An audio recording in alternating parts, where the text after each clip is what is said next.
A city on the verge of greatness. A new type of city, based not on the man, but on the automobile. The car. The symbol of freedom and vitality.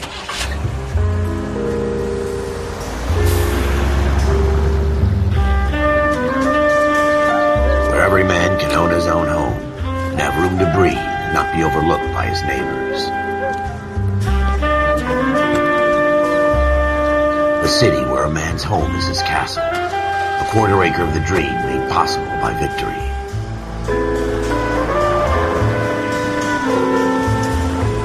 A city of opportunists.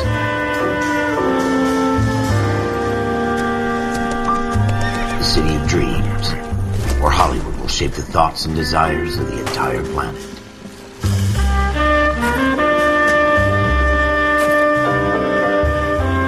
A city of pioneers.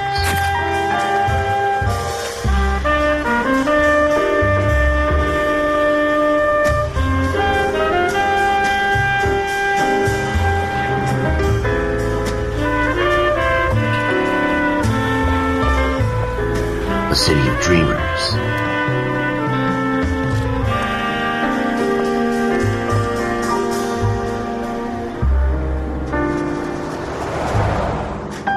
A city of undercurrents, where not everything is as it seems.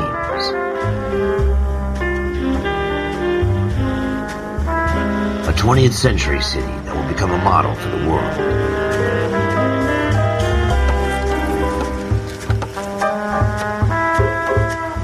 A city that has no boundaries, that will stretch as far as the eye can see.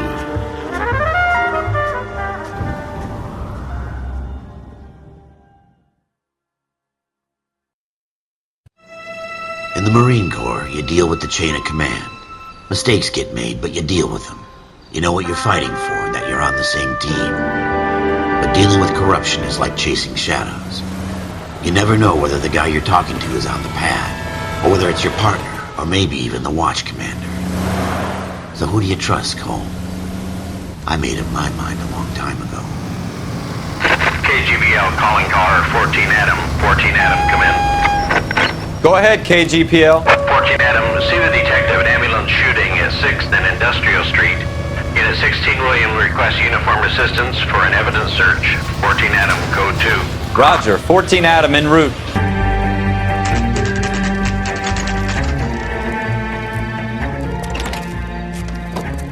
Floyd Rose, homicide. You might back up? Yes, sir. Phelps and Dunn, Wilshire Division. We had a shooting took place down this alleyway. We have the Vic, Scooter Payton, a Negro male bagged up and on his way to Central Morgue. Witness says a tall white guy, our shooter, put 2 in the Vic's head and then threw his piece. I need you guys to try and recover the gat. You want us to look anywhere in particular? Give it your best shot, guys. The dead guy's a lowlife. I'm not expecting any miracles here. And if we recover the weapon? Bag it and return it to technical services. You hurry it up, Floyd. We I'm got outta places here. to be. Happy hunting. Dr. Fontaine, could I have a word? Of course, young man. I really enjoyed your lecture, Doctor. Psychiatry seems to have a tremendous amount to offer. Why, thank you. I'm always happy to receive acknowledgement for my work. The mind is the last great mystery in medicine. Are you thinking of specializing, Mr. Sheldon, or Courtney Sheldon. I'm only in 2nd year, Doctor. They fast-tracked me a year because of my experience during the war. Ah. That's what I wanted to talk to you about. Battle fatigue and collapse under duress. Can it be helped? I would say yes, given the right set of circumstances. Trauma forces the mind to close down, retreat in on itself.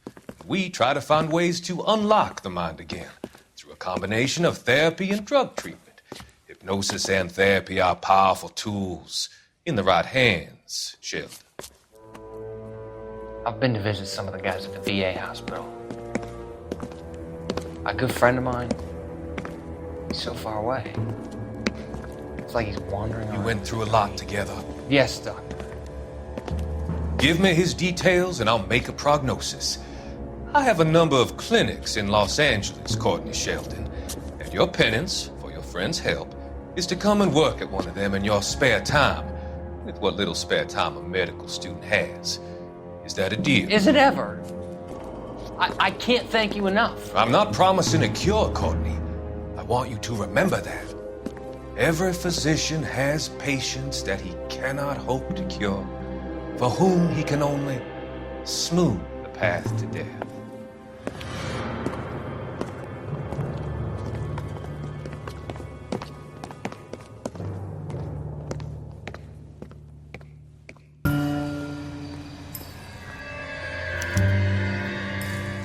The shooter put him up against the wall and blew his brains out.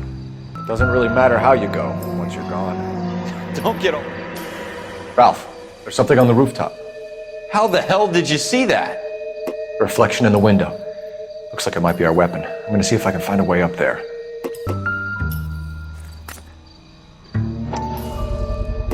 What kind of Smith chumps & do Wesson, these homicide guys serial think we are? S71893. 2 rounds fired. And instead of dropping it down a drain, our shooter hoists it up here. Interesting guy. Gun, Cole. Let's take it back to Central. We could get a commendation. Could show some initiative, Ralph, and see if we can come up with an owner. That's a long shot, Cole. It's a pretty fancy gun. You know a local gun store? Sure. There's a place a couple of blocks from here.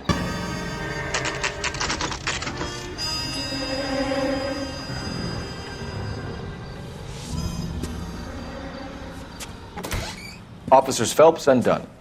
Can you tell us anything about this gun? Smith & Wesson, Model 27, registered Magnum. Chambered for .357, nickel-plated with pearl grips. Same gun used by General Patton. You're not suggesting he's the owner? No, I'm not. You seem to know a lot about the weapon. I ought to. I sold it. You know, this piece will stop a rhino. These babies are only available special order. Here's my Smith & Wesson order book. You mind if I take a look? Be my guest. This is about something bad, right? Model 27 with pearl grips, Cole. You see it on there?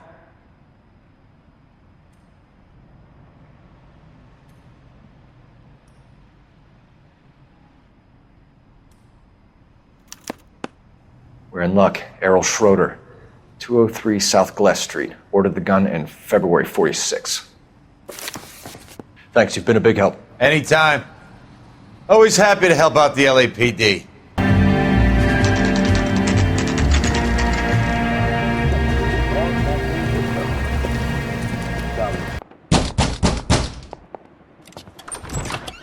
What do you guys want?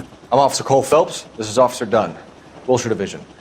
You're the owner of a Smith & Wesson Model 27, nickel-plated with pearl grips? I might be. What of it? Then you'll be surprised to know that Scooter Payton was murdered tonight with your gun. You're out of your mind. Scooter? He works for me. I have that gun here in my drawer. What the fuck is going on here? You're under arrest, Schroeder. Cuff him, Ralph. No way! You're not taking me down for this. Keep an eye on him, Ralph. I'm gonna take a look around.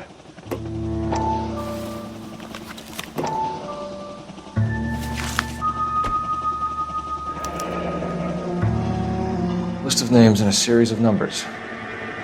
Floyd Rose's name is in this book. Phelps, we can come out of this all bright and shiny with a commendation.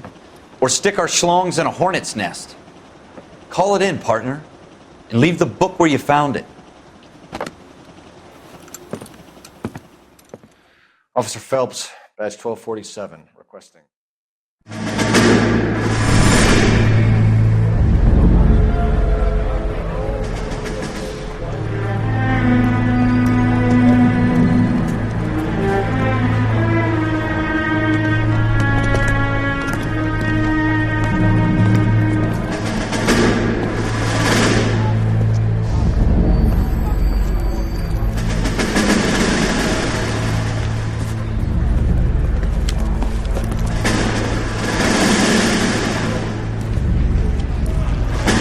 You dumb fucking sons of bitches, get in this line now before I lose my temper. Excuse me, Sergeant, but... Excuse me? Fuck you. You say another word and I'll break your fucking head and have you in the brig. Some of us are here for... I know why you're here, asswipe. I'm having a bad day, Private. Some people don't seem to want to get on this bus. I didn't ask for your help. He didn't ask for your help. Can you believe this guy? Who are you two? Abbott and Costello? We're here for OCS, Sergeant. So it's the three fucking stooges and you're here for OCS. God help this fucking country and the USMC. The Japanese will do the world a favor and kill you quickly. All three of you are on report. What are your fucking names? Phelps. Kelso. Merrill. Any other gentlemen for OCS? OCS is at Elliott. You take the Camp Elliott bus over there. This bus is for MCRD. This bus is for men who want to fight.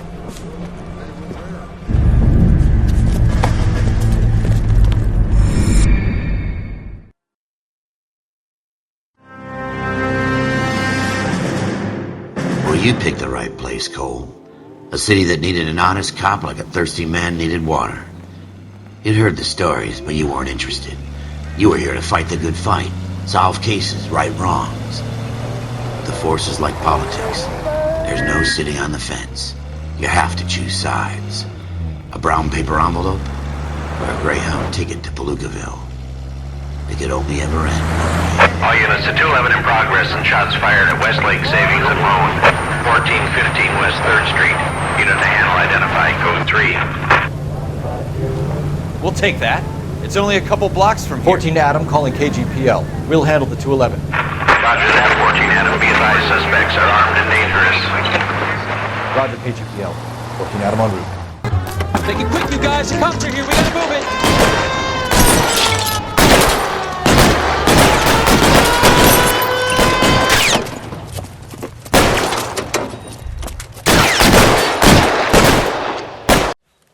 Lieutenant Hopkins says anytime you reach for the shotguns, you're either going to end up dead or wearing a citation. So I guess... It's okay, Ralph. You did well in there. I'm glad you had my back. Man couldn't ask for a better partner.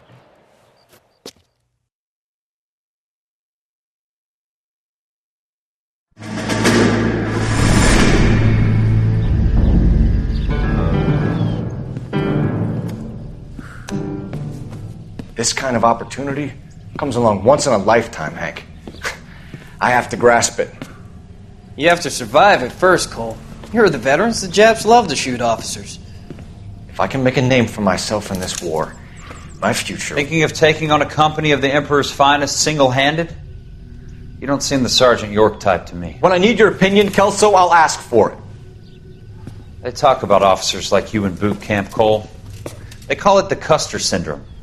Guys who go around dreaming of fame and glory and getting all of their men killed in the process. Our duty is to lead, Kelso. And their duty is to die for your wonderful future?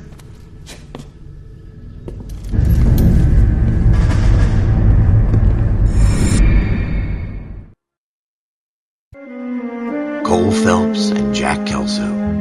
With some people, it's as simple as chemistry. Two guys who should have been friends, but their personalities got in the way. Phelps, a good guy, wound way too tight. And Kelso, a quiet man who could never walk away from a fight.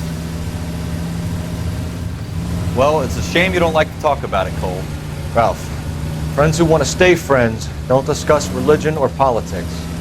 And in my case, you can add the war to that. I know that bum. Wendell Bowers. I put him away before he jumped parole. Get after him, Phelps. I'll head him off in the car. Looks like we've got the place to ours. How you doing, Wendell? Your parole officer's feeling lonely. He's got a hole in his life for an asshole like you. You can make it up to him in 10 years' time. Watch your head. This hump will be back in the Iron Hotel by tomorrow night. Nice work, Cole. You run track in high school?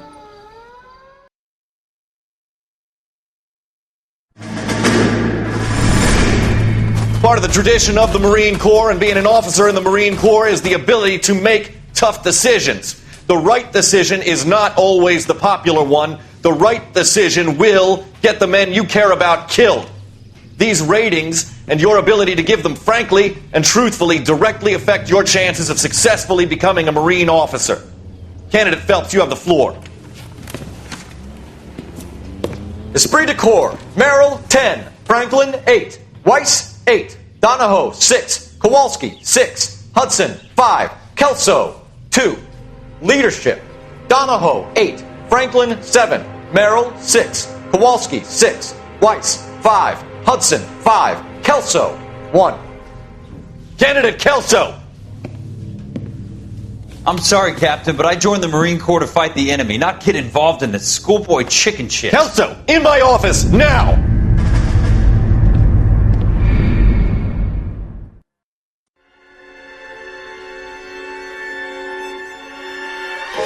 For every cop, there's the case that makes you.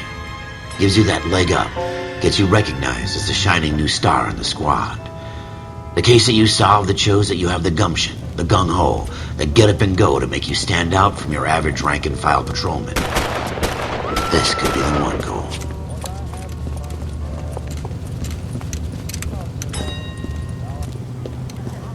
LAPD, could you stand clear of the body, please? Has anyone called an ambulance? We've called an ambulance and the police, but I'm afraid he's dead. Okay, stand further back and move along. It's your choice, but make it quick, people. Hey, Cole. You got here quick. My beat crosses 7th Street. Okay. You're first reporting then. We'll get a perimeter going and move the crowd on. You better see what you can find out before the homicide dicks show up. I'll be with you in a moment. Broad daylight. Crowded street. Now I've seen everything. Everybody stay back. Let us do our job.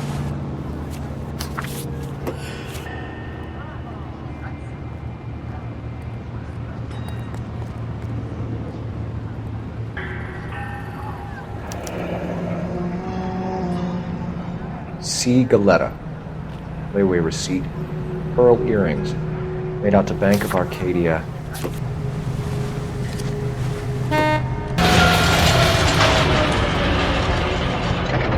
Shell casings. These look like 32s.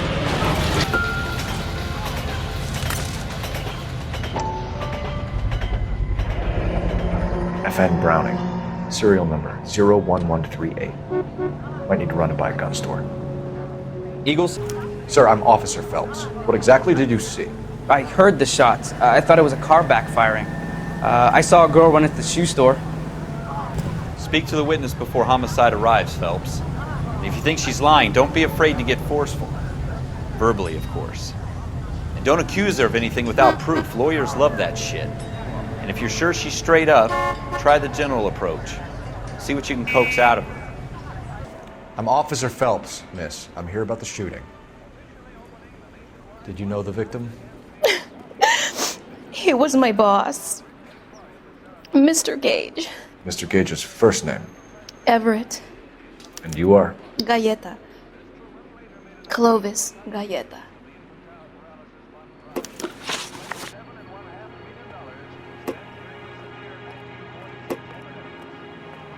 Do you think you could tell me exactly what happened, miss? I look around the shops at lunch. I was in a store when Mr. Gage, my boss, bursts in yelling that I'm late on my lunch. And? We came back. I was angry. I walked in front. I heard shots. I turned and saw Mr. Gage fall.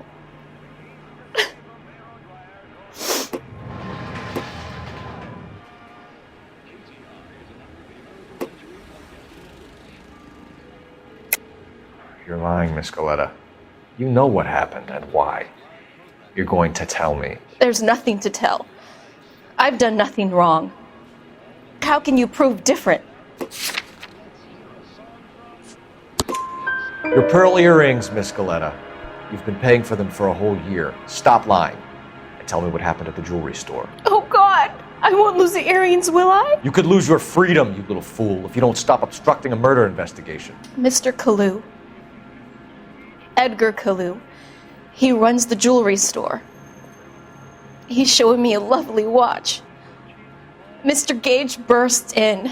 Mr. Kalu gets very angry with Mr. Gage, and they start yelling at each other. Mr. Gage tells me that all of the things in the store are junk, nickel-plated, made in Japan, and yells at me to get back to work. Then what happened? We get back here, and I hear a loud bang. Mr. Gage clutches at his back. I hear another bang, and another, and another. Mr. Gage falls to his knees. It looked very painful.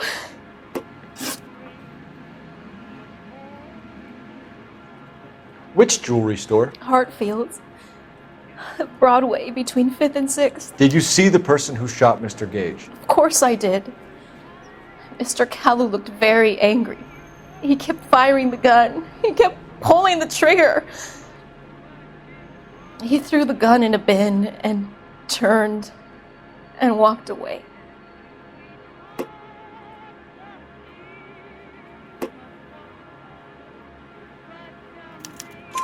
You're making me angry, Miss Galetta. Is that what you want? Tell me why Mr. Kalu shot Mr. Gage. Mr. Gage hates Jews. A lot of people do. It's not my fault if he has nice things.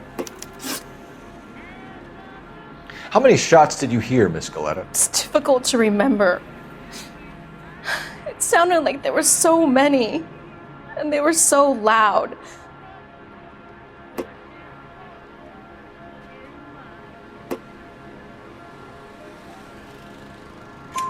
I need you to concentrate, Miss Galetta. Even minor details can become important later on. Well, there was one bang, and then another, and then 3 very quickly, close together. 5. Thank you for your help, ma'am. You've been very brave. We'll need you to make a formal statement about what happened to Mr. Gage. Does that mean I can still collect my... Never mind. Yes, officer, I'll make a statement. We have the murder weapon. And the murderer. The girl saw it all. Our killer works at a jewelry store called Hartfield's. That's a couple of blocks from here. Thinking what I'm thinking? Tate, maintain the perimeter.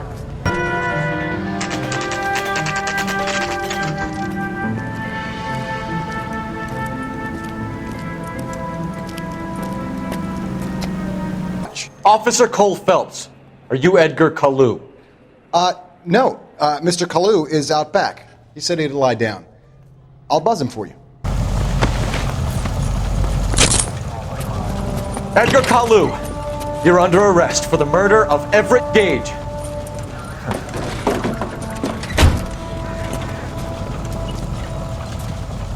The case that makes you and the case that breaks you. The one you never solve.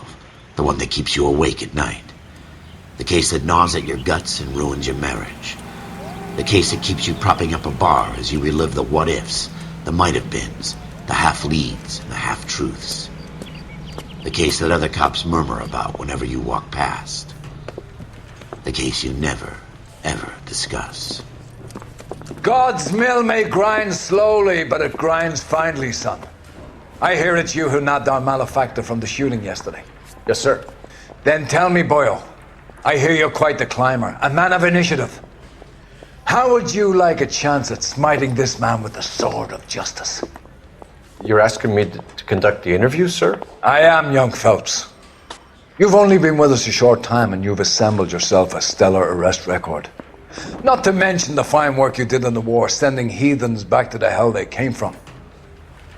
But I'm curious as to whether you can turn your hand to interrogation. Takes a certain animal cunning, lad. Do you think you might be ready for that? Yes, sir. I think I am. Good man. You need many things for a conviction, young Phelps. A motive, opportunity, hard evidence, and best of all, a confession. If you fail in the former, you can always use a modicum of violence to obtain the latter. How are you feeling, lad? Fine, sir. Very good. The evidence is overwhelming. May the cat eat him and the cat be eaten by the devil. Bring me a confession, young Phelps. This is your chance. Don't fail me.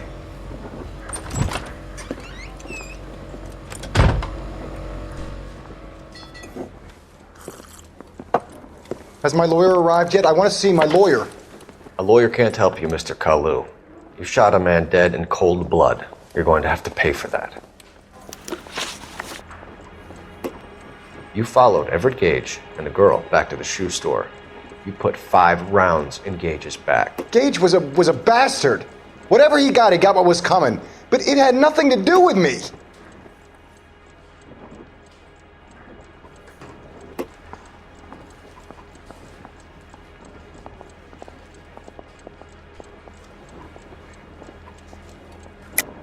You shot Gage, and we know why. We can put you at the scene. You can't prove anything.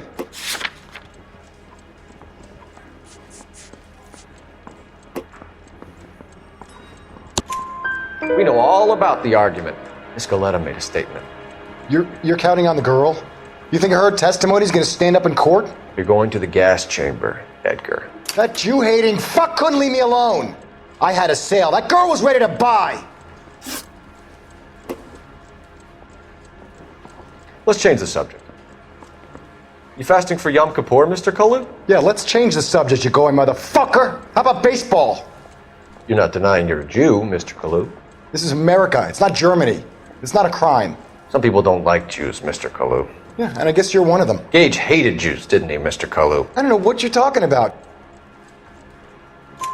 You left-wing leaning parasite. You expect me to sit here and listen to your drivel? You call me that?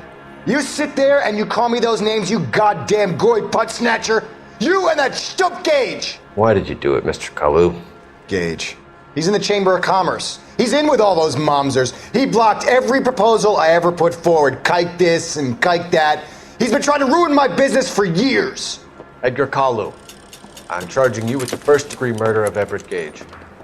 I respect your beliefs and your right to hold them. I hope for your sake the jury can commute to murder in the second degree.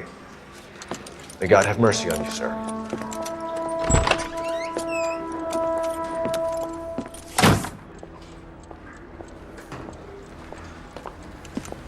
Masterfully done, Officer Phelps. It is just Officer Phelps. Isn't it, lad? Yes, sir. Then let me have a word with the Chief of Police, young Phelps. The department needs heroes. A shining, honest face the public can admire. I applaud a man with your talent for unwavering justice. Back to your duties for now, boyo. But here's a piece of advice. Get yourself 2 suits, get them pressed. You'll be needing them.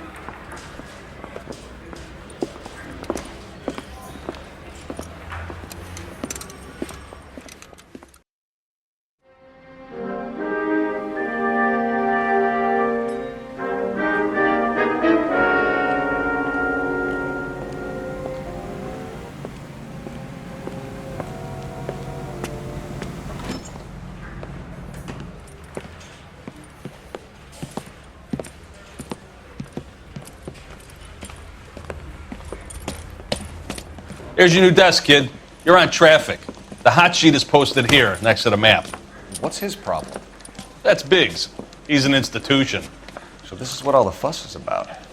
Why couldn't they build a freeway that goes past my place? They haven't even approved the money yet, kid. The bond issue won't be till December. It'll be years before any of this will happen. Here's your new partner, Stefan Burkowski. I've heard all about you, Phelps. You go easy on me and let me earn the odd citation, and maybe we'll get along fine. I'm here to learn, Detective. Oh, he's an intense one, isn't he, Mel? Who's intense? The newly minted detective here, Cole Phelps. Hi, Phelps. I'll be keeping an eye on you. I could spend a little time basking in reflected glory. Make a change from busting hookers and dope fiends. Who was that, Commander? Roy Earl, chief detective and advice. Do they all dress like movie stars? Well, Roy is a movie star. And the whole of the seedy side of L.A. is his audience. What is that supposed to mean? Stick with me, kid. You'll find out.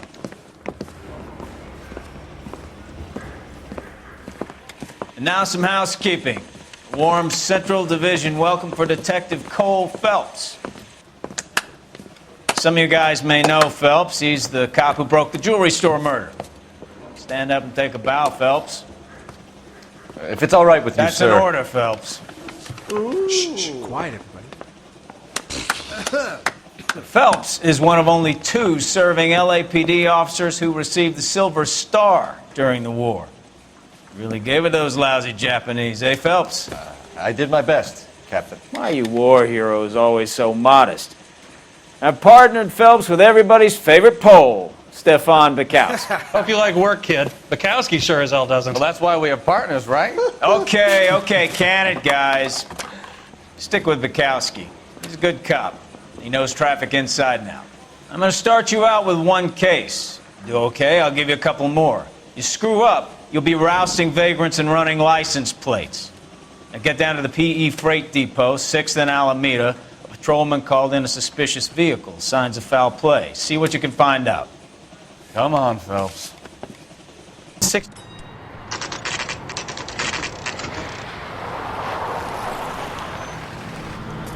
That you, Bukowski? Go on through. Parking lot straight ahead.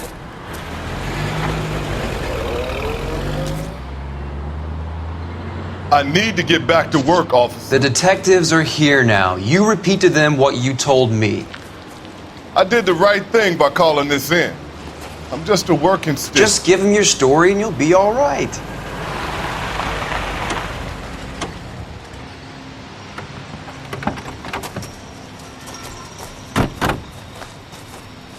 This is your first case, Phelps. It's okay to admit it if you're stumped. If you don't know what to do next, just come talk to me and we'll see what we can figure out. Thanks, Stefan. You're okay.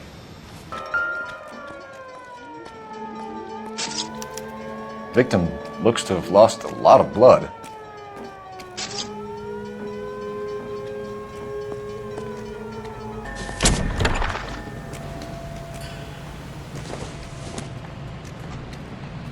I doubt it.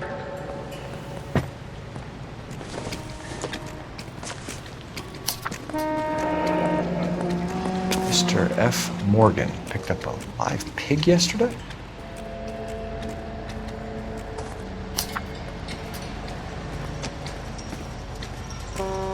Always the same two of you, Fine.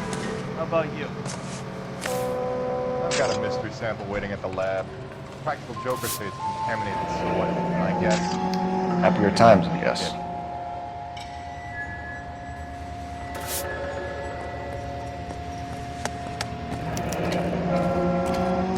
32 years old, married.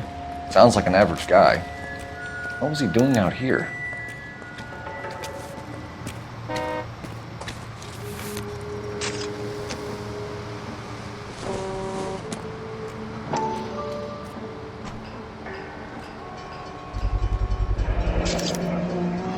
Stenzel glasses. Home repaired by the look of it.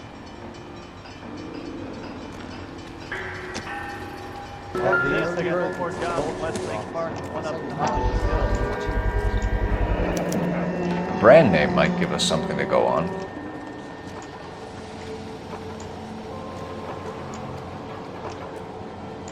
I swear this Doc? Detective Phelps. What have we got? A lot of blood for a blunt force injury. Victim must be in a very bad way. Any sign of the guy? Not unless he's in the trunk of the car. Sir, I'm Detective Phelps. Name's Nate Wilkie. You found the vehicle? Sure.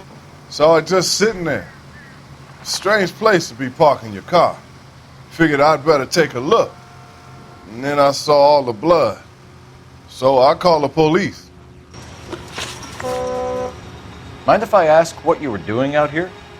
Well, I work for the railway. I was on my way out to the switch and reckoned I'd take a shortcut. Did you see anybody else in the yard? Maybe somebody hanging around the car? Nope. I hadn't seen a soul all day till you boys turned up. Do you know Adrian Black, Mr. Wilkie? No, sir. That ain't a name I'm familiar with. You ever seen the car before? Funny enough, I did. A couple of nights ago, it was over there in the parking lot. I know most of the cars are parked here regularly, so it kind of stood out. The wallet by the car. Was there anything in it when you arrived? You accusing me of something, mister? Do you want the patrolman to hold you down while we turn out your pockets, Mr. Wilkie? Maybe I checked inside that wallet. Not that I was gonna steal anything. Maybe I took a look. But there weren't no money in there. Not even change. We found a steel pipe with blood on it near the car. Do you know anything about it, Mr. Wilkie? No, sir. I went straight for the law when I saw the car was full of blood. When you saw the blood, was it wet, bright red, or darker like it is now? Darker, I'd say. Looked dry already. Thank you for your help, Mr. Wilkie. We'll contact your employer if we need anything more from you. If you have to, I guess. I can't really spend no more time over this.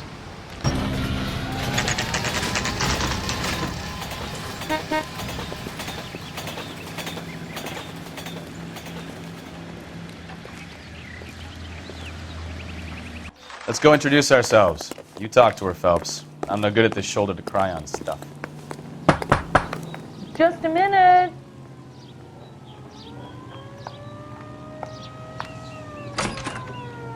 LAPD, Mrs. Black. May we come in? We have some bad news, and we'd rather discuss this in private. I'm Margaret Black. We can discuss this in the living room. Please come in.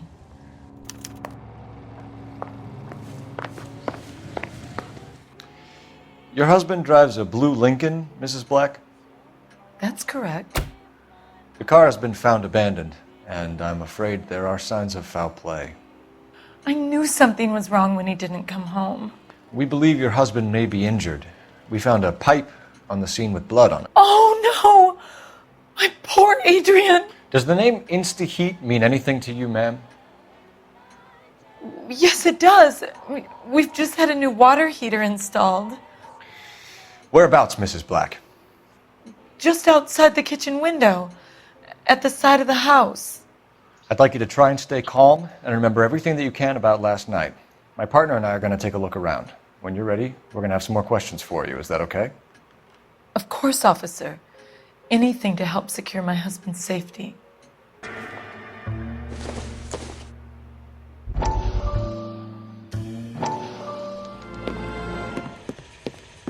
Lie down, make yourself comfortable. So, you're a friend of Courtney's? Yes, Doctor. He seems very concerned about you. I have these visions. These blinding visions. I can't get them out of my head. My skull, it feels like it's in a I vice. want to give you something to calm your nerves.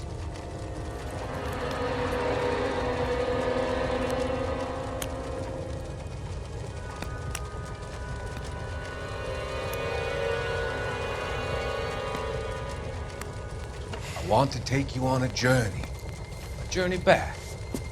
I want you to remember the good things about your past, occasions that made you laugh, times that made you smile.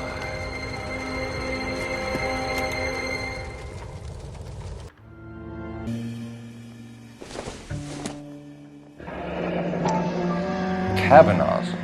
So who brought this home?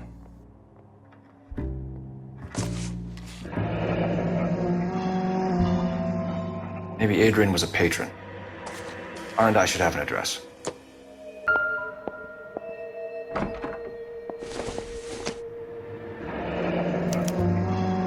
This was only recently installed, not 2 days ago. Maybe it's time we took a look around outside.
To my Adrian.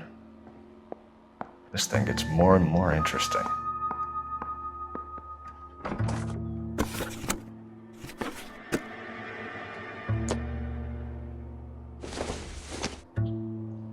This must be Adrian's. Stencil, so the glasses are a match.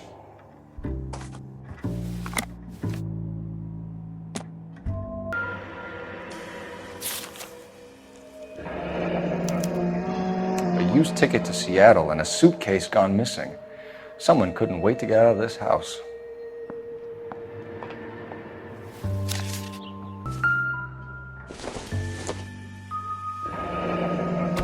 Separate bedrooms, separate pictures. What gives here?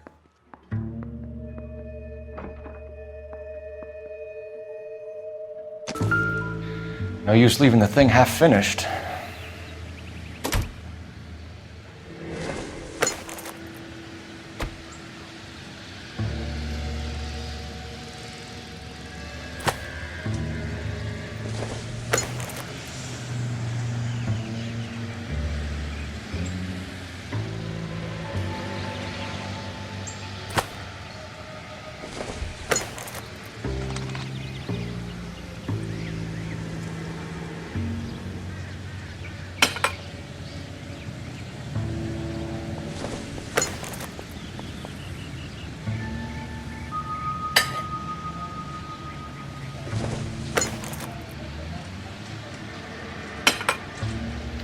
That can't be right.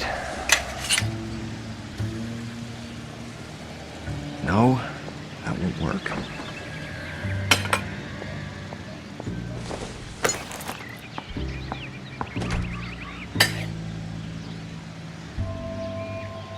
So the pipe missing from Mr. Black's heater is the same one that killed him. Huh. Seems like the assailant is a little closer to home. We found a receipt in the trunk of your husband's car for a live pig. This receipt was made out to an F. Morgan. A pig? Adrian runs a tool business. That would be Frank Morgan. God knows what he's up to. What makes you say that about Morgan, ma'am? He's the foreman at my husband's plant. A very shady character. I've told Adrian he needs to keep his distance from the staff. They're always out drinking together.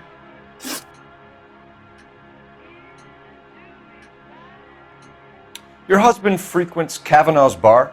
How did you know that? Adrian practically lives there after work. So Adrian spends a lot of time there? Up until recently, he's been away in Seattle a lot on business.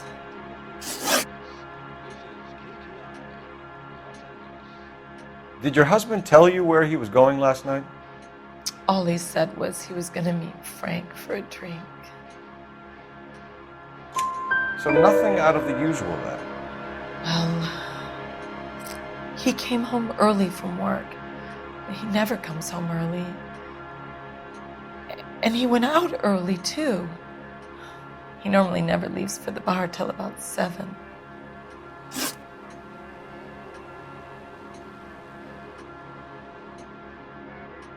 Tell us about the photo of Adrian in the bedroom. What is there to tell? It's from his most recent business trip to Seattle. There's plenty to tell. You just won't tell it. You're lying about the photograph, Mrs. Black. You're incredibly rude and insensitive. But I guess you know that. I've told you what I know about the picture.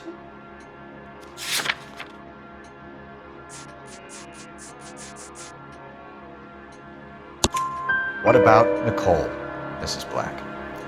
Was your husband going to leave you for her? I've seen the photo frame. He thinks I'm stupid. But women sense these things. I don't know if he intended to leave me or if it was just a fling. God only knows. I only want to know that he's safe.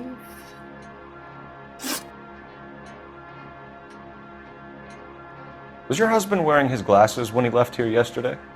Yes, he just bought a new pair. Go on. I kept telling him to throw those old ones away. He tried to repair them with tape.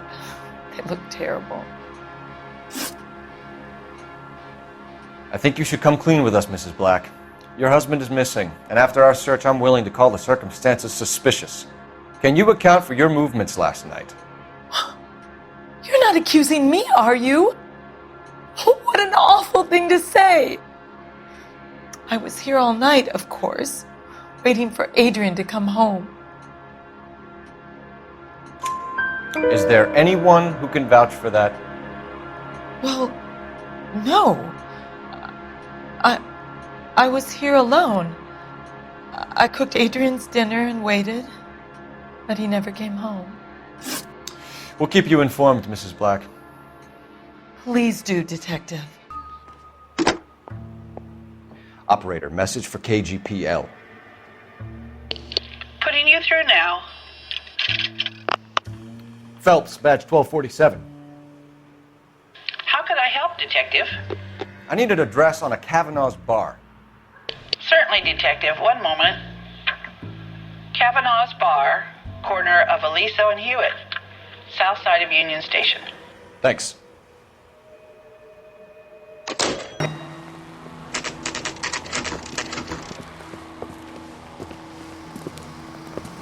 Cole Phelps, LAPD. I understand you're a friend of Adrian Black. Yeah, I know him. Are you aware that he's missing? No, I hadn't heard that. Tough break. We found Black's car abandoned in a freight depot, covered in blood. You know anything about that, Morgan? Hell no. I'm sorry to hear that. I like Adrian. He's a good boss. Please, don't tell me you actually believe this jerk-off, Phelps. You're lying, Morgan. You were there. And you're talking out your ass, Detective. How about you prove I was out at that rail yard?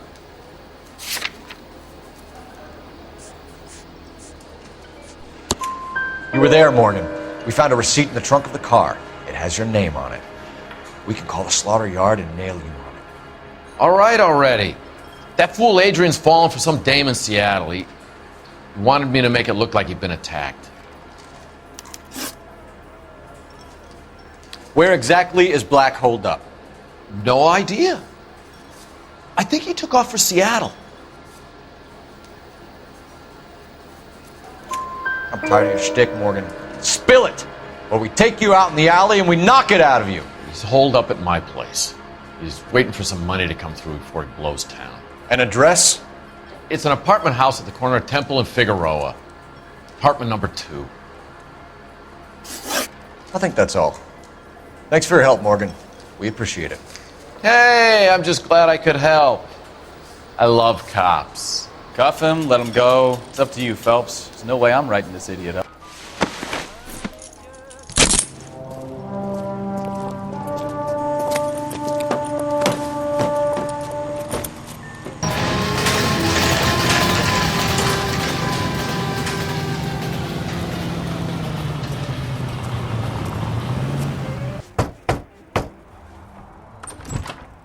Help you, gentlemen? LAPD detectives, Mr. Black. You're under arrest. Look, I'm really sorry about this. I never tried to hurt anyone. I just needed to get away from L.A. I won't put up a struggle. Just let me get my things. Why not just come clean with her, Black? Why the melodrama? I thought it would be easier. No, it just got a whole lot harder. Adrian Black, you're under arrest for conspiracy and fraud. We'll see what the DA has to say about wasting police resources on a wild goose chase like this. You're gonna lose your wife, lose your job, and probably end up in the big house. I hope she was worth it, Adrian.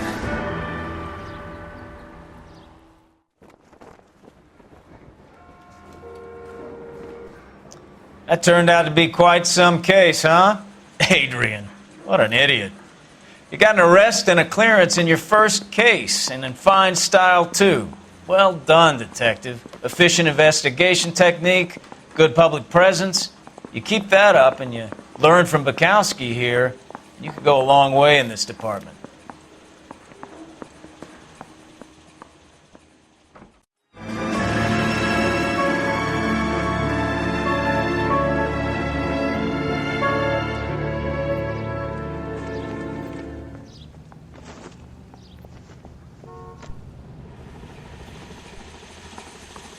Okay, we're gonna keep this short. I'm already late for the DA. First up, Phelps, Bukowski. We got a report of a brand new Packard abandoned in an empty lot off 2nd Street between Olive and Grand.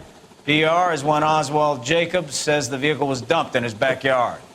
There's a patrolman on site. Get down there and see what you can turn up. Any questions? Good, get going.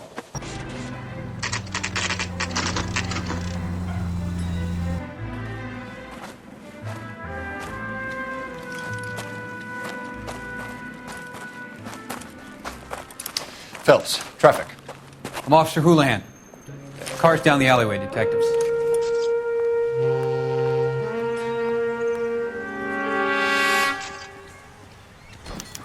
We got a call about an abandoned vehicle? Yes, sir. The car has flags.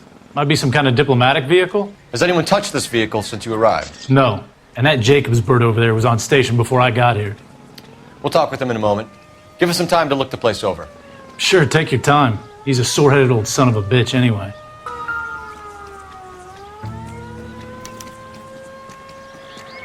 It's owned by the Argentinian embassy.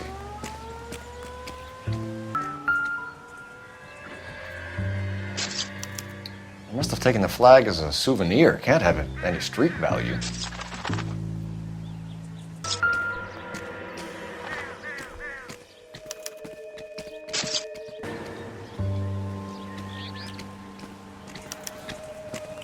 Stealing the wheels is for amateurs. Car ring would have stripped it in a warehouse.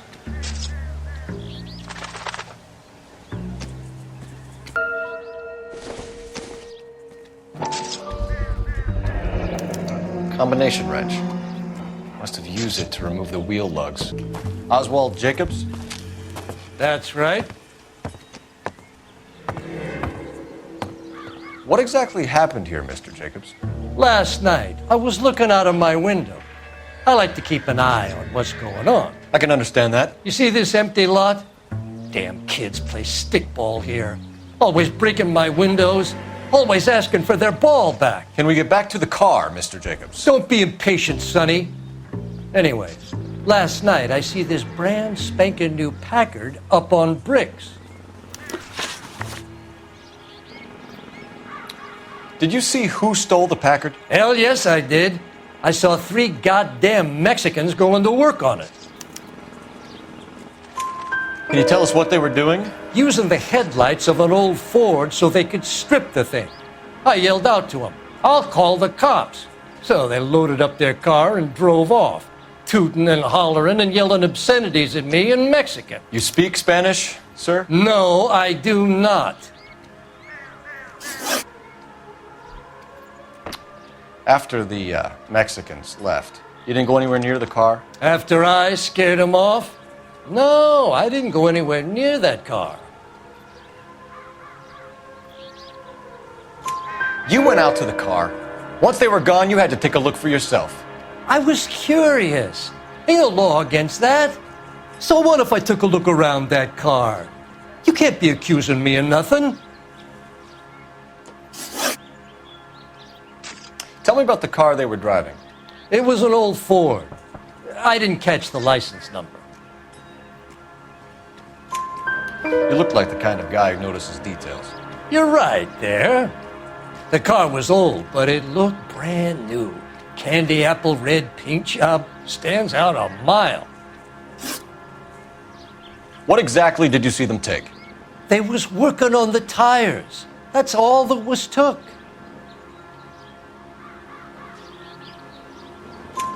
Right.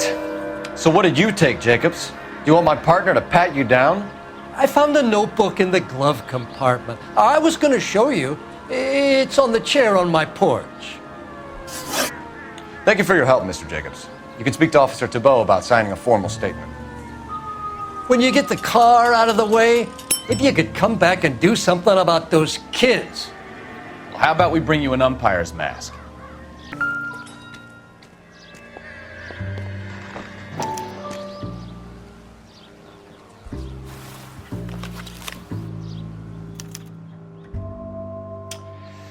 Okay, so we have the owner of the vehicle, a degenerate. I'll run John Madsen by R&I.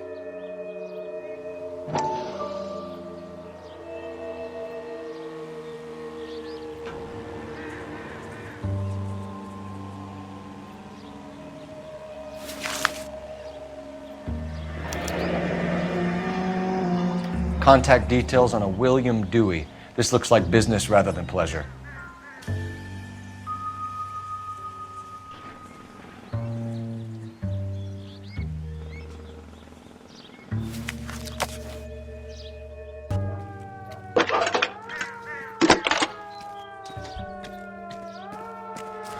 Phelps, 1247. How could I help, Detective? Could you run the name Dewey Brothers? Possibly a dealership or car mechanics workshop. One moment. Dewey Brothers Packard Dealership, 629 Figueroa Street. Got it. Can you put me through to Michigan 2458, please? Connecting you now. Hello, can I help you? LAPD, ma'am. Can I speak to John Madsen, please? He's at school, officer. What's this about? Is he in trouble? How old is your boy, ma'am? Just turned 16. Wrong person, Mrs. Madsen. Sorry to disturb you. Any messages? There's just one message for you, Detective. A four-door Packard, diplomatic license number Paul Robert 706, was reported missing this morning by Juan Francisco Valdez.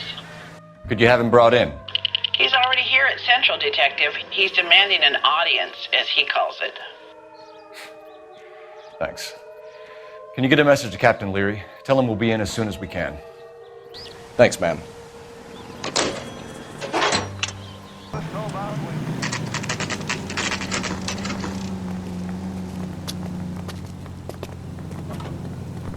Do we have a Juan Francisco Valdez in for questioning? Sure do, Phelps. Your bird's an interview, too. And get this, he's wearing gloves and doing his best not to touch anything. Can you beat that?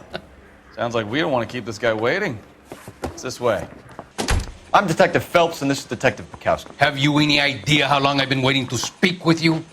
I am needed back at the consulate, and you keep me here like a common criminal. All right, friend. Let's take a deep breath and start all over again. Mr. Valdez. Consul General.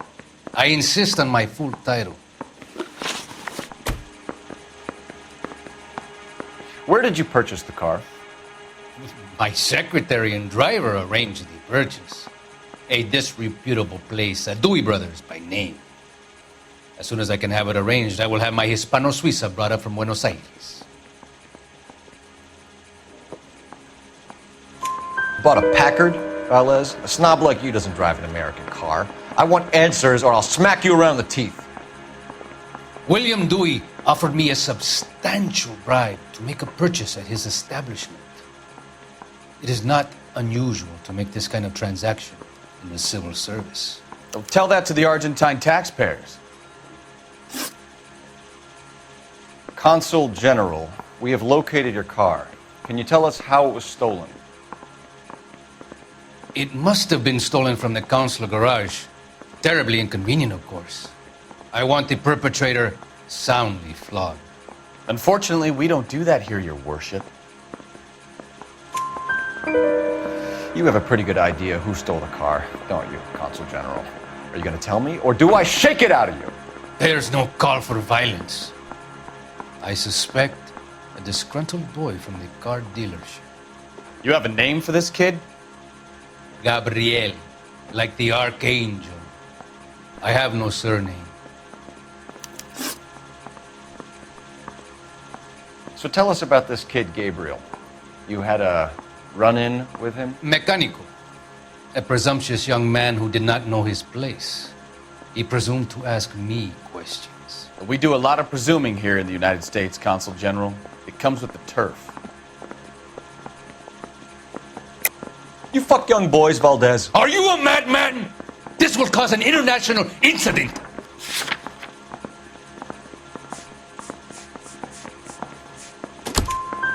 Danny, Ben, Miguel, Tristan, and Teddy. Full lips. Ring any bells? I'm sure we can come to some arrangement.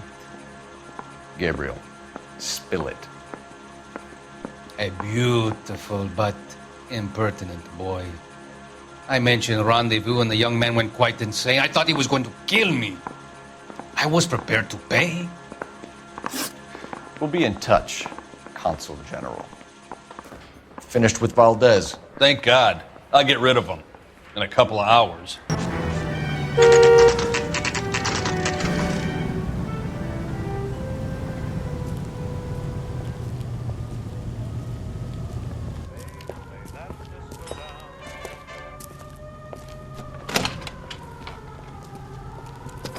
Don't tell me, let me guess.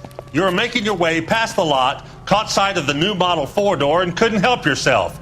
You could see yourself in that car and just had to take a closer look. Well, I can't say as I blame you.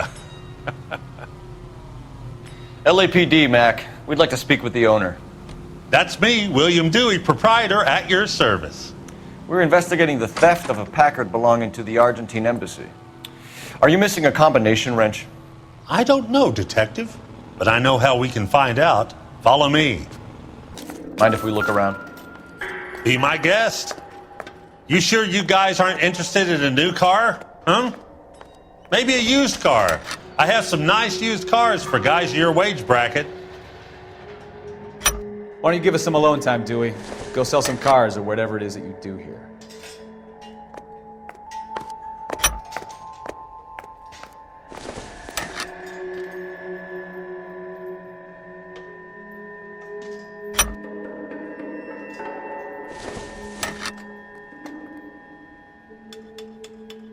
That's not right.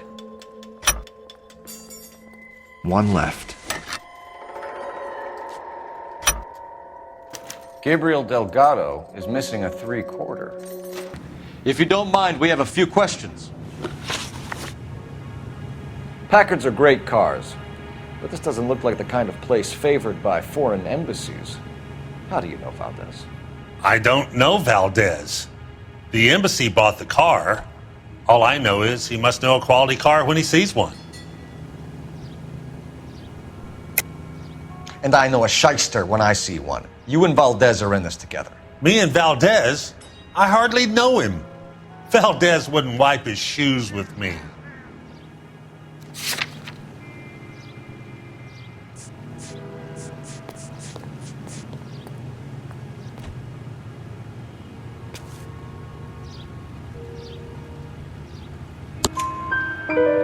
We've talked to Valdez. He was very obliging. He told us all about the arrangement the two of you had, and now quit wasting our time. Okay. So I met Valdez in a bar. We cut a deal and he bought the car through the embassy. I cut him some change on the side. It happens all the time. Where can we find Delgado? I don't know. He sure as hell isn't here. Address, Dewey, or my partner shoves your head in a car door. Okay, all right. Apartment 3, 103 Hill Street. And tell him from me, if he ever shows his face around here again, I'm gonna kick his butt from here to Kingdom Come. A wrench from this dealership was used to strip the wheels from a Packard last night, Mr. Dewey. A couple of Hispanics were seen taking parts. We've had a spate of thefts ourselves. Comes with the location. Thieving bastards will steal anything the minute your back is turned.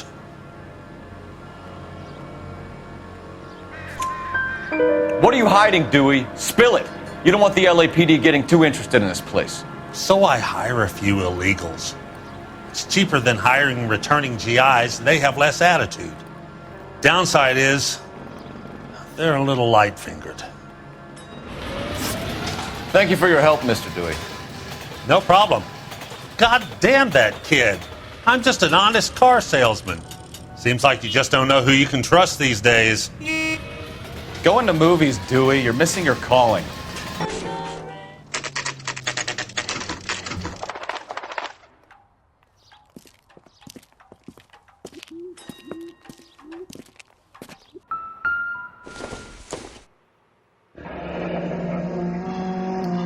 Here he is, apartment 3.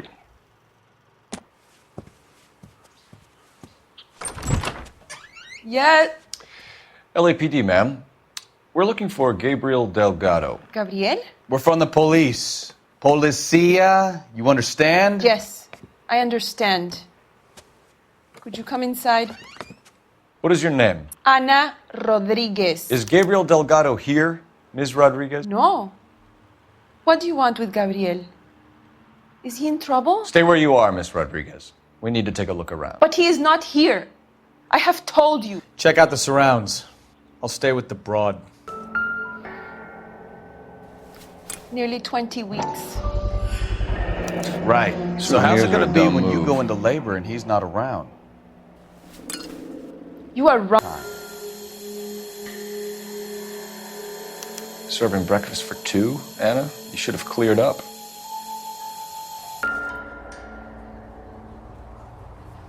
It looks like Valdez gets his wheel back.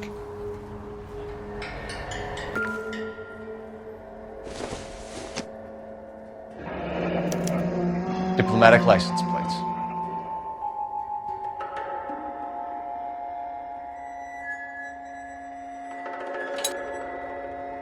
You're in serious trouble, Miss Rodriguez. But Gabriel is not here. I have done nothing wrong. Why did he steal the car, Anna? The customer insulted him. He has his honor, no? His honor, Anna? He said Dewey's friend tried to make a woman out of him. He no longer respects this man, Dewey. He took the car to show this maricón that he is a man. Tell us the truth, Anna. Has Gabriel been here? I haven't seen him for at least 3 nights.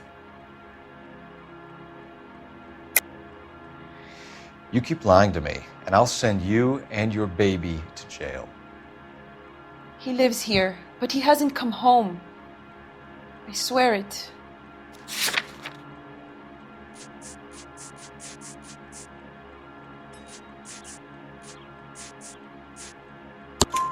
Enough, Anna.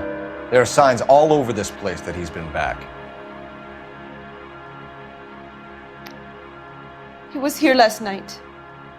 I have never seen him so angry. He went out to his shed and put some things in it. I don't know what, and I don't want to know. I love him.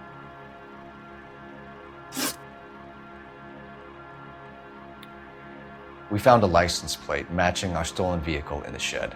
Add in the assortment of parts, and we can make Gabriel for a dozen other thefts. It's time to get serious, Anna. You must ask these questions of Gabriel. I know nothing of these car parts. Then tell us where he is! If your baby is born in prison, Anna, the corrections officers will take it from you. You will see your son or daughter through a metal grate for half an hour a week.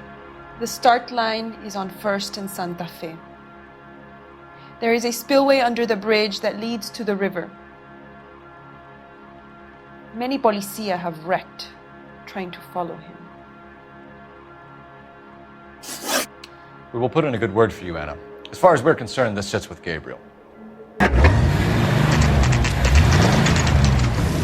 There's the red Ford. That's Delgado right there.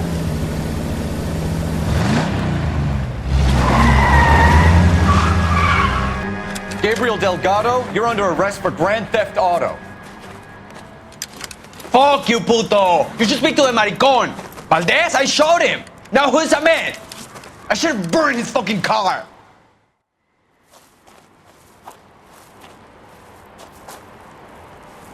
You got a foreign dignitary outed as a fruit and a kitty raper, a car dealer we're gonna let slide for the kickbacks, and a street punk car thief who sure as hell won't be taking liberties with other people's autos again anytime soon.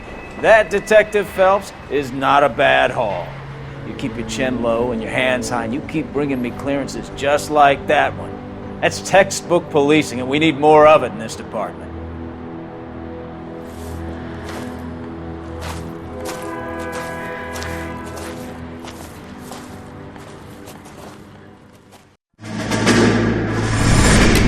You have any plans for weekend Liberty, Jack? My sisters have been working in Los Angeles in a bomber factory. They're coming down to visit. I'm meeting them at the station at 6. Good for you, Jack. Are they cute? They're my sisters, Hank. Attention! Final inspection before Liberty.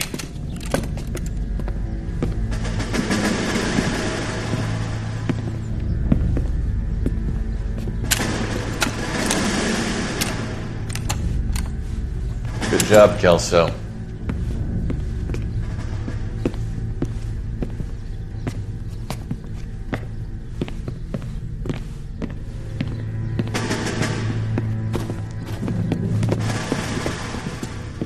Are we going somewhere, gentlemen?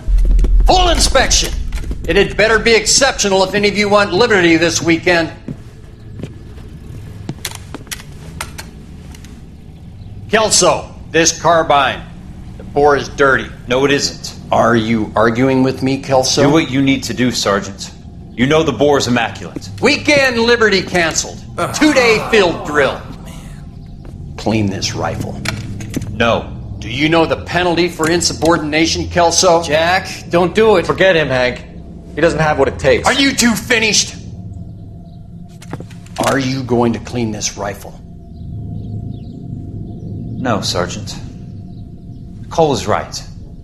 I'm going to stop playing games and join a rifle company and fight the real enemy.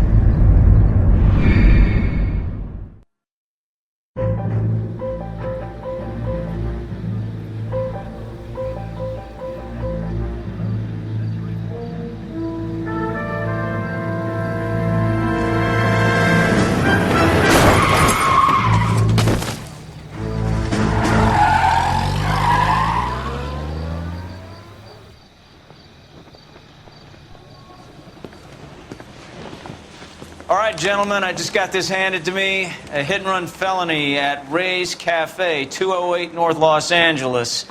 Got a patrolman on site. The coroner's on his way. Get down there, see if you can find any witnesses who can put a make on the car.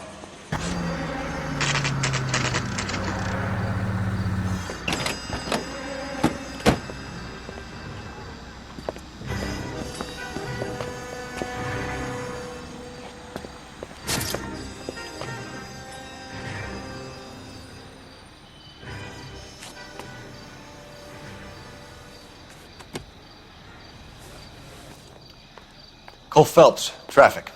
What have we got? Vic is a white male named Lester Patterson. Walked out of the bar and into the street. Car hit over there, and he ended up here. Dead on impact by the look of it. Have you canvassed the area? The only one with anything useful to contribute is the young lady over there. She lives above the bar. Name is Shannon Perry. No, it's not a stage name. 24 years old, she left Kansas to follow the Yellow Brick Road. Is that so? We'll take a formal statement later. Right now, we're going to take a look around.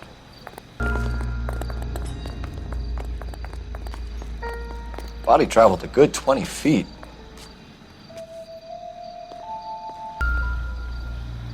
This blood is a long way from the body. Car must have been going like a bat out of hell.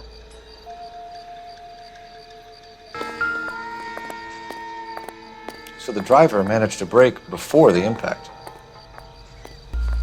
Landed on his face and ended up here. The car must have struck him from behind.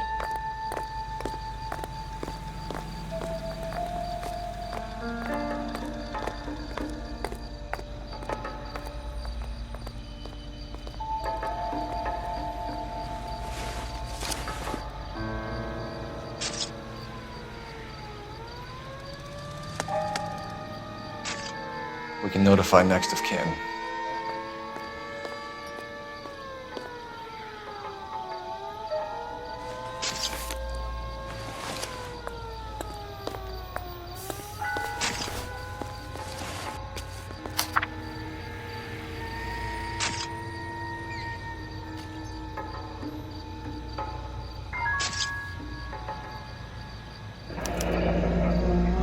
Patterson has life insurance.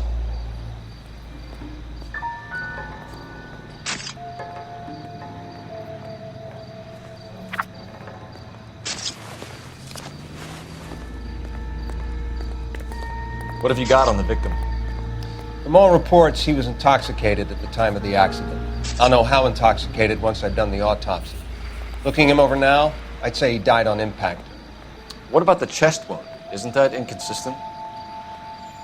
Very common in auto injuries. Look for a car with a prominent hood ornament. Those things are killer.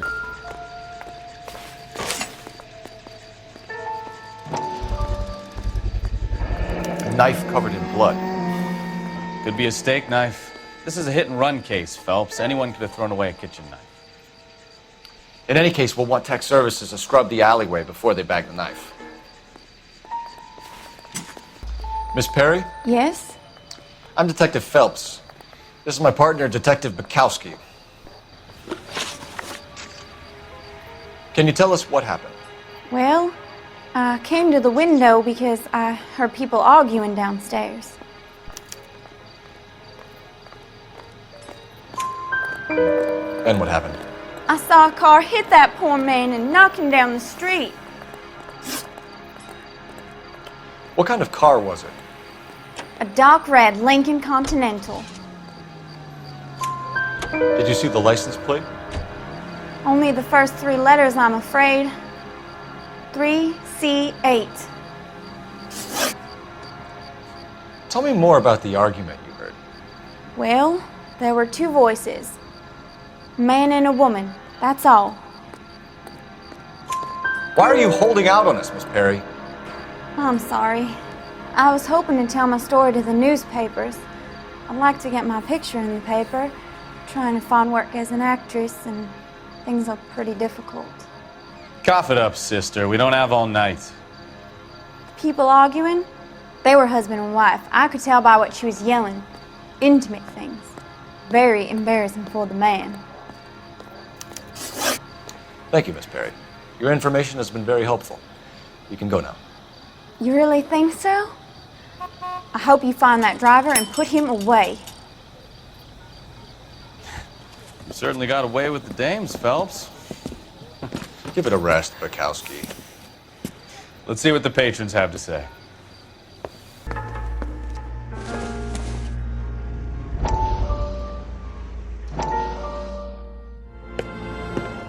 Courtney, come in. Have a seat. Thanks, Doctor. How are you finding working at the clinic? It's, fine. Are you sure? Can I be honest with you, Doctor? I would hope so, Courtney. I was hoping that the therapy would be more beneficial. Treatment can, unfortunately, be very long-term. So many of the patients here are addicts, Doctor. Many of them have been for years, Courtney. In the past, these people were condemned to sanatoriums. If we can reveal the root of the problem, then we have a chance to help them. And until then, they stay sedated? Do I detect a hint of reproach, Courtney? I was expecting more, Doctor. I'm sorry. I don't mean to criticize. Part of being a physician, Courtney, is learning to be patient. How is it possible to keep so many of them on their medications, Doctor? Many of their addictions are illegal. Oh, many things in life are gray, Courtney. What may on the surface appear to be illegal is actually of benefit to society at large. I'm Detective Phelps of the LAPD. How can I help, Detective? Your name would be a good start. Dudley Lynch. Hired help. I run the place when the owner ain't around. Where is the owner? He stepped out. Somebody had to take Lorna, Mrs. Patterson, home. What can you tell me about the accident? Not a lot. It was busy in here, and all I heard was the impact.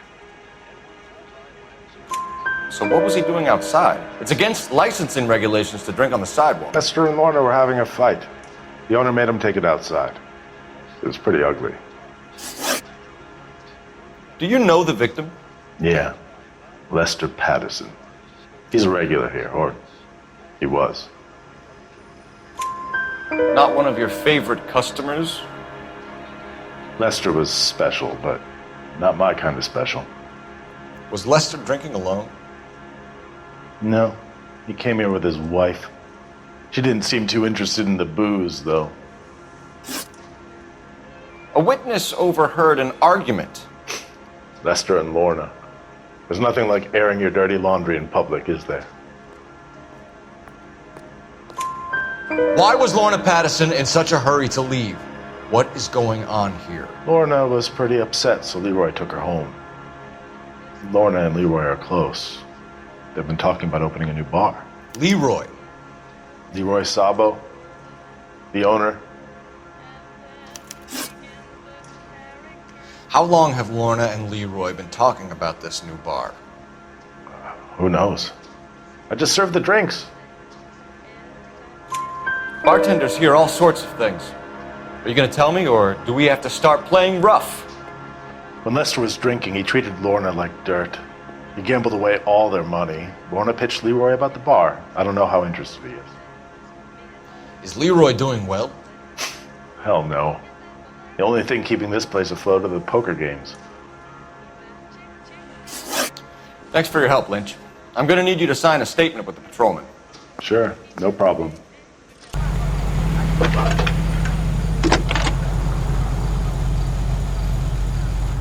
Phelps, badge 1247. How can I help, Detective? I need to run a partial license plate, 3 Charles 8. Cross-check possible Lincoln owners. Suspect vehicle is a red Lincoln Continental. Just a moment, Detective. Only one possible make on that license. Registered to a William Shelton, 738 West Temple Street. Thank you.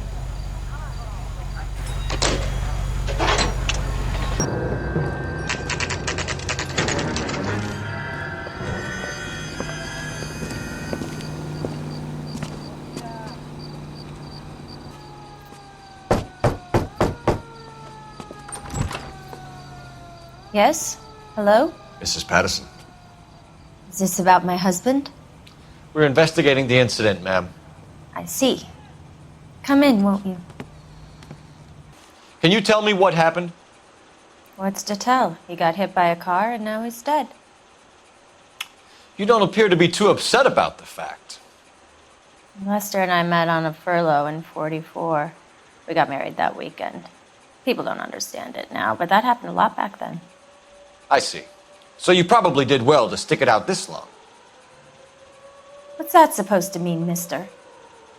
I think it's about time you left. I have someone here, and I beg your pardon? You're gonna have to run that one by us again, sister. It's okay, Lorna. I'm Leroy Sabo. Well, well. Nice to see you're comforting the grieving widow, Mr. Sabo. All right, wise guy. Do you have any intelligent questions you would like me to answer? You can confirm Mrs. Patterson's story. Lester lost at cards. He was kind of hard to control when he lost his temper. He turned without looking and walked right out in front of the car. It wasn't good.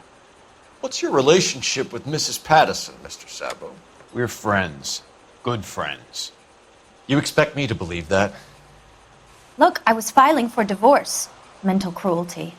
Lester could be a mean son of a bitch. And Lester knew about that? No, I hadn't told him. Well, hasn't this worked out well for the two of you? I feel almost bad for busting in on this little rendezvous. How did the car come to hit Lester? He walked straight into the path of an oncoming car. You expect me to believe that, Lorna? It's all very convenient. Gambling for Lester was like the needle for a hophead. He was yelling at me. He was yelling at the whole world. I kind of felt sorry for the driver. Poor guy had no chance. You were arguing in the bar and on the sidewalk? We were always arguing. So what? Admit it, you were baiting him, pushing his buttons. We can easily get the full story from the regulars in the bar. All right. Lester was playing cards out back. He lost, of course, and wanted back in. He suggested I earn the money on my back to get a mistake.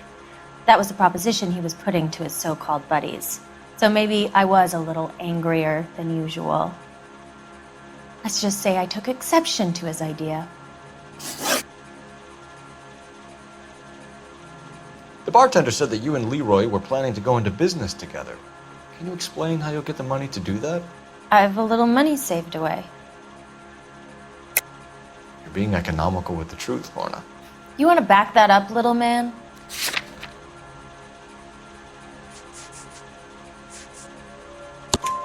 You increased the premium on Lester's life insurance. GI insurance policies have a $10,000 payout. It was Leroy's idea. Lester lived on the edge. He was always getting into fights, crap games, pinochle, you name it. Turns out it was good advice. It speaks to motive and premeditation, Lorna. You're forgetting the hit-and-run detective. You and Mr. Sabo have an interesting day. I'm sure we will, officer. Now, if you could both just leave. We're leaving, ma'am. Sorry for your loss. I can see what a tough time you're having with all this.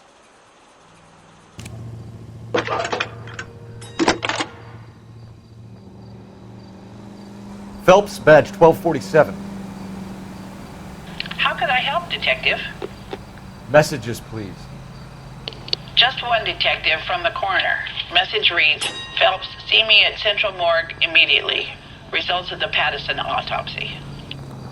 Thanks for your help.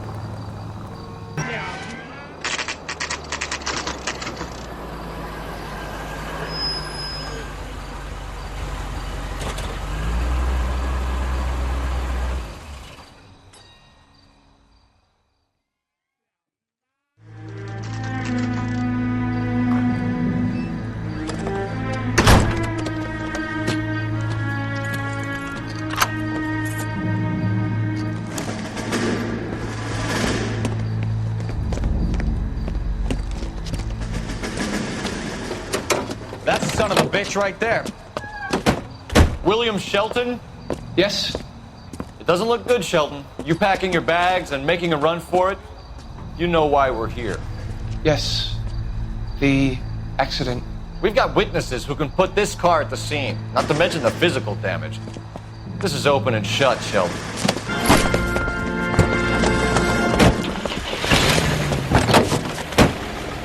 How does a vehicular manslaughter rap sound, Shelton? I hit him. I admit it. I just panicked, but it wasn't my fault. What do you mean? The guy jumped right out in front of me. He came out of nowhere. There's nothing I could do about it. Why didn't you stop? I've had accidents before. That's it. We're done here. The DA is gonna love you. They weren't all my fault. I'm a surveyor. I need my license for my job. There were people around. A woman and a man were standing right next to him. I thought they could get him to a hospital.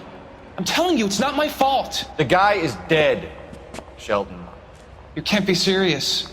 William Shelton, you're coming downtown. We need to talk about a manslaughter charge.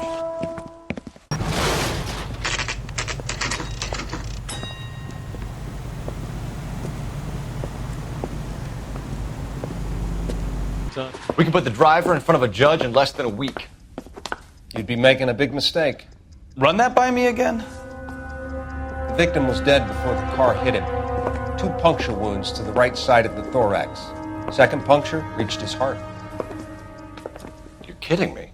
Been doing this job 23 years, son. No one's ever laughed at one of my jokes. He was stabbed to death? Long, sharp knife. Length of a bayonet. We found a knife in the alleyway. Where is it now? Was it bagged? By Patrolman Kaplan. Perfect. I'll get you a definite match. Jesus, we got him. Murder 1. We were right there and they tried to stare us down. Now they'll both get the gas chamber.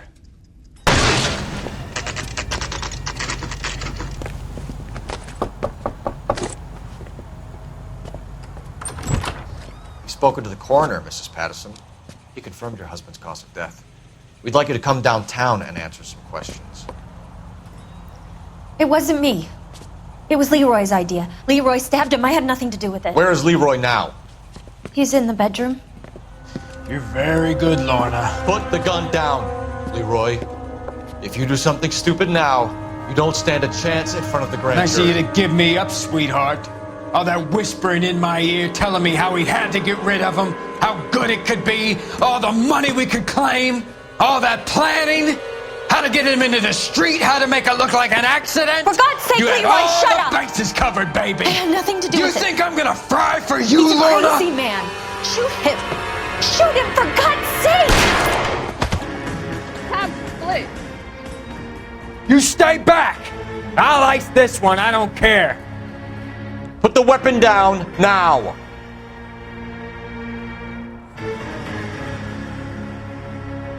You want to back off right now. You want me to paint the fucking sidewalk? Help me!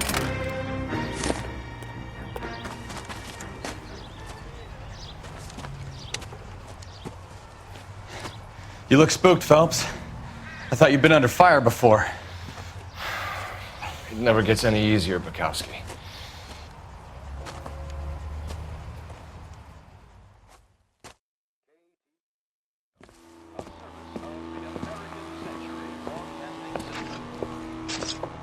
So, I give you a hit and run. You bring me back fraud, conspiracy, and first-degree murder. This is how a good detective operates, Phelps. You take nothing at face value. You keep digging and asking questions until you get to the truth. You got some sharp elbows on you, detective. I like that. Keep up the good work.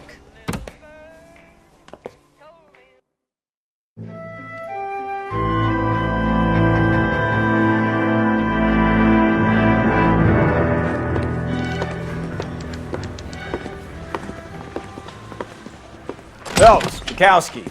B-Cop says he located a green Kaiser Fraser from the hot sheet. Address is 6 West 2nd Street. Get over there, see what you can find out. Go on. Sorry to inconvenience you.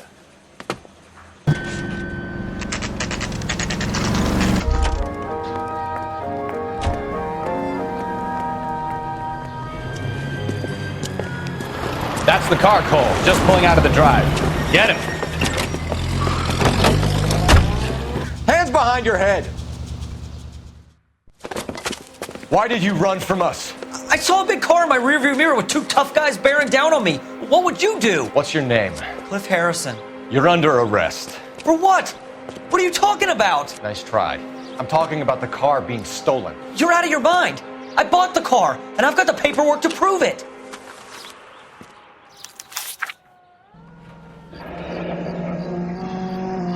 Looks like we'll have some questions for the people at Coombs Automotive.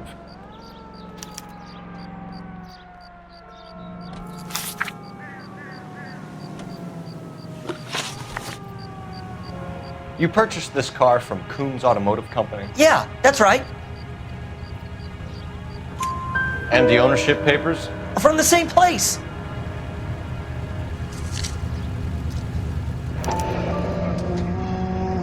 If this is a forgery, it's top-notch. This will need to be traced.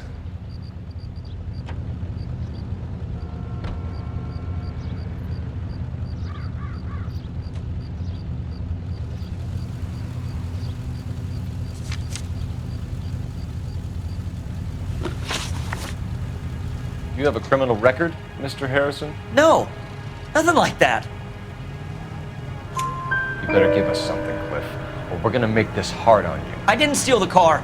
I ran because I've got some wacky backy in the glove compartment. How much, Cliff? 1 reefer.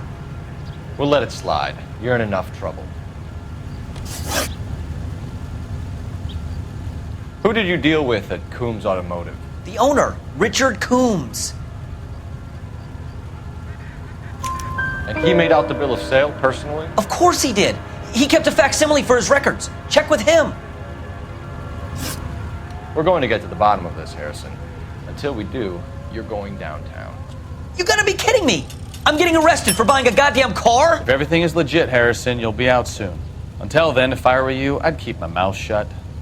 Bag his possessions as evidence and have him arraigned for grand theft auto. Right, detective. Do you know who my father is?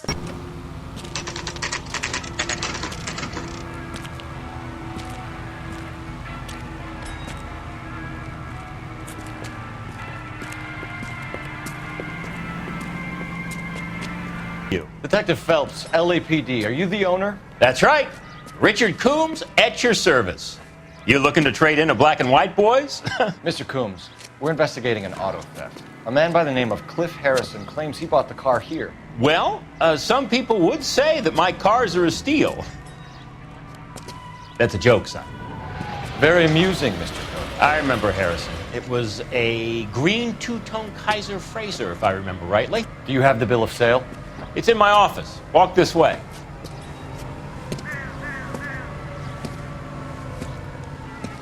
That's a joke too, son. Phelps, you mind if I shoot this guy? He's getting on my nerves. Here it is. Got the original pink slip there too.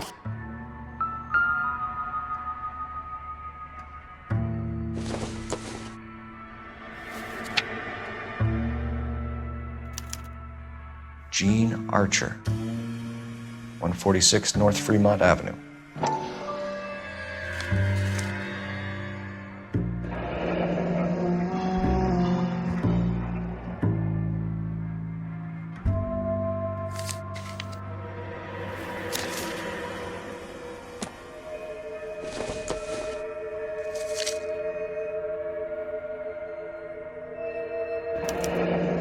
Harrison's purchase receipt was legit, at least.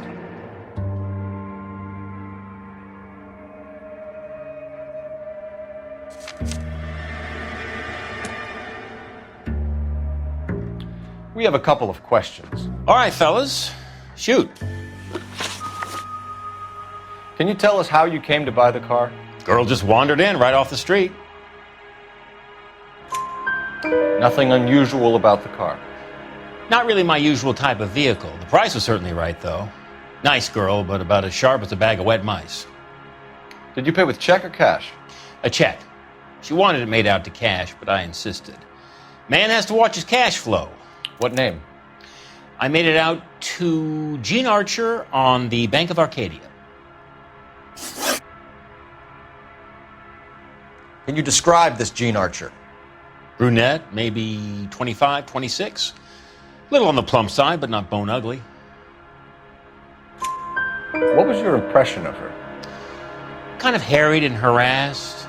In a hurry to go somewhere, but no place to go. You get to know the type. Do you know anything about the company that prints these pink slips? Nope. Should I? It isn't exactly my business. It says Marquee Printing. You've never heard of them? Marquee. Sure. They do all the government red tape. You'll find the place down on Aliso Street near San Pedro. When exactly did you hand over the check, Mr. Combs? Close of play on Friday. Why didn't you pay her cash? You knew the car was dirty. I had an inkling. When people are in a hurry for money, always pay by check, son. Gives you a couple days to back out. This was all above board. Yes, of course it was. Did this look legitimate to you, Coombs? I'm in used cars, son, not bearer bonds. In my business, you don't look a gift horse in the mouth. Now don't come on all high and mighty with me if you want my help. Thanks for your help, Mr. Coombs. We need to continue the investigation. Hope you sort out your problem with Mr. Harrison. Go easy on him, son. Boy's about as sharp as a bowling ball. He's built too low. The fastballs fly over his head. Let me shoot this guy, please. You have a pleasant day, Mr. Coombs. Out of here. You wait. 5 years from now, all our jobs will be done by robots. Phelps, badge 1247. How can I help, Detective? Requesting an APB on Gene Archer, age approximately 25, on suspicion of grand theft auto. I'll relay the information. Messages for me, please. A James Velasco is being held at Central Station on suspicion of GTA. Possible link to the Harrison case. They're waiting on you to conduct the interview. Thanks, ma'am.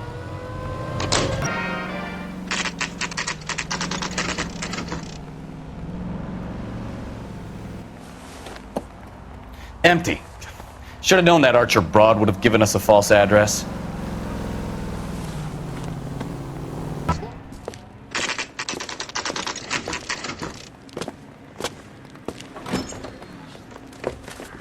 Detectives, Velasco is prepped and ready in 2.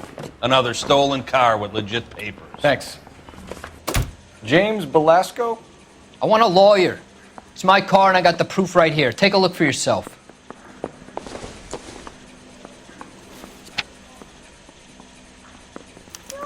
The paper is real enough, Belasco, but the car isn't yours. This pink slip is a forgery.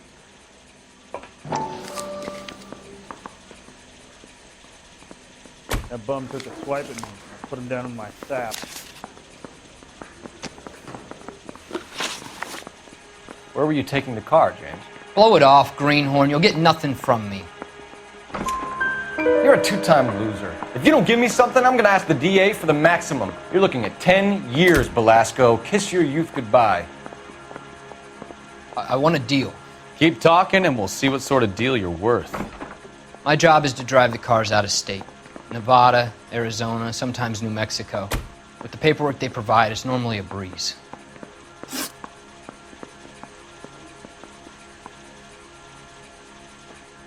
Does the name Jean Archer mean anything to you? Nope. Never heard of her. You're a liar, James. Say that again. I'm telling the truth. I don't know the broad.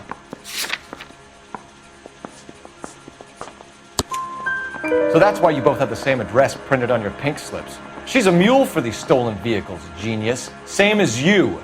Jesus. All right, I know her. Stupidest broad I ever met. Always cooking up crazy schemes. I don't know why those guys use her. You happy now? What happens to the cars once they cross over the state lines? I don't know. I just deliver them. Give me something, Belasco, or I'll take you back to the cells and tell the whole station you're a child molester. How long do you think you'll last? Okay. I hear you. The cars get sold in Chicago or back east. Sometimes I bring back cars coming the other way. Where do you pick up the cars, Belasco? Warehouses. Mainly in East downtown. An address, Belasco. You want my help with the DA? Cough it up, now. A place on Industrial Street. I don't know the number. You're gonna help me out, right? Keep talking, kid. We'll see what we can do. All right, James. We're gonna check if this information is worth anything. And if it is, I need your help here, pal. If it is, then we'll know you're a man of your word, and so will the DA. Yeah, I'm thinking. You're Phelps, right? Yes, I am. Look, can we do this later? I'm in the middle of it. Ray Pinker. I'm with Technical Services. The pink slips are all real. Yes, we know that. There's only one company that prints them in California, the Marquee Printing Company. They've confirmed that the numbers are legitimate. You've checked them out? Sure. They're on Aliso Street, near the corner of San Pedro. The guy I spoke to was Lightval. Gordon Lightval. Here, I wrote it down. Thanks, Ray. This is a great lead. We'll get down there as soon as we can.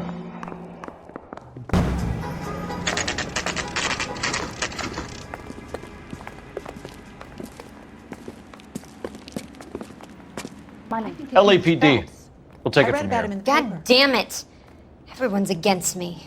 Look, just let me get my money and get out of here, okay? You look sweet. How about giving a girl a break? I could be very nice. I'm afraid I can't do that, Miss Archer.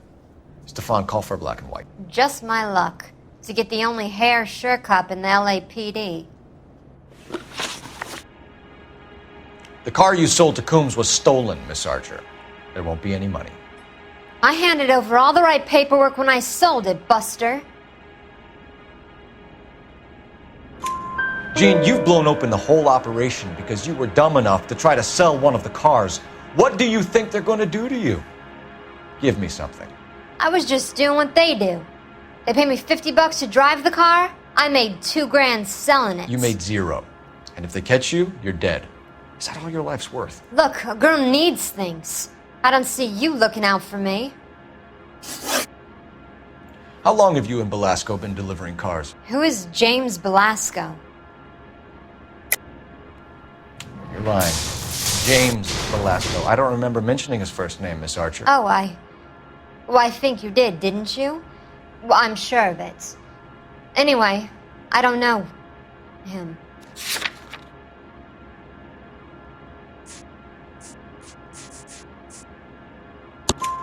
You aren't sharp enough to lie to me, Gene. You and James Belasco share the same address on your pink slips. We have him in a cell. Okay, so I know the creep. The pink slips are real. The home addresses are always vacant lots. Bigelow is always boasting that the paperwork is legit and that if we stick to our stories... And don't try and sell the car? Yeah, that too. Tell me where you picked up the car, Miss Archer. Look, I can't remember. Let me go, will you? Please. What have I got to do? Trying my patience here, Gene. I'll have the reporters down here and have your picture in all the papers. You'll have nowhere to run. All right already. I get the message. I pick up the cars from a guy named Bigelow. 58 Industrial Street. Big warehouse, full of goons. Now you've got what you want. Can I go? Please? No, you sure can. We've got a car waiting outside for you. Some career advice, Gene. Get out of crime. Marry someone boring who has money and will find you captivating. Is this guy for real? He takes a little getting used to, but yeah, he generally means what he says.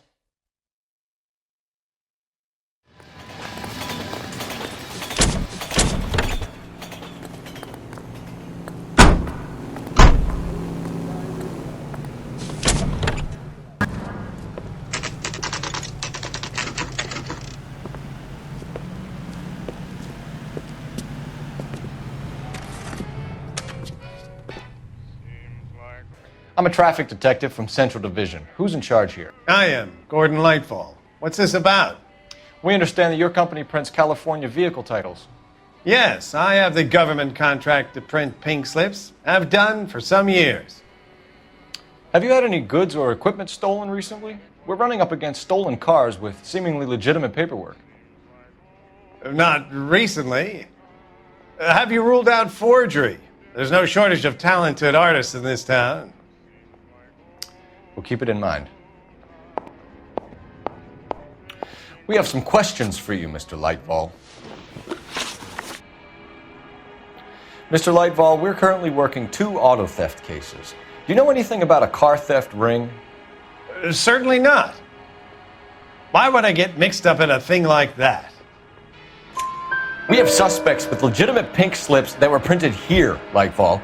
You better give me something before I bring the whole department down here. Don't be hysterical, Detective. As a matter of fact, we had a similar problem a couple of years ago.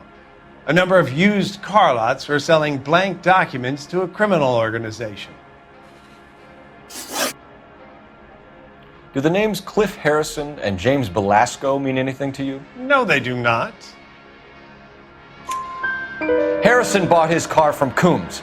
The pink slip looks good, and that points the finger here. Do you have any employee trouble? No, I don't. They've all been carefully screened. Look, now that I think about it, the name Coombs sounds familiar. I think they may have been involved in stolen documents in the past. Do you have a delivery ledger, Mr. Lightfall? We would like to cross-check against the Coombs Automotive Emporium. It's a little out of the ordinary, Detective. I'm not sure I can share those sorts of records.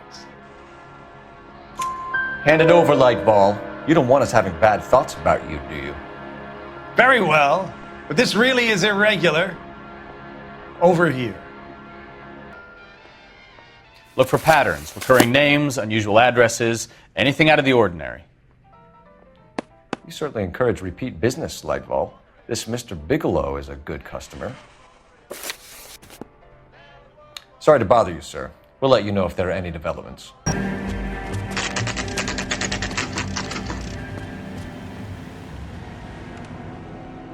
think we should call for a couple of black and whites. Get Fleischer down here. I thought you Marines were gung-ho, Cole. You have a 45, don't you ever want to use it? I'll take the back. Just give me a few seconds to get around there.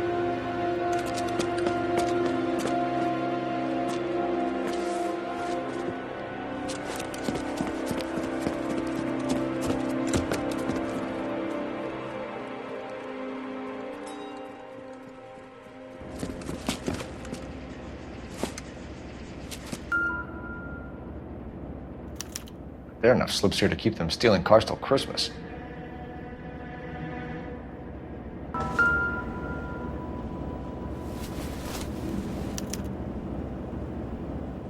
Marquee Printing Company. There's nothing like going direct to the source.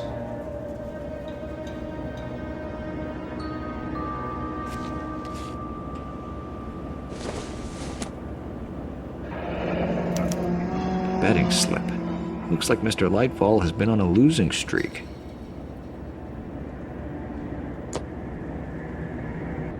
We've got a trail of pink slips and stolen cars that leads right to your door, Bigelow. You're in this up to your neck, but I don't think you're the man in charge. Make it easier on yourself. Give him up. I do work on cars for customers. You charge in here shooting up the place like it's the Ballad of Bulge. I can't give you anything. We know about marquee printing. You can make this easier on yourself by giving us your man on the inside. I sometimes repair cars and put them back on the road. I need a pink slip to resell them. There's no problem there. There are at least 4 dead men in this warehouse. A couple more. Punks won't make for that much extra paperwork. We'd be doing the legal system a favor. Okay, tough guy, I get the message. Lightfall, the guy who runs Marquee. He's the big shot. He likes to spend big at the track. He owes people.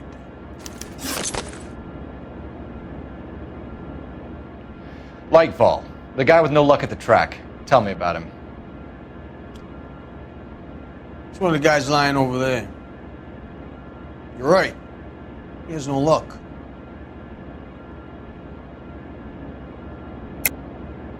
That's the best lie you can come up with, Bigelow? Hey, would I lie to you, detective? I'm not exactly in a good position here now, am I?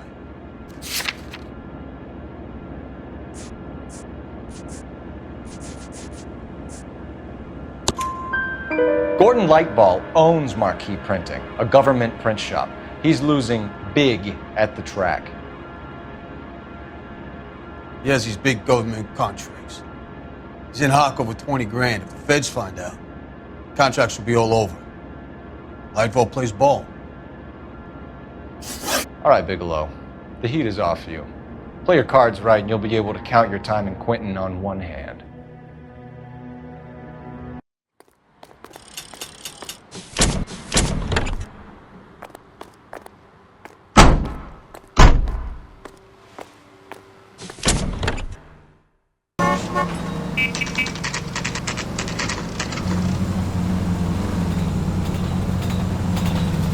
You're under arrest. You again? This harassment is starting to wear thin. We found a box of pink slips in a warehouse full of hot cars. You signed for them, Lightball. I signed for all the orders and deliveries. You'll need something better than that, cowboy. Save it, Lightball. We already have all we need to send you down. I've had enough of this. You either produce some shred of proof, or I call my attorney.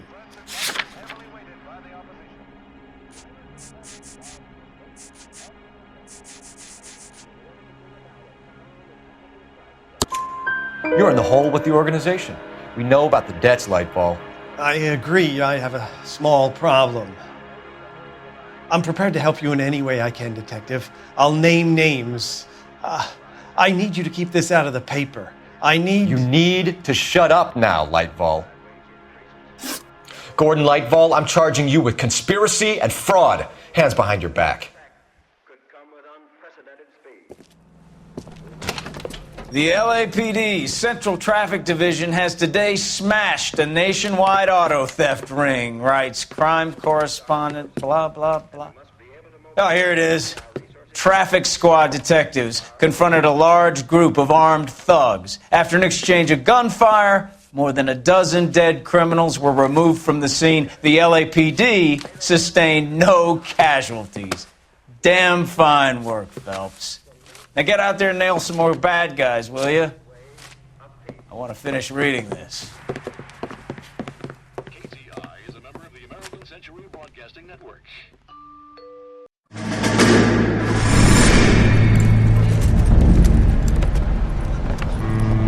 My family runs a shipping business in San Francisco. We used to have 2 ships a week to Tokyo. We've been in shipping for 2 generations, Hank. I've never been on a voyage anywhere. I feel like Odysseus in the beginning of his journey. The Odyssey took 10 years, Cole. This is the American century. America can rule the world after we win this war. We need to stay alive, Cole. These men are counting on us. Have you heard what the veterans are saying to each other? No. Golden Gate and 48. That's 4 more hard years of fighting.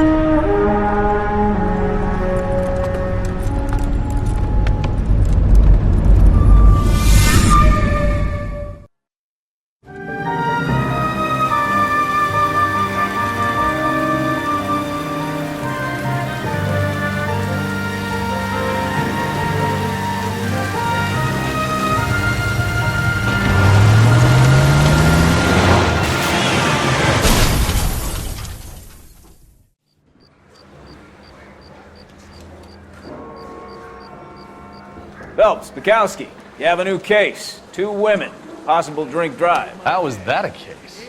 The broad says she was doped and that somebody tried to kill her. Where did this take place? That's the bit you're gonna love. Right across the street. What? A Chevy Styline took a nosedive off the escarpment, fetched up underneath a Cola King billboard. Up to it, boys. We got bad guys to catch.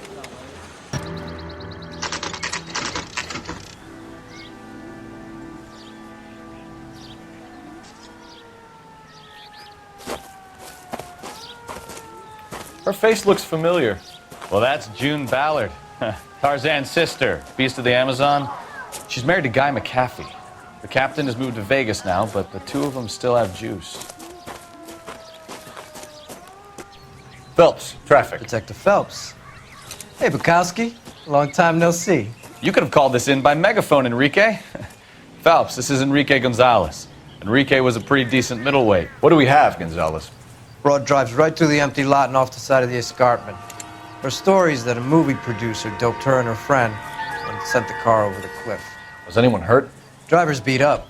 Not too bad considering. If she hadn't hit that billboard, we'd be scraping both of them off the pavement. Passengers are Jessica Hamilton. She's just a kid. She's pretty knocked around. Kid gonna be all right? I think so. They've taken her to central receiving. If you want to take a look around, you can stall the ambulance. Thanks. Do that. One more thing. Watch out for the driver. She cuts rough.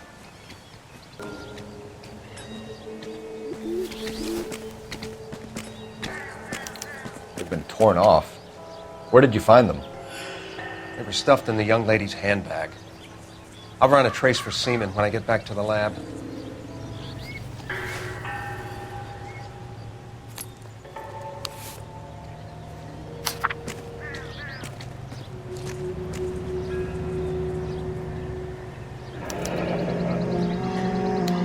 She's a long way from home.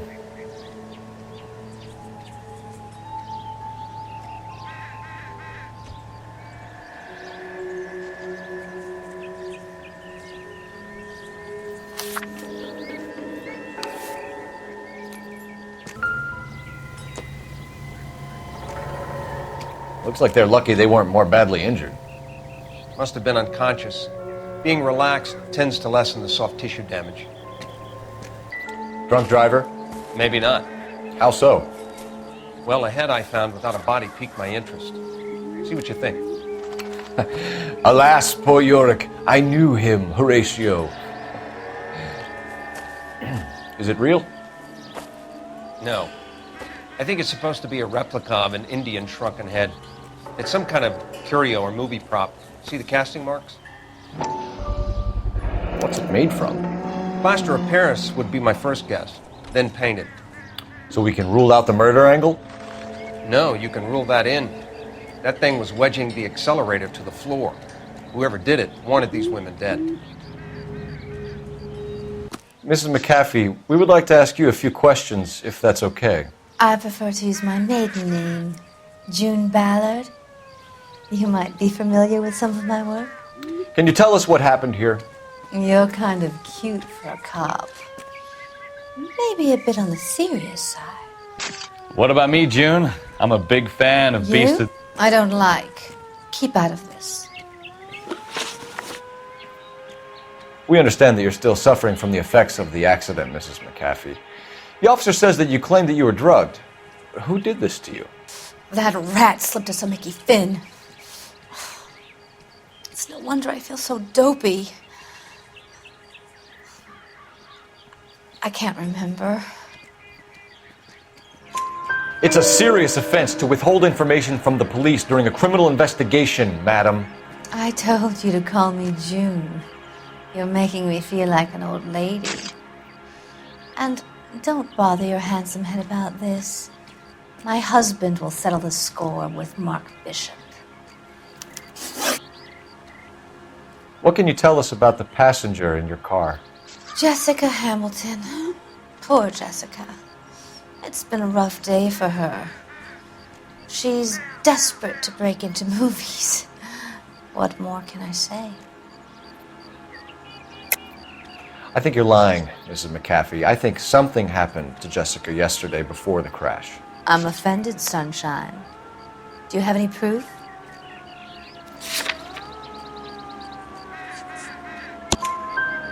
Miss Hamilton's underwear were physically torn from her body. She wanted to go to a casting. I took her to a casting. Whatever happened after that is between her and Mark Bishop. We found a shrunken head that was used to tamper with your car. You see, I normally don't drive off cliffs. The last thing I remember is getting behind the wheel. It's obviously some kind of movie prop. You must know where it came from. In case you hadn't noticed, I am the talent. And the talent doesn't deal with props or sets or any of that kind of stuff. Why don't you ask Mark Bishop which prop house he uses? You mentioned a Mark Bishop. You think he might have had something to do with this? He is a movie producer. As for his involvement, you just leave it to me and my husband to worry about. I want to know what happened between you two that made him want to commit a double murder. Bishop offered me a part in his picture. Then he withdrew it. Fact is, we had a deal. Pressed him on it, and this is where I end up. Mrs. McAfee, I think it would be in everyone's best interest if you accompanied Patrolman Gonzalez back to the receiving hospital. I'm going to be okay. These guys can take me home after my lawyer and I have talked to the news hounds. Mrs. McAfee, you are still under the influence of narcotics, and you're likely to go into shock once the drugs wear off. And I thought you were a heel. It's nice of you to be concerned.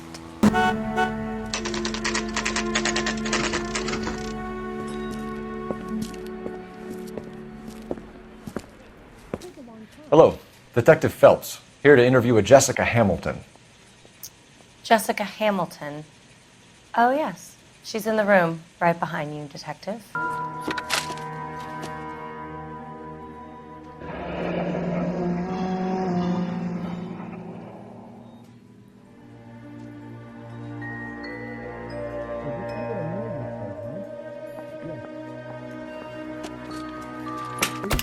Hello, Jessica. My name is Cole Phelps. I'm a policeman.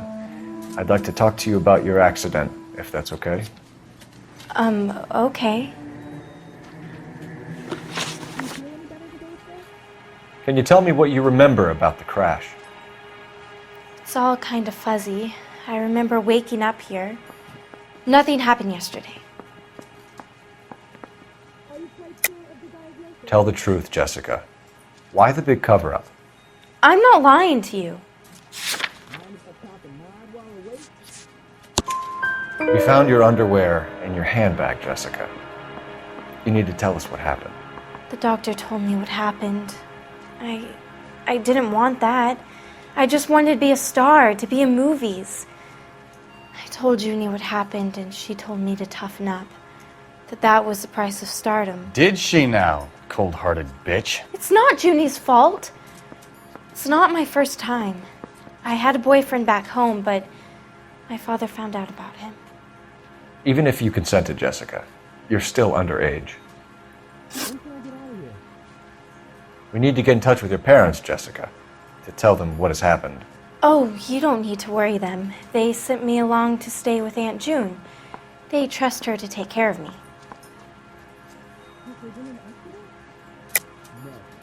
You're lying, Jessica. How are we going to make this right if you lie to us? Please, Detective, why would I lie to you?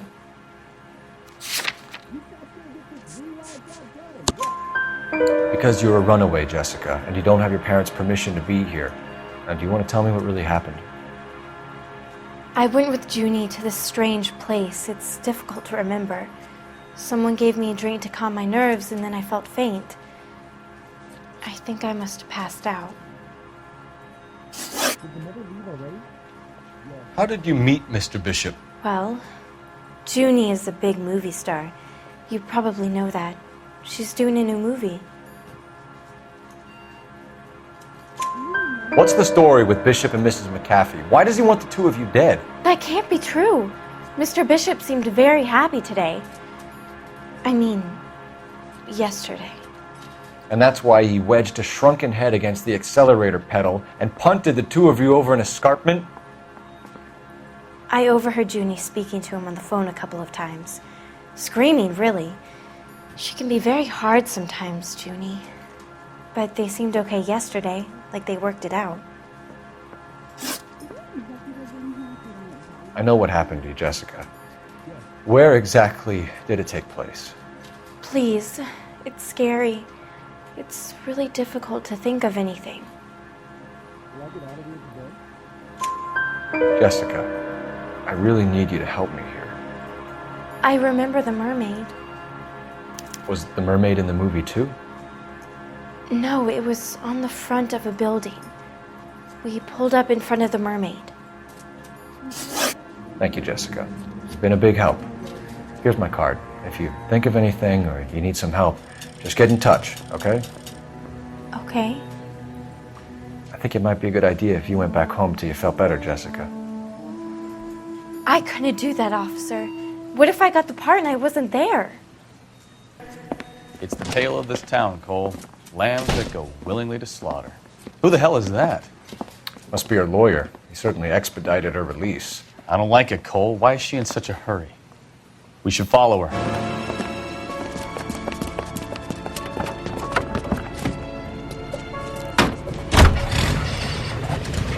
There she goes. Come on.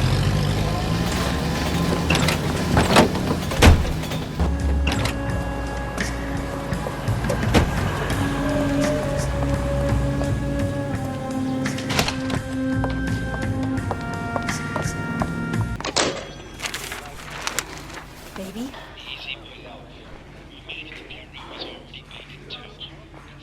No! I don't want him taught a lesson. You know what I want. Well, then make someone else do it! You still know people out here, don't you? Then make some calls!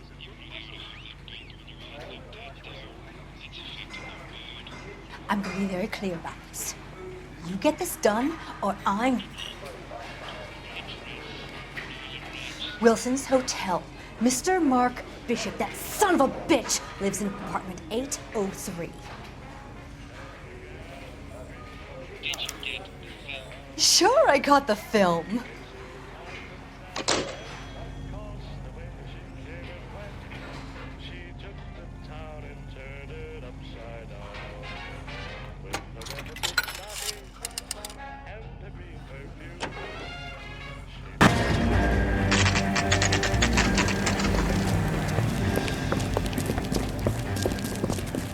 You the cops?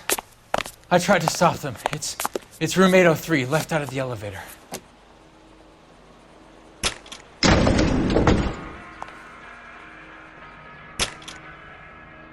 Sounds like we're about to make it a hat trick of hysterical female witnesses.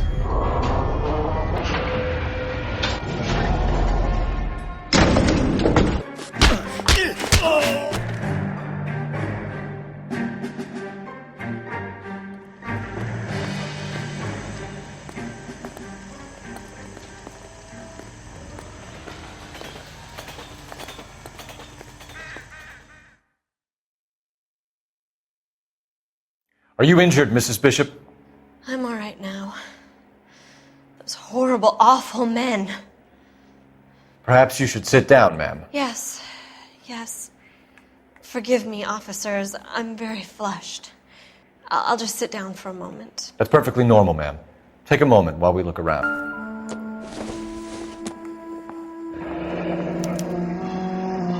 What do you have to do to earn $20,000? Presented to Mark. Great Wall of Babylon. A replica of a replica.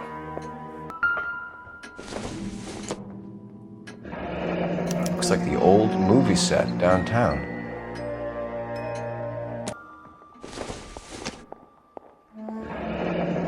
Looks like we found our mermaid. Who are these men in the picture? My husband, Mark, and Marlon Hopgood. They work together on occasion. That's Hopgood's shop.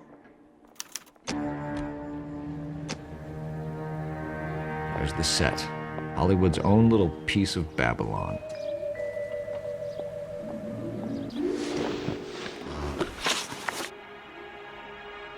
Those men, I think they work for Guy McAfee. Do you know the name? No. Why should I? June Ballard is married to Guy McAfee. Have you heard of her? That slut. She's been badgering my husband for days. Mrs. McAfee alleges that your husband tried to kill her and her friend last night. I think you should tell us what you know. My husband's a movie producer. This has something to do with his new picture. He doesn't include me in his business. June Ballard said she had a deal to be in his new picture. Mark repeatedly told her no. He had Joan Leslie lined up for the role. That's how he got the finance. June made all kinds of threats. She was very rude to me. You know June Ballard? We were both on the same picture a few years back. That's how I met my husband. Where can we find your husband, ma'am? He told me he would be on set. That's all I know. Either we find him or McAfee's people do, Mrs. Bishop. If you care for him, you should make sure that we find him first. I do care for him, but I don't really know where he'd go if he were in trouble. Hopgood might know. Why is your husband paying Lorna Hopgood $20,000? Lorna? Marlon's ex-wife? Are you sure? You're lying, Mrs. Bishop. It's some kind of payoff. You know exactly what the money is for and who it's getting paid to. Do I? Would you like to prove that, detective?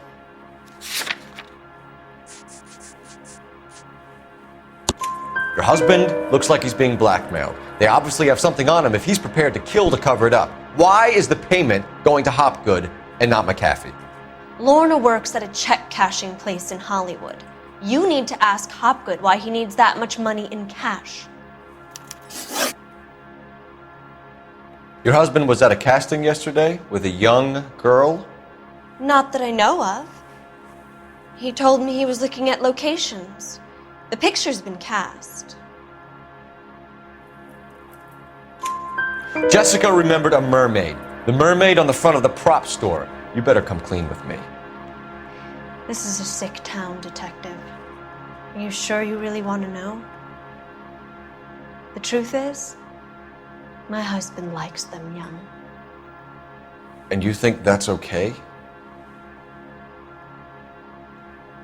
I was 16 when I first met him. I thought he was a genius, a magician with film. I was 20 before I realized he was just a B-movie hack. But he's nothing compared to some of the monsters at these big studios. My guess is Ballard sacrificed her little friend. Happens to a lot of girls. Your husband is in trouble. It could go easier for him if you were more helpful, Mrs. Bishop. He's a big boy, detective, and so are you. This is Hollywood. There's always a deal to be done. Operator, give me R&I. Putting you through now. Phelps, badge 1247. How can I help, Detective? I need a location on a silver screen prop store. Just a moment. Silver Screen Props, corner 3rd and Figueroa. Thanks, man.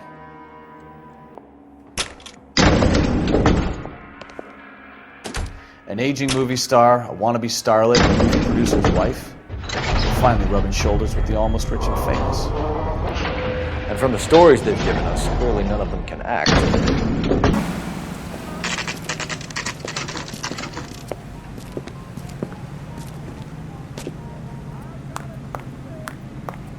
Phelps and Bukowski, LAPD. We're investigating the attempted murder of June Ballard and Jessica Hamilton. Christ! I'm Marlon Hopgood. How can I help? You hold castings here? How'd you hear about that? I got a little soundstage out back. Lead the way. Keep him here, Stefan. I'm gonna take a look around. What's this got to do with me? Don't try my patience, knucklehead.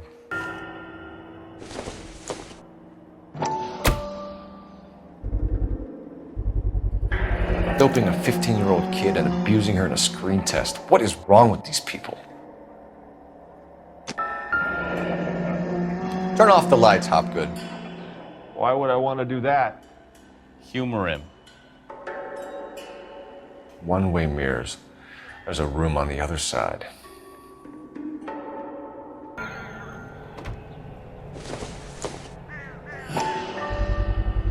So this is where you sprang from.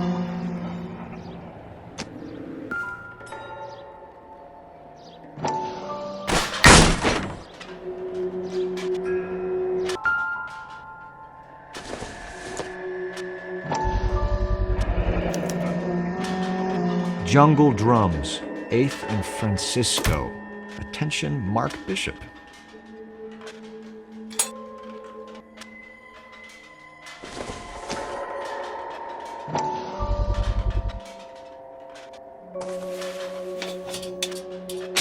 So what happened to the film of Hamilton's screen test?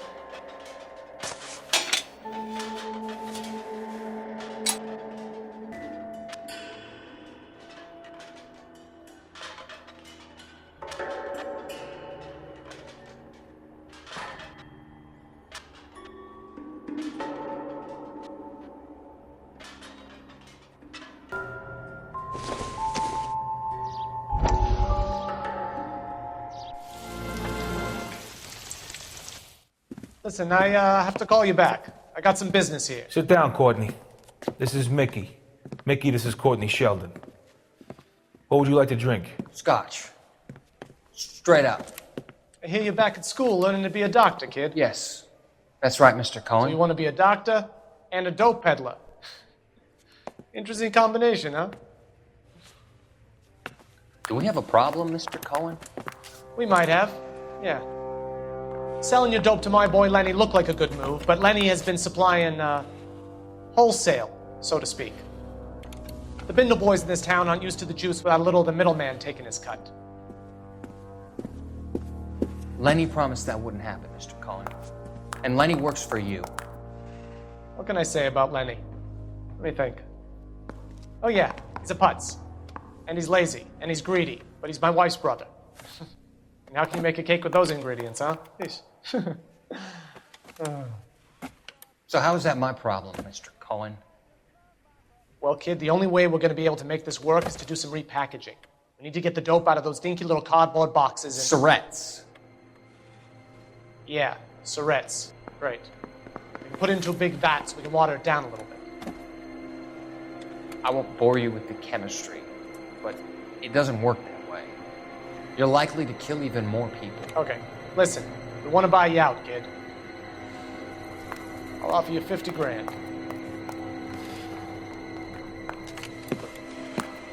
Hey, hey! You don't like my offer?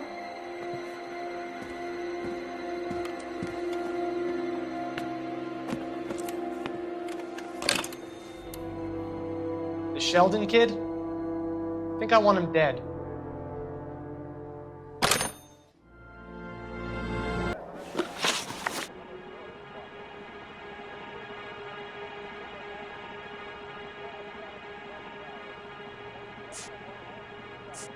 You ever do any work for Mark Bishop? Mainly do work for the studios. RKO, Republic, Warner Brothers. So yeah, when Bishop was doing work for a studio, yes. When did you last see him? Now I'm doing work for his next picture. Still pre-production though. Haven't seen him around here in a while. I know you're lying, Hopgood. Bishop was here, and you know exactly what he was doing and what he left lying around afterwards. You come in here without a warrant, and now you start throwing your weight around?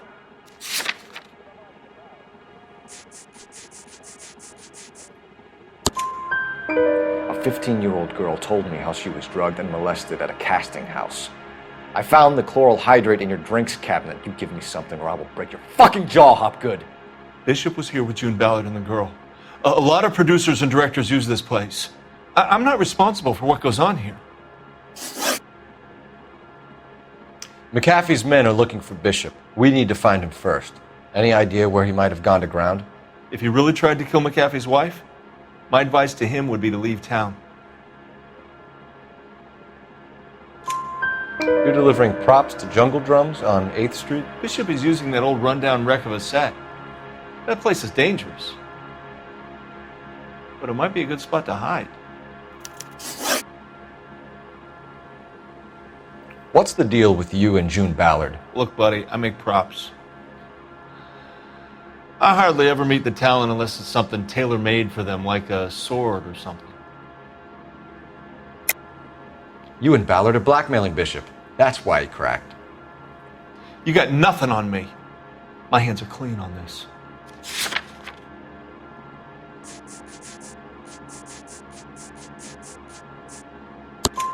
Enough! I've been in your peep room, Hopgood. I've seen your smut pictures and the camera setup.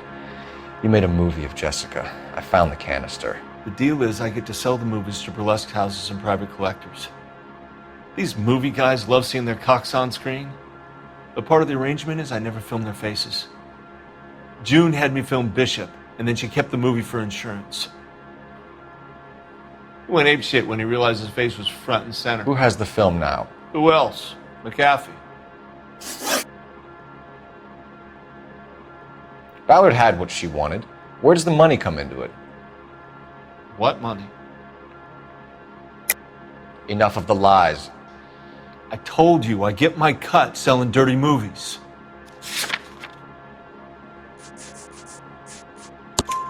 Your ex was getting 20 large from Bishop. If I wanted to skim 20 from Bishop, we'd do it through the movie budget.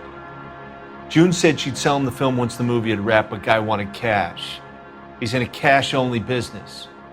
You think I had a choice in this? That's all for now, Hopgood. We're taking you in. Phelps! Roy Earl, ad vice. Hold on a moment. This is clearly a vice case. You've been roughing up my informant? Hopgood is a vice informer? Yes, he is, Phelps, and a very important one. Look at that mug. Have you been upsetting these two officers, Marlon? So we just drop it?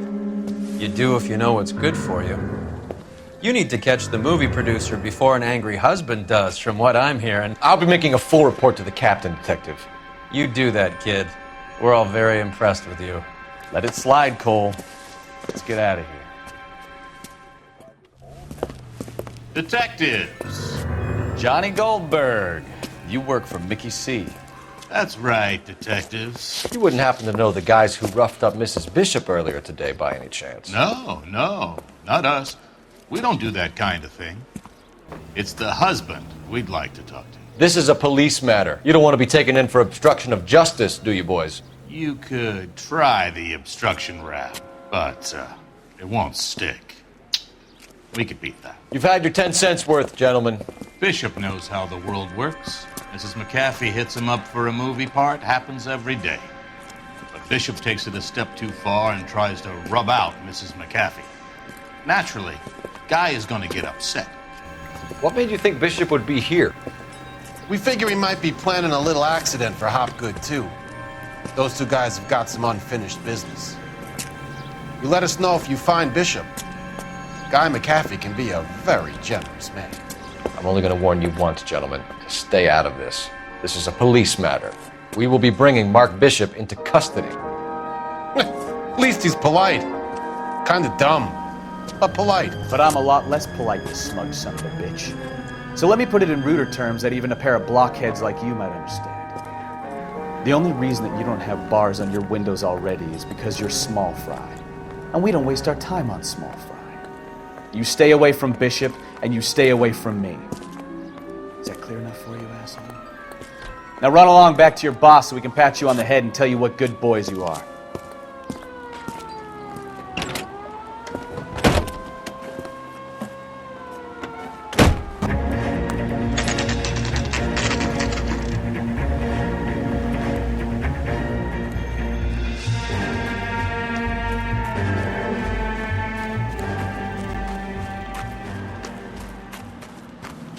There's the slippery bastard now. No. God damn it! Mark Bishop, you're under arrest for the attempted murder of June Ballard and the rape and attempted murder of Jessica Hamilton. All right, I'll come quietly. Just don't kill me. If you found me, then McAfee's goons will too. Oh, we need to get out of here. All right, but you stay close. Any tricks, and I'll save McAfee's boys the trouble. Follow me. I know another way out of this place.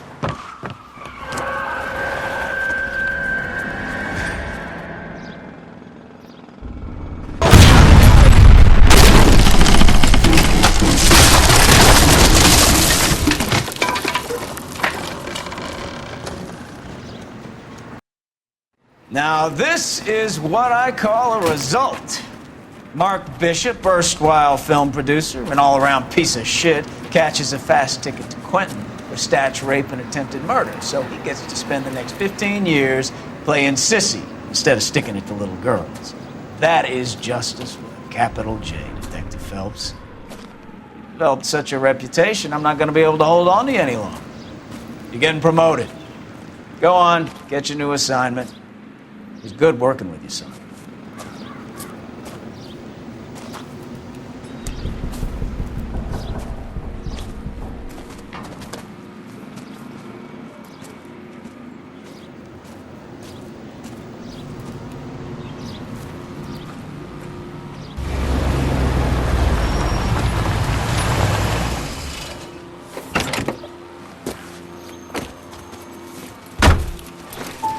Phelps, Bukowski, this your work? Can I help you, Detective? Sorry, Cap. Didn't see you there. Yeah, I'll bet you did. This is a traffic case. You need something? I'm here to buy a drink for the 2 LAPD traffic cops who broke the back of Guy McAfee's private army. You don't have a problem with that, do you, Captain? Go right ahead. Get in. I'm buying.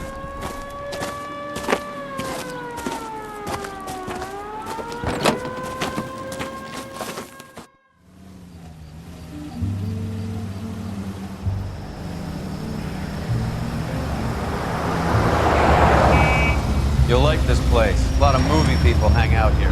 You like jazz, Cole? The hopheads love it. Sure, I guess. Big bands and swing I can understand, but this bebop palaver? How are you supposed to dance to that? This is Phelps, Leroy. Be nice to him. You'll like this place. They treat you right. Would you like a table, Roy? What do you think we want to do? Stand at the bar like I'll chumps? get a table ready for you. Don't look so happy to see me, Alphonse. I might get the wrong impression. Cole, this is Alphonse. He's a French Negro from Africa. Can you beat that? The Congo. A pleasure to meet you, Alphonse. Is Elsa singing tonight? Yes, she is. She has the next set. Come on, Cole. You can meet Elsa while they're fixing us a table. You'll like her.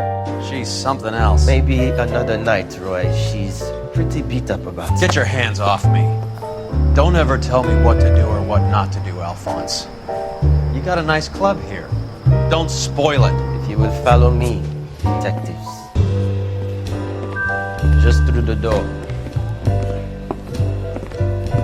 He was my only real friend, Harlan. We went through it all. Do you realize what he meant to me? Of course I do. You have no idea. You said it was construction work. It was an industrial accident, Elsa. How can I be held responsible? Elsa, are you going on? Louis, for God's sake, he was my best friend. The only man who ever loved me without putting his hands on me. Hi, Elsa. Here's someone I'd like you to meet. Cole Phelps, war hero and crime fighter extraordinaire. And why would I want to meet another fascist from the LAPD?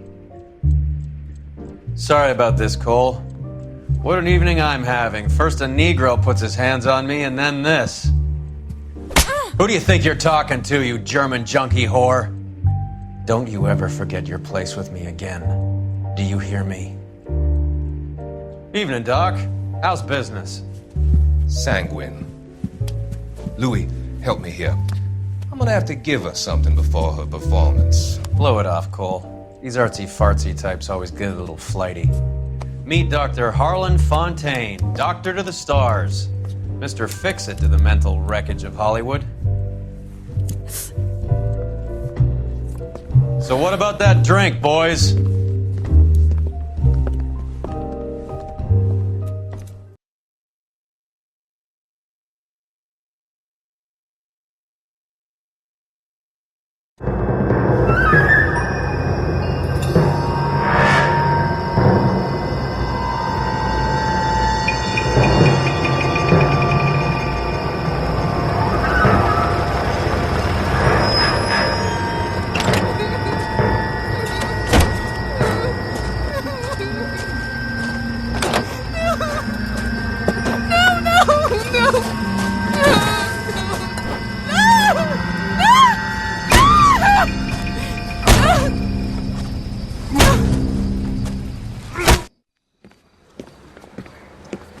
All right, gentlemen, take your seats. Let's get this over before lunch. Floyd Rose of the Homicide Squad has decided to take early retirement. We will all miss Floyd and the steely edge he brought to his police work. The department has arranged a wee drink at the Galway Arms to quench the mighty thirst a man gets from 25 years of police work. Floyd's departure leaves a place at the top table, and the chief has seen fit to promote Cole Phelps from burglary to the homicide desk. Stand up, Phelps. Take a chair. You're in the major leagues now, Sonny.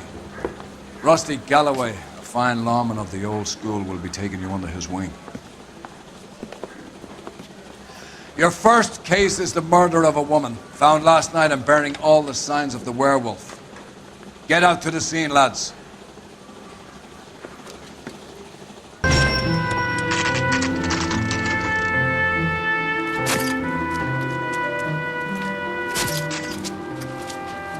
How about a scoop for the Examiner, Galloway? You could use some good press. Another tramp, another message. Is the werewolf back in business, boys? Do you have a mother, asshole? A sister? How about showing some respect for this poor woman? Let us do our job, and Detective Galloway will give you a statement later.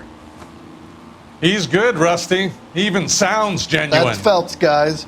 The war hero. Defending the honor of murdered humps. You're used to it, Phelps. Moving along, guys. You got your pictures, you got your headlines. Now scram.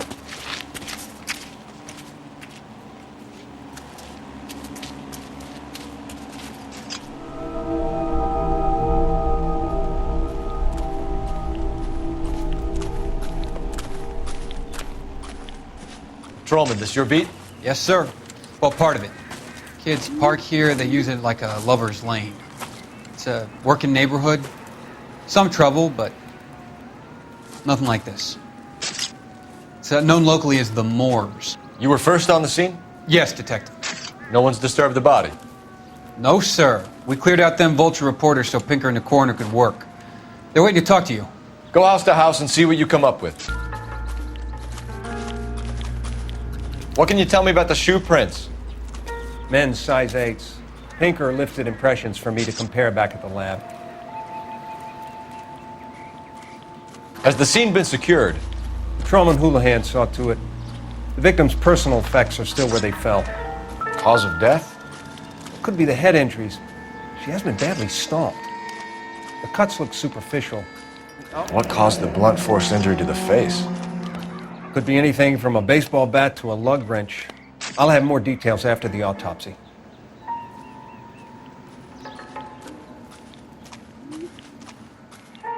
What about this wound on the finger? Something removed. A ring, most likely.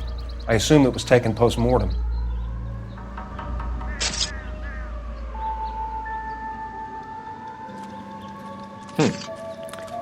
Interesting. What's the writing on the victim mean? BD, Black Dahlia, Tex? Your guess is as good as mine.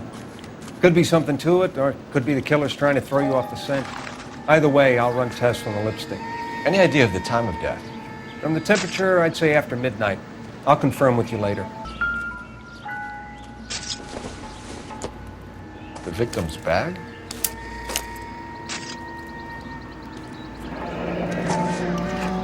Looks brand new. Can't be the one used on the body.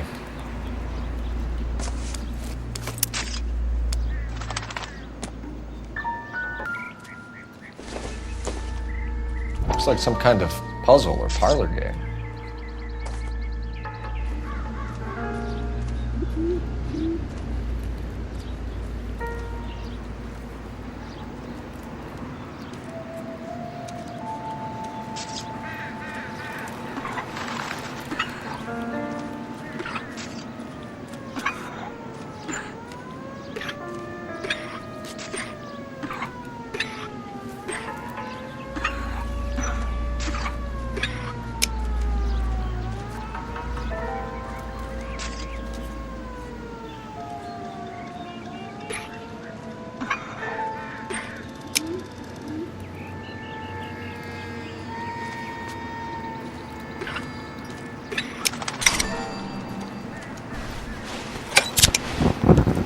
Bomba Club. Why steal a table lighter?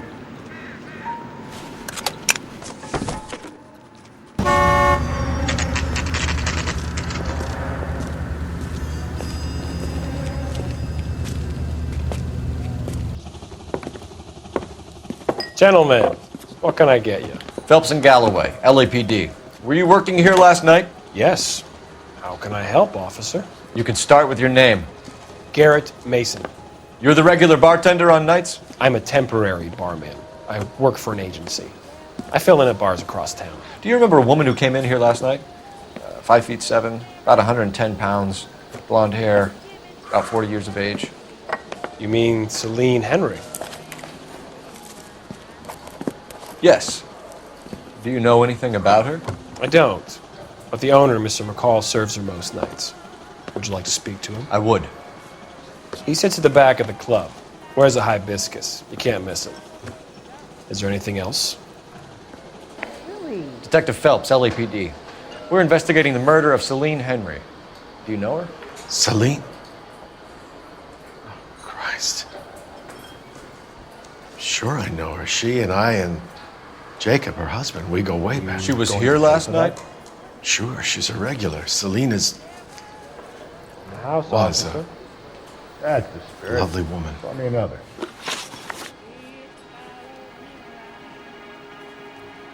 Was Mrs. Henry here with anyone last night? Not at first. Celine already had quite a head start. But she attracted attention? Certainly. A few gentlemen became very enamored with her and her stories. One guy in particular. You know him? No. He's been in a couple of times. Did they leave together? Yes. At around 11. If it helps, I made the guy's license plate. A waitress, can I have another spoon? My eggs were running. I think this could be a great help, sir. Thank you.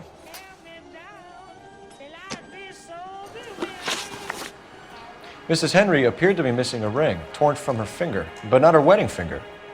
Celine always wore a red garnet ring on the large side. Larger than life, like Celine herself. Did she have it a long time? Sure. Since way back in her flying days. Did her husband buy it for her? No, it was before Jacob.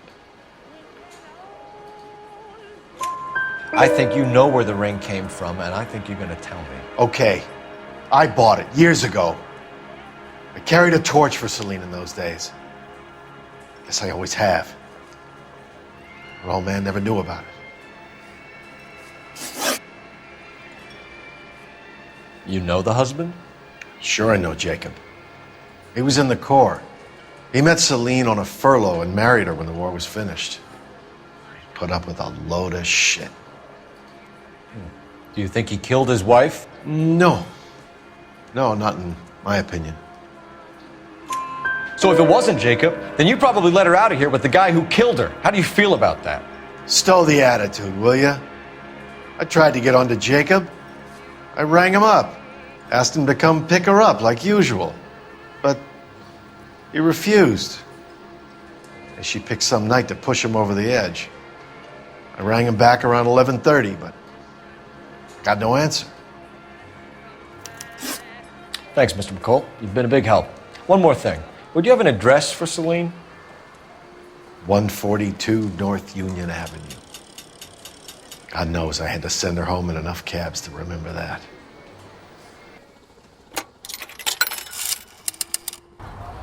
Operator, message for KGPL. Putting you through now. Phelps, badge 1247. How can I help, Detective? I need a registered owner on a license plate, 2boy8899. Yes, Detective. I'll need to contact the DMV. Shall I relay the details via KGPL? Please. Thanks.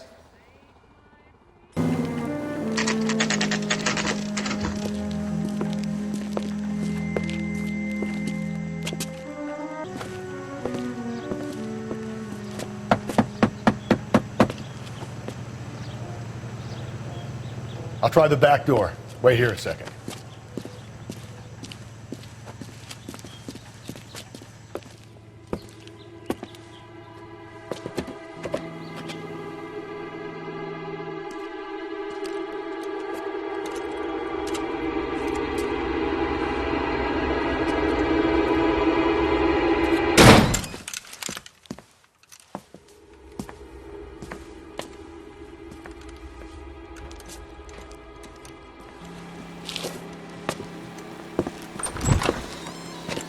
Side window's been jimmied. Looks like somebody's creeped the joint.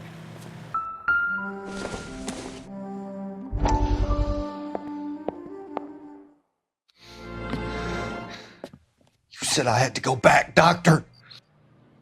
The fires are cathartic. They allow you to confront your past. You said the house would be empty. Are you taking the medication I have prescribed? You said the house would be empty. I heard them screaming. The circumstances were unfortunate. My colleagues had made all the necessary arrangements. You said the house would be empty. You're killing me.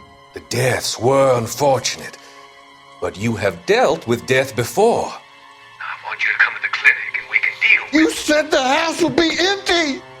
How can I find peace?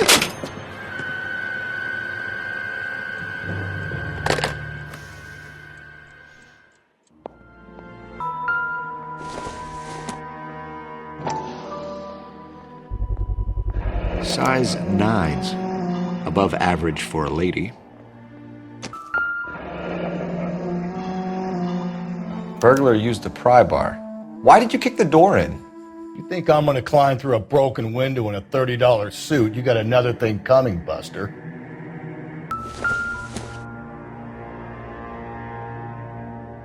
Celine and Jacob are obviously having problems. It speaks to motive. Crime scene evidence.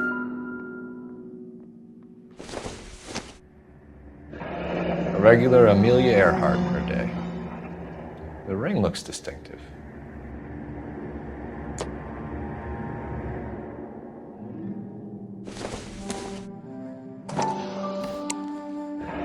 Tiffany? The rest of the stuff is junk. Might explain the missing ring.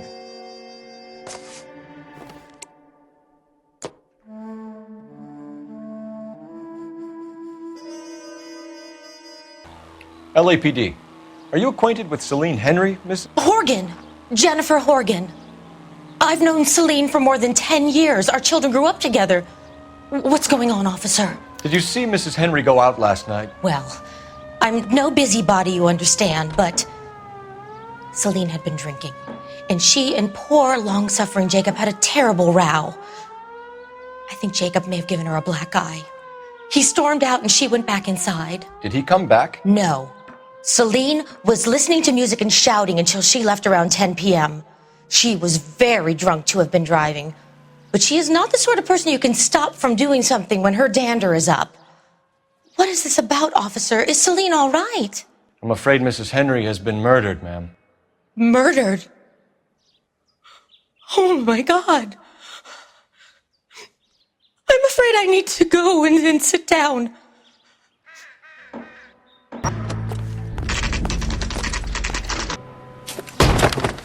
You Jacob Henry? Yeah. Who's asking? LAPD. You're under arrest for the murder of your wife, Celine Henry. Murder? Celine? Save the dramatics Oh, my for God. RKO, pal. You got bigger problems. What the hell are you talking about? You come in here, you tell me that Celine is... Take a seat, Mr. Henry. She's... We're gonna have a look around, then we'll talk. Jesus. I'm sorry.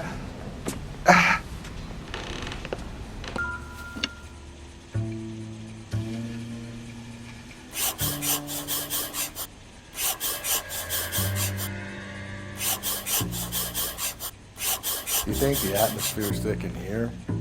Wait till you try to gas you.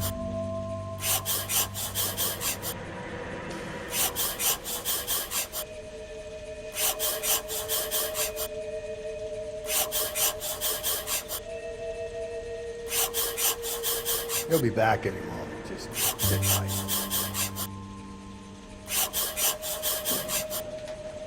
The oldest problem there is what to do about the old lady.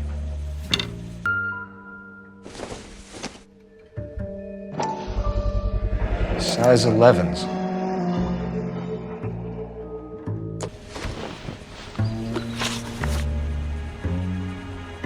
So who could have killed Celine? Where did she go last night, Jacob? A bar, I suppose. Look, I don't know. You know where she went, Jacob. You're lying. Why would I help you if you keep lying to me? Look, I'm telling you, I don't know.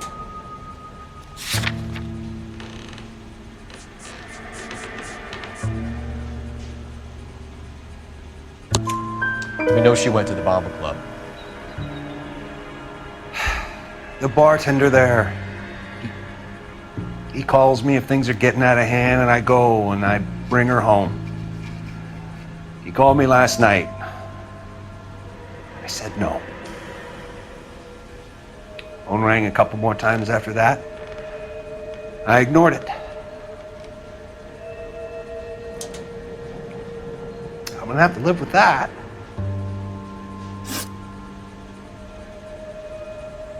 When did you last see your wife, Mr. Henry? Last night. I went to see her. We talked. Things got a little out of hand. I left. You don't remember what time you last saw your wife alive? Look, I'm sorry. I left. Maybe 9 p.m. Might have been a little later, but right around 9. Why did you kill her, Jacob? Things will go better if you come clean about it. That's a lousy thing to say. I never gave up on my wife.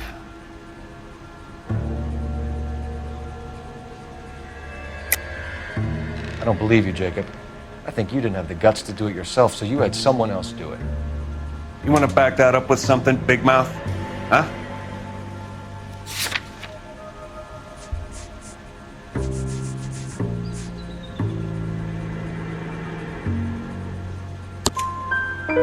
The note by the phone suggests you meant her harm. You want the truth? Truth is, I was sick to death of her. I was trying to have her committed. We're still gonna need you to come downtown, Mr. Henry. We can get this all down on paper, Jacob. How you got fed up with your wife and how you figured killing her would bury all your troubles. Kill my own wife? She was a lush and a tramp, and you just couldn't stand it anymore. Shut your goddamn mouth! So now you're gonna tell me you loved her? Ah, the DA goes all gooey over remorse, Jacob.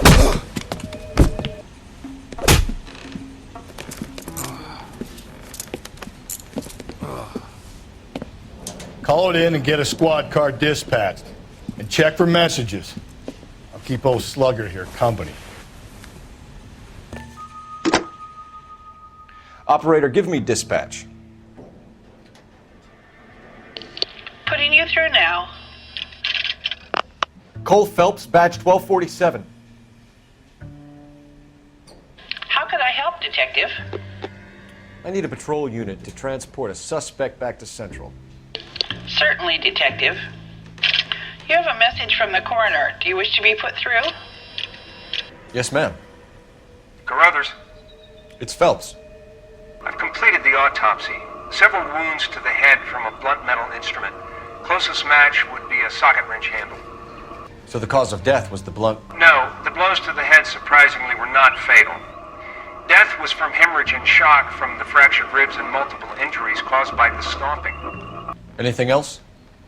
He's some kind of sex fiend. The tissues of the anus were bruised about 1/8 of an inch, but no trace of semen in the anus, vagina, or stomach. Thanks, Doc. Operator, give me R&I. Any word on an owner for that vehicle? License was 2boy8899. Yes, Detective. The plate belongs to a brown 1936 Pontiac. Registered owner is one Alonzo Mendez of 402 South Fremont Street, apartment 16. Thanks. Any other messages? One, Detective. From Captain Donnelly. He wants any and all suspects returned to Central. Interviews to be set up immediately. Got it. We're coming in.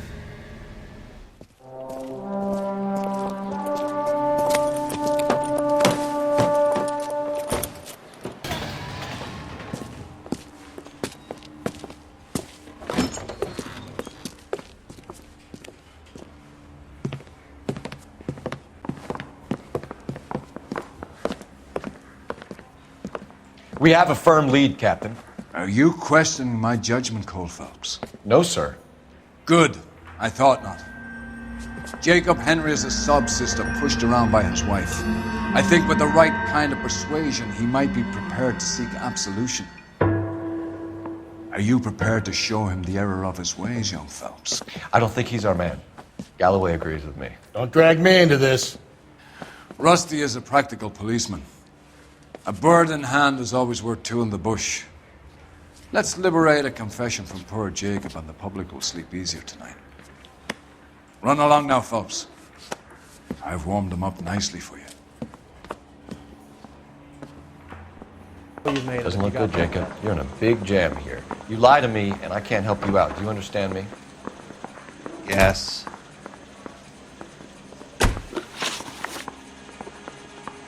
What do you do for work, Jacob? I'm a mechanic. Engines, differentials, transmissions, that kind of stuff. So you have access to tools? Yes, I do. Your wife was brutally beaten with a socket wrench handle, then stomped to death. How do you think that looks, Jacob? I was home in bed.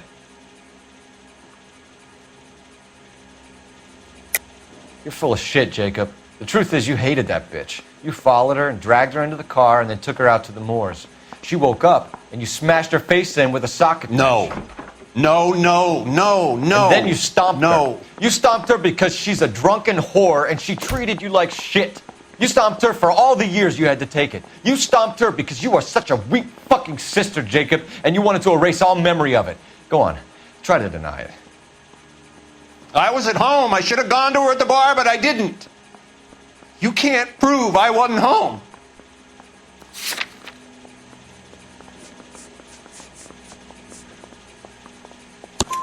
I can. The bar owner, McCall, gave you up. He called your house right at the time that someone was smashing Celine's skull in and got no answer. If we find that socket wrench, you're gonna fry. Get it off your chest. Tell me you killed her. I killed her, all right. I killed her dreams. She was an aviator. Famous in her day, flying around up there like a bird. But she never wanted to come back down. You know, my pop was a sod farmer, dirt poor. I joined the Corps, trained to be a mechanic. I did better than my father did. I worked hard for it. It's all you can ask of a man. But Celine, She never wanted to come down from the clouds. She wanted everything I couldn't give her. All I had was security. That was never going to be enough. You did it. Everything points to you. What does Tex mean, Jacob? I don't know what you're talking about.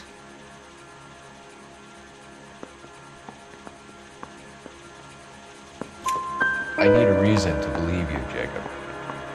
You want a confession? That's what you want? That's exactly what we want. Seems to me there are two types of marriages. First, where the couple love each other equally and everything's roses. And then there's the other, where one person loves the other more than life itself and always puts them first. Chumps like me, who love them no matter what, no matter how badly they behave. That's it. That's my confession. I love my wife. And I'll take any test you got to prove it. Your marriage was over. You took her in and she threw it back in your face. You didn't go over there to hurt her. It just got out of hand. It's not how it was. You're lying, Jacob. It was falling apart and things got violent. I'm not lying. I'm telling you how it was.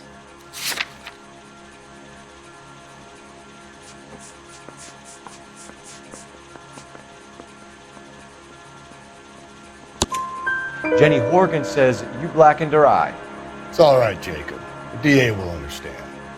In your shoes, I would have done exactly the same thing. I hit her, all right? I'm not proud of it, but she was coming at me with a frying pan. What would you do? Took it for years, but sometimes a man can only take so much. Why did you break into your wife's house, Jacob? Why steal the ring? What? What are you talking about? I've got a key. Why would I need to break in? You took the ring because you found out who gave it to her. What are you talking about? Her prized garnet ring, given to her by her old boyfriend, Dick McCall. I never knew that. I lived with that woman for 3 years, and I never knew that. In that case, I think you should be talking to Dick McCall. We'll do the detective work, lunkhead. Just answer the questions. I'll see what I can do for you, Jacob. But I'm not promising. It still looks bad for you. Phelps, you failed me, son. We have another lead, Captain. This guy Mendez could be our man. I hope so, Phelps. I really hope so. I'm deeply disturbed by your style of police work.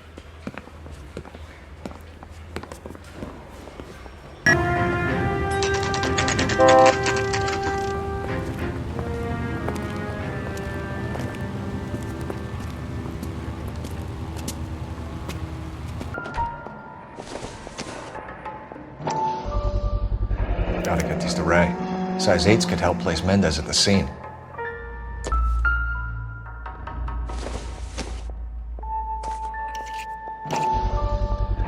Brothers could match the color and brand of the body.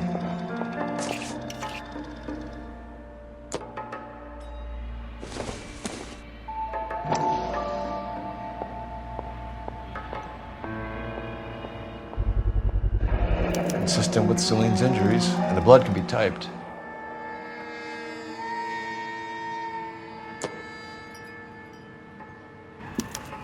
We have the murder weapon. We better get Pinker down here. Why keep it? Why not throw it away? Think these clowns are geniuses? Thank your stars you caught a break, and Captain Donald will begin to like you. Hey! What gives? LAPD, you're under arrest. Put your hands in the air! I don't...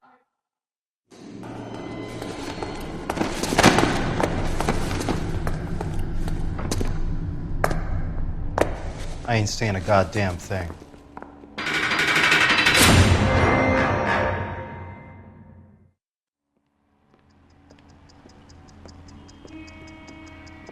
You did a grand job, lads. Phelps, that's quite a way to acquit yourself in your first outing as a homicide investigator. It seems the city has a new and vengeful guardian. Considering the evidence against your suspect and the thoroughness with which a report was compiled, I foresee a safe passage through the courts, and the DA agrees with me.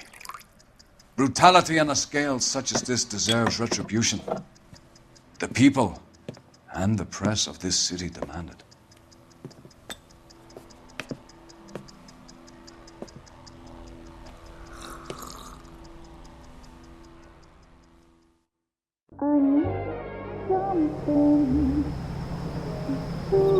This pain to cool the lava you pump through my veins, 'cause I'm burning up for you.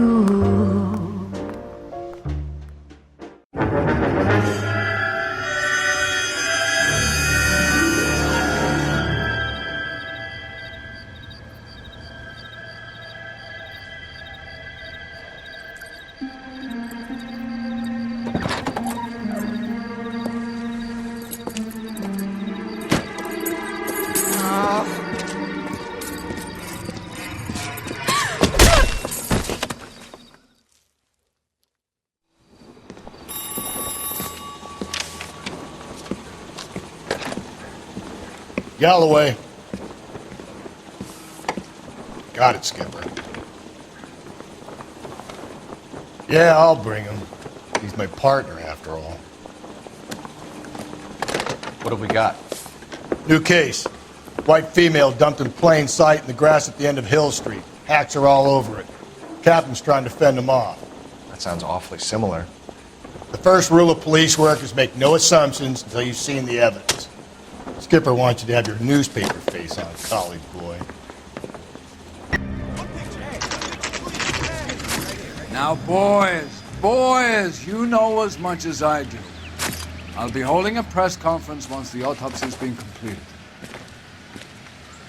I have two of my finest investigators on the case, fresh from bringing down the sword of justice on the crazed sex... Captain, aren't there similarities between this murder and the murder of Celine Henry? And of Elizabeth Short, for that So you don't matter. believe there's a crazed sex killer at large preying on women? Boys, be sensible. We have the greatest police force in all the world with the greatest scientific investigators at our disposal. How can any killer continue to beat that? Be advised. We keep the gas chamber at San Quentin primed for the sons of Cain who continue to believe they can take a life in the city of angels. Yeah, right. Any new leads in the Dahlia case? Run along, boys, and let these officers get to work. We have God's work to do here, and it can't be delayed. What do we have, Captain? Another woman sacrificed. Speak to Carruthers. I want daily reports, gentlemen. You all seem to be standing around. Shouldn't you be working? Detective, I was first on scene. You find her, Gonzalez? Not me. A family out for a stroll. I was first reporting. Can you show me the body? It's under the pepper tree, this way. The stomping angle in the Henry case, was it reported in the press? Sure was. Every detail a copycat would want was there in the story. Similar MO. To what? The Dahlia? I don't think so. Celine Henry. That's a closed case. This is probably another sad sack who lost his temper with a broad who wouldn't put out. Are you a suspect, Rusty? Watch your mouth, Phelps. All I'm saying is we got enough to do without reopening closed cases. Talk me through it, Mal. Severely battered, on display. Footprints would indicate that she has been stomped. Size of the footprints would seem to indicate a smallish men's shoe. What size shoe did Mendez wear? You finished? No, I'm not. At a glance, I would say strangulation was the cause of death. I'll need to do further tests for semen.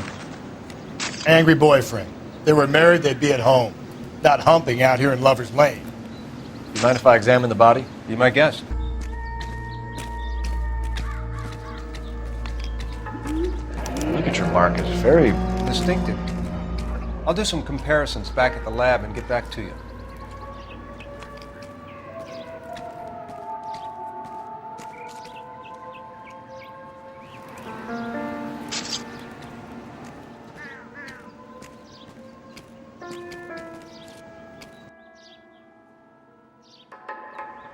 What's this mark? A cut on the finger. Fourth finger, left hand. A wedding or engagement ring. Violently removed.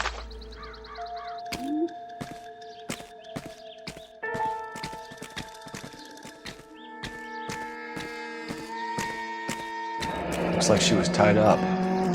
It does at first, but that would leave a mark on her other wrist, too. I think her watch might have been torn off.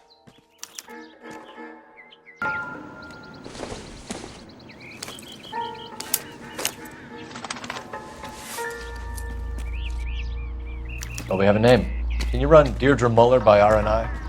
Back in a second.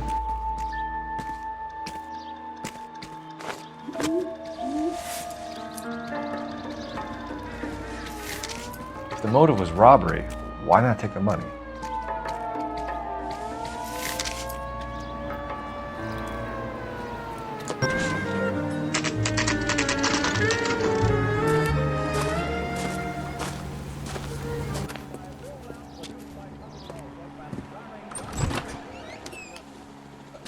Phelps and Galloway, LAPD.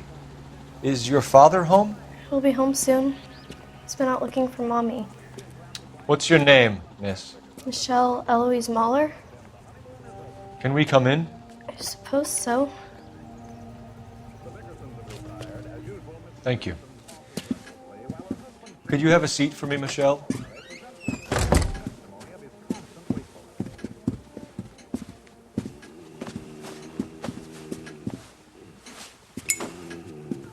We're gonna have a look around.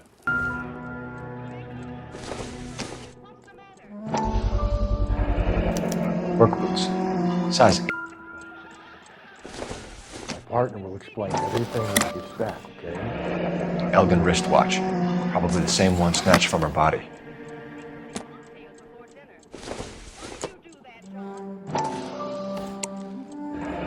No sign of a wedding ring.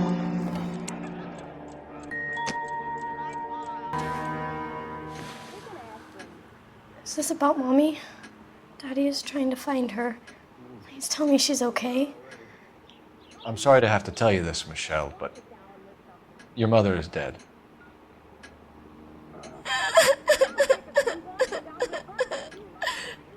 Do you think you could answer a few questions for us? Could try.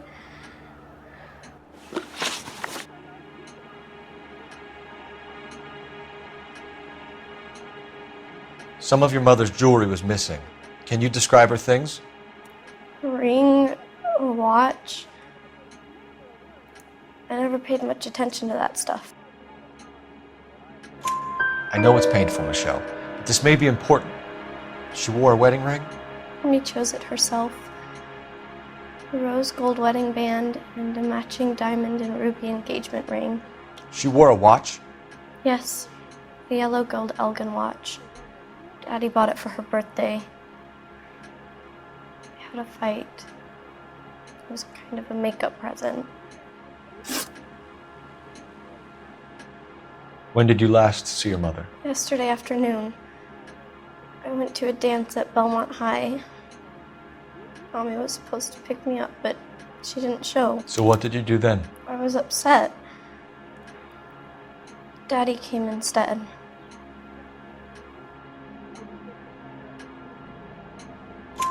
So you were hanging around the school for quite a while. What happened with your father? I don't know. I called and finally he answered. He came straight away then. Your mom and dad are happily married? What are you saying? Of course they are.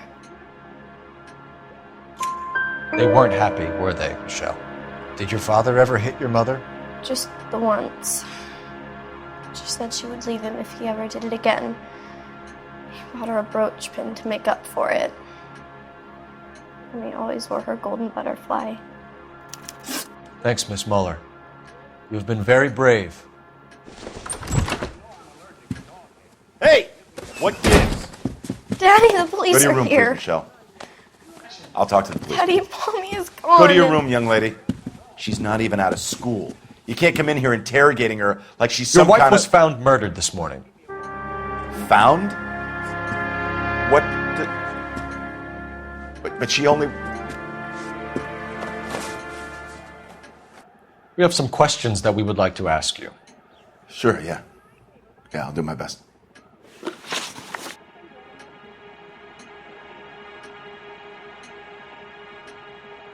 What size shoe do you wear, Mr. Mueller? Why do you ask? It's routine, sir. Simple process of elimination. 9s, I think.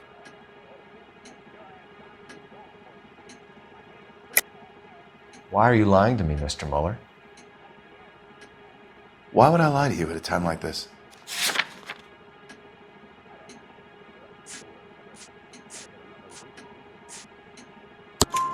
That's funny. The work boots we found here are size 8s. Why lie about it if you've got nothing to hide? Because I always get teased about the size of my feet. You know, small feet, small... Always been true in my experience.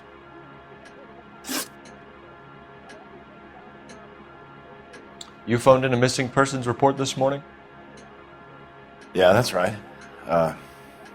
My wife didn't come home last night. She left around 9:30. Michelle was out at dance. She called me to let me know that Deidre didn't turn up. Did your wife ever go out by herself? To bars, nightclubs? No.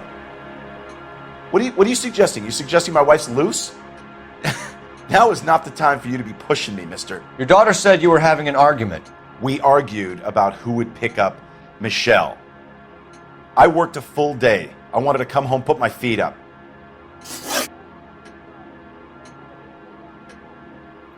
So you were here all night. You stayed in while your wife went out to pick up your daughter? Yes, that's correct. You should come clean if you're having an affair or if there's something going on. I told you I was here. Were you saying I wasn't?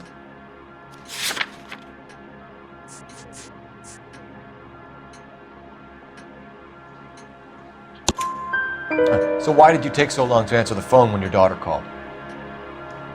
Okay, I went out for a while. I was driving around. It's my way of relaxing.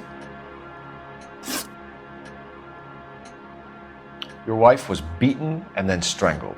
In your case, you have no alibi and a history of violence towards your wife.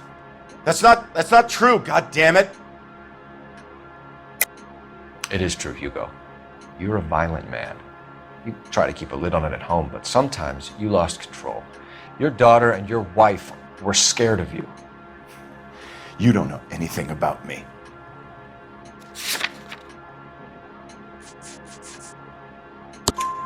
I know about the golden butterfly, Hugo, and how you bought your wife off the last time you heard her. She liked to spend money, all right? Dresses, jewelry, her hair. It drove me goddamn crazy. Do I look like a Rockefeller? Nobody likes a cheapskate, Hugo. Getting hostile with us is a very bad idea, Hugo. I'm no murderer. Make some arrangements for your daughter, and then present yourself to Central Station for questioning. You gotta be kidding me, Phelps. Put the cuffs on him. This is an outrage. I didn't kill my wife. Your daughter is in the next room, Mueller, so I'm giving you a break. Don't make me change my mind, and don't make me come looking for you.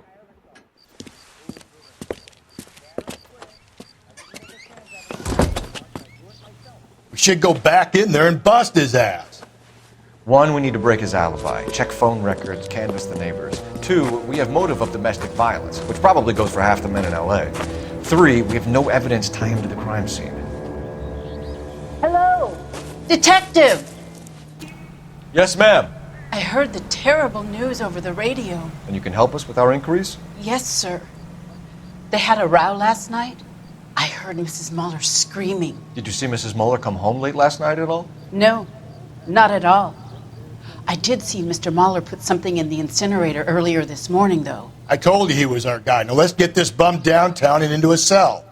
Look, there he is now. Lock him up and throw away the key.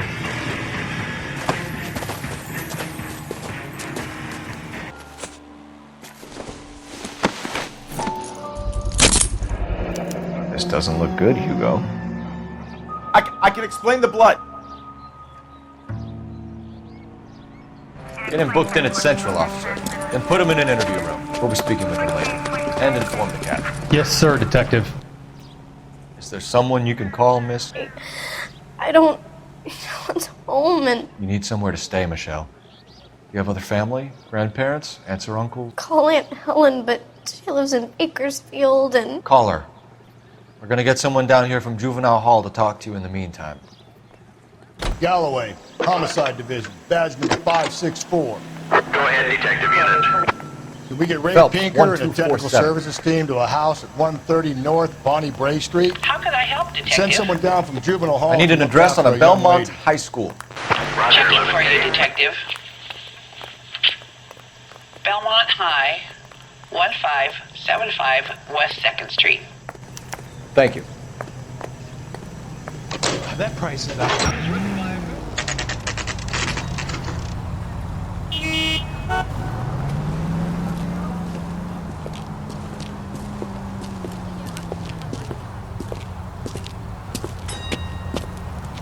Can you blood type the shoes that we bagged and see if they're a match?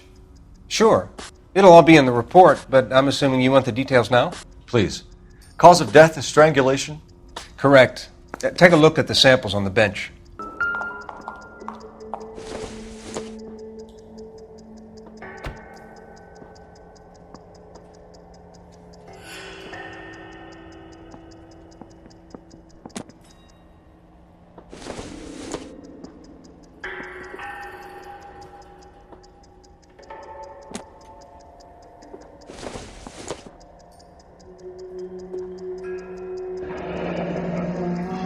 What are the normal uses for that kind of rope? On boats, mooring lines. Correct. Although Ray says that they're sometimes used as bell ropes in churches.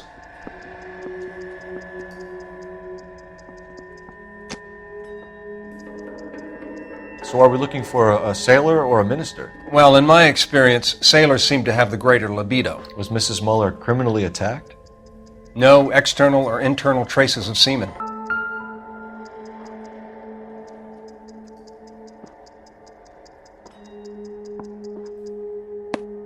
The shoe prints? Size 8s. Very similar to the impressions from the Henry case. Now, who do we remember got caught in bloody size 8s? I think we have our bird. We've got to nail this guy. Okay, if you're finished jawing, we need to get moving. Operator, message for KGPL. Putting you through now. Phelps, badge 1247. How could I help, Detective? Are there any messages for me? Yes, Detective. A green 1946 coupe, registered to Mrs. Hugo Muller, has been found in the parking lot adjoining the Belmont High School and playing fields. Captain Donnelly wants you to head down there immediately to take the school janitor's statement. Thanks for your help.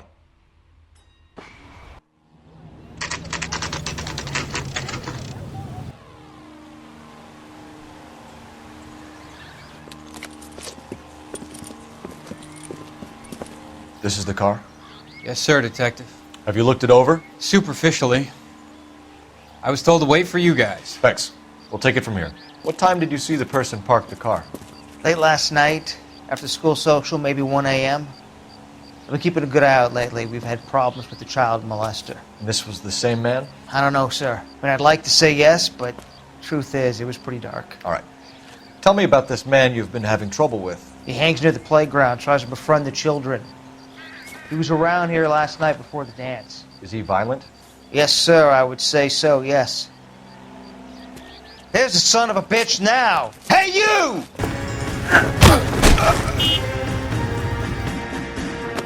What's your name? Who's asking? We can do this the easy way or the hard way. Name's Eli Rooney. You've been in trouble with the law before, Eli? Some. What are you doing around here? I like to keep an eye on the children. Strictly paternal, is it, Eli? Don't sass me, boy. A woman was abducted here last night, Eli, and murdered. And I would love to make you for that, you oaky motherfucker. Well, I wouldn't know nothing about that. A woman, you say? I like 'em a little younger than that. Turn out your pockets, Eli. Now, why would I do that? Because I'm about to break your fucking skull, Eli. You're under arrest, Eli. You are in very deep trouble. Why bother with the paperwork, Eli? I'm going to take out my gun, and I'm going to count to 5. Let's see how fast you can run now. Hang on a goddamn minute. I found that thing in the parking lot. Get some backup out here, Rusty. We need to get this one downtown and into a cell. I'll tell them we got a kitty raper coming in. They can roll out the red carpet.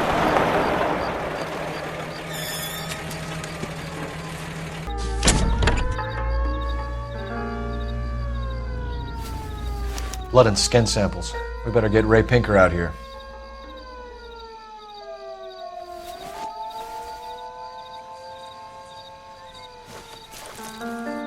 The overalls are stenciled HM.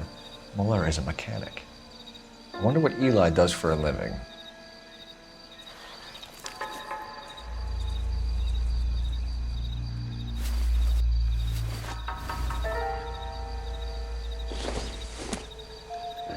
It's from a Chrysler.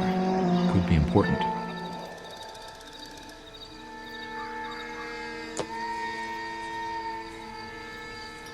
Look about him.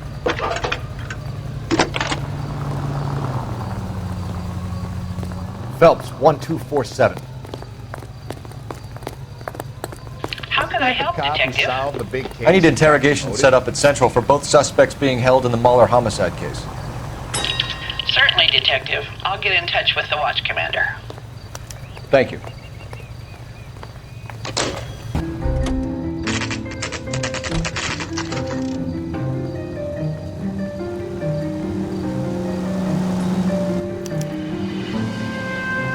That bum took a swipe at me. You better not go soft on me in here, Phelps.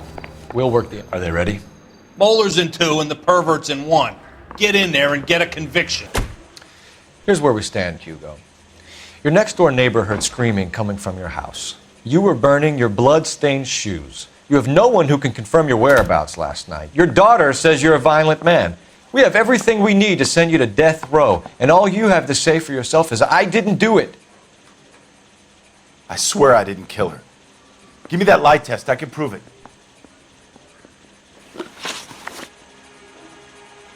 Why did you burn your shoes, Hugo? Because I knew you'd never believe me. Believe what? It's rabbit's blood. A guy at work brought him in and I helped him skin them.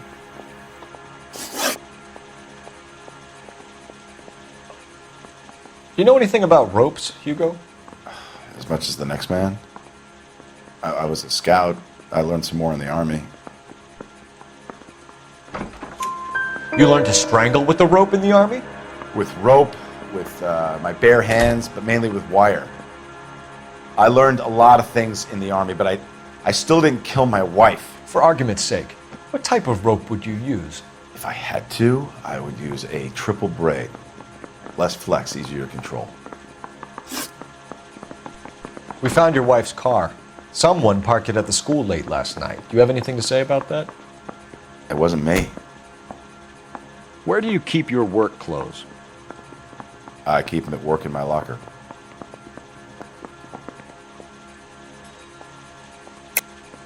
Enough lies, Hugo.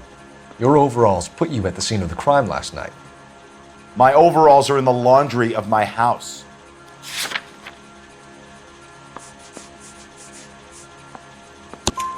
Green overalls, bloodstained, with the initials HM found in the trunk of your wife's car.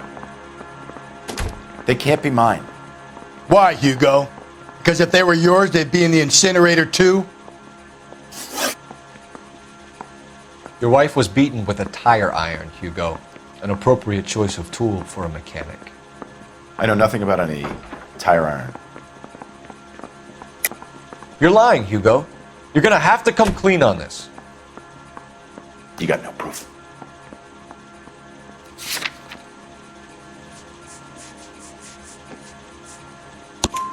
Your wife drove a Chevrolet, Hugo. What make of car do you drive? A Chrysler Airflow. So I guess that explains why the tire iron that killed your wife came from a Chrysler. Captain, we were on our way to interview Eli Rooney. Yes, Phelps, I know. This particular fiend is an old acquaintance. I have tried to reaffirm his belief in a wrathful and terrible God. Whichever way it goes, I'll be dealing personally with him. You look like you've had it rough. You see me asking for your sympathy, boy? What size boot do you wear, Eli? Kind of like anything I can get my hands on. I'm wearing 11s. You're maybe 5'5", 5'6", tops. And you wear size 11s? I don't think so, Eli. That might be on the large side. Maybe 10s. Maybe 8s. Now that I come to think of it. Why punish children with your iniquity, Eli? Do you think I was never punished? You must know what you're doing is evil. Well, son, nobody's perfect.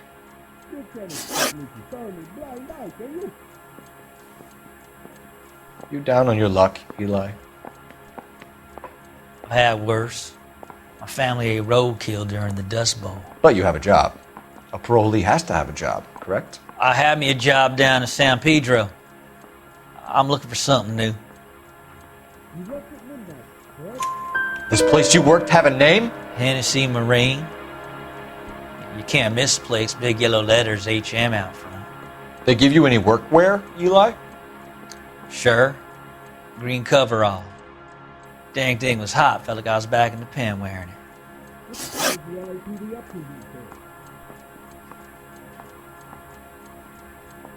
You ever tie up any of your victims, Eli? It's not a nice thing to go calling them. What would you call them? I can't say. I learned a long time ago not to go talking about the things I like. Talking about it just seems to get people's dander up. Answer the goddamn question, Rooney, before I brain you. See what I mean? Short answer is yes. You have any preference regarding rope, Eli? I know a good rope from a bad rope, if that's what you mean. That's not what you mean, is it? Any old rope will do me fine. Farm boy like you, Eli, must prefer McGay for roping. Am I right? I prefer braid. You tie a hitch and braid, it stays tied. You killed Mrs. Muller and stole her jewelry. That ain't so. I ain't done nothing like that. You have no job and nowhere to live by the smell of things. And you need money. You've been in trouble before, Eli. Who do you think a jury will believe? I've been in trouble for other things, but I ain't never killed no one. I saw that car coming to the parking lot late last night.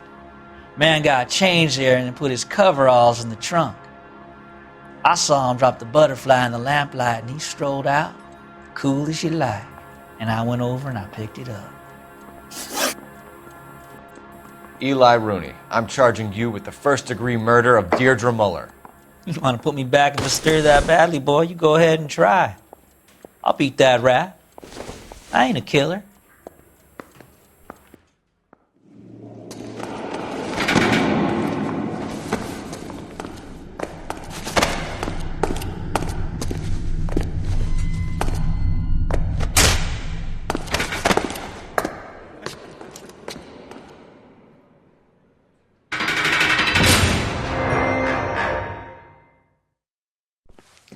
Phelps, Galloway, congratulations are at hand.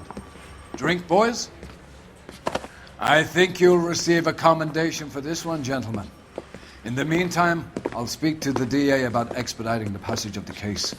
We need swift and merciless justice for poor Deirdre.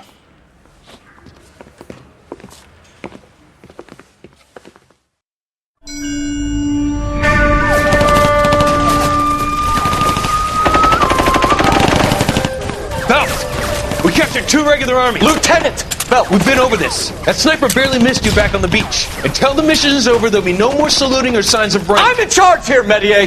Do you wish to interrogate the prisoners? No, they're beat. Why they look so sullen? You're wondering why we haven't killed them yet. There is no greater shame than being taken prisoner. Get this, Golden Boy actually seems to know what he's doing. あなた方の階層と名前を名乗ってください。第44大部隊所属兵だ。キスマ何様だと思ってるんだ。See that, boys? He slapped that Jap right upside the head. It was merely to remind him of his place. His shame was the tone of voice that he used with a superior. I respect the Japanese, Corporal. Respect, we're here to kill the sons of bitches. Do you know why we are fighting the Japanese, Private? With respect, sir, these bastards attacked Pearl Harbor. And why did they attack Pearl, Private? Because they hate the US of A and our way of life. They attacked the U.S. because we cut off their oil.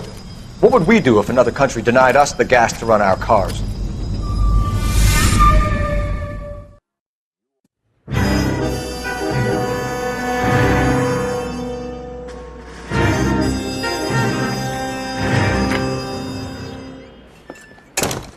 Ah, Phelps. I was just discussing with Finbar here how well you were doing. Have a seat. Yeah, it's my real name. And you can just forget all about it. You boys have a new case. A poor Hispanic woman murdered near City Hall and left lying naked in an alleyway. Another naked woman, sir? Yes. We seem to have had quite a run of them since the Dahlia fiend first struck. Phelps is politely trying to hint that he thinks the Mendez case is hokey. Well, young Phelps, you win some and you lose some in police work. You're happy with the Mueller case, sir? Over the moon, boys! The DA couldn't be more pleased with the evidence, the witness, and the lack of an alibi. Now, get out there and catch me another sinner.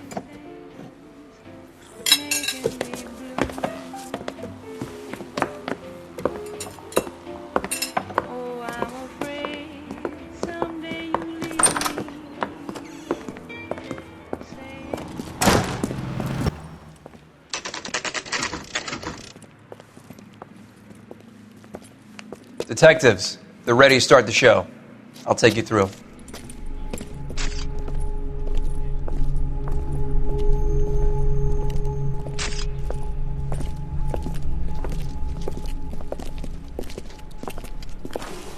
Oh, for Christ's sake.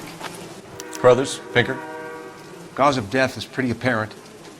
We thought we'd best wait for you. When you're ready.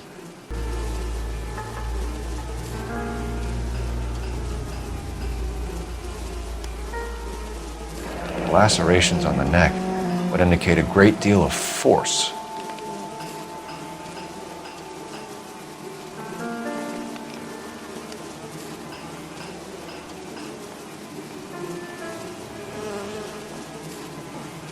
Kiss the blood, BD.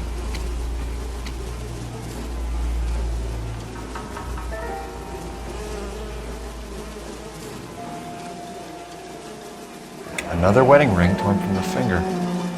No skin under the fingernails.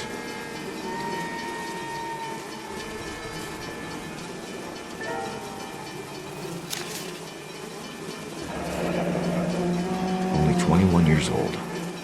But why the library card? Did he want us to find it?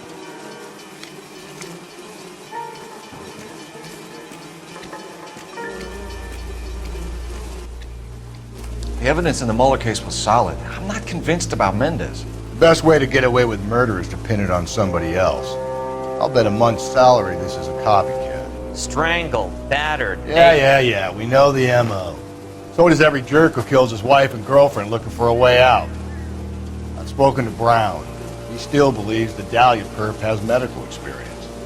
4 women, all murdered, all put on display, all with messages. Mueller had no message. Look, Phelps, this is getting us nowhere. Anything for us to go on, Mal? Head injuries from contact with road, bruising from a small man's shoe, further blunt force trauma to the occipital region at the base of the skull.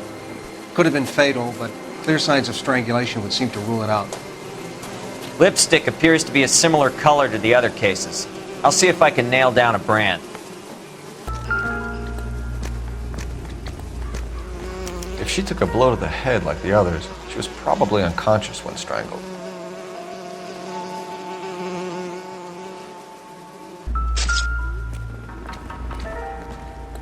Another day, another May as well follow the trail.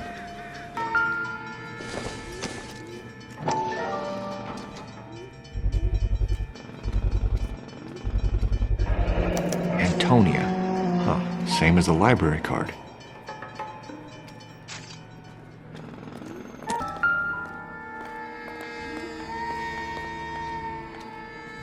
On it goes.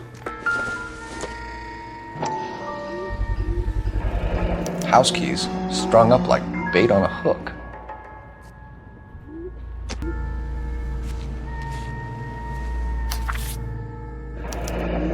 It's got to be a code or a cipher.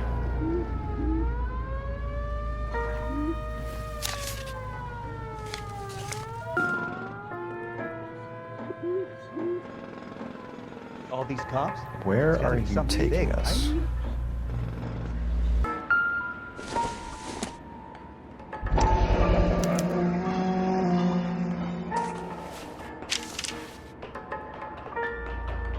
Empty. Where is all of this meant to be taking us?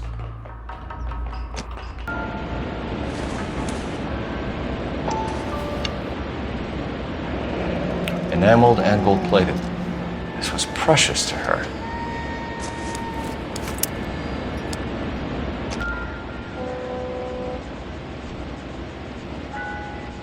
Trail.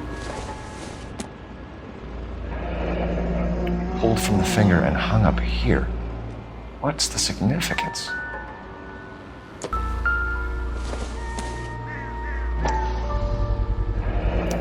Looks as though the killer was decorating with this.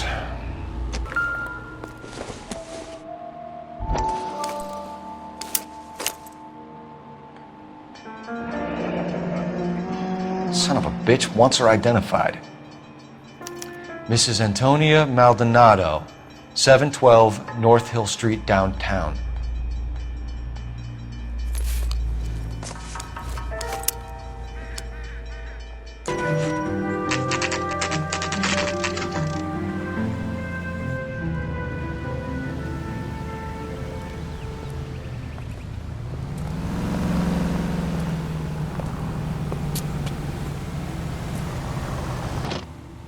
Wait just a moment!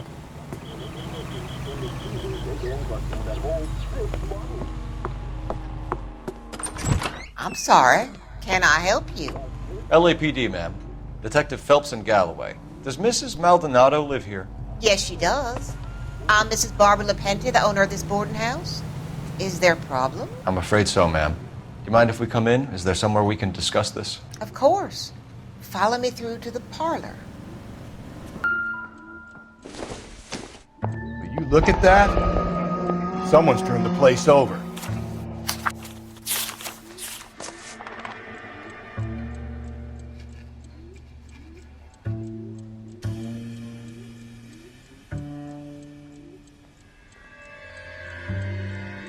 Okay, we have an address.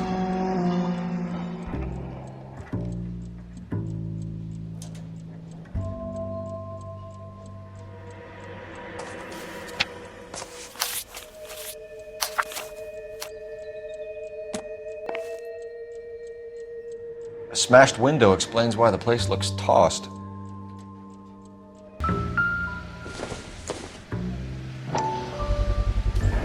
So someone broke in using this thing instead of a crowbar. Wonder where it was taken from.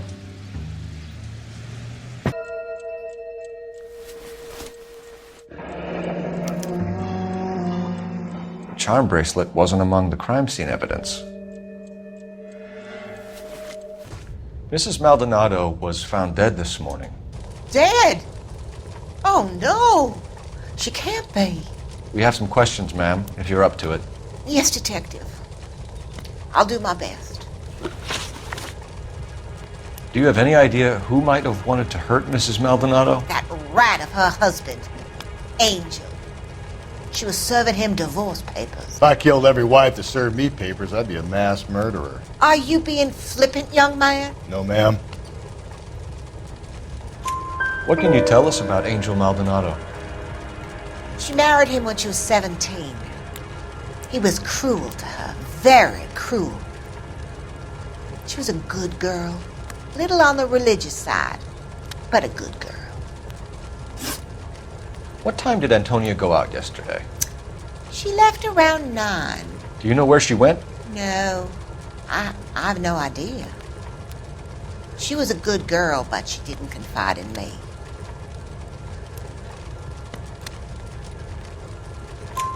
A nosy old hag like you knows everything about the people who live under her roof. Where did she go?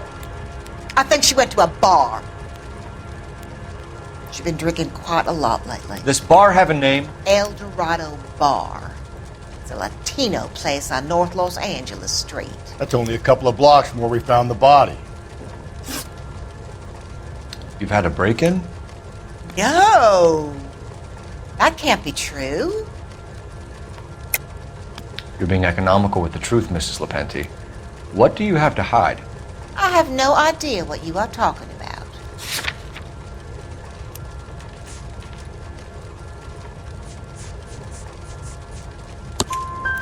So Antonia lost her keys and used an iron bar to jimmy the back window?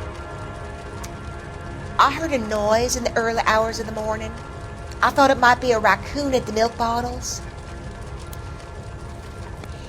It'd be very bad for business if this news got out. I have a reputation to protect. Antonia and her husband were estranged? Yes. She moved here after she separated from her husband 2 months ago. But Antonia still wore a wedding ring? She wore the wedding ring and a necklace. She always wore a religious necklace. That's about all of her jewelry.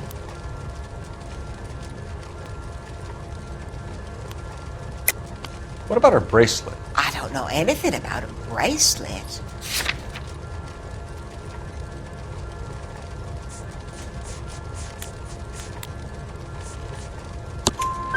In her wedding photo, she's displaying a charm bracelet.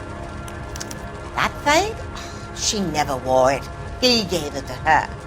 She always kept it in that wooden jewelry box. Thanks, ma'am. You've been very helpful. Pay a call to that husband of hers. Lock him up and throw away the key.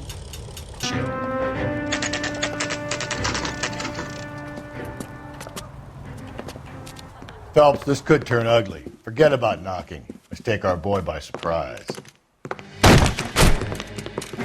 Hey, what the fuck? LAPD, motherfucker, you're under arrest.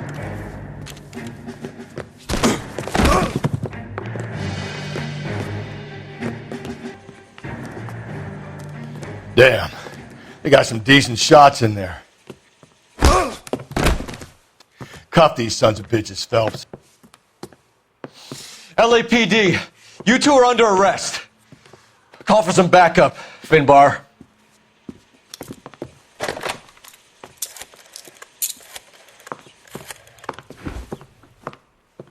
Galloway, badge number 564. I need a prowl car at the apartment building 330 North Hill Street. 2 suspects need transporting to Central. Your wife has been murdered, Angel. Antonia? Oh, God, no! Where were you last night, Angel? I was here with my brother the whole night, goddammit! You think I'd kill my own wife?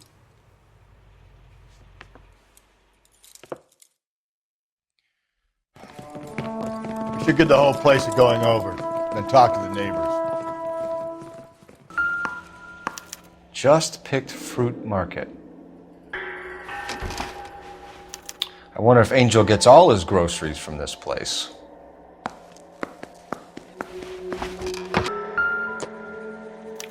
This will take some explaining.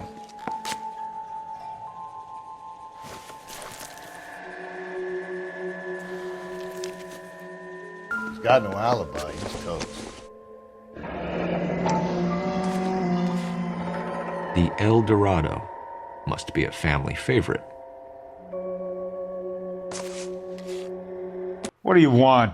LAPD. We're making some inquiries. Make it quick. I work nights. So you weren't home last night? No, I was at work. You know nothing about Mrs. Maldonado fighting with her husband? Those two? They're always screaming the place down. Thanks. Hey, sorry about that. I'm playing with my kids. LAPD. Were you here last night? Yeah. My wife and I are separated, and I had the kids last night. I put them to bed early and went to bed myself. Thanks. Hello? LAPD, ma'am. Did you hear a disturbance last night? Yes. Yes, I did. Mrs. Maldonado lit out of here, and her husband ran out after her. You saw this, Miss? Aranda. I had the door open a crack. Did you see Mr. Maldonado come back inside after he ran out? No. I didn't. Thanks. We'll be in touch.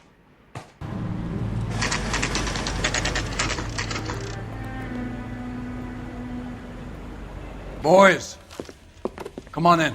Phelps, have you met Finis Brown? Pleased to meet you, sir. His information is confidential and doesn't leave this room. The new letter was left in the back seat of a cab. The driver thinks it was put through the window and not left by a customer. We're checking all this fares back 24 hours regardless. Good. Like the previous letters, it's been assembled from headlines and typed from the Times and Examiner, then glued to an envelope. What is the other note?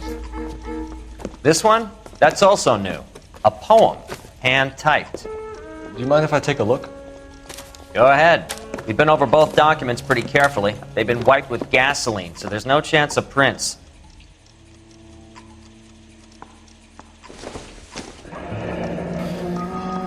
That's the message from the Celine Henry case. Great. I got the jitters again.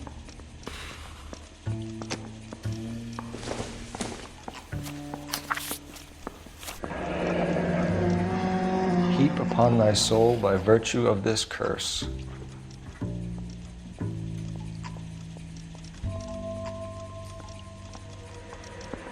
That's why we called you in. Do you think it's original?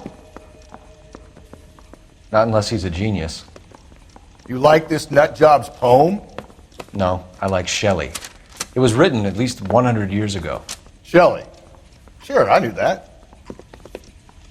You see, Finis? I told you this lad was a bright boy. Sure, but what has it got to do with the case? Prometheus Unbound. Prometheus was a titan, a superhuman character who defied the gods to bring fire to humanity. The Dahlia guy believes he's Superman. Your guess is as good as mine. One thing for sure is that he's educated. What about the link to the Henry case? He could have got the wording from the papers. As you said, he is fiendishly clever and takes pleasure in taunting us. What's happening with the Maldonado case?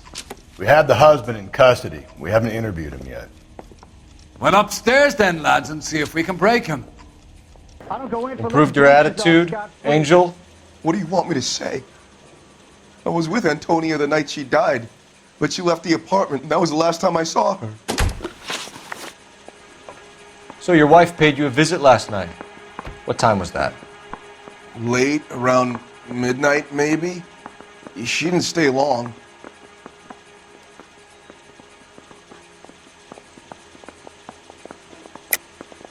You're lying, Angel. You went after her. I think you killed her. You're out of your mind. My brother will tell you I was at home.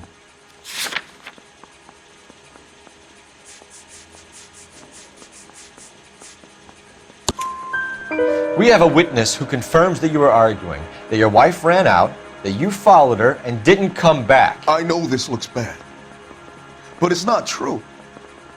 We argued, all right, but she went out and I went out after her and she jumped in a car on the corner. There was a car waiting for her? Can you describe the driver? Not the driver. It was too dark. But the car, it was a brown Ford coupe. You and your wife weren't getting along. She was divorcing you. Is that why you killed her? We fought, yeah, but we weren't getting a divorce.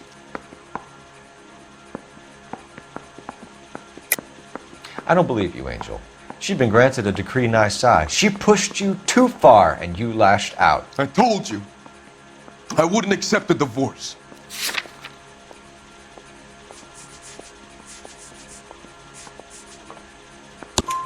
The judge had set a date. You were going to be paraded in front of the whole city for your cruelty to her, Angel.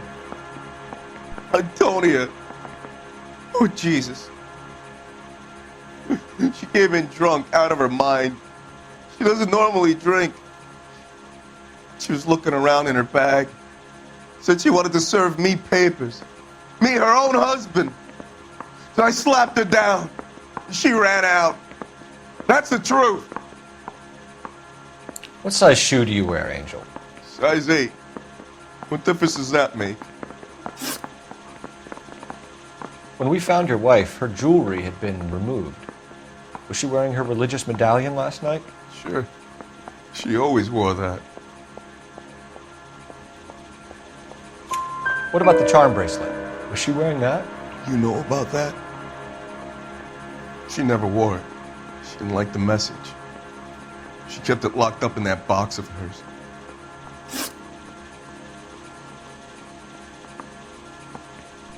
Your wife has been brutally murdered. So how do you explain your shirt being covered in blood? You found that? I cut myself shaving. Angel, I'm not going to waste any more time on this. Give me something or I'm going to have you charged. My brother, Ippolito, he said some bad things about Antonia last night. So I had to sock him one. We got into it. Keep talking. She said she came from the El Dorado bar. And? It's not one of my places. We used to buy fruit at the market down the street. But the creep there was always running his eyes all over my wife. What's the name of this fruit market? Just picked fruit. Ord Street downtown. One last question, Angel. Do the words kiss the blood mean anything to you? No. Sounds sick to me. You're not in the clear by any means, Angel. You're going back into a cell. You should think about whether you have anything else you need to share with us.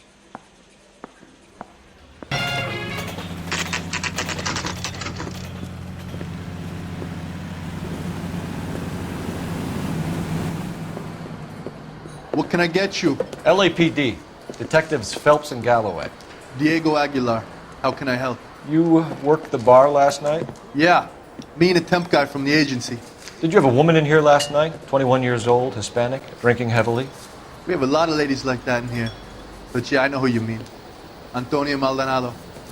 What did she do? She was murdered last night. Oh, shit. Do you know her well? Was she a regular? Hell no. She was good and tight last night, complaining about her old man. It's a story you get used to working in a bar. She was so hammered last night, she left a letter on the bar. I'll show you.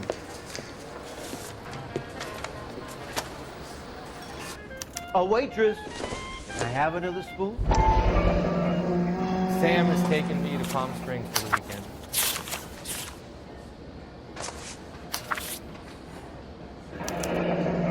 Divorce papers? Did you open them?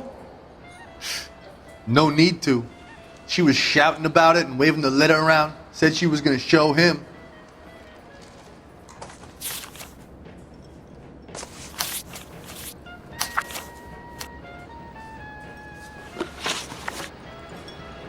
Can you remember what jewelry she was wearing? She had a necklace. Some kind of religious thing, I think. The temp guy would have more of an idea. She took the beer he served her and cried into it all night. What time did she leave? Can't say for sure. Where did she go? Give me something or the LAPD will start getting interested in this place. Take it easy. She wanted a cab, okay? And my phone was out of order.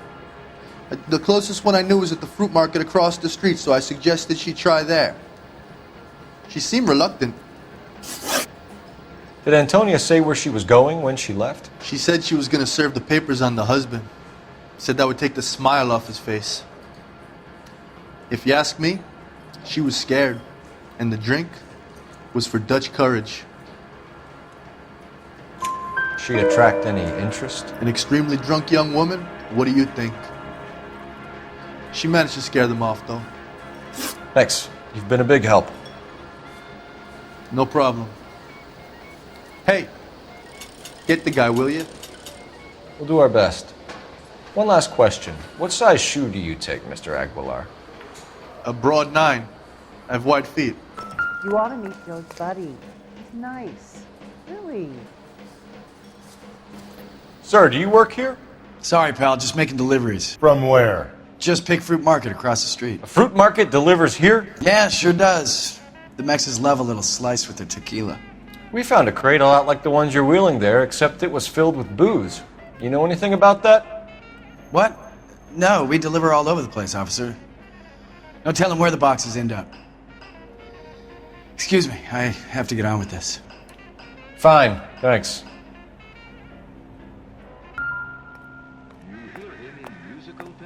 Just picked fruit market. That's where Antonia went to call for a cab last night.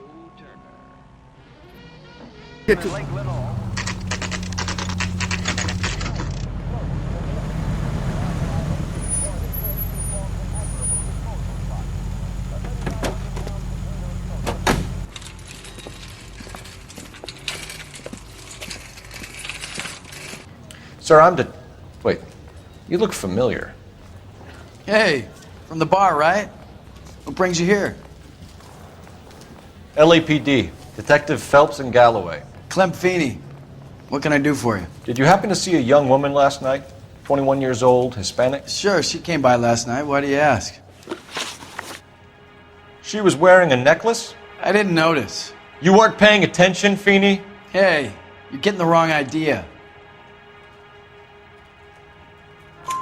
Exactly how much fruit do you sell here after midnight, Clem? Look, not much. I sell the odd bottle on the side to the after-hours crowd. Look, I don't want any trouble. I'm just trying to make a buck. The young lady arrived around midnight? Yeah, something like that. Used the phone for a cab and then left. You already knew Mrs. Maldonado, didn't you, Clem? Sure, I met her before. She seemed like a nice lady. Her husband went apeshit one day when he caught me talking to her. She hadn't been back until last night. Where did she go from here? She wanted a cab, but I couldn't get her one. I was about to offer to drive her, but a car pulled up and she got into that. Can you describe the car? Brown Ford Coupe, I think. She seemed to know the guy. Do you mind if we look around? Why would you want to do that? Because we say so. I guess you can. Hey, don't you have to get a court order or something? I have rights. Clem? Shh.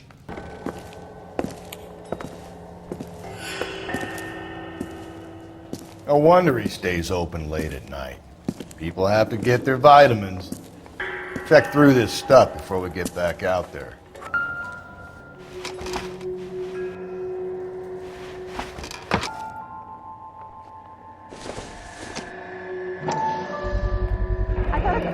I cut someone who was already dead. It's a typical power thing. Once the stiff is dead, the creep usually feels they can do whatever they like. You must have seen it during the war.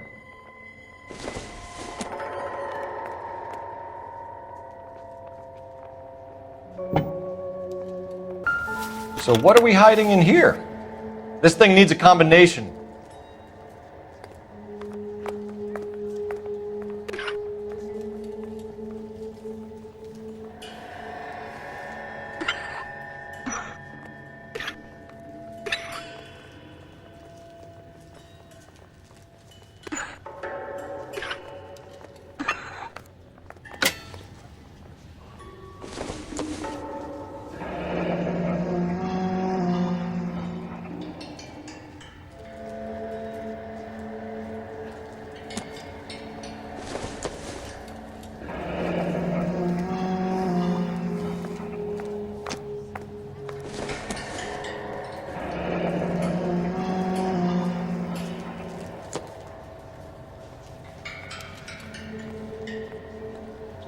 This fruit stall punk gets about 10 seconds to explain before I pull his fucking arms off. Clem!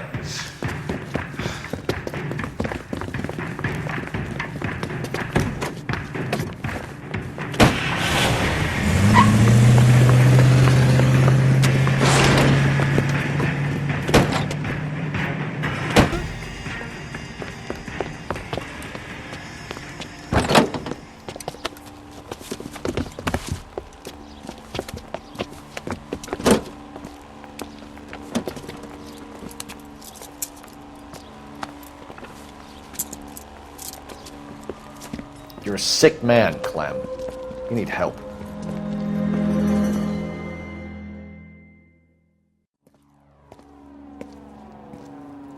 Outstanding job on this case, gentlemen. The poor woman can now rest in peace. I'll pay the fiend a personal visit myself and remind him that crime in this city does not go unpunished. When they finish with him at the receiving hospital, we'll have him up before the grand jury. I have a meeting this afternoon with the mayor lads. I'll be sure to mention your names. Now, on your way.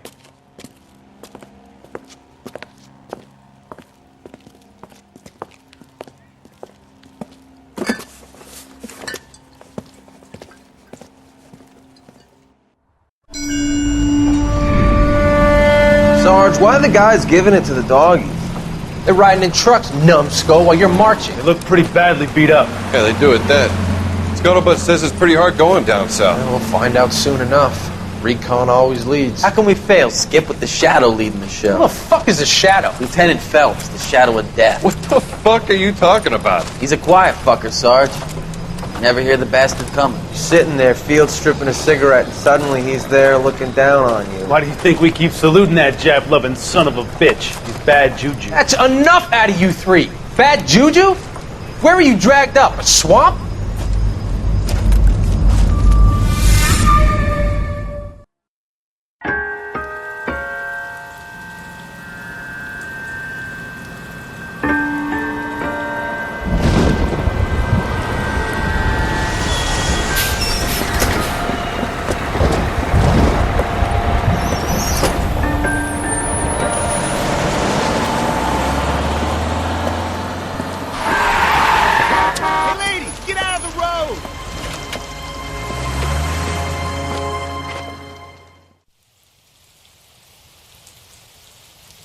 Good morning, gentlemen, and what a grand morning it is, too. We have just cause for celebration. Galloway and Phelps are sending another fiend to San Quentin. A nice showy trial, and he'll be strapped down with gas seeping into his tiny reptile brain. Now, to fresh business. Galloway and Phelps, the task is at hand. The address is on the hill, north downtown off Fremont Avenue. Detectives? Phelps and Galloway, homicide. Scene is secure. The rest of the patrolmen are going door to door, canvassing for witnesses. Thanks. Keep me informed. Will do, Detective. This looks awfully familiar. I think that's the impression the boys from the Examiner took with them as well. There's nothing original under the sun. Why should murder be any different? What do we have so far? Not much trace evidence to speak of. Storm blew in around 10 last night, and the rain washed most of it away. And the body? Looks like she was tipped out of an automobile from the tire tracks and superficial injuries. Strangled with a length of rope. And for my money, it's triple braid again. Time of death? From her temperature, maybe 2 a.m., but it was cold last night. Usual head injuries? Blunt force trauma. Knock him over the head, then strangle and mutilate. No message with this one. At least she was left clothed. I doubt very much he was concerned with her dignity. The green silk dress is very distinctive. Any sign of her other shoe? No. And no handbag or other personal effects.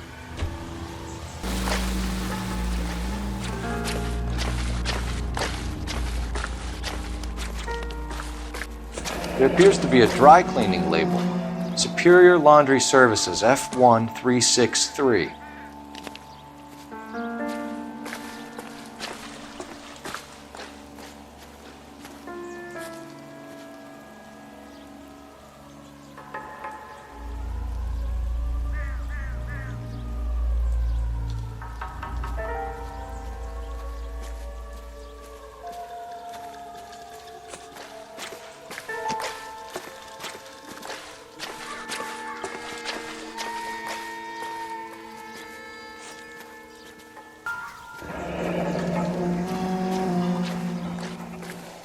No drag marks. The killer was moving around, surveying the scene.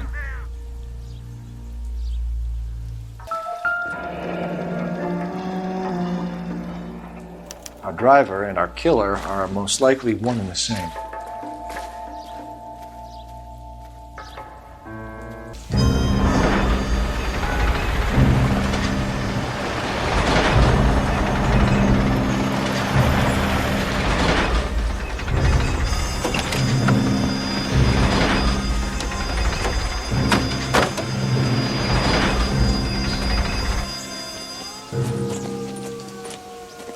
Detectives, I've been working the houses across the street and up the block. This lady thinks she has something for us. Detective Phelps, LAPD. I'm Mrs. Barton, Catherine Barton. I live just across the way. Did you see anyone around here last night? Not last night, but yesterday, early evening, I saw that awful hobo. Do you have a description? Tall, gaunt, horribly disfigured. I think he may have had an accident in the war. He's a very scary, angry man. Any idea where we might find him? One of the hobo camps around here. He's some kind of hobo leader. They all follow him around. Thank you, ma'am. You've been a big help. Of course. Anything I can do to help. I'd hate to think that something so ghastly could happen right here and nothing be done about it.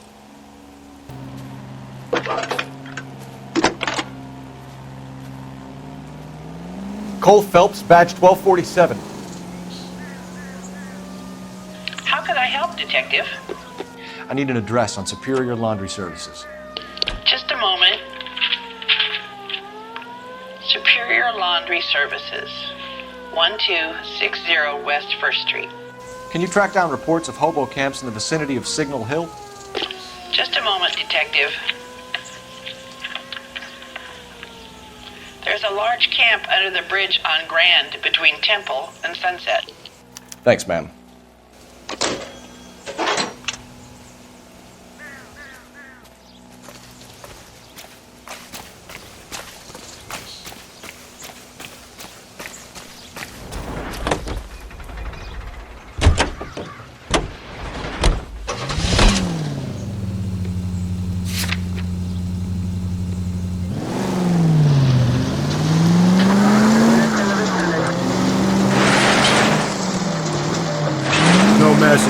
Excuse me? There's no message.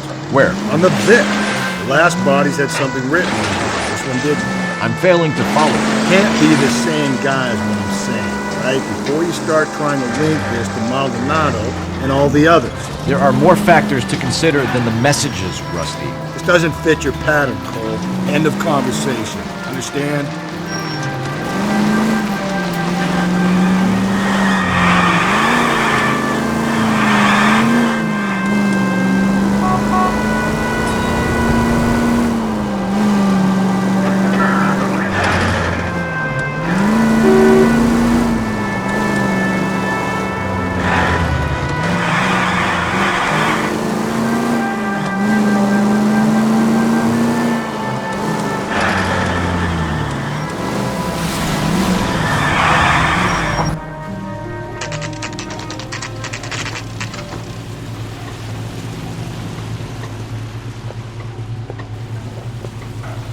Phelps and Galloway, LAPD. We're investigating a case, and one of your laundry labels came up. F1363. If you give me a minute, I'll go find a register and you can take a look.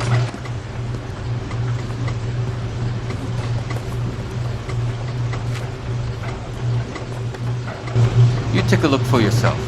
I've got clothes that need pressing.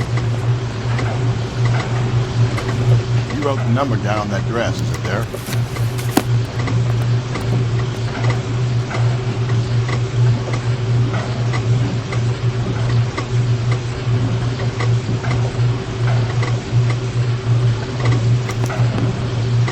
Mrs. T. Terrellson, 43 Emerald Street, Westlake.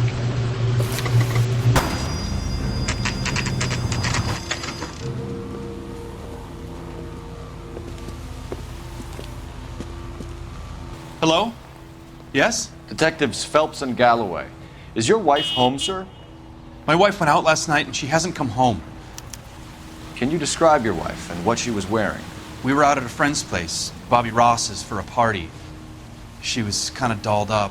She had her green silk dress, open-toed white shoes. Those are her favorite shoes. Can we come in, Mr. Terrellson? I'm afraid we have some rather bad news. Do you have someone who can look after your children, Mr. Terrellson? I've been trying to arrange a sitter. Look, tell me what's happened. I'm afraid your wife was murdered last night. Her body was found this morning. We're very sorry for your loss.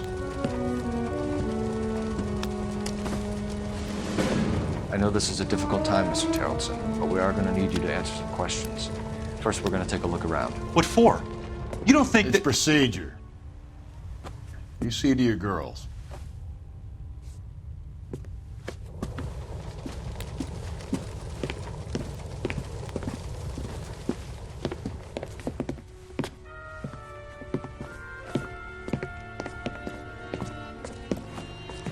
Stay here till Daddy's finished talking to these men. Where Where's Mommy? Everything's gonna be all right, sweetheart. We would like Mommy to come home now, Daddy.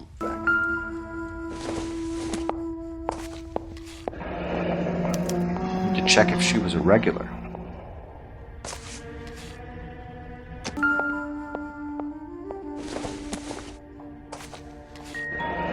Baron's bar again. Someone must be real sweet on this dive.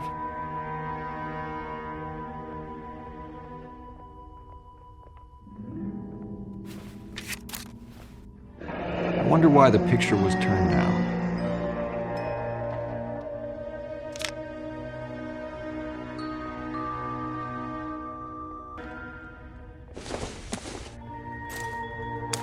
So she went out without her handbag? At least she was spared that particular indignity.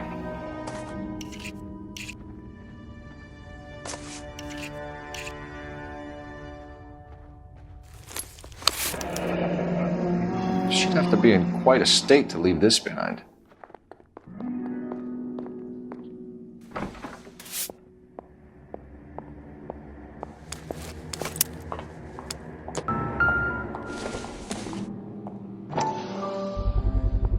We can see if Pinker can match the impression to the crime scene.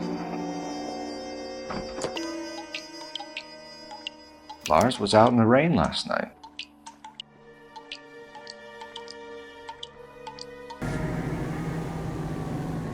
Looks like a match with the ligature marks.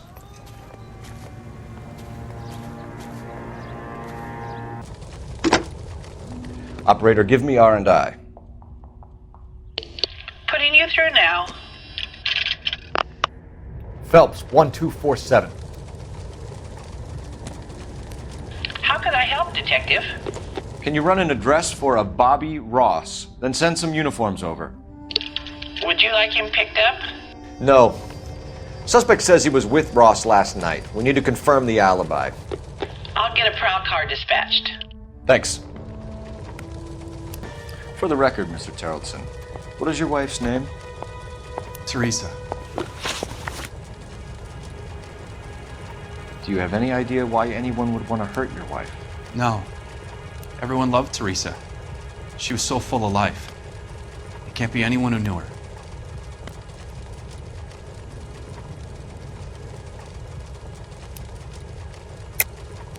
I think you're lying, Lars. I think you were mad at your wife for embarrassing you in front of your friends. I think you came back here and strangled her and then dumped her body on the hill. You think I strangled my wife? How do you expect to prove that?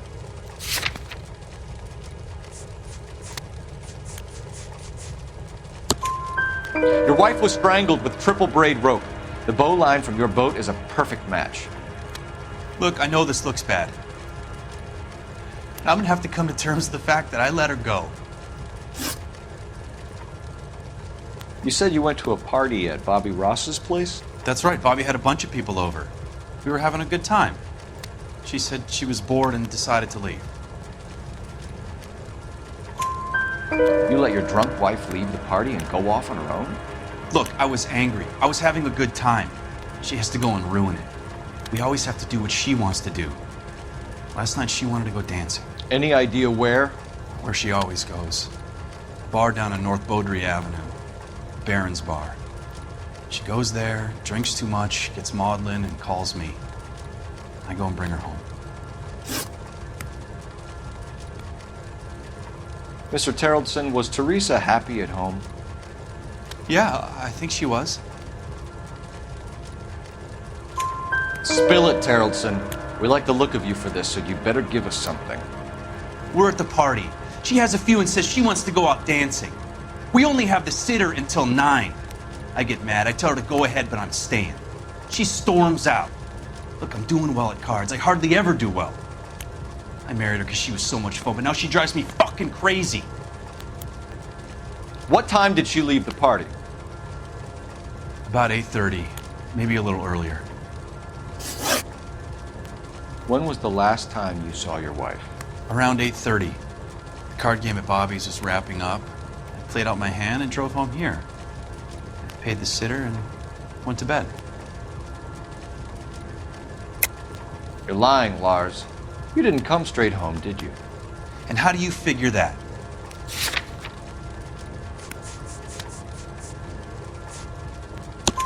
You were out in the rain. You got soaked, Lars. We found your wet weather gear. Okay, I stayed a little later than I said. This cute little brunette was hitting on me. Teresa noticed. I was half cut. I walked her home from Bobby's, but nothing happened. I walked back and got the car this morning. Thanks for answering our questions, Mr. Charlton. You'll need to go downtown to identify your wet spot. I should have taken her dancing. In my experience, Mac, if you give in to broads, you'll be giving in to them your entire life.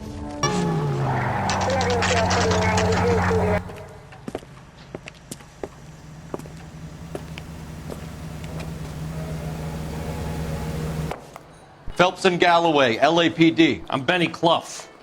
This about Teresa Terrellson? Yes, it is. I heard about it on the radio. They're saying it was that Black Dahlia freak again? God damn it. Yeah, I rang that husband of hers. The babysitter said he was out. If you don't mind, we have a few questions. What time did Teresa leave? Around 10:30, I think.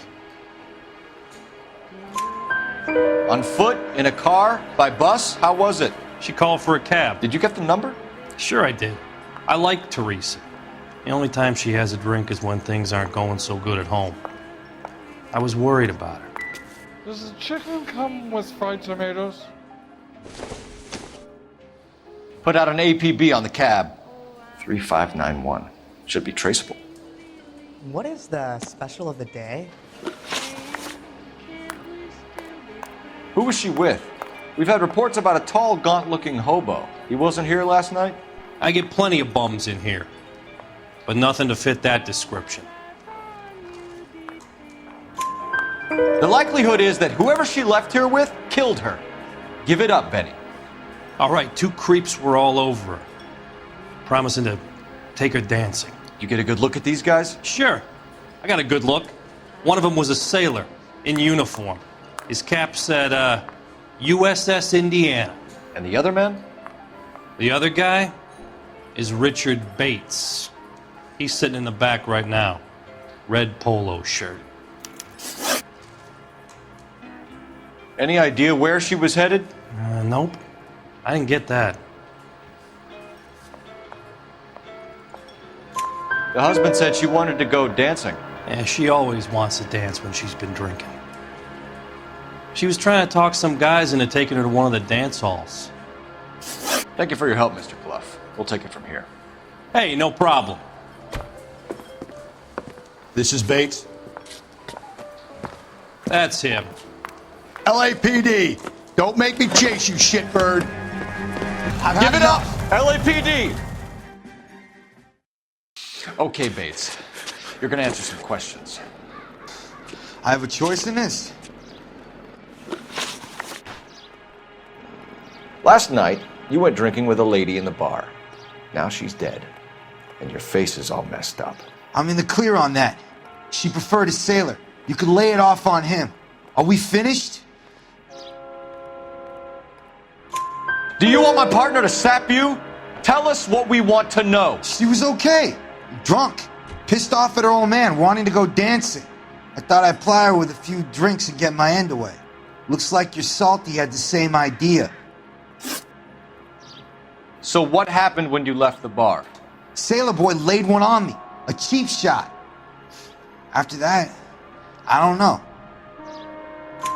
You've done time, haven't you, Richard? Is that why you ran? I'm on parole. On what offense? Sexual assault. Look, I was lying there on the sidewalk. He flags a cab and jumps in with the broad. We're taking you in, Bates. How come? Just for a chat. Nice private chat. I'll explain my theory of once a degenerate, always a degenerate. Take him to Central. He's a material witness in a murder case. Find him a cozy cell. Richard here knows the drill.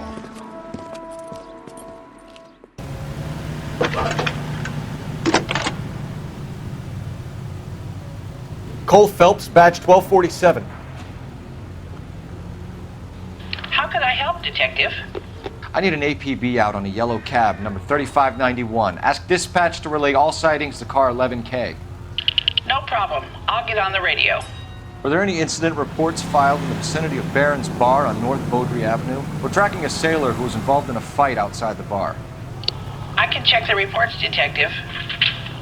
I have a message for you from Captain Donnelly. Message reads, James Jessup, U.S. Navy able seaman, has information relevant to your case. Jessup is currently being detained at Central Station. Could be our man. Thanks for your help. LAPD, we're investigating a murder. What's that got to do with me? The fare you picked up from Barron's Bar last night. What was the woman wearing? It was a green dress.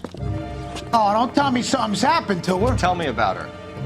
She was with this sailor, and he was all over her.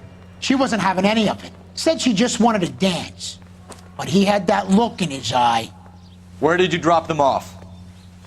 It's at the Crystal Ballroom. What time? After midnight. 12:30? Something like that. Thanks. You've been a big help. Well, that's gonna ruin my day.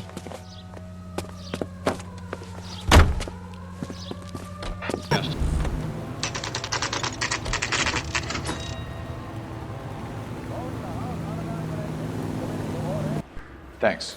What do you make of him? Sailor on furlough who looks like he's in trouble and knows it. Detectives Phelps and Galloway. We know why you're here, Jessup, so it would be best if you answered our questions truthfully.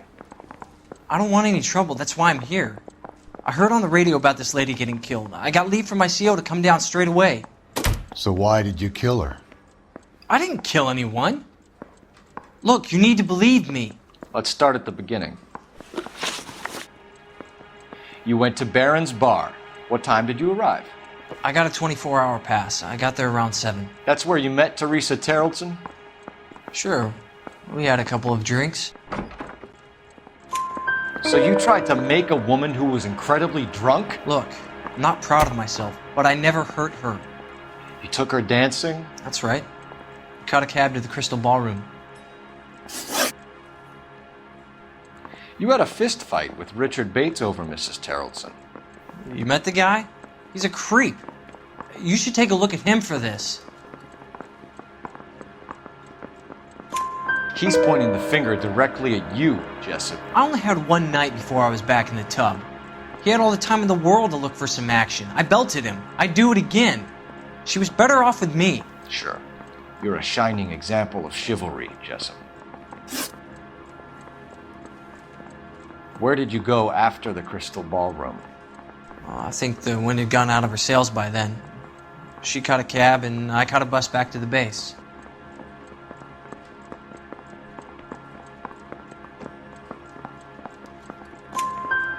We spoke to the cab driver. Tell us what really happened at the Crystal Ballroom. I'd had enough. She was all upset about her husband bawling about her kids. She looked old. Left around closing, maybe 1:30. We got on a bus and she fell asleep on my shoulder. Which bus? An All-American, 249. I went past her place. She jumped off and I stayed on it downtown. After that, I caught another bus to San Pedro. The Indiana's down there. She's being scrapped. And that was the last you saw of Teresa? Yeah, that's right. We didn't say much. I think she was kind of embarrassed. The cab driver said that you were getting pretty familiar with Teresa. It's not how I'd put it. So the last thing you wanted was her playing hard to get. Did that make you mad, sailor? Yeah, it did. She knew what a guy's looking for. All broads do. Dancing comes second. And what happened at the Crystal Ballroom? Nothing. Not even a little hand relief. She had another couple of drinks. There was no fun left in her. Just poured her guts out to some bartender. We're holding you till we can clear this with the driver. Yeah, my CO said as much. Can you put the guy in 2 in a cell and inform the commander? Sure, Detective. Got a message for you. Sighting of your disfigured hobo on Grand between Temple and Sunset. And it looks like the Beau has a record, too. He's wanted in connection with 2 female assaults. Thanks.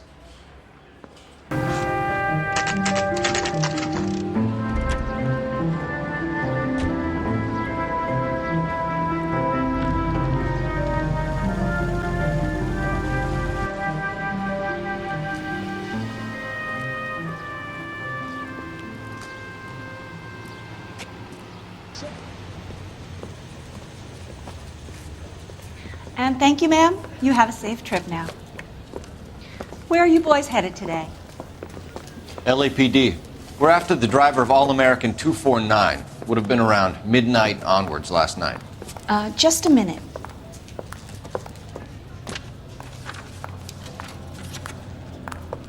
Frank Zeffirelli. He's your man. Where can we find him? Frank is out on the 7-4.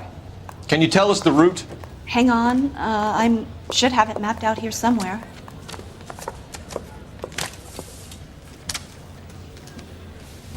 The heck? That price is outrageous. Going to church doesn't make you a Christian. Any more than staying in the garage makes you a car. LAPD. We're investigating a murder. You had a sailor and a woman in a green dress on your bus late last night? That's correct. And the woman got off first, around 2 a.m.? Yeah, that's right. And the sailor stayed on all the way to downtown. Can you tell us where you let the woman off? On California Street. To tell you the truth, she looked a little lost, like she got off on the wrong stop or something. I didn't like dropping her off near that hobo camp. You've been a big help, Mr. Zeffirelli.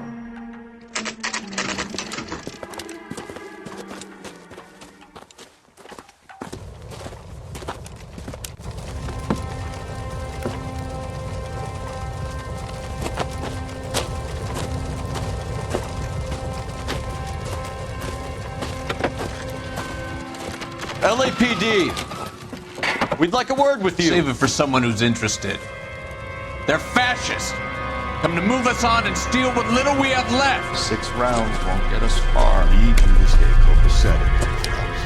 We need to hold out for the cavalry. How do we do that? Like this. What's your name? Comrade Stalin. Very funny. We'll find out from your personal effects. Stuart Ackerman. You're under suspicion for murder, Ackerman. We're taking you downtown. You can't do anything more to me than what the Japanese have already done.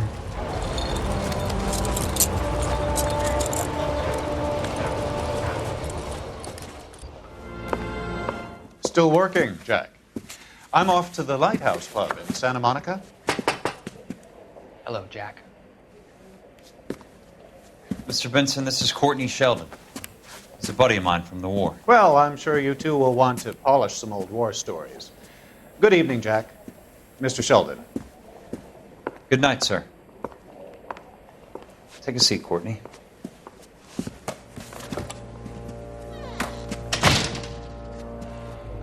We need your help, Jack. I told you I would have nothing to do with that.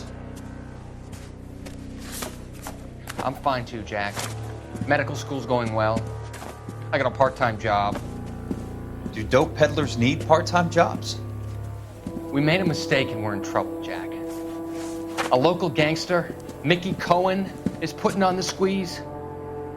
So hand it over, walk away. What's stopping you? We had a deal with them that they would dole it out slowly. They said they would supply abortion clinics and doctors, but they've been moving it on to addicts. And they can't cope with the purity. So your problem is with gangsters being dishonest. My problem is that people are dying. And that if this gets back to us, we'll all end up in jail. So how am I supposed to help, Courtney? This isn't the war. I can't just wave a magic wand and clean up your mess.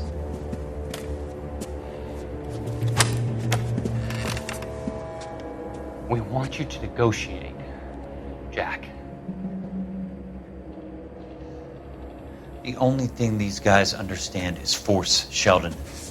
They got to the top back east by proving to be more vicious than the English, the Irish, and the Dutch. They make their own laws. That's the nature of a secret society. For God's sake, Courtney, you want to be a doctor. How can you fight with that?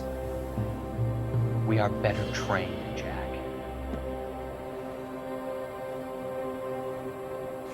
I didn't make it through the war to come back to this kind of shit, Sheldon.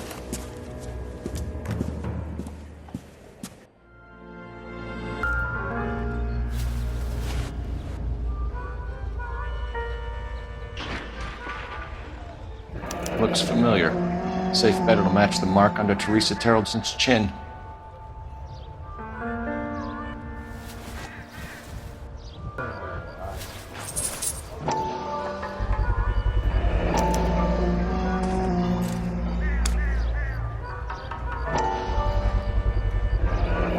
doesn't look like much of a dancer.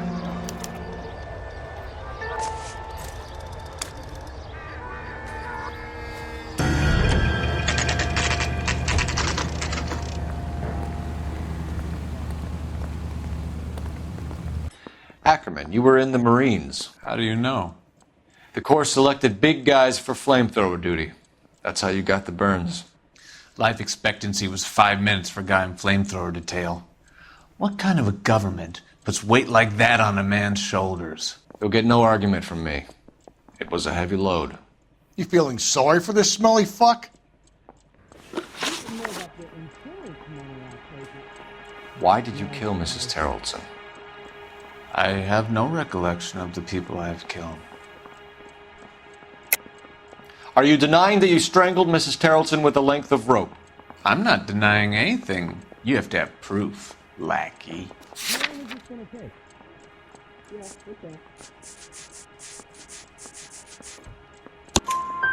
We found a matching piece of rope in your lean-to. I think we'll find the blood will match too. I own no property. How could it belong to me? A bus driver dropped Mrs. Terrellson near your camp around 2 a.m. Why did you take her up to the hill? Which hill? I have many places. I go where I please. You are clearly insane, Ackerman. The state of California does not execute mental patients. I don't know the names of the women I've killed, but I've killed many of them. Their necks are so fragile. Where were you around 2 a.m. last night? At the camp. You were up on the hill. You were seen during the day. We have a witness. We have evidence. Come clean with me, Ackerman, and I'll see what I can do for you. I despise your pity. You have nothing that links me to this woman.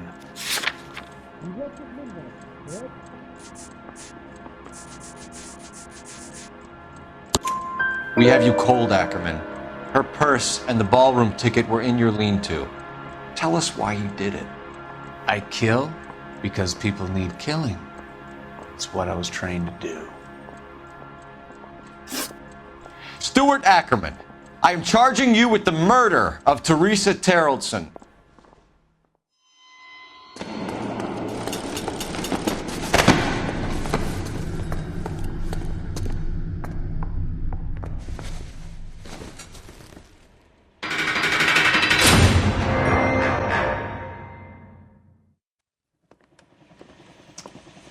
A man down on his luck I can abide.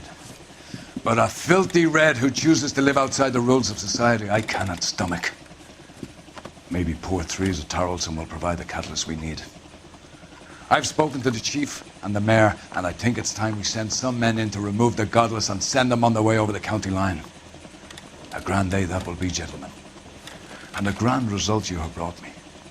You two are fast becoming my finest crusaders.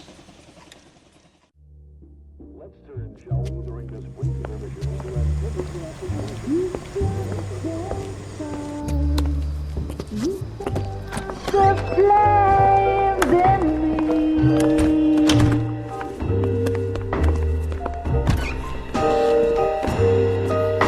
and now my heart's a blazing ruin. You say that you were only fooling. Don't walk away. Don't do me wrong.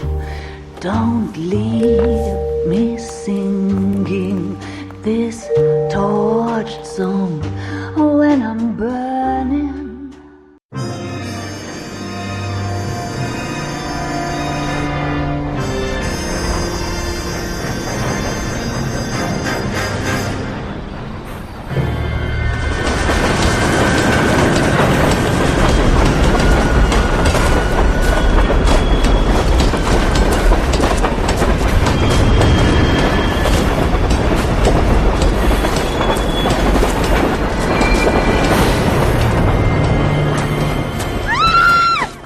Of course we will look into it.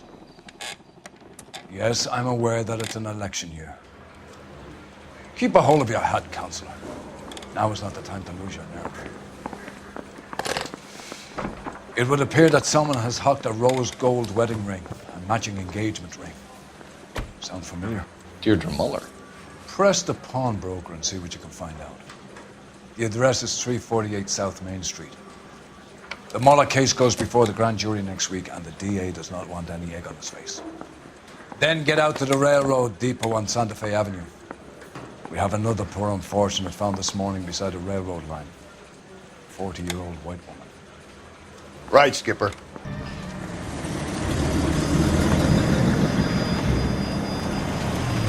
You boys ready? Follow me.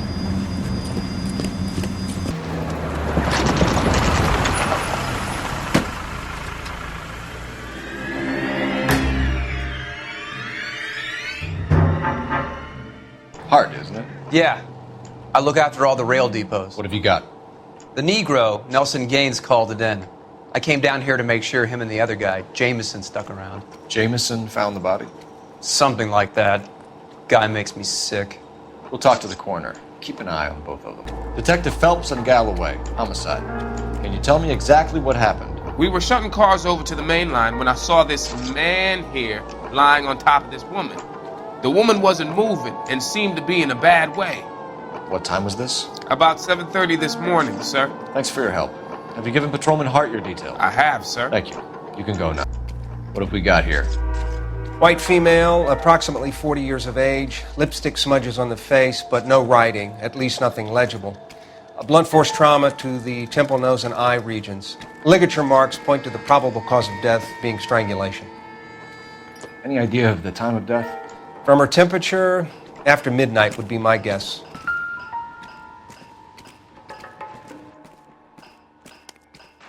Smell? Very good. There is the usual evacuation smell, but it appears she's been living rough for quite some time. Very strong smell of alcohol. Well, the autopsy will tell, but I would assume that she was inebriated.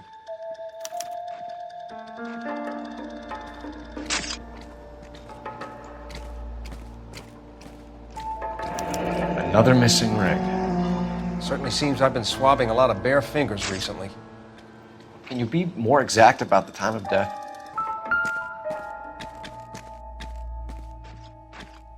Blood splatter on the carriage. She must have... Beautiful day. Hope we have no trouble.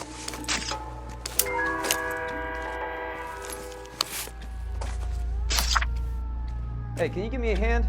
I got a hard case I need to break.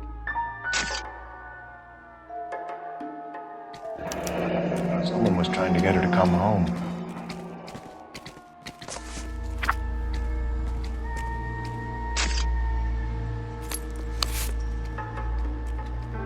We could go over to the lot and see what they know about her. That's going to be difficult, Cole. Keystone Studio lot closed back in 41.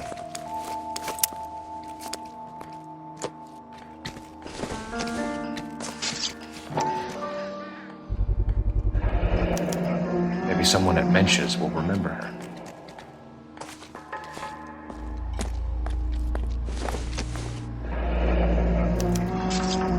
This is a chit for personal items, not booze.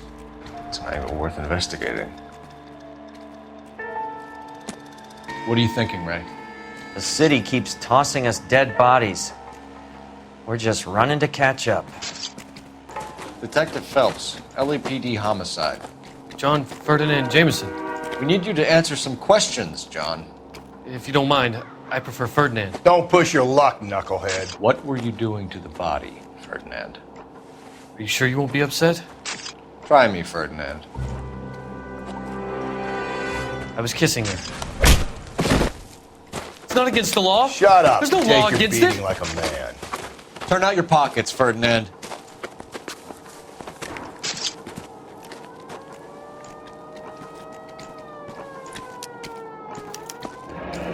Classic Carmine. Is this yours, Ferdinand? No. I found it near her purse. I thought she could use some lipstick. Rusty, stop! Don't hit him. You went through her purse? It wasn't like she needed it. I took a look. Did you take any money? Wasn't any to take. I found her lipstick and her matchbook over on the mat. Not much else. You found the body? Yes, I did. I work here. I was coming off shift and headed home. Why didn't you report the body, Jameson? Do you know how this is going to look to a jury? A jury? What gives? I could tell that she was dead. I came through here about midnight last night. She wasn't here then. Let me belt him again. You're under arrest, Jameson. We'll see how this plays out. Until then, you can think a little on how you'd like to be treated if you were found dead. I'm telling you, it's not illegal. Me and some friends of mine... Clyde, you get this sack of shit into a cell. I'll deal with him later. Sure, Rusty.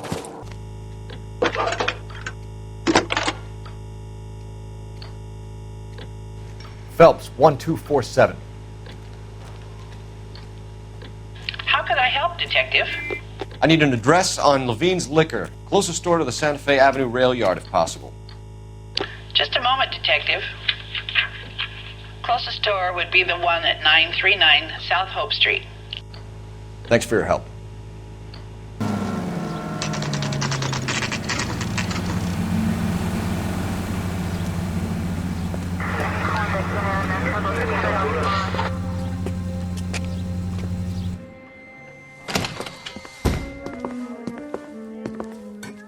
What can I do for you? LAPD, Phelps and Galloway. We're making inquiries into the murder of Evelyn Summers. Evelyn? She's dead? You knew Evelyn Summers, Mr. Robbins. Yes, I knew Evelyn. I was a good friend of her ex-husband. She kept some of her stuff here. Can you show us, please? Sure. Come this way. Oh, that was never going to work out, was it? She wasn't always such a loner.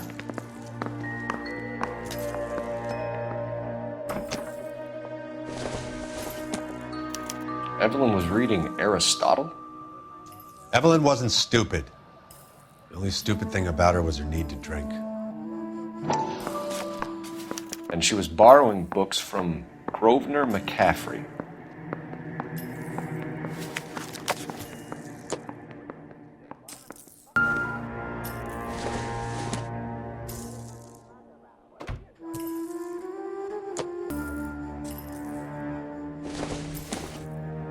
I'm guessing Evelyn hadn't held down a job for quite some time before she was killed. When exactly did Evelyn work in the pictures? A few years ago. She worked in legal copyrights for music.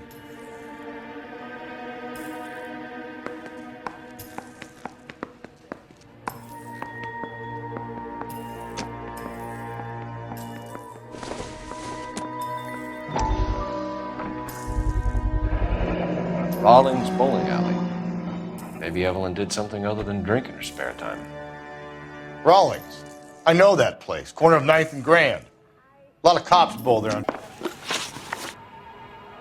We're trying to account for Evelyn's movements yesterday. She came by in the morning. A social visit? To pick up some of her things? She had a couple of bucks and bought a quart of rye. Any idea where the money came from?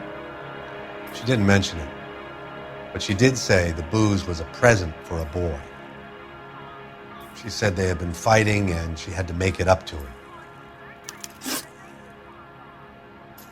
Were you and Evelyn close, Mr. Robbins? Not many people will be sad she's gone.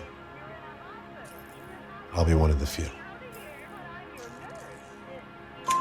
We got the impression that Evelyn had been sleeping rough of late. It became difficult for me to have her staying here. Her mother was trying to get her back on the straight and narrow. She's old now. And to be honest, you have to have a good reason to want to get back on.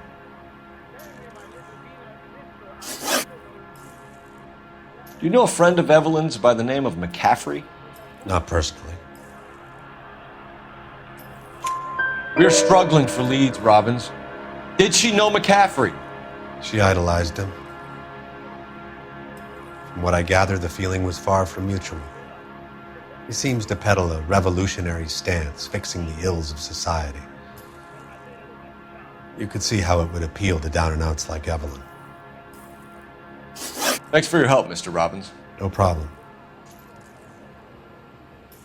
Hey, I'd like to make arrangements for the funeral. You think I could get in touch with Evelyn's mother? Put in a call to the watch commander at Central Station, Mr. Robbins. He'll be trying to reach the next of kin. Thanks. Get the guy, huh? Evelyn never hurt anybody.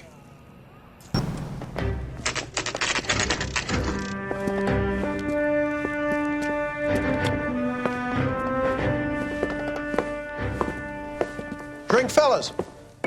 Phelps, Galloway, homicide. We need to ask you some questions concerning Evelyn Summers. I'm Walter Mensch. Evelyn Summers, what is it now? You knew Evelyn? As well as I wanted to know Evelyn. She's a pain in the ass, always coming in here, cadging drinks, never had any money. She was in just a couple of nights ago. Did she ever tell you where she was staying? I don't know. I think she was living rough. She had that kind of stunk about her. Who did she drink with? A bunch of these guys. Ask around. What's your name? Grosvenor McCaffrey. Mind if I ask you some questions, Mr. McCaffrey? I'm just a starving writer, detective. What do you want to ask about? Evelyn Summers, and why she was found beaten and strangled in the rail depot on Santa Fe. Okay. I see your point. How well did you know her? I can't say that I knew her. It was more like I was aware of her. Do you have a criminal record, Mr. McCaffrey? Nothing serious. I've had a few skirmishes.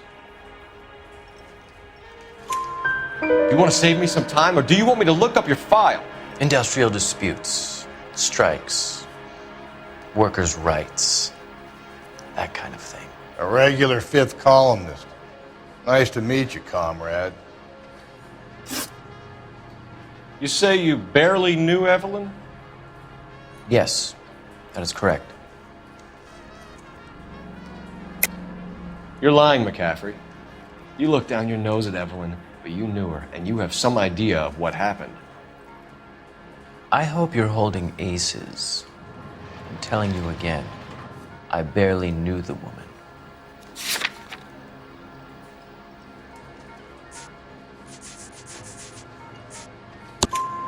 Why would you lend her your book on metaphysics if you only knew her in passing? It was more than that. A Renaissance man like yourself lending his books to his acolytes. She hounded me about that goddamn book, and then she lifts it from my apartment and lies to my face that she didn't take it, as if she could even comprehend any of it. I saw her go into a hotel with Tiernan last night. They had booze in a paper bag. He's your man. Thank you for the information, Mr. McCaffrey.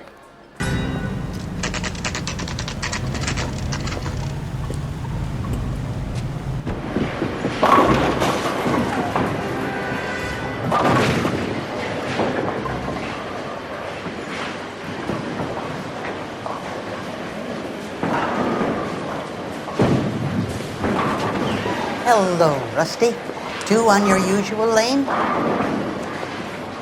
I'm Detective Phelps.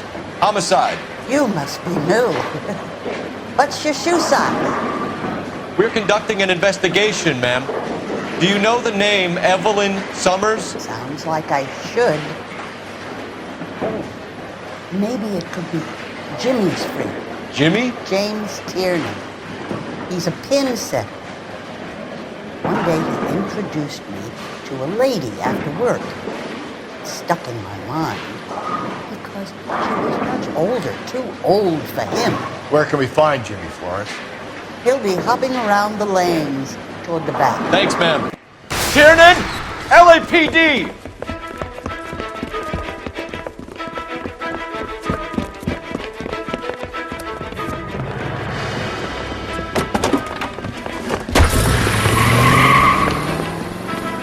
There!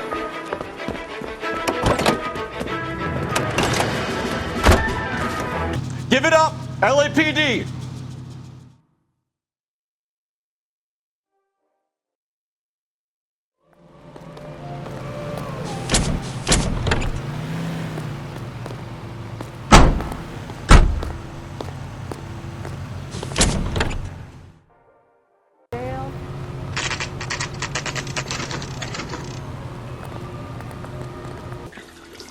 What's this about, Captain? Ray and Mal have some concerns over the Henry and Muller cases, which I don't want aired outside of this room. The evidence is solid, Captain. I agree, Rusty. It's just that corpses keep piling up. Copycats. I've been banging the same drum. But the notes and the lipstick messages. Evelyn Summers, Cartel Classic Carmine. Each woman, same brand, same color. Teresa Terrelson didn't have a lipstick message. Technically, you're right, Rusty. She didn't have any lipstick. But she did have a message. We found it beneath her dress, scraped with a sharp stick. What did it say? You sure you want to know? Ray? As far as we can be sure, it said cunt BD. That's one way of looking at it. Looking at what? Cunt is all about access, Phelps. You're married, so yours is mortgaged. Some of us like to pay by installments. This guy doesn't like to pay at all. Why are you so angry, Mal? Because I just had to fire one of my assistants. He was a friend of Jameson's. God knows what he might have been up to. Captain, we have good leads in the Summers case, but it's up to you to decide how we proceed. Keep this under your hat for now. And to follow up on Evelyn Summers, I want daily reports.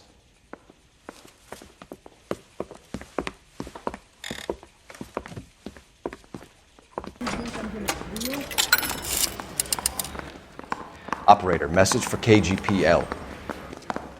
Poor little Putting you through now. She was 13 and she was a day. Phelps, badge 1247. How could I help, Detective? I need an address for a Grosvenor McCaffrey. Grosvenor McCaffrey. Apartment 6, 126 Yale Street, between Ord and Alpine. Thanks, ma'am.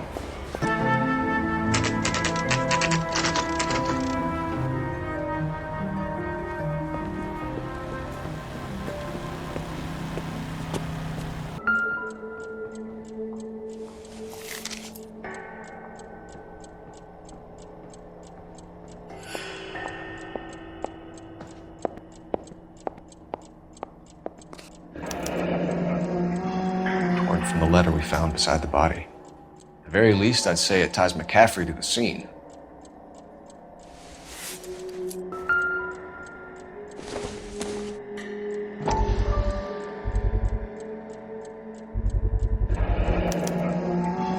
He said he was at home.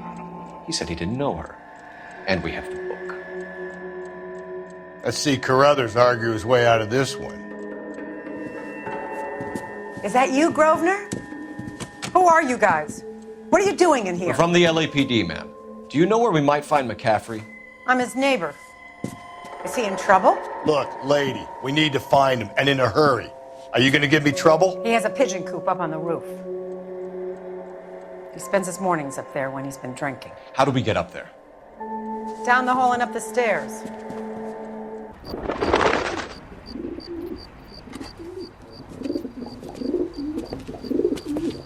Grosvenor McCaffrey! McCaffrey, you're under arrest on suspicion of murdering Evelyn Summers.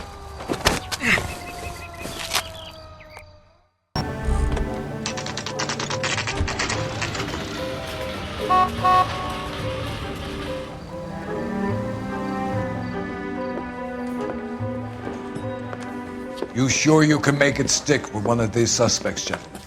It's either McCaffrey or Tiernan, sir. I think Jameson is an aberration. All right.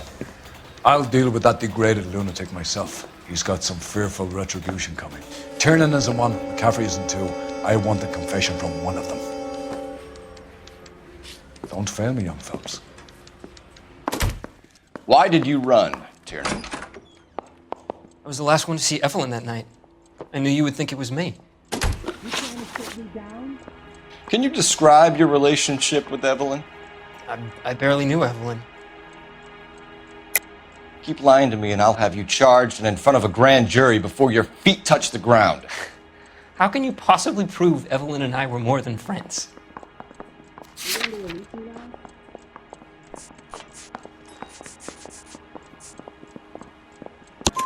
McCaffrey gave you up, Tiernan.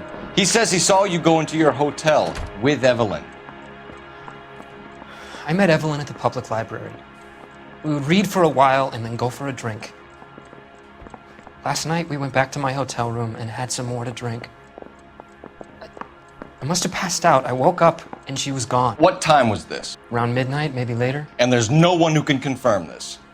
No, there isn't. I knew you wouldn't believe me. Aristotle's Metaphysics, the book that belonged to McCaffrey. McCaffrey saw her looking at her once and laughed in her face. And you're saying Evelyn stole it? She wanted something of his. We either hang this on you or McCaffrey. You better give us something. Well, McCaffrey's been in trouble with the law before. I mean, he always makes out it was some kind of labor dispute, but, you know, I'm not so sure. You and Evelyn were drinking together last night, and she had no other place to stay. I don't know what happened last night. I don't remember. You're lying, Tiernan. You'd been fighting with her. You fought, and... I'm not lying! She got up and left! That was it!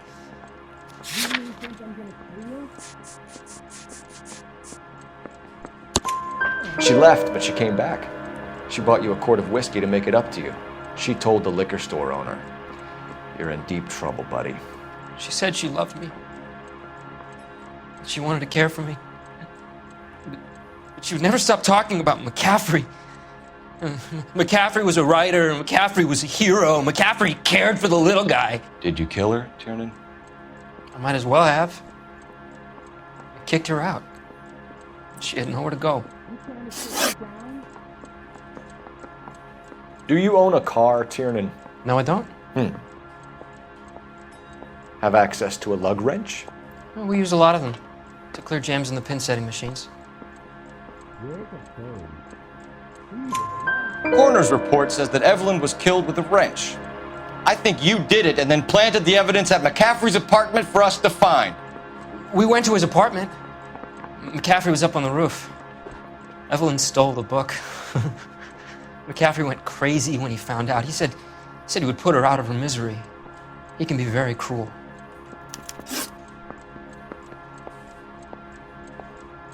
Evelyn was missing a ring from her right hand. That's strange. She always wore it. A big black circular disc with a white E in the middle. It was made from an old typewriter key, a present from the prop department at her old movie studio. We're going to talk to McCaffrey. You need to think about what you've told us, Tiernan. You're not in the clear. You ready to answer some questions? You think I have all the answers? People who run from the police usually have something to hide. Touché, detective. Let's see where this takes us. Evelyn died sometime around midnight. Remind me, where were you? I was at home, writing. I'm working on a manuscript. You're lying, McCaffrey. You were out at the rail yard. And what do you have that proves I was there?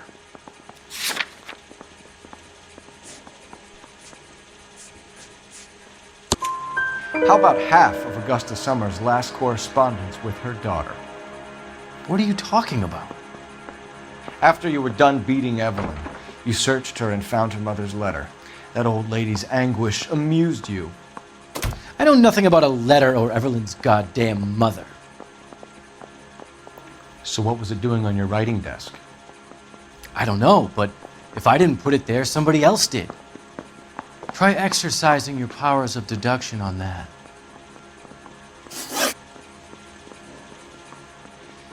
We found the lug wrench that Evelyn was battered with in your apartment, and the note from her mother, and your blood-stained clothing. We have you cold, McCaffrey. You think if I could be bothered to murder Evelyn Summers, I would be stupid enough to leave the evidence in my apartment? I don't believe you, Grosvenor. The evidence says that you killed her. You can prove that I wanted to kill Evelyn?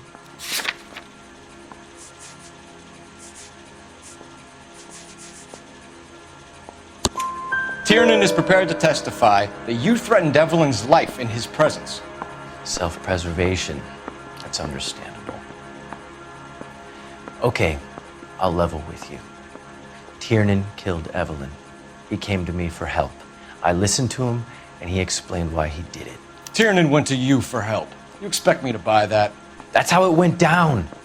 I told him he made a terrible mistake, but he would be throwing his life away if he went to the cops. I took his things and told him I would dispose of them. But you didn't. Speak to Tiernan. He'll give it up. They don't talk about other people. Operator, give me dispatch. I want to make Putting you homicide. through now. I mean, you know you've made it if you got that bad. Phelps, badge 1247. How could I help, Detective? Now I need the please throw jacket strips on a off me Grosvenor at the grand McCaffrey. Jury.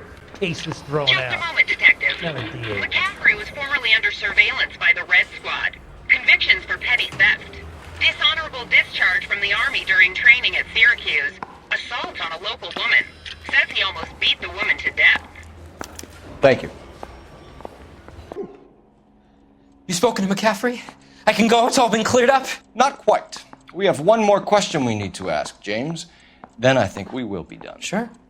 Go ahead.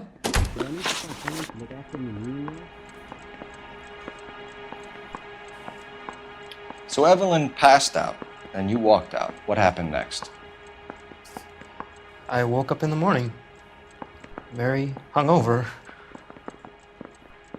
I thought Evelyn would have come back.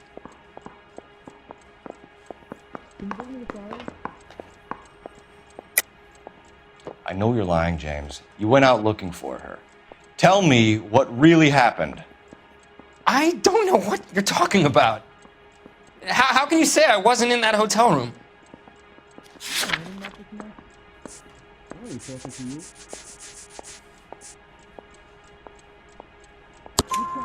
You wound up at McCaffrey's. You were still incredibly drunk. You passed out on his floor. It's time to tell me what really happened.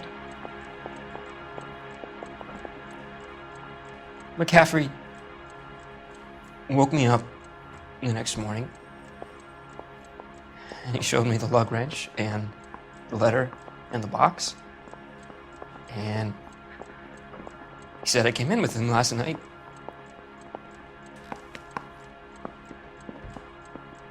He said that I killed Evelyn,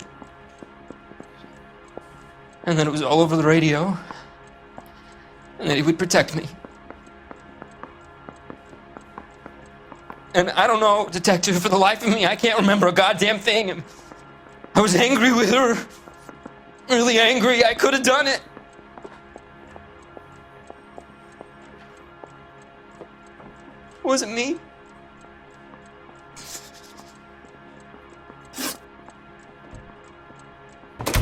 I got the jitters again. You were in the war? Yes, I was. Seeing the things that I saw, it changes a man. I came back here determined to change things. All I wanted was a pen and an opportunity to speak out. You told us before that you had only minor run-ins with the police. You didn't mention petty theft. I've never been in trouble for violence. That's the salient point here, isn't it? You're lying, McCaffrey. You have a history of violence towards women. How do you turn a couple parking tickets and a petty theft misdemeanor into an assault charge?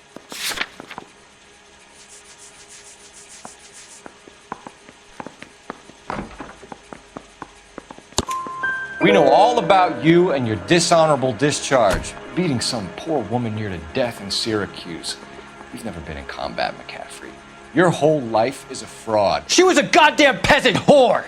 She tried to steal from my wallet. I could have fought for this country. I could have... You beat her because she stole from you. Because she tried to outsmart you. The ignorant audacity of the bitch. What is a man supposed to do? Sit there and take it? How is a man supposed to call himself a man? And Evelyn Summers, a poor, drunken nobody, stole your book. And she got what was coming to her. Grosvenor McCaffrey, I'm charging you with the murder of Evelyn Summers.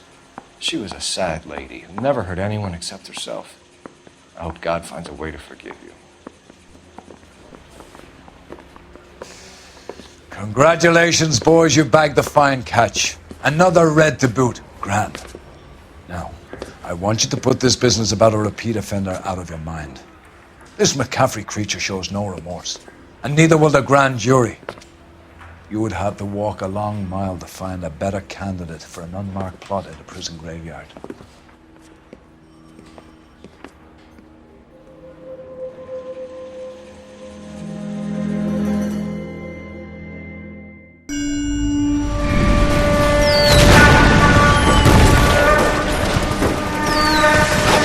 We have lost most of Shaughnessy and Dunn's squad. The gunny is dead, first platoon is in worse shape. That medic is either crazy or the bravest man alive. Can we rally with the first and try for the Nambus? It's sheer to the left. To the right, it goes right through a pass with 2 Nambus and infilade. Mate, we can lose everyone. Lieutenant! Get back off this fucking bridge! They'll start walking the mortars back to their own positions. We only have minutes. I'm in charge here, Sergeant. Get your men off the bridge, Lieutenant. What's your unit, Sergeant? We don't have time for this, Lieutenant. What's your unit, Sergeant? My company, 22nd Marines, Lieutenant, and we just saved your ass by fording the river. My orders are to reconnoiter the... I think that point is now moot. You have 10 men left. My orders are to save what's left. Move out!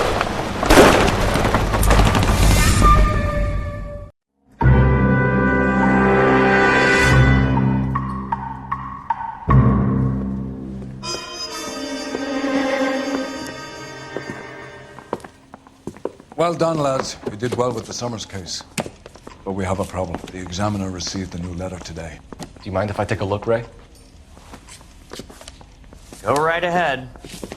They've both been rinsed in gasoline like the previous letters, so I can't lift a print.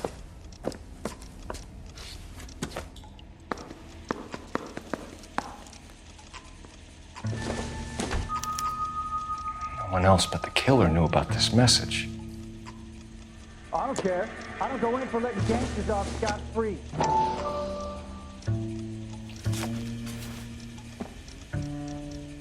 To suffer woes which hope thinks infinite, to forgive wrongs darker than death or night.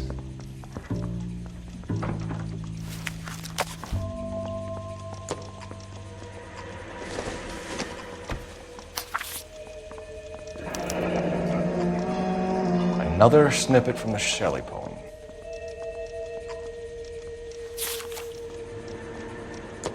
If the note is from the Dahlia maniac, he definitely also killed Teresa Terrell. Mal and I agree. But where does that leave us? If this is the Dahlia killer, and he is responsible for the Tarrelson murder, not to mention the Muller Hang case. on a moment, Skipper. Let me finish, Rusty. We have 5 birds in hand and none in the bush.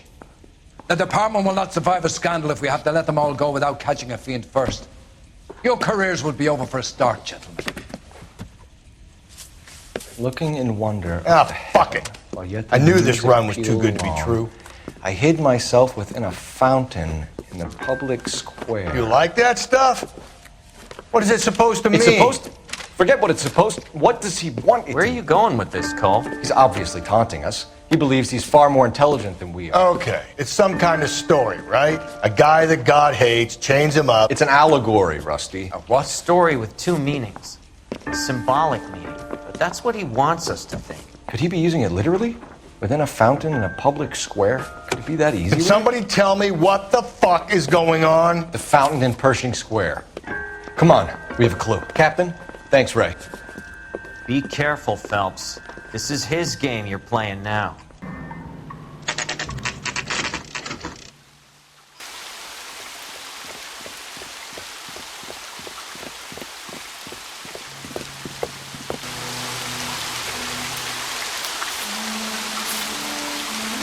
You know the local hobos use that as a retreat. There is a cave, all overgrown with trailing odorous plants which curtain out the day. Where next?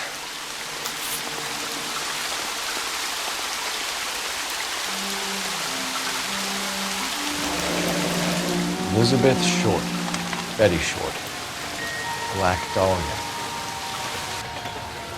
Elizabeth Short's Social Security card. Jesus Christ. That's not all. There's another stanza from Shelley. Can you work it out?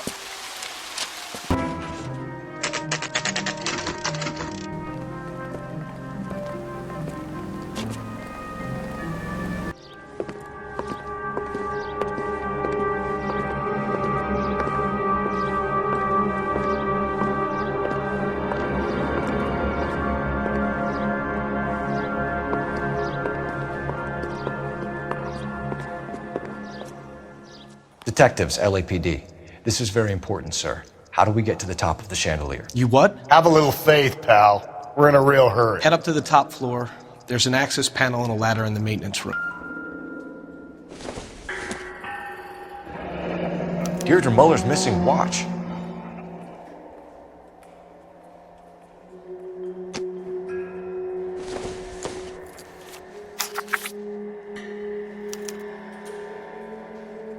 From the temples high of man's ear and eye, roofed over sculptures and poesy. Where have I seen that?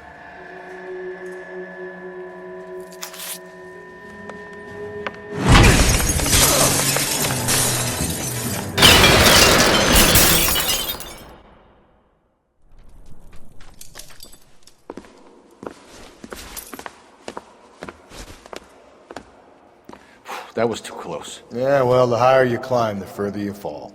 Let's get out of here. Another Dahlia clue? No. A yellow gold wristwatch. From Mulder Dame. Yes. And a scrap of the poem. Another location. If I can work it out.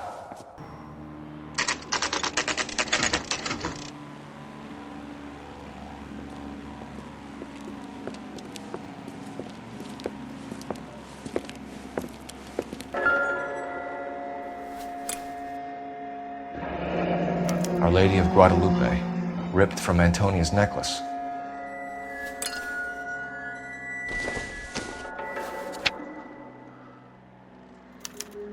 Round which death laughed, sepulchred emblems of dead destruction, ruin within ruin.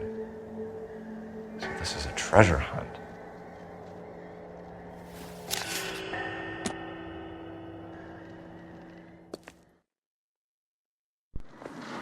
What is it this time? The religious medal from the Maldonado case. The Dahlia, Moeller, Maldonado. And this gets out. We still have to find the guy, Rusty. Another poem. Well, you must have some idea, right? Come on, Phelps. We're on a roll here. Don't let me down.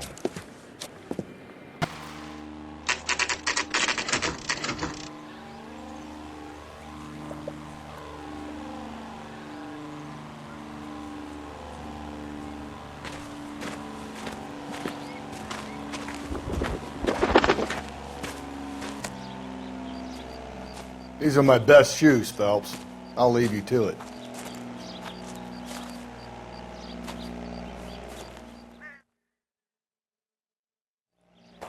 Very funny.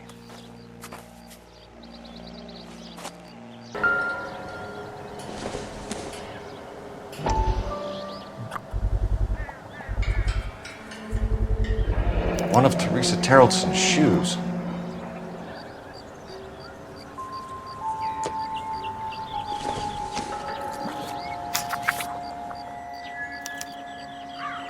A sphere which is as many thousand spheres.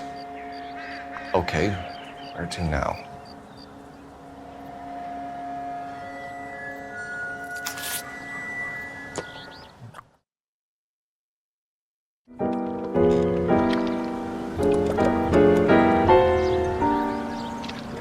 What is it? An open-toed white shoe, and another stanza from the poem. Oh, I really thought that hobo bum did the Terrelson broad. Confessions from the insane aren't the most credible evidence, Rusty.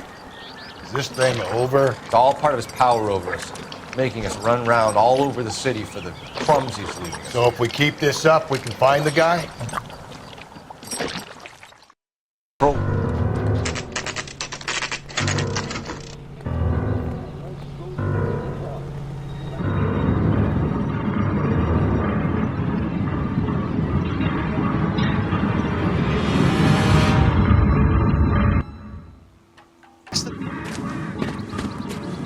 You ever been in here, Galloway? No. I have no intention of going in. I heard that thing's tricky. I want to wait here and have a quiet smoke. Think about hidden meetings.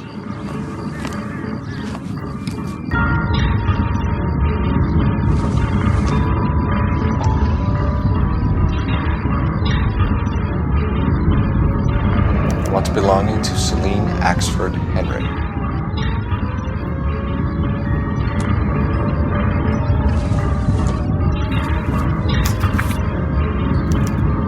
Thrones, altars, judgment seats, and prisons. No, it couldn't be.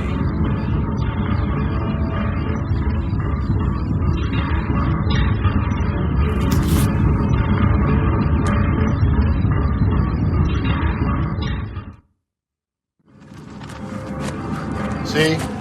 That was easy. I found Celine Henry's ring. How far does this thing go? How did we not catch this nut job?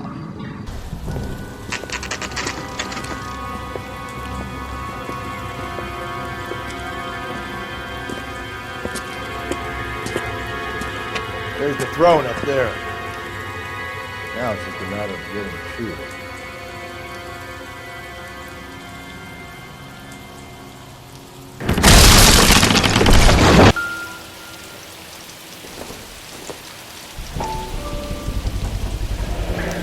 Typewriter ring. Evelyn Summers.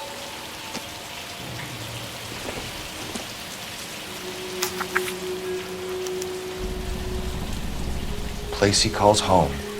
End of the line.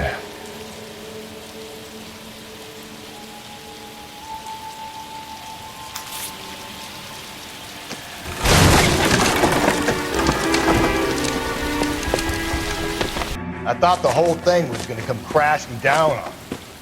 I thought so too. He murdered Evelyn Summers, Rusty. The last trophy was her ring. You find another piece of the poem? Yes. The last piece. You sure, Cole? Let's find out. All units, the citizen reports a 211 in progress at 9th and Grand. Unit to handle code 3, identify.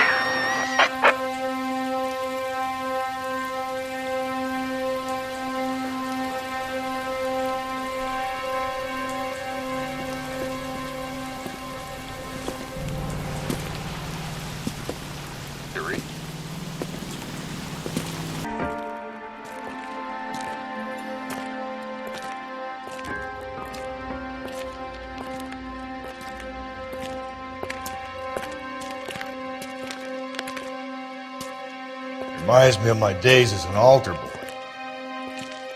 There's a light coming from the house. Nothing hasty, gentlemen. Keep your hands where I can see them, or I'll be forced to redecorate the stucco with your entrails. We're from the LAPD, sir. I'm gonna tell you only once to lower your weapon. The LAPD, you say? Is it really possible you could have found me after all this time? How interesting. Put down the gun, shitbird. Last warning. This boorish ignoramus could never have found me. It was you, wasn't it? Do you remember me, detective? The temp bartender. Yes, you found me. You know what I'm capable of, and yet you walk in here like lambs dressed for the slaughter. We'll see about that. Where did he go? Down the tunnel? You can't let the son of a bitch get away. The house, Rusty. There must be another entrance into the house.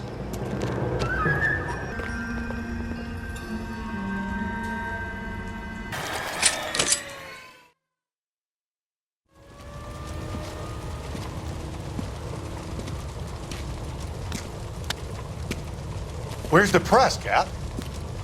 I think Phelps and I should get a medal for this. This has got to be the case of the year, right? The case of the century when you think about it. Are you finished? Yes, Skipper. Good. Because there won't be any press briefings or commendations. What are you talking about? We got the werewolf, the guy who killed the Dahlia, killed all the other broads. You got no one. Mason was a ghost. Can you at least tell us why, Captain? Mason is the half-brother of one of the most highly elected officials in this country. How high? Beyond the moon for mere mortals like us, Rusty. There'll be no more mention of him. The city owes you both, but there'll be no mileage in ever bringing this up again. What's going to happen to the suspects in the cases, Captain? I won't be a part of that. A bit of missing evidence at the grand jury. A procedural error here, a mistake there. They'll all be quietly let go. The DA knows how we'll have to play it. That's it? I'm afraid it is. And I have some news for you, Phelps. No more rooting around in the entrails of cadavers and corpses for you. The head of Vice has asked the chief for you. I'm reluctant to see you go to the glory boys of advice, but my hands are tied. Go home to that lovely wife of yours. Celebrate your promotion.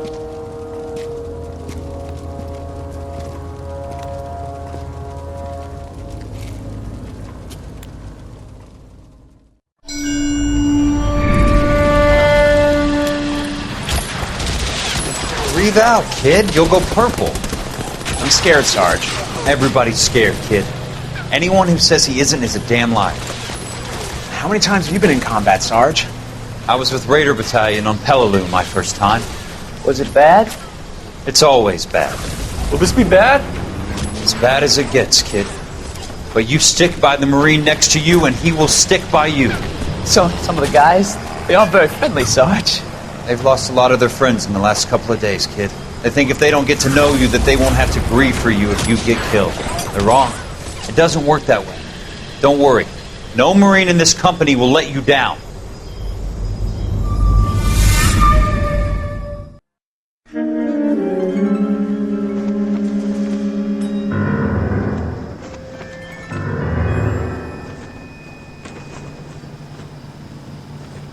Phelps, welcome to Vice.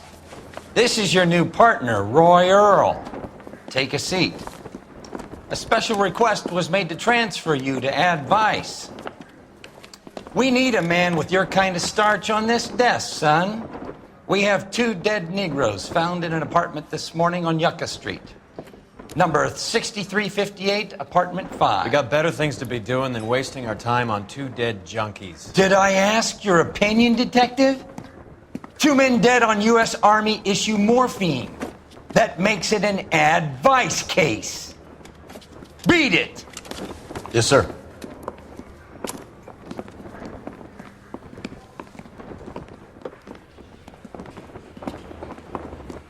You and the lieutenant have some history? You could say that. We used to be partners. So, you're working with the big boys now, Cole? I guess so, Roy. I thought homicide was the primo assignment. That may be the case. I asked for you personally, Phelps. I had to pull a few strings to get you over to Advice. How does it feel? The lieutenant seems to think I'm doing okay. Okay? Don't get humble on me, Phelps. You're doing great. You're the department pinup boy. War hero and crime fighter. What a combination. I can assure you I'm no war hero, detective.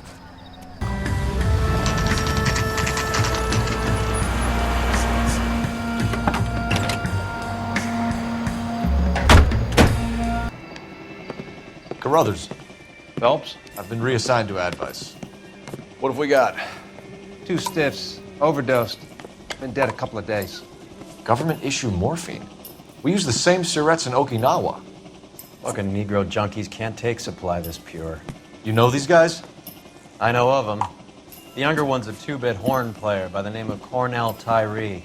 The other one works in distribution. Started using a little too much of his own product, and Jack D took exception. He wasn't born that ugly. His name's Lamont. Tyrone Lamont. So who's supplying the drugs? That's easy. Whoever knocked off the wharves in San Pedro. Jack Dragna, Mickey Cohen. Dope's been all upside down ever since Jimmy Utley started the long walk at Quentin. You talk about it like it's a system. It was a system. But those days are long gone. We are supposed to uphold the law. Yeah, and we do. But we can't change people. The truth is, everyone wants a license to get a little dirty now and then. Our job is to keep it manageable. That's how you see it? See it any other way, and you better forget about being a vice cop. Can we get on with this? Today, preferably?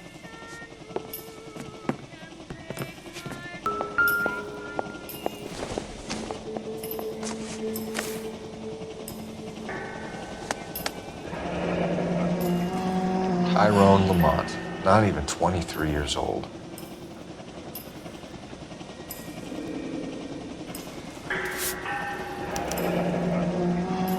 Small chance in life is probably better than no chance.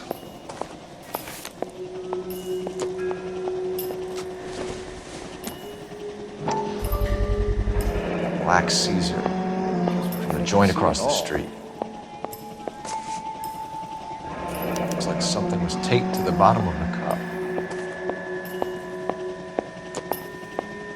Popcorn? Must have been messy eaters. It's all over the floor. Some kind of fruit, a bell, and win. Strange doodle. Catch all the good ones, fellas. I wonder what's the correlation between love of the needle and love of the music.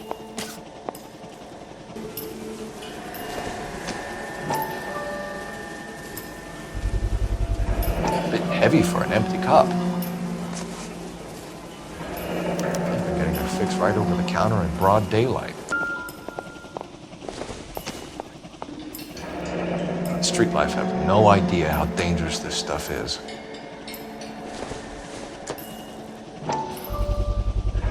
No cooking or preparation. Must have been the easiest fix these two ever had. One cigarette is enough to knock you out for combat trauma. Two of them will stop your heart. Another day, another dollar.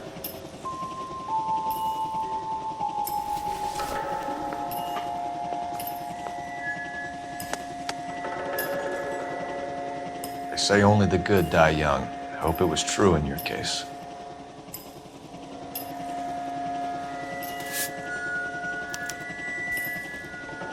Who is JJ?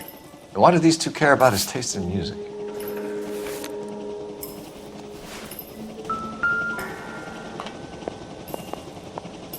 Took his jolt and drifted off. And I suppose his friend wasn't in any condition to all.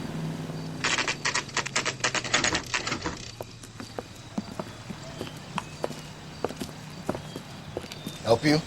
Detectives Phelps and Earl, LAPD. We're inquiring into the deaths. Hand over the popcorn, numbskull, before we kick the door in.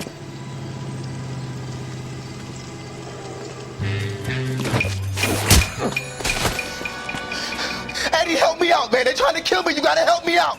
What the hell going on here? Morgan! That you? I ain't scared. What's your name? Morgan. Half an answer is no answer to me, asshole. Fleetwood Morgan. Keep an eye on him, Roy, while I take a look around.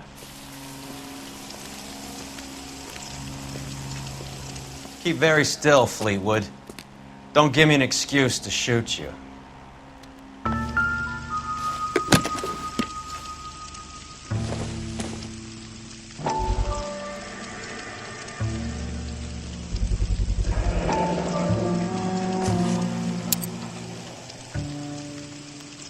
These number slips might affect your tone, Fleetwood.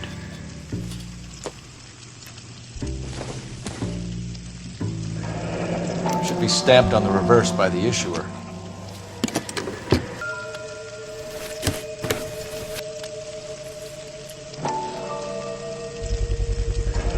Morphine. Might not be filling, but I'm sure it's satisfying.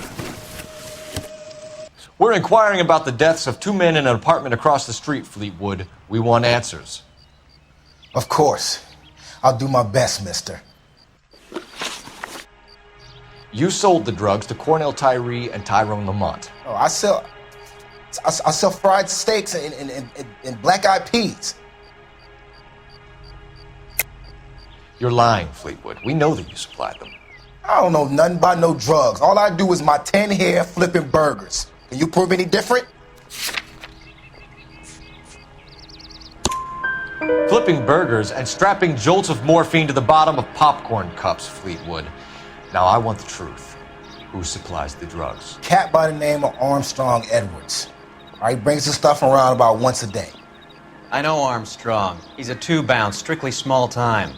Who's he working for, Fleetwood? Jermaine Jones. We have you for the hop and resisting arrest.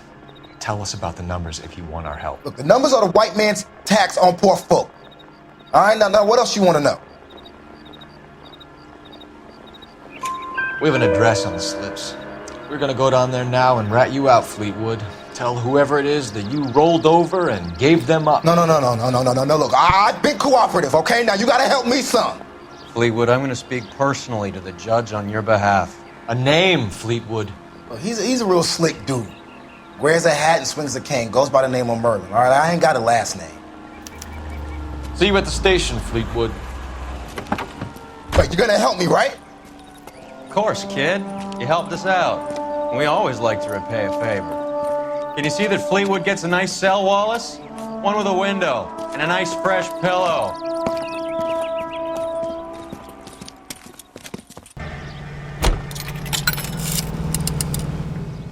Operator, message for KGPL. Putting you through now. Phelps, 1247.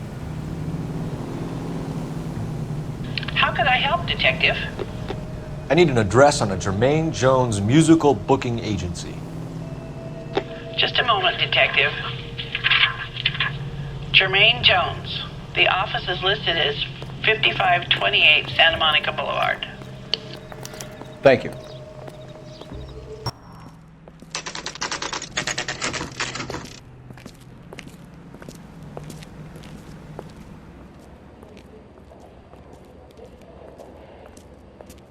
Jermaine Jones. Don't bother getting up. Your flunky Fleetwood Morgan just snitched you out. I wasn't planning to. Now you think you could tell me who the hell you are? LAPD. We'd like to take a look around. The hell you will, motherfucker. You carrying a warrant? No, do we need one? Search the place, Cole. Scott Phantom. Fine radio. Shortwave, AM and FM. My father has a Scott. You ain't allowed to do this. I got rights.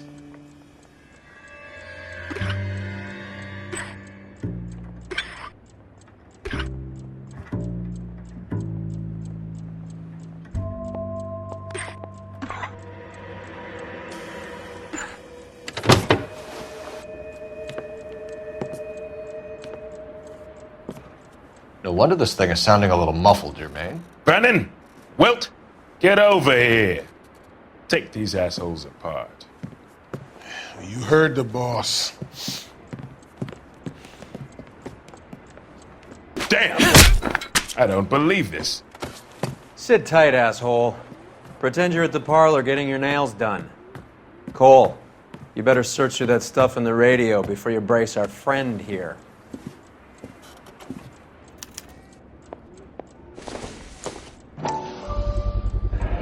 How many starving musicians pay with perfect, clean 50s?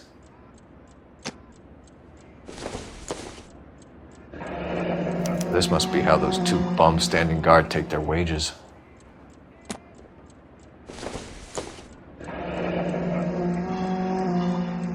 Your friend Fleetwood was also a betting man, Jermaine. Too much for felony possession. I'm thinking intent to supply. Ramez Removals. They must have taken special care delivering this for you.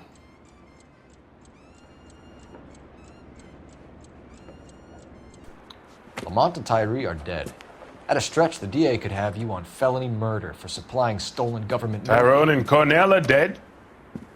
They're on a slab downtown with the ME examining their last meal. Popcorn washed down with morphine. You offering me a deal? I have a pet judge who hates blacks. He'll give you 50 years for your two buddies. Another 30 for stealing from Uncle Sam. You'll be out by the time you're 110. Imagine the changes you'll see. I get the message. How much is this gonna cost me?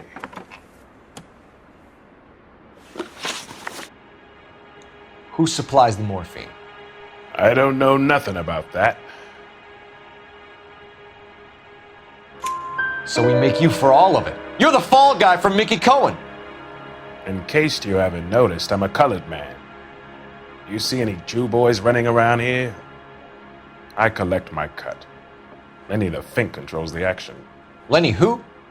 Lenny Finkelstein, Mickey's dipshit brother-in-law. What is the link between the morphine and the numbers slips? There is no link. You're wasting your time here. You're lying to me, Jones. Tell me about Merlin. Who? I don't know anyone named Merlin.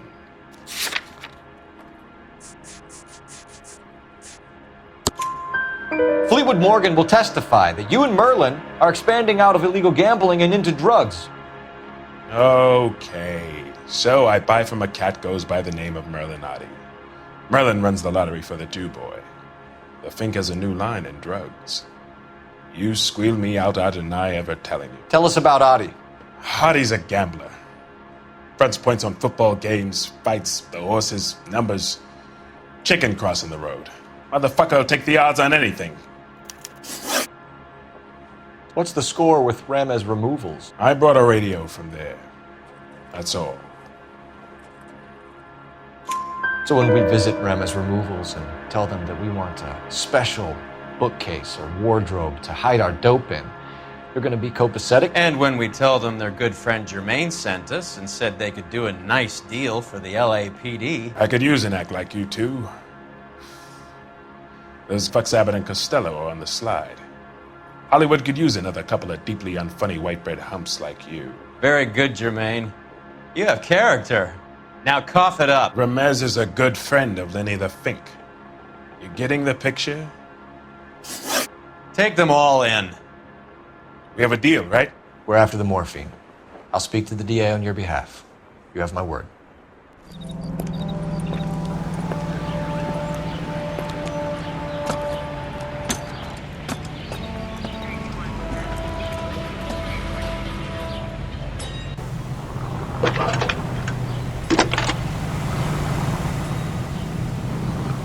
Phelps, badge 1247. How can I help, Detective? I need an address for Ramez Removals. That's Ramez, R-A-M-E-Z. Just checking. Ramez Removals, corner Sunset and Wilton. Owned by a Jose Victor Ramez. Thanks.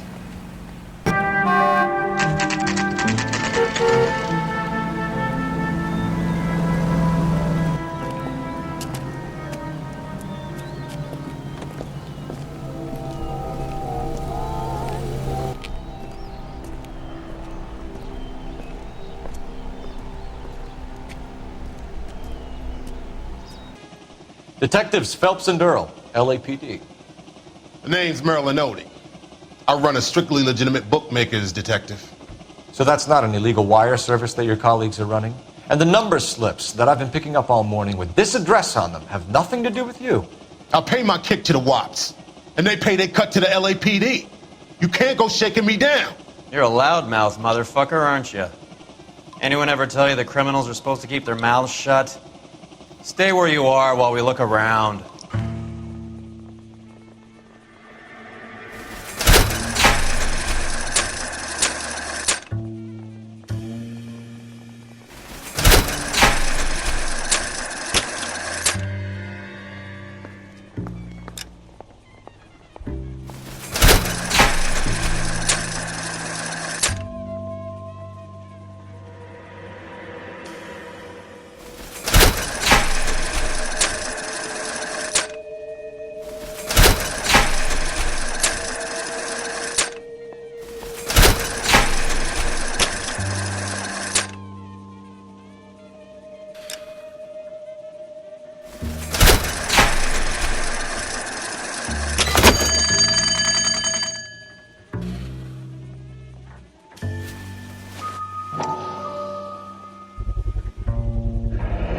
This quantity, we're looking at a high-level trafficking charge.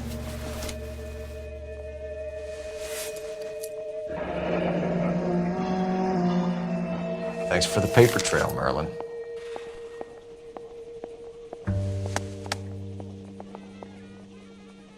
I think Ramez's place is our next stop.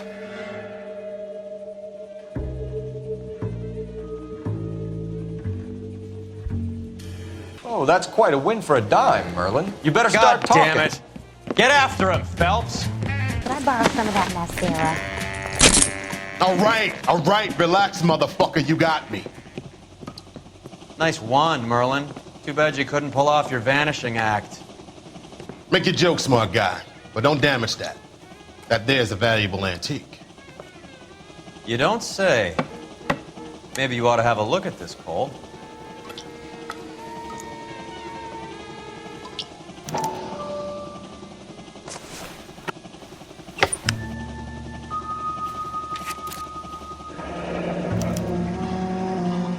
Adi has Jose Ramez in his pocket. Ramez must have forgotten his lucky numbers.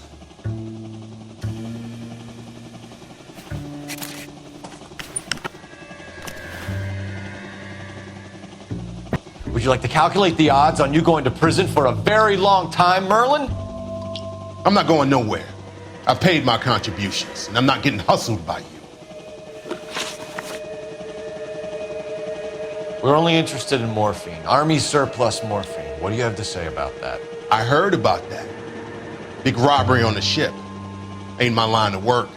I prefer something with a sporting outcome. You distribute for Lenny Finkelstein. You're a patsy for those gangsters. I don't know what you're talking about.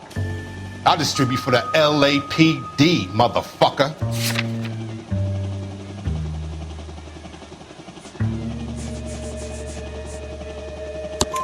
Jermaine Jones gave you up as a supplier. He says that you're Lenny's sissy, and that you'll do whatever Lenny tells you. Me? That nigga's a dead man. I moved the dope Jose brings me. Jose Ramez? I ran a clean numbers racket until those two motherfuckers went into the dope business. Ramez seems to owe you a lot of money. We all owe somebody. So it has nothing to do with the proceeds of the morphine shipment? It's a gambling debt. The Heaps took over the wire service and screwed me. Now I just do what I'm told. Run numbers and ship dope. Jose's no different. He just thinks he's a big man that can run up tabs. You're not the guy we want, Merlin. But we're taking you in. Maybe some time in a cell will help you remember something worthwhile. Fuck you, and fuck you. You'll never put a charge on me. Take this bum in. Take the long way around. And don't be gentle with him. You got that? Yes, sir.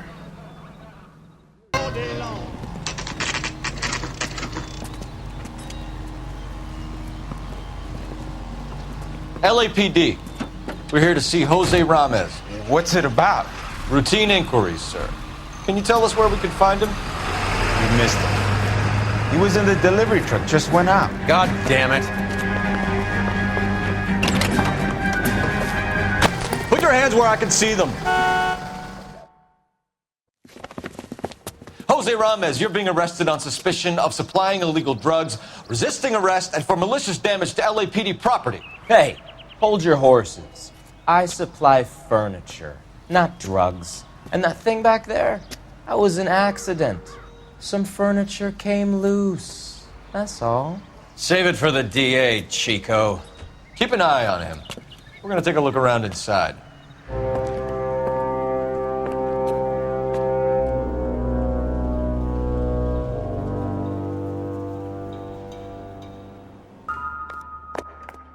Where's he been delivering? And who's been delivering here?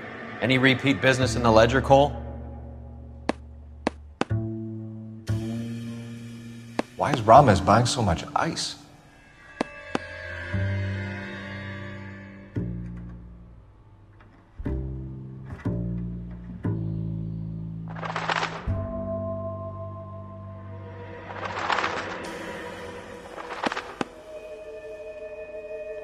Melanati is buying a lot of furniture.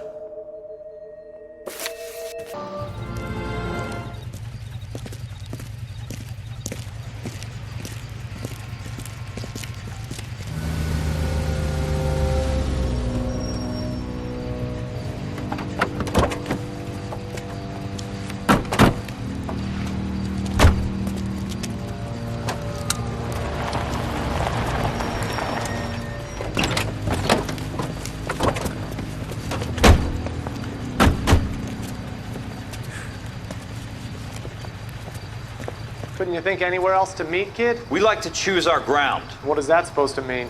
Huh? It's something Wellington said at Waterloo. The guys who win normally choose where to fight. We're gonna fight, kid? The two of you versus my boys here. I love the fight game. I went a few rounds myself. You and your friend, he looks tough, but I don't like your chances. Nah. We don't have to fight, Mr. Cohen. We have you an enfilade. What the fuck is that? Some kind of steak? It means my men are in cover, but that they can still shoot you. If those were my orders, you would all be dead now. Are you kidding me? This is a $200 coat. You got some balls. Kelso. I hope you didn't scratch the paint of my new Lincoln. These guys are getting out of the dope business, Mr. Cohen. You'll have no more problems from them. The morphine is going to disappear back into the sea. Hang on. You're getting hasty. There's a lot of dough on offer here. Thanks for the offer, Mr. Cohen, but we are going to have to politely decline. After today, the morphine is no more. This isn't the way we normally do business. I'm aware of that, Mr. Cohen. Call me Mickey. Are you aware of the risk, huh? I'm giving it to you straight, Mr. Cohen. There will be no more morphine. We made a mistake and would like to back out gracefully. If you come after us, we will be forced to come after you. You've been polite up till now, so don't start making threats. I don't make threats, Mr. Cohen. I'd like to thank you for your time. Is that guy your idea, Muscle Kid? There's something you should know about Jack, Mr. Cohen. He killed 6 Japs hand to hand with just a bayonet and a K-bar knife. His outfit, the 6 Marines, killed over 100,000 Japs in 3 months in Okinawa, and he was in the thick of it. Those Japs are little guys, right? Yes, Mr. Cohen. About your size.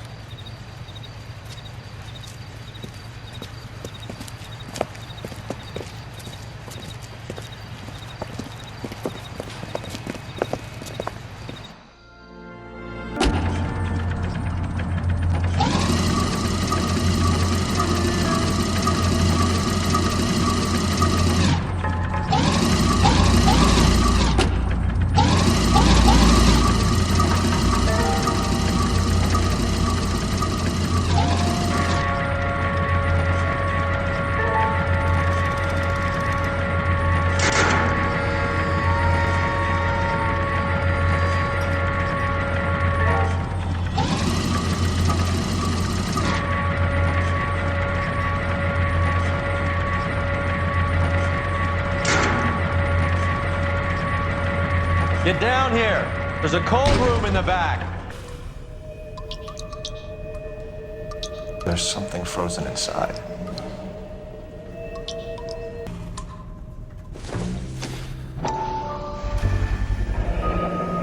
This must be how they transport the morphine.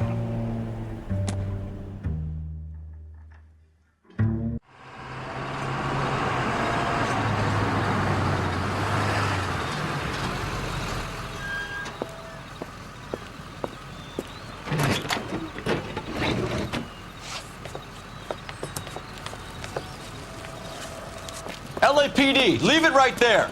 Everyone out of the vehicle and put your hands up. There's something in the ice.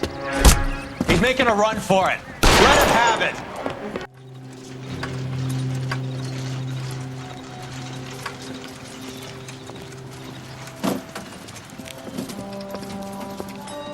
Take them all to Hollywood Station. Have the ME and tech services go over this place. Where will you be? Hunting polar bear.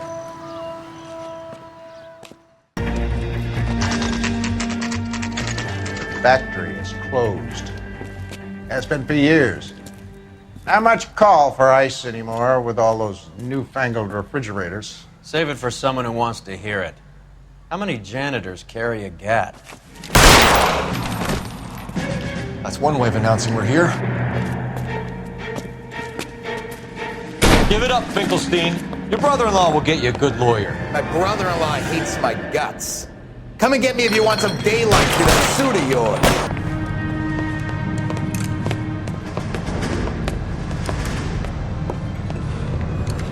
They're all dead, Finkelstein. Leave the weapon and put your hands up now. Put my hands up. Sure. Then what?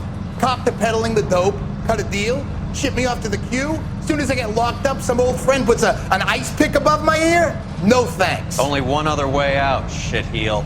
Should I pour myself as soon as we get out? This stuff has got to be worth at least 100 grand. So Finkelstein robbed the ship? My guess is Lenny took it off their hands. This is big. This is gonna make the papers, Phelps. As senior investigator, I'll do the talking.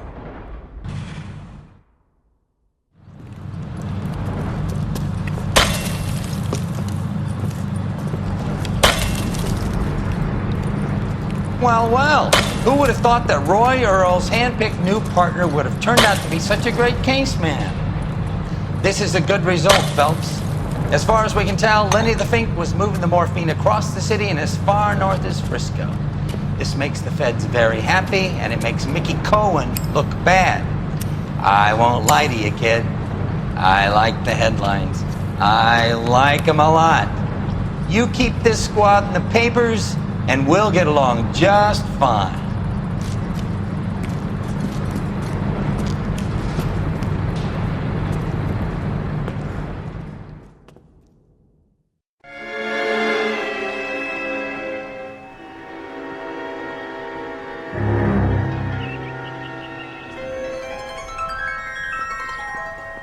You know a Freddie Calhoun?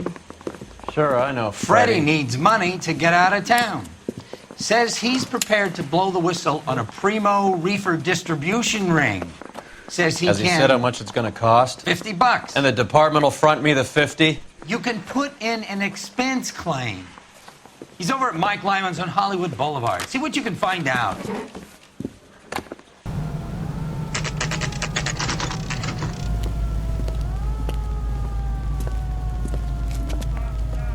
Freddie, you're looking good. You're gonna help me, right? That's what I'm here for. You got the money? The 20? Sure, right here. 20? I said... You want the money or the alternative? Tell us about the reefer, Freddie. Was he... Another good Samaritan. Answer the question. Grass comes from Tijuana. They bring in 50 pounds a week. 50 pounds? Are you hallucinating, Freddie? Gets stashed at a house at 1452 North Las Palmas. Names, Freddie. The guy at the house is a spick that goes by the name Juan Garcia Cruz. Be careful. He likes guns. How do I get my money? Do me a favor, Freddie. Spend the money on a bus ticket. You can't last forever on a snitch jacket.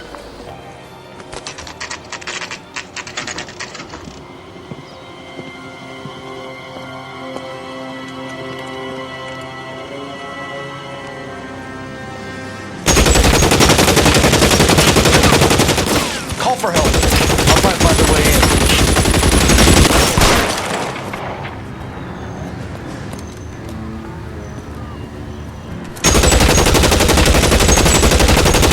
Shots fired.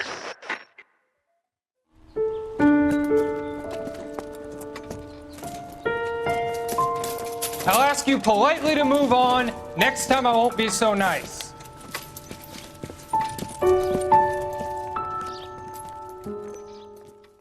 Dope peddler, Juan Cruz.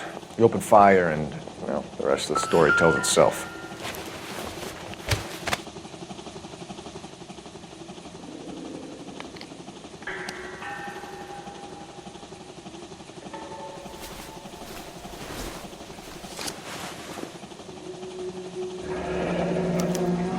Silver dollar. I thought they took these things out of circulation.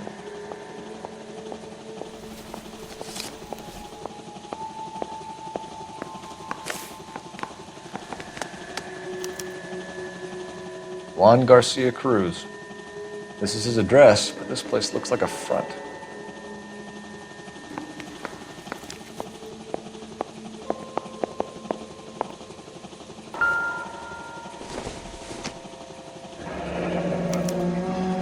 Is this a drug or a village in Borneo? Doesn't appear to be in Spanish.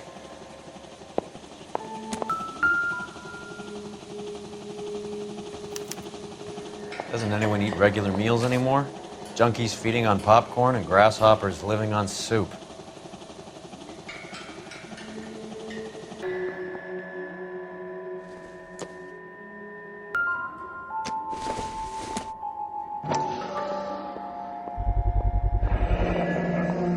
Maybe these are the guys keeping Juan so well stocked with soup.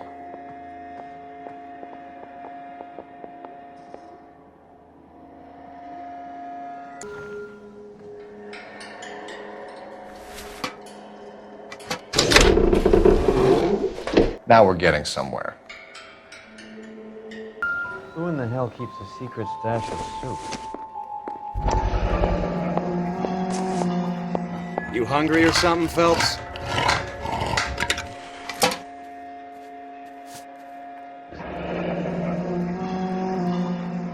I'd say that's pretty good value for 12 cents. Factory sealed. Someone at the cannery has a lot of explaining to do.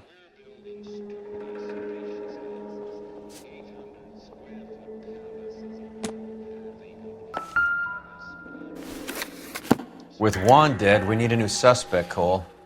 Is there a pattern to the deliveries? This guy EJ seems to be bringing in most of the serious weight. The dates and times seem pretty regular. We should notify the border crossing. Those fuckers are probably in on it. Let's wait and see how this plays out.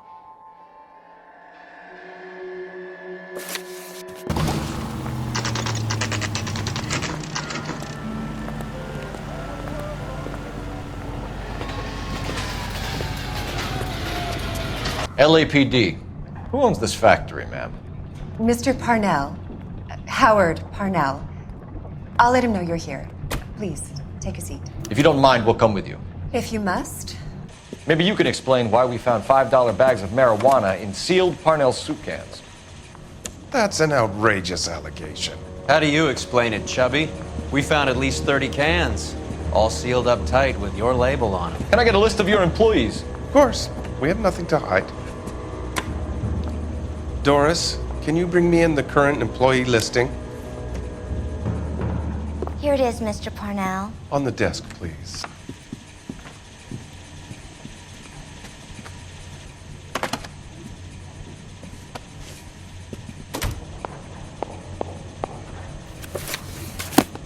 Any name on that list that rings a bell?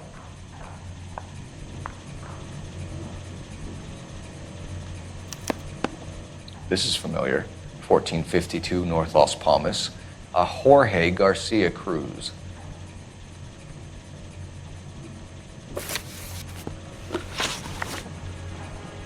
The factory sealed cans we found suggest a very professional operation, Mr. Parnell.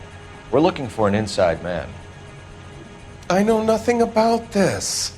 I want this stopped as much as you do. Tell me what I want to know, Parnell, or I will have half the LAPD down here tearing this place apart. You're hiding something. Am I right in thinking you would not want to pursue misdemeanors outside your drug case? Depending on what you call a misdemeanor, we might be prepared to turn a blind eye. The truth is, I employ a lot of illegals. No one wants to do menial work anymore.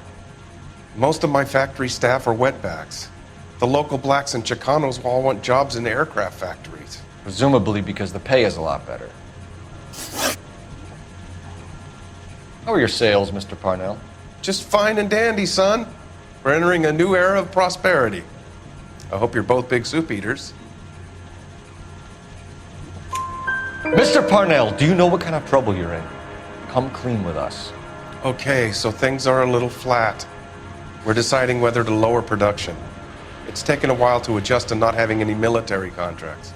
You know, we sold Uncle Sam 5 million cans of minestrone. Ever heard of Juan Garcia Cruz? Not that I know of. He has a brother employed here. You know him?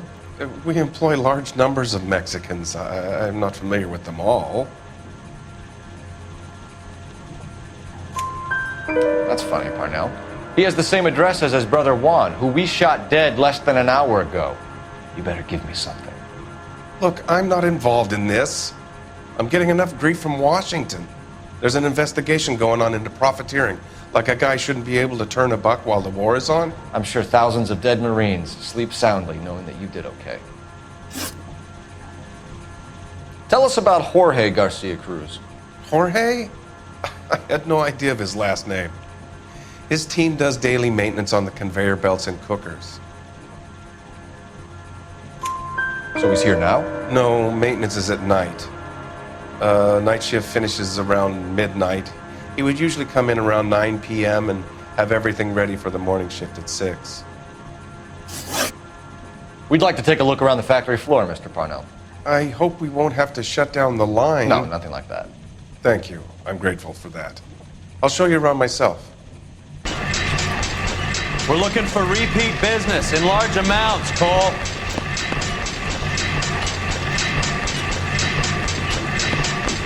What's going on, Parnell? There's enough soup going to this place every day to feed a company of Marines. Can I have a look at that coin? Sure, why not?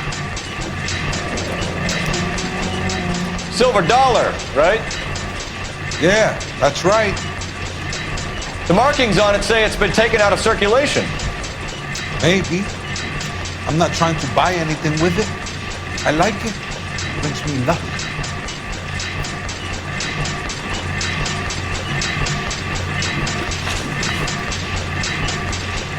Do you have access to the canning area? I do. But I keep to my station.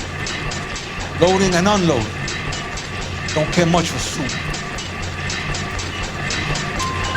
Sergio, if you don't give me something, I'm gonna go to Immigration Services and have you deported. I get a shipment once every 2 weeks. Ernesto does the driving. I don't know his full name. Gets delivered here at night, or he gets it canned up. From here it gets sent all over the country. What do you know about the 20th century market? Nada. I get the orders from upstairs. I send the goods where I'm told. And you don't know Juan Garcia Cruz? No, not me. You're a liar, Sergio. You're in it, and I'm gonna break you for it. You're loco, Placa. I got nothing to do with Juan Garcia.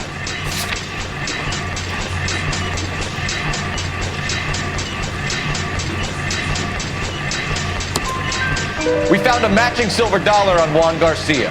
What are the odds of that, Sergio? Juan and Jorge are brothers. They're cousins. They work for some evil gabacho. The guy is an aberration. He gives out the silver dollars.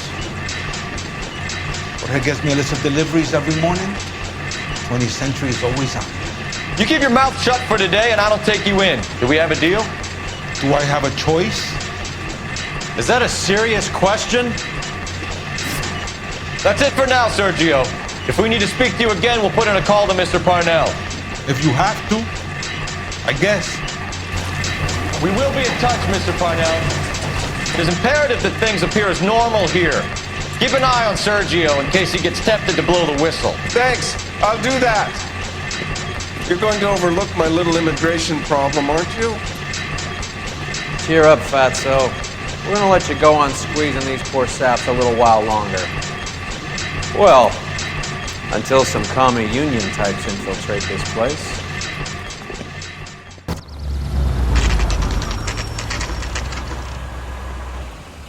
Sit tight. Let's take a look at what's going on.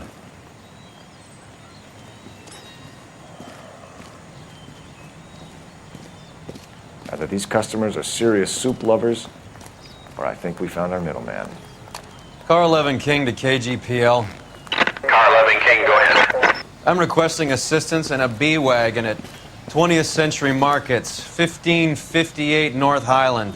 Numerous narcotic suspects. Code 2 only, no sirens. 11K, roger. Okay. Cavalry should be here any minute.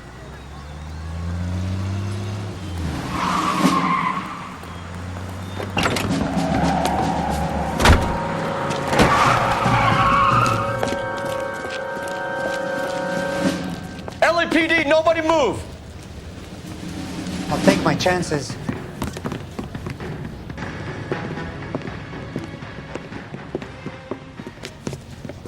Whatever you're carrying, hand it over.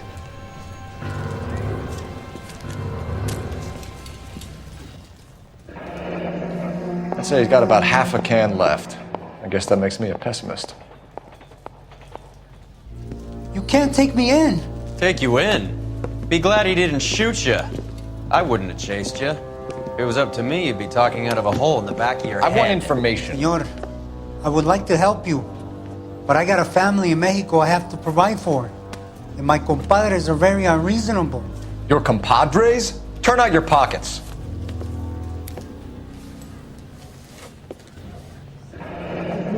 need Ray to run down these silver dollars. I need to make a deal.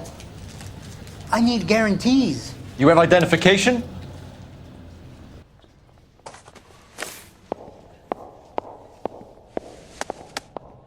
Sanchez Erto, Mexican, Tijuana address.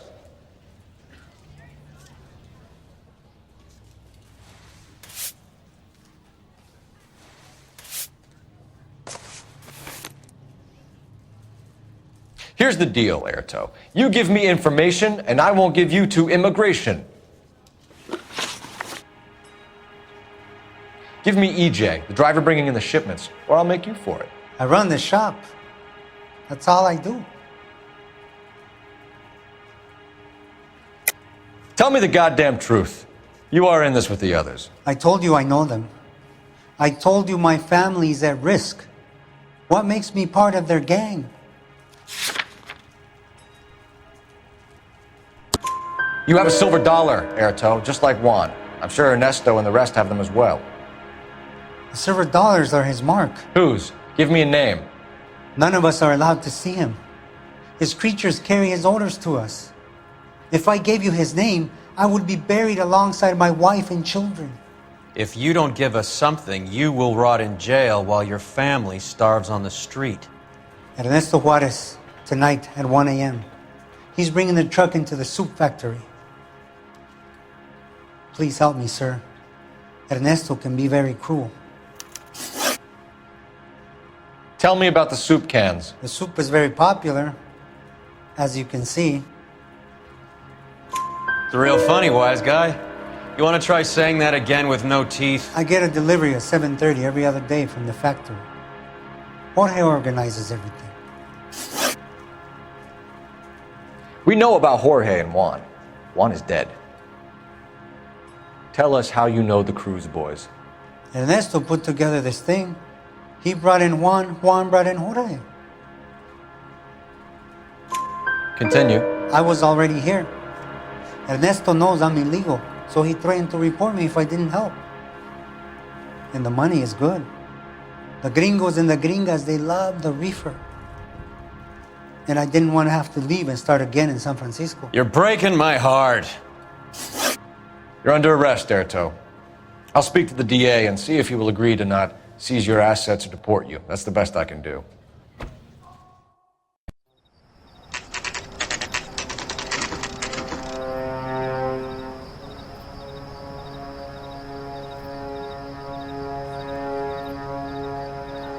Freddie said they were moving 50 pounds a week.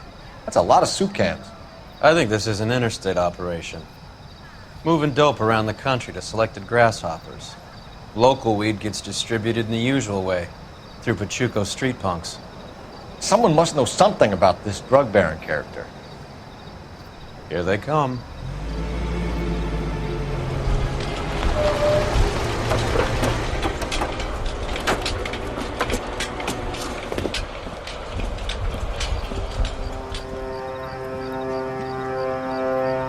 Let them unload the goods first.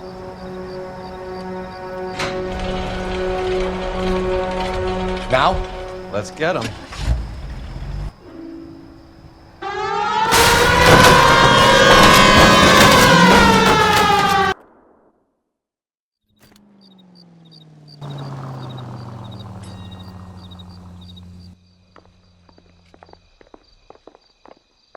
Detectives, found something here you probably want to see.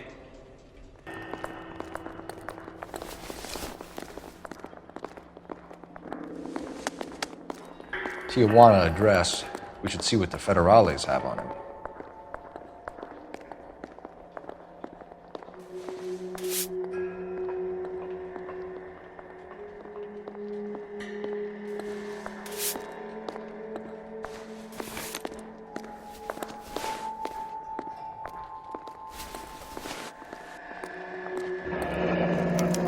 $1 per dead man. Doesn't seem like much for a human life.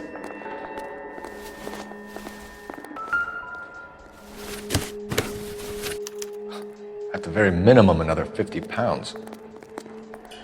Detectives, I think we got the guy. Does the name Cruz mean something to you? It certainly does.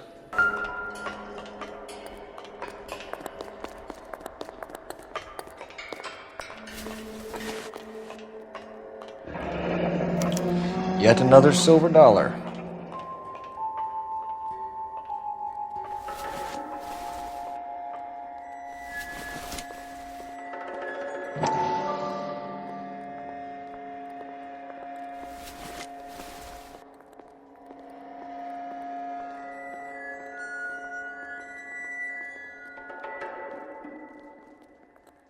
Phelps, Earl, looks like quite a bloodbath. What was this all about? Drugs and money. What else? Speaking of money, where did that roll go? I picked it up for safekeeping. The department owes me 50. Ray, I have another 2 coins for you. Great. I've got something to show you. It's all set up on the table over here. There. Take a look at these coins you've been collecting. There are letters cut into each coin, along with not legal tender. Those are Morgan silver dollars from the 20s. They were removed from circulation and sent for disposal. A number of smelters around the country had the contract. Look at them together. Can you work out what it says?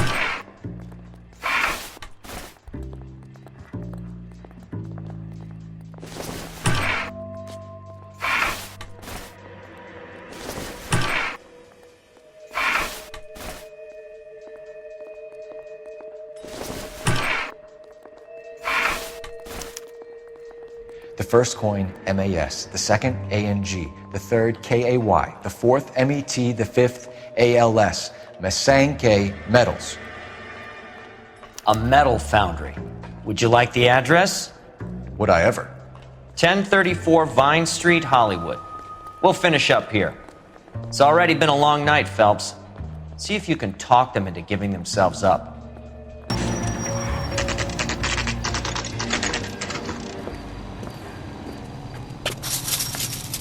Locked. We need another way in. LAPD, hands up! Victor Sanders. You know this guy? I should have known. Of course I know Roy. Roy and I have had an arrangement for Get many up. years. You're under arrest. Am I?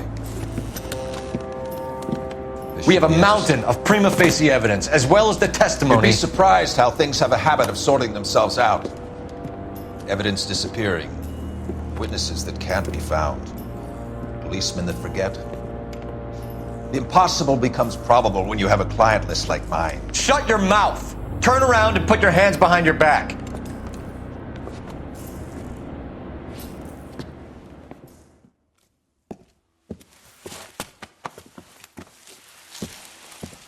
Working vice can be a thankless task, Phelps. But on behalf of the brass and the moms and dads and the concerned citizens, I'd like to commend you and your partner for smashing this dope ring. Reefer is almost as big a threat to the children of this city as communism. What about Sanders, Lieutenant? Leave Sanders to me, Phelps. The chief will be looking after that one personally. He will be brought to trial. Phelps, we are celebrating your success. Don't push your luck. Sanders is no longer your problem.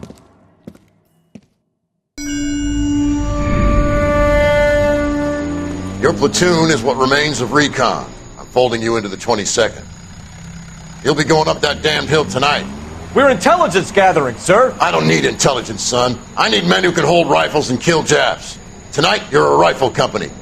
We've got cooks, mechanics, and stretcher bearers all going into the line. We aim to break them tonight, Lieutenant.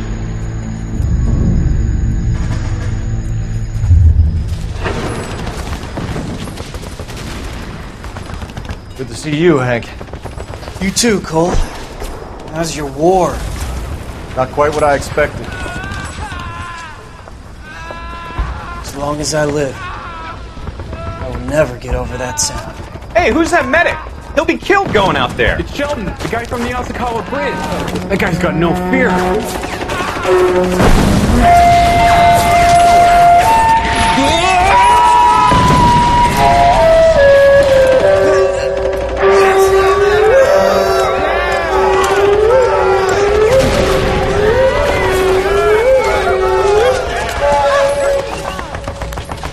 He didn't make it. I didn't go out there to save him. What are you saying, man? I went out there to put him out of his misery, to ease his pain. Do you have a problem with that? Murder, Corman. That's war, Lieutenant. Smell the stench. Feel the whore's breath on your neck. You need help, man. Call for me tonight, Lieutenant. When you're up on that hill. I've been up there 3 times already.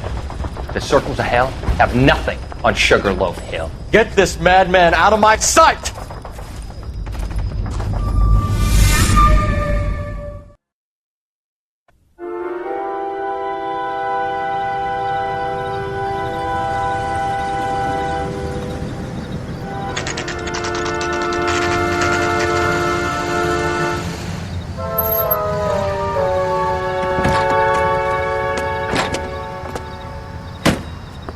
You like the fight game, Phelps? I did a little boxing in the Marines. I found it a pretty humbling experience.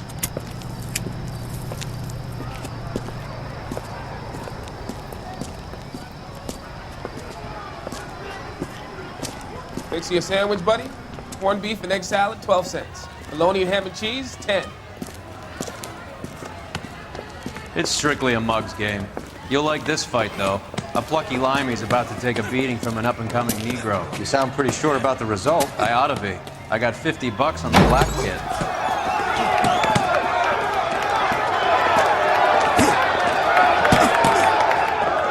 Let's get a ringside seat.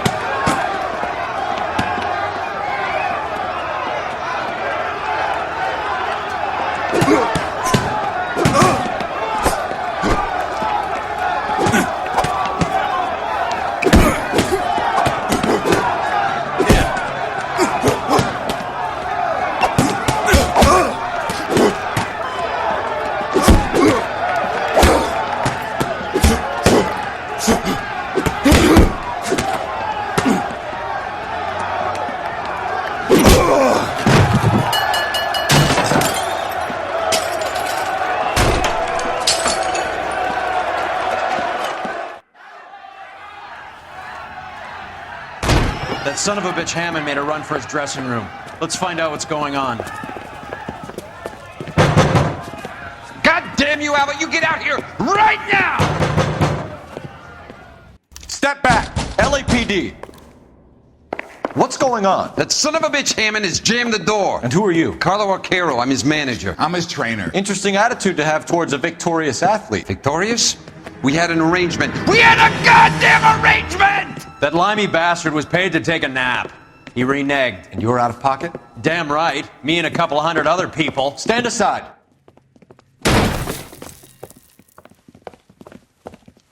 He squeezed out the window. I'll put an APB out on him. Why would we do that? He won the fight fair and square. To prevent him from getting clipped. He was paid to flop. There was big money riding on this So are we fight. here because you lost money, or because we're investigating a prize-fighting racket? Very funny. Look around and see what you can find.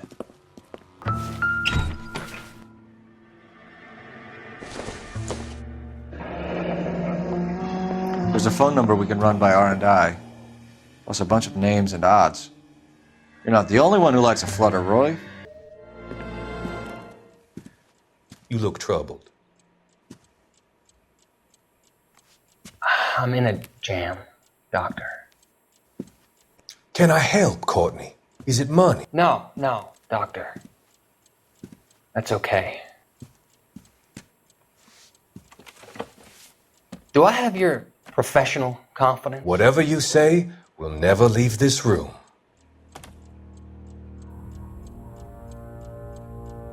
I talked some of the guys in my old unit into doing something, and it's gone wrong. I guess I did it for the wrong reasons, for short-term gain. We came home from China on the Cool Ridge. The morphine robbery. That was us. I thought I could get the guys a fair share. Some sort of benefit for the sacrifices that they made in the war. Those guys deserve it, Doctor. Oh, I'm sure they do, Courtney. But the deserving aren't always rewarded. Tell me about it, Doc. We shifted our stuff onto this mob-connected guy, and it's been turning up all over town. It wasn't meant to be like this. The presumption was rather naive, Courtney. I know that now, Doctor. But people are dying. Might I venture a few questions? Sure. Do your underworld contacts have all the morphine? No, they don't. We doled it out, hoping we could control it. Are they pressing you for further allocation? That's the polite way of putting it, Doctor. I may be able to help you, Courtney. Thanks, Doc. It helps just to talk about it. I mean, I have a solution that will help you financially and salve your conscience. I'm all ears, Doctor. I will transact to take all the narcotic off your hands, and you can rest assured that it will all be medically administered. I will use the funds that I no longer require for the purchase of medication and invest them in housing developments. Housing? The developments in question are housing projects for former servicemen. Your return will come from the sale of the properties, and your investment will benefit those that you care for most. Does this arrangement meet with your approval? You're a magician, Doctor.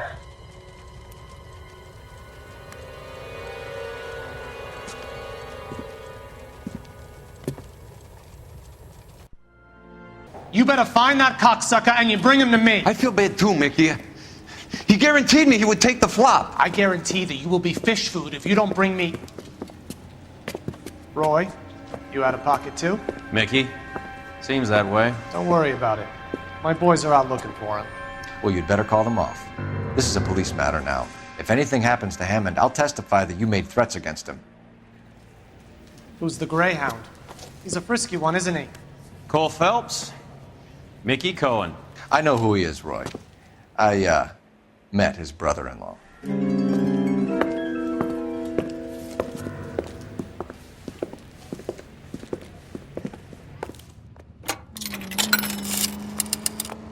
Operator, give me R&I.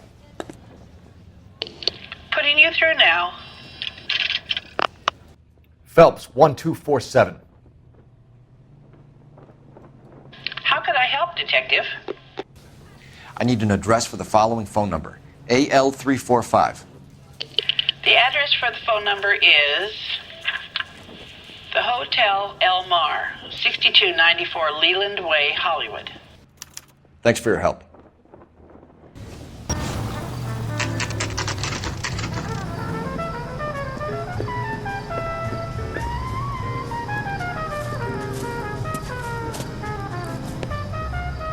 LAPD.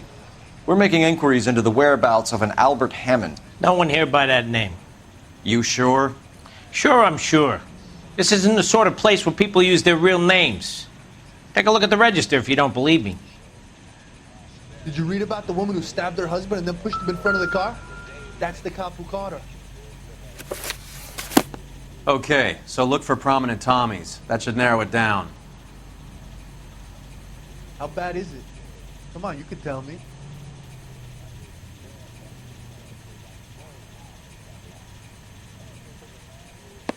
Hey, buddy, you dropped something?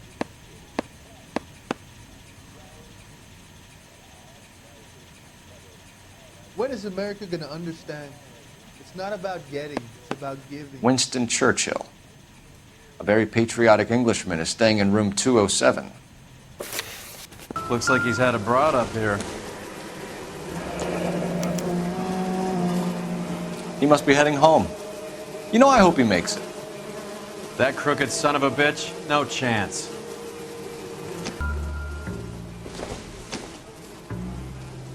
It would take a smarter man than me to connect that.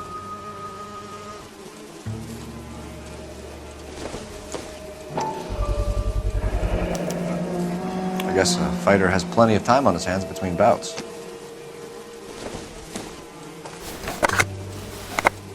Does Albert have somebody special?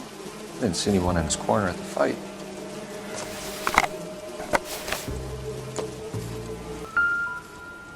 Instaheat. Adrian Black's product of choice. Seems like a lifetime ago.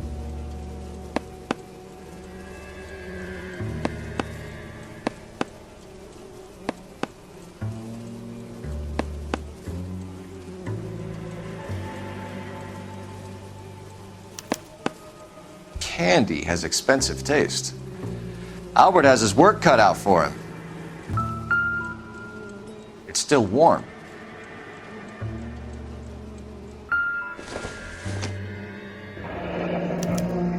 Looks like Albert has been doing some homework.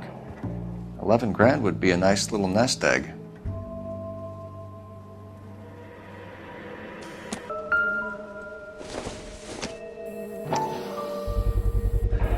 Gives this angle if he has a real love interest.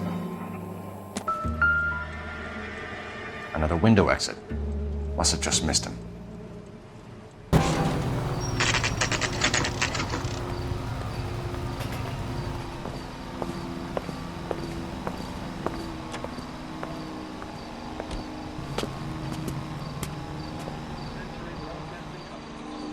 No. LAPD, ma'am. We're looking for Candy Edwards. Apartment 7. You take the outside stairs by the parking lot and turn left at the top. You friends of the Italian guy? Italian guy? Yeah. Sleazy type? Gave his name as Carlo. I didn't like the look of him, but Candy has some funny friends.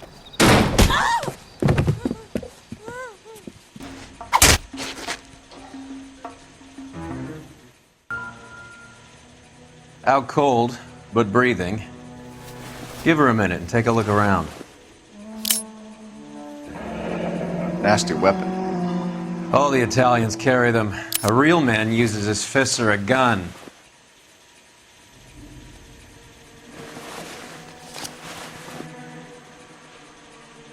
Carlo here seems to have the same friends as Hammond. What are the odds on them all being bookmakers?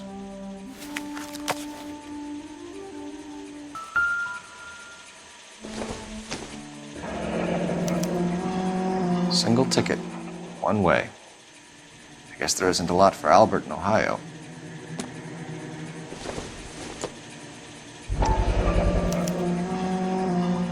Scania sails from New York.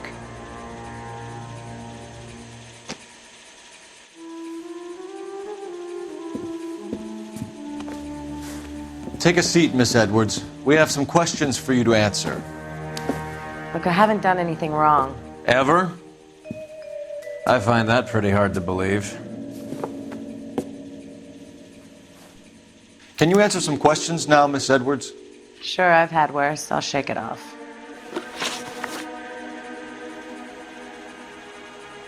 We're trying to track down Albert Hammond. We have reason to believe he might be in danger. Do you know where he is? No, I don't. I'm over Albert. I haven't seen him. You're lying, Candy. You were in his hotel room. He came back after the fight and you weren't there. What happened? You can't prove that I was in the room.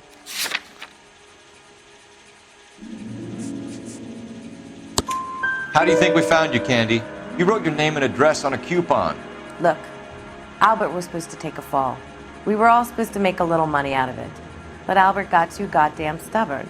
Said his pride was all he had left. So I told him, shove it. Let's see his pride keep him warm at night. So you walked out before the fight? Yes, I did. What's the problem? I didn't take anything. Do the names Harry, Mervyn, or Ray mean anything to you? Could be anybody. How the hell would I know? They're bookmakers, aren't they? Tell me the truth. How the hell would I know?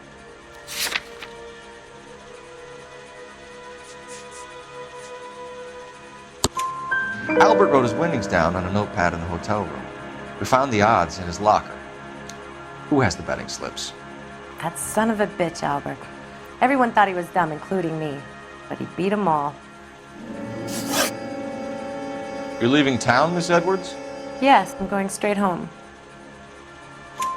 Albert is going home by boat as soon as he collects his winnings. I know you're going to meet him. Albert is going to collect nothing. He'll be lucky if he can get out of town in one piece. How will you fare any better? They already believe you're in on it. Hell, I know you're in on it. You can think what you want, Buster. I'll take my chances. I got a few errands to run, and then I say adios to this dump. Do you want to press charges against Arcaro? Just get him out of here. That's all I want. Get out, Carlo, you hump. And get rid of that pig sticker. You ever pull that thing on me, I'll shoot you like a dog. That bitch knows where Hammond is. She knows where my money's gone. My money too, tough guy. I'll handle this. Good luck, Miss Edwards. I hope things work out for you. Thank you. It's very kind of you to say so. Bad people are looking to hurt Candy, and yet she's not heading straight for the train station? I smell a payoff. I say stake her out. See where she goes.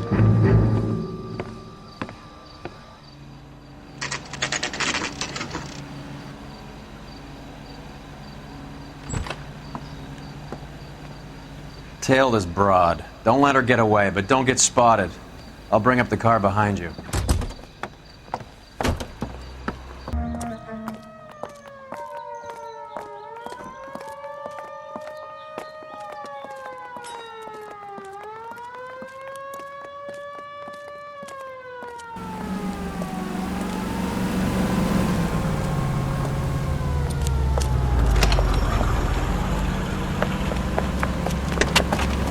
Bookmakers?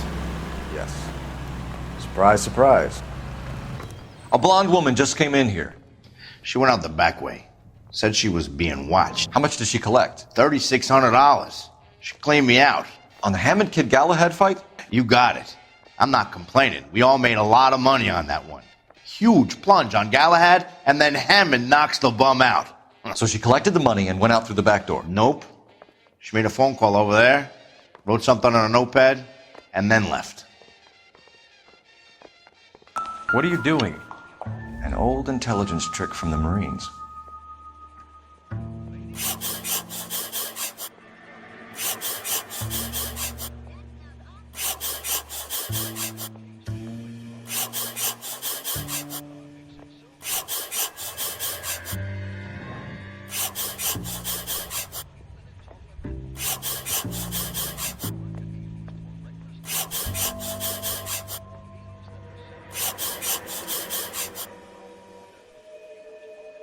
We know where she's headed. Let's get moving.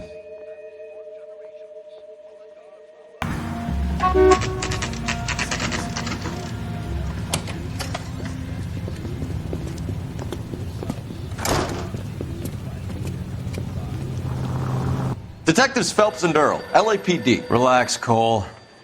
You just have a blonde in here, Mervyn? Sure did. I'm just about to close up. She took me to the cleaners. 4,000 clams and change. How long ago did she leave? Maybe 5 minutes. Called a cab. Asked for a number. I told her there was a card over there by the phone. Yellow cab. We need to get after her, fast.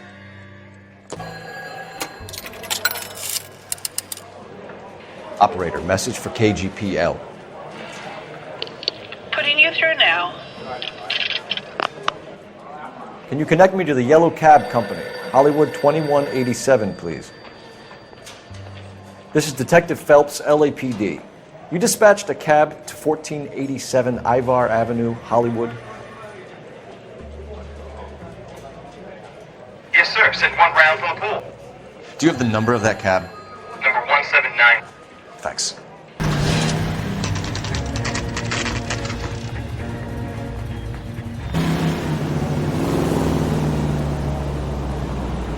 That's the cab waiting up ahead. She's not in the car. Don't get too close. She must be inside.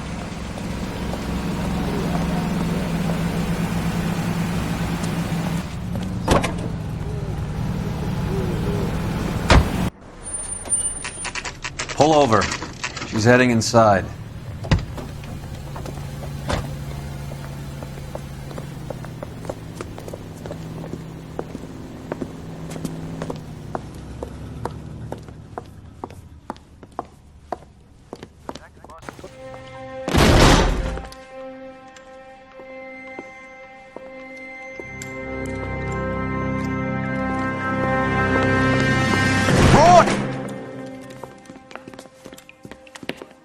Call an ambulance. Hammond got away. He said... Just try and sit still, Candy. Make Who me shot you? pay. Was it Albert? Car.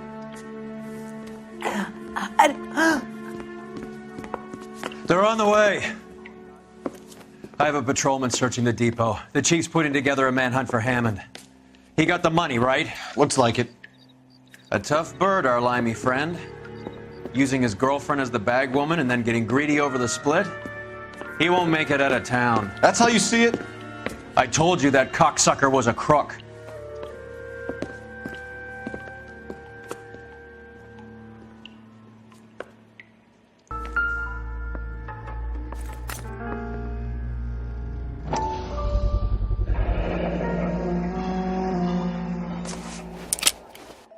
.32 caliber. One shot fired.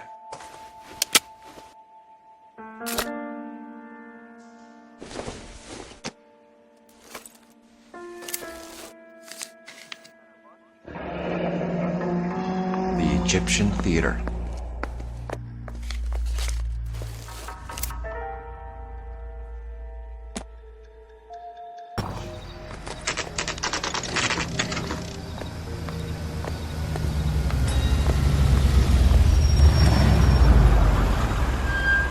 This seems like a long shot.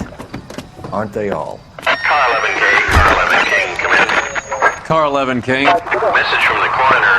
The cause of death was a knife wound. Repeat, a knife wound. Revolver appears to have belonged to the victim. Son of a KGB all clear. bitch. He stabbed her. I thought you said real men use their fists, not guns. That guinea cocksucker. You think he got the money too? Come on, Roy. We're bringing this whole tragedy to its conclusion. She stole those betting slips. She was running out on me. And you were gonna let her? No, I let her collect. I set her up, just like she set me up. Just like my manager set me up. Everyone wanted me to take a dive. Everyone wanted me to take a short money. It's for the best, kid. You were washed up, kid! You couldn't climb, and you were too brave to sink. You were going nowhere! Maybe, but I had heart. I was a Royal Marine, Carlo. If I lost a fight, it wasn't for lack of trying, and it wasn't for lack of courage. I didn't have much, but I had that. I did it for you, and that's how you repay me! You did it for yourself, so did little boy. You did it to make a quick buck, and Candy did it to make her dream come true. Blah, blah, blah. I've got the money. All I need to do is get rid of you. It's gonna be a shame, kid, but that's business.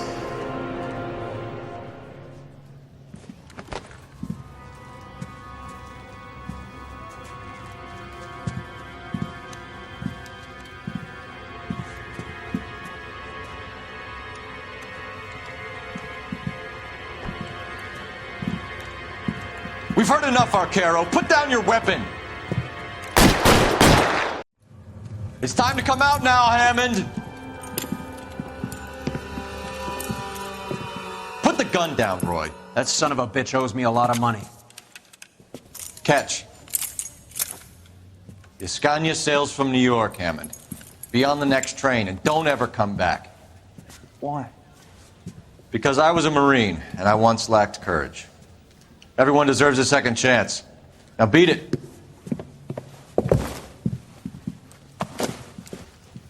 Fuck you! That English prick is getting away with my money, Phelps!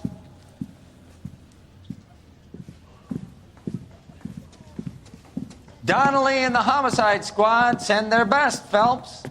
They're more than pleased that you wrapped up the Edwards killing. They're a little mystified about the motive. You have any ideas on that? Crime of passion, sir. Looks like some sort of love triangle between the manager, the fighter, and his girlfriend. No sign of the scrapper? No, sir. Looks like he left town after the fight. Okay. It's homicide's problem now. Good work, gentlemen.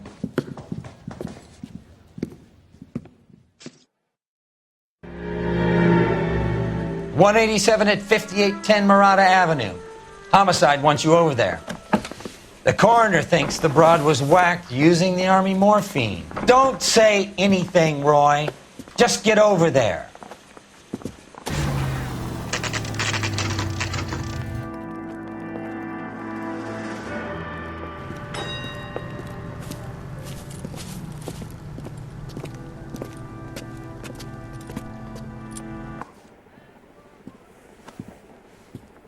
Bukowski, you made homicide. That I did.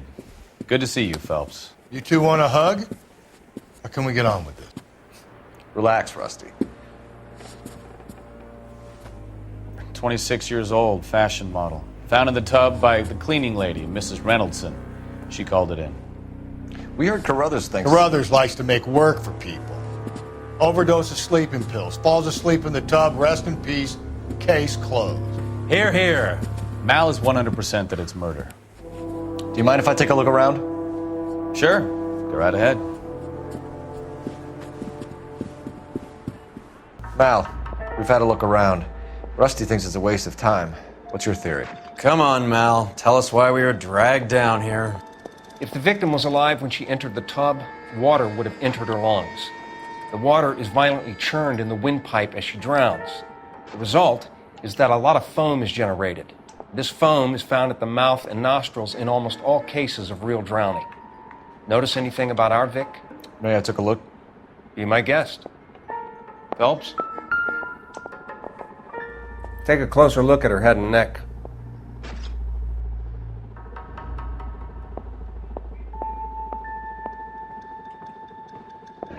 Very unusual ring. I could be wrong, but it looks like a black sapphire.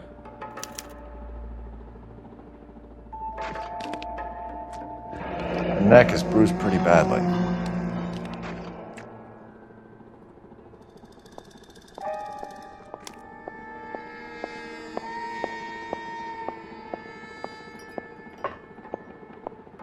Bruising on the forearms, and these look like bite marks. Very good. The eyes are a classic sign of morphine, and the bruises tell their own story. I think one man held her down and another held her arm and injected her. They put her in the bath to try to cover it as a drowning. And spread a trail of barbiturates. Take a look around outside on your way out and see if you can find the syrettes. It would make my theory. And morphine would have been very quick, and there wouldn't have been much of a struggle. Okay, so find two guys who recently bought syrettes and weren't junkies, and you might be onto something. Bath and down some pills, and then she just drifted off. This is all top end of town stuff. Julie, she always Gives us somewhere to look. had so much fire, so much drive. It's been a modeling assignment. Not being very clear. There. It's a place to start.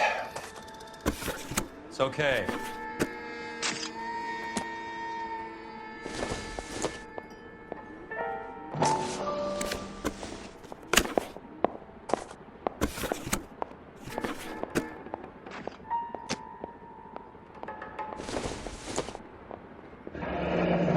Beautiful girl. Clothes certainly aren't from the Sears catalog.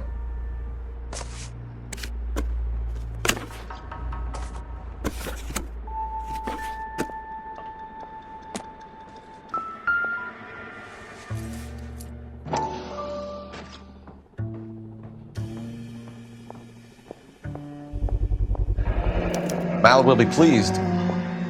Well, that's hardly conclusive, given the number of those things we've come across recently. The autopsy will confirm it one way or another. Quality English smoking jacket. I don't know anyone under 45 who would wear one.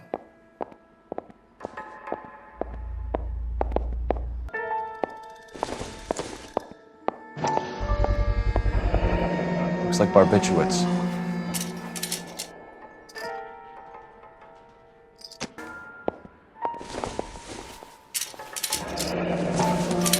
Barbiturates. What else is rattling around in this thing?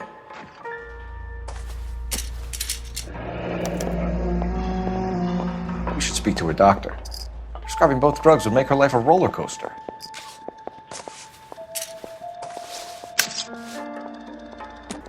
I'm Detective Phelps. I'm here to try and help Julia. Do you mind answering some questions? Virginia Reynoldson, I'm just so shocked. I feel like there's something I should be doing, someone I should call. We can make those calls, ma'am. Who needs to be notified? That's just it. I don't know. Miss Julie doesn't have any family in town. Someone has to set her affairs in order. Mr. Henderson, maybe? Who else is there? I don't know. If you give the details to the other detectives, ma'am, they can try and get in contact. Was Miss Randall depressed about something? Upset? No more than normal. What are you hiding here, Mrs. Reynoldson? Julia was obviously disturbed about something. I have no idea what you're talking about.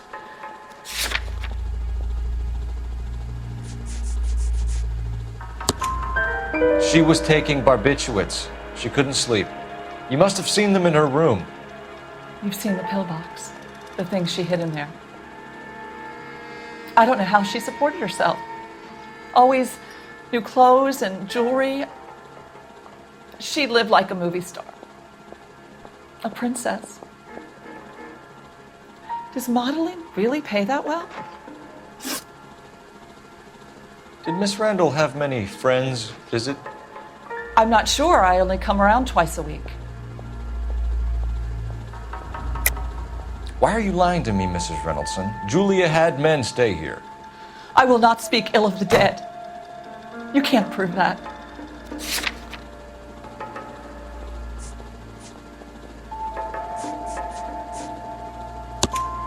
Who owns the smoking jacket? I wouldn't like to tell tales, you understand. That's Mr. Henderson's. An older man, very distinguished looking. He seemed very much in love with her. Where would we find him? I'm sorry, I don't know. He said he lives in San Francisco. What was it like working for Miss Randall? Perfectly fine, officer. Mrs. Reynoldson, it seems like there's something you want to tell me. She was very high-strung.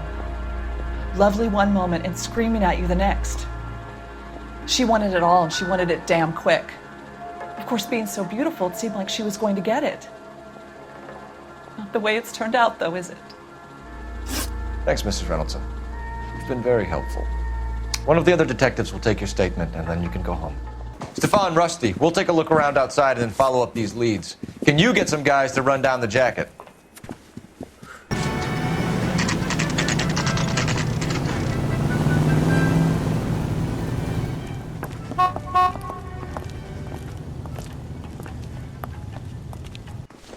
LAPD, ma'am. I hope I haven't done anything wrong. No, ma'am. We're making some inquiries about Julia Randall. Does she work here? No, I had to let her go. Is she in some sort of trouble? She was found dead this morning.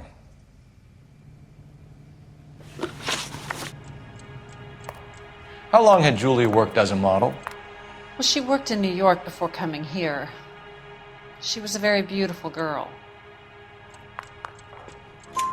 Could you tell us why you let Miss Randall go? Husbands sometimes come in here with their wives. When Julia Randall modeled, the husbands were often more interested in her than they were their wives' dresses. The wives weren't happy, and neither was I. Did she have any close friends here? Actually, yes. Heather Swanson. Would you like to speak with her? I'd like that very much. Please don't inform her about Miss Randall's death. Very well, officer. Heather, these gentlemen are from the LAPD. I'm Detective Phelps. This is Detective Earl. I understand that you worked with Julia Randall, Miss Swanson? Yes. Julia helped me get my job here. She's not in any kind of trouble, is she? She's a hellraiser, isn't she? Lives a fast life. Oh, no. Maybe Mrs. Stanley would call her that, but I wouldn't. She's full of life, a wonderful company. That's a lovely engagement ring. Do you like it? Henry gave it to I'm me. very interested in engagement rings. Do you mind if I take a closer look?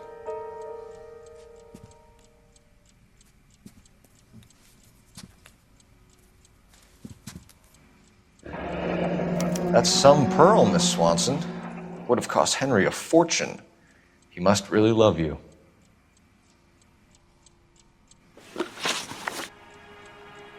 How did you meet Julia? I was introduced through my fiancé, Henry Arnett. Henry is your beau.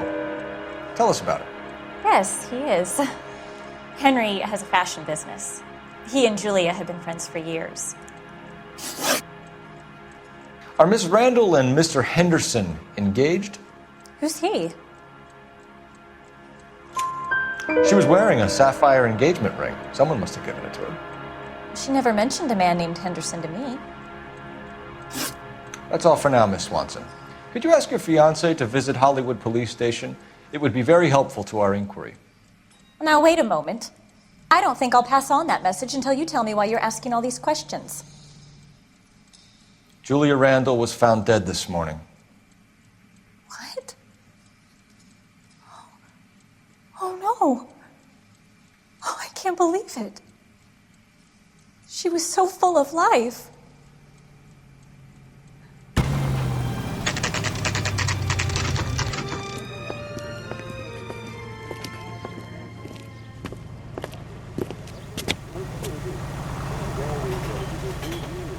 LAPD, we'd like to see Dr. Stoneman. Dr. Stoneman is with a patient. Would you like to wait? No, we wouldn't. Tell him we want to see him now. There's no need to be rude. Save it, sister. Dr. Stoneman, I have some gentlemen from the LAPD here to see you. Send them in, please. I'll see this patient again after they've left. Dr. Stoneman, we are investigating the death of one of your patients, Julia Randall. I'm very sorry to hear that. Do you mind if we ask you some questions about Ms. Randall? Not if it doesn't compromise doctor-patient privilege, Detective. How well did you know Miss Randall? Barely at all. She'd only been a patient 6 months or so. Julia Randall has been your patient for nearly a year. I'm sure you know that. Do you doubt my veracity, Detective? Do you have access to my patient records?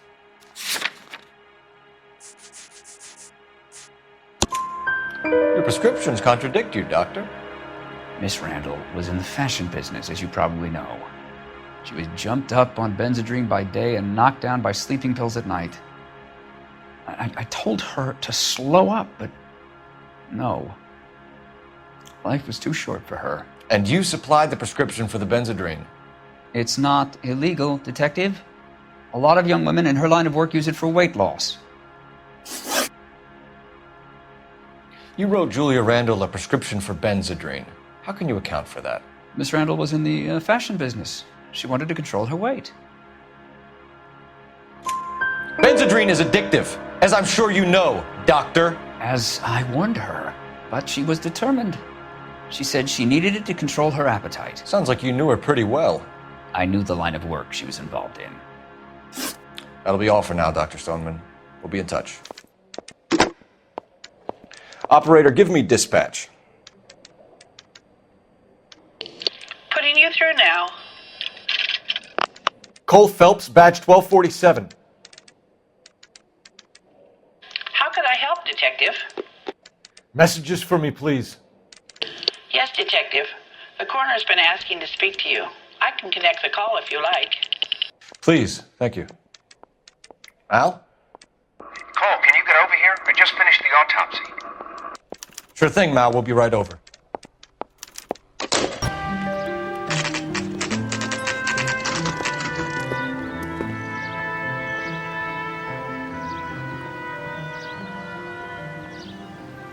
Detectives Phelps and Earl here to see the coroner.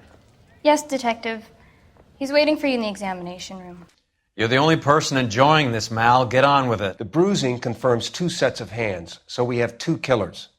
Death was caused by heart failure due to an overdose of morphine. Have you dragged us down here to gloat? We already heard your theory. We agree that she was murdered. Yes, of course. I have something else to show you. All right, Mal, what gives? The dead guy's name is Jimmy LeBlanc, career burglar. He came in this morning. Someone stove his head in with a lump of 2x4. So what? Good riddance. I found 2 cigarettes in his jacket pocket. Wow. Hang on a minute, Roy. We're listening, Mal. No sign of morphine use and no metabolized morphine in his blood. Scratch marks on his face. Which could be from getting his head remodeled. Time of death, Mal. Maybe an hour or 2 after the Randall girl. So you're saying Laughing Boy here could be one of our killers? That's a hell of a long shot. Thanks, Mal. We'll check it out. I found something else.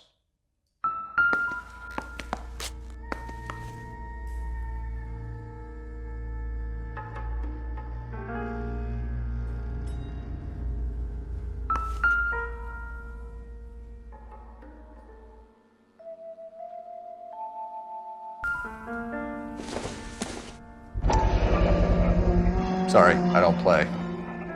I don't know if it's significant. His wallet was empty. The only other things he was carrying were the harmonica and the morphine. Carruthers. Yeah, he's here. I'll send him over. They have a guy called Henry Arnett in interview 2 for you next door. Let me know how you get on. Sure, Mal. And thanks for the lead. Sure, Mal. Thanks for the lead.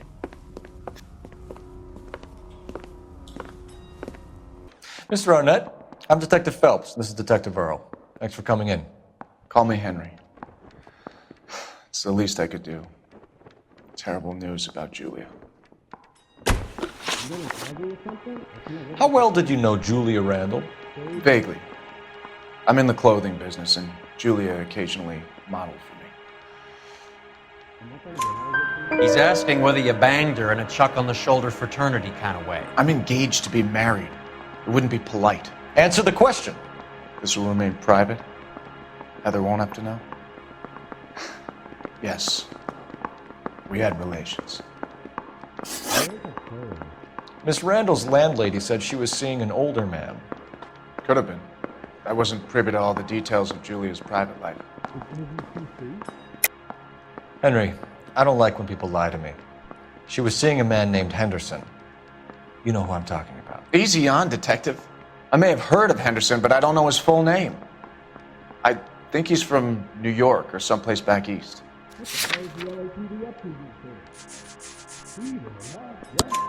That's funny. Julia told her cleaning lady that he lived in San Francisco. Okay, you got me. I don't know where he's from. Julia wanted money. She always wanted money. She thought she could get some from this guy. She was wearing a distinctive engagement ring. You think she might have convinced him to buy it for her? Maybe he did, yeah. Maybe he and Julia were getting serious. Ever heard of a Jimmy LeBlanc? No. Should I have? Is he an entertainer or something?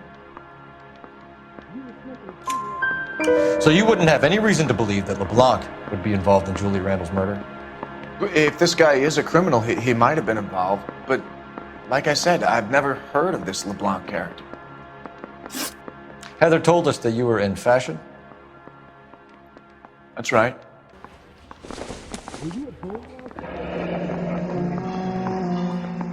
Some kind of traveling salesman? Well, once I got out of the Corps, I used my... You were in the Marines? Sure. I'm proud of it. The Fighting Sixth. You were in the 6th Marines? Yes. I was a captain. Which company? Various companies. We had a lot of casualties. Which engagements? Okinawa. A couple of other places. That will be all for now, Henry. You've been very helpful.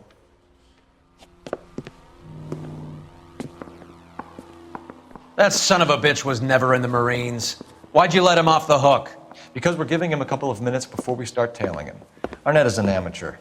We need to find out who killed the girl. Can you pass this on to Bukowski? Have him check the place out and go through his records. Sure, I'll pass it on. Thanks. Can you also have R&I run the records on a Jimmy LeBlanc and find out who was his last arresting officer? Have them get in touch via KGPL when they have some information.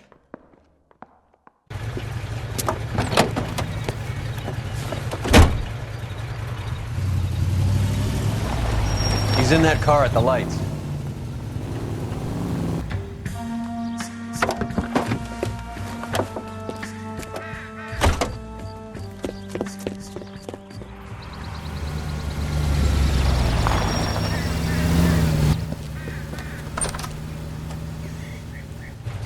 He needs money and fast.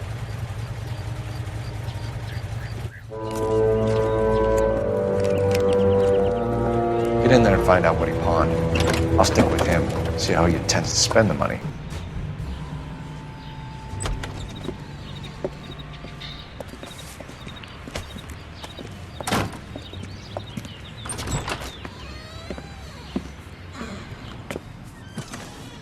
That's right, Mexico City. One-way ticket, please. Next available seat. That would be 1 day from now. Is that okay? It's going to have to be.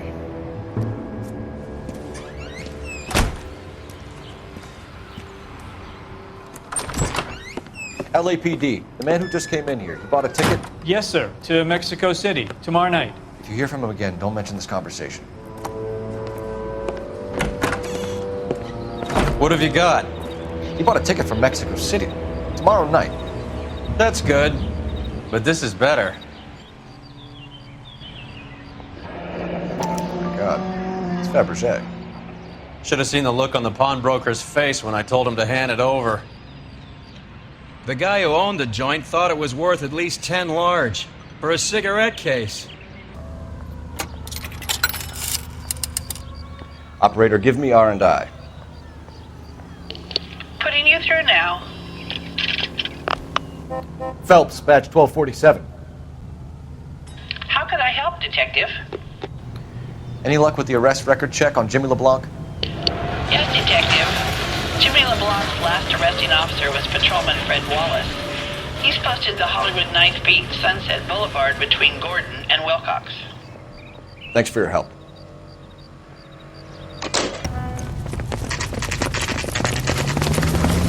Come on, let's give him a hand. Right behind you, Wallace, Detective Phelps.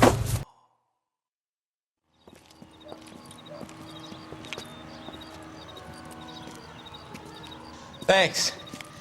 Outstanding warrant, armed robbery. Knocked over a drugstore back there, and it looks like he brought his whole posse with him. Bad luck for them. They're all yours now. We need some information. Ever heard of a burglar goes by the name of Jimmy LeBlanc? Sure. They nabbed Jimmy on a burglary beef a couple of years back. They cut through a music shop and into a jewelry store. He got 4 years. I miss his partner, though. His partner?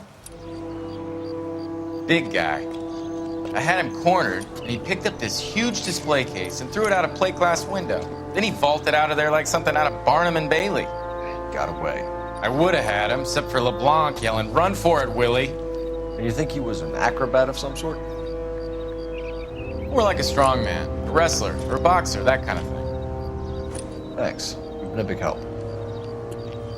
You haven't done too badly yourself.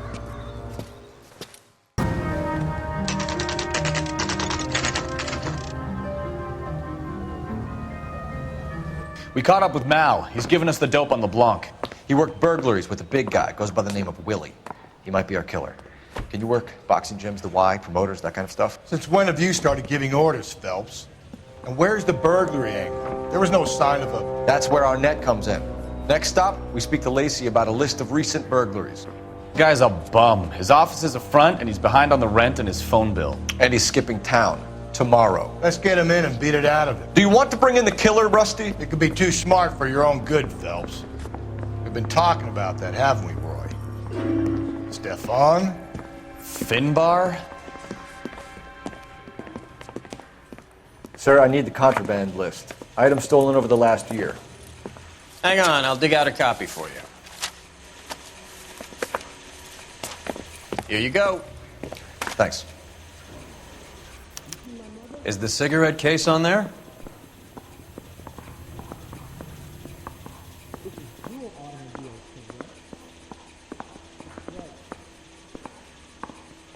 Parker? Even the engagement ring was purloined. Our net is a cad. Nice house.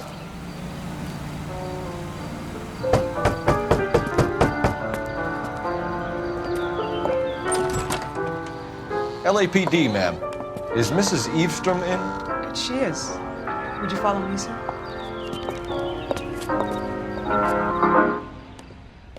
I am Mrs. Eavestrom. How may I help you? We appear to have recovered some stolen goods that belong to you, ma'am. Yes, of course. That terrible burglary. Would you like something to drink? No, thank you, ma'am. We have some questions, if you don't mind.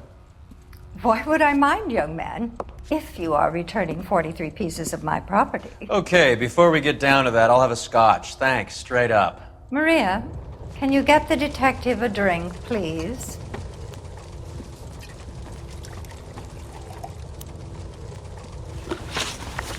Can you describe to us what was stolen? It would be easier to describe what wasn't stolen, detective. A priceless tiara that has been in the family for 50 years. A Fabergé cigarette case that was worth $25,000.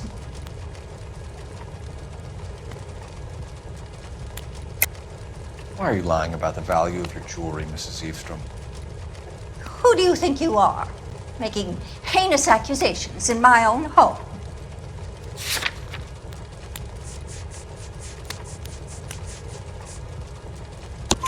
We recovered the cigarette case from a pawnbroker. No one knows the real value of an item better than those guys. I inflated its value for the insurance claim.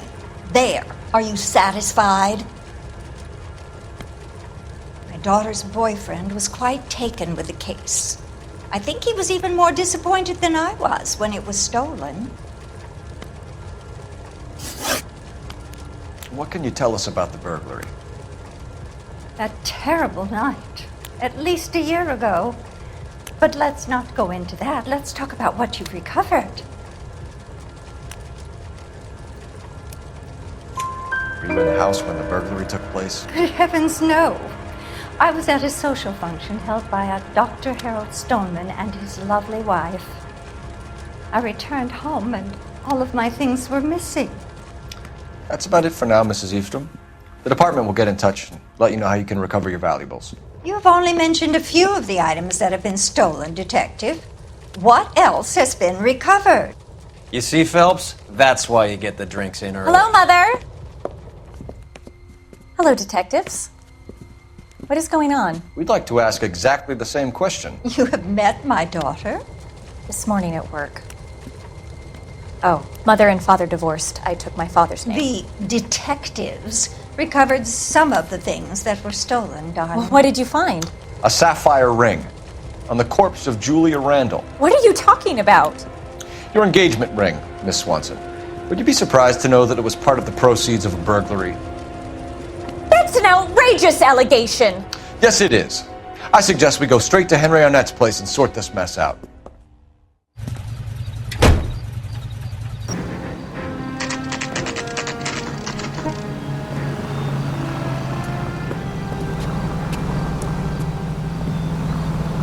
LAPD detectives. We're here to speak to Henry Arnett. Oh, Mr. Arnett? Apartment 30. You can take the lift. Thank you.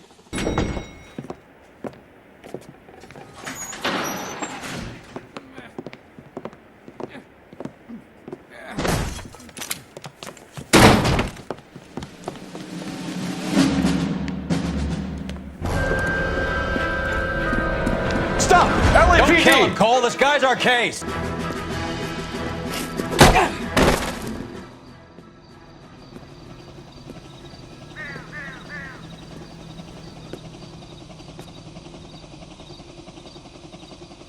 Looks like he got you good, Phelps. Yeah, he really packs a wallop. How did I get back here? Under your own steam, miraculously. You came in through the window, said hello, and then keeled over. How was Arnett? He's coming round, too. He's all hopped up. Good time to get some answers. You missing something, Henry?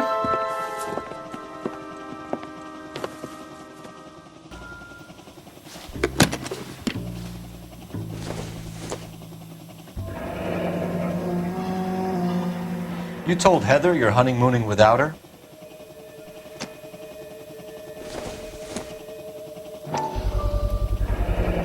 Vacheron Constantine. That's an extremely expensive watch, Henry. A graduation present from my parents.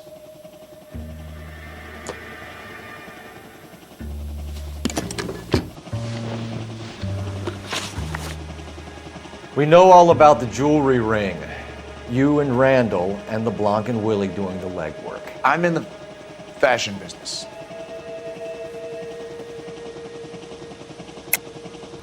You're lying, Henry.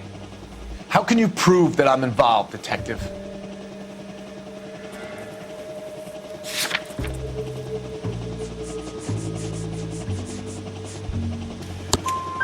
Because you pawned a Fabergé cigarette case today for $600. A case that is on a list of stolen items. It was Julia's idea. Get a list of society parties, find out where and when, and then have the guests burgle. Julia was desperate for money. No matter how much we made, she always wanted more.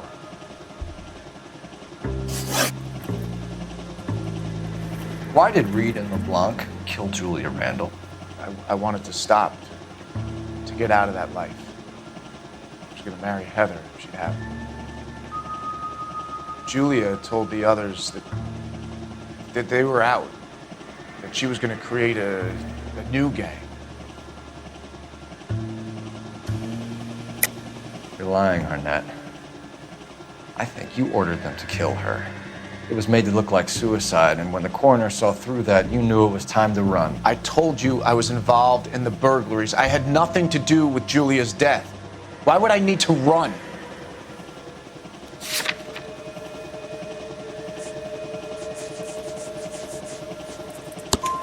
Have you told Miss Swanson that you're leaving for Mexico City tomorrow night? That it's a one-way ticket? Henry? Tell me it isn't true. I had no choice. I wanted to marry Heather. I told Julia I wanted out, and she laughed in my face. I had to pay Willie and Jimmy a fortune to do her, and now I'm completely broke. What you are, Buster, is under arrest. Who is Henderson, and what is his involvement? Tell them what you know, Henry. I'll stand by you if you'll only tell the truth. There is no Henderson. Tell me about your first burglary, and don't lie. I can't remember. I don't keep a list of these things.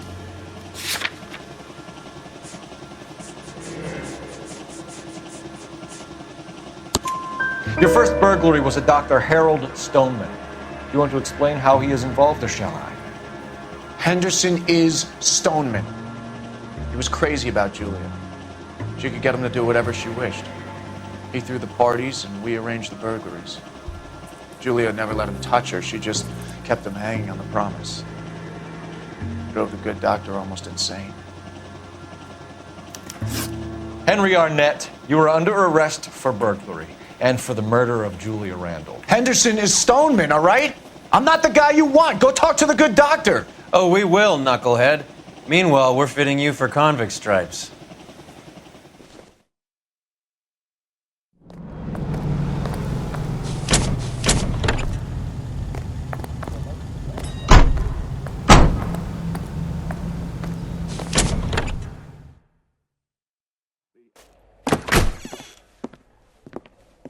Hang on a moment, sister.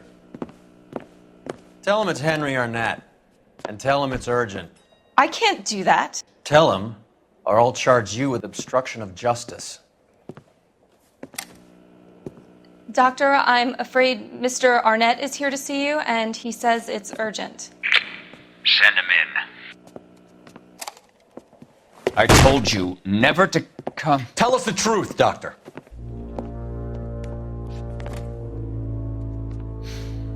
I'm so glad you came. Prison will be better than insanity, and I'm already half insane with grief. Do you know that I loved her? I ruined my life for her, and yet I still love her. Will you testify in court that Arnett and Randall did these robberies? They organized the robberies. Julie would get the names of the guests attending my wife's parties. Didn't matter how much money I showered upon her, it was never enough. She never really cared for me. Doctor, I'm afraid you're under arrest.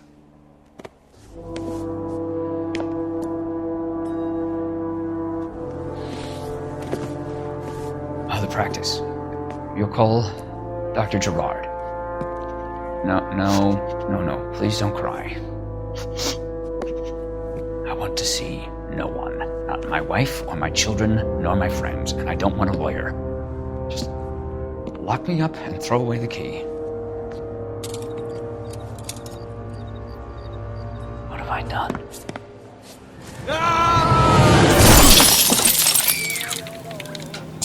Didn't see that coming.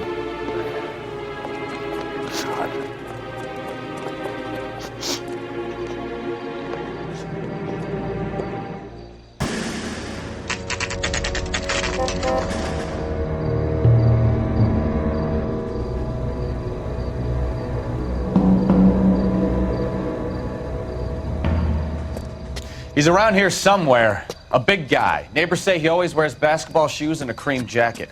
And get this, the kids around here say he plays the harmonica. Find a game well and have the commander set up a dragnet. We want the area closed off. We'll take this side of the street.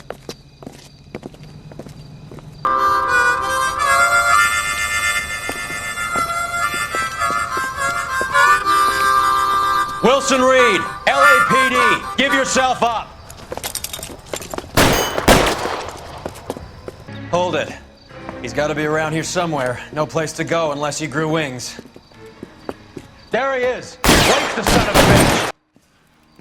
Son of a bitch really picked a spot for it up here, didn't he? Julia Randall's folks are flying in from New York tomorrow to claim the body. I saw her on the slab. So perfect. Looked like she was made of porcelain. She really made an impression on me. Well, you had that impact on a lot of men. Christ, it's cold. You guys did good work here today. Roy, I think you should buy your brother officers a drink. Do you now? That's very generous of you, Lieutenant.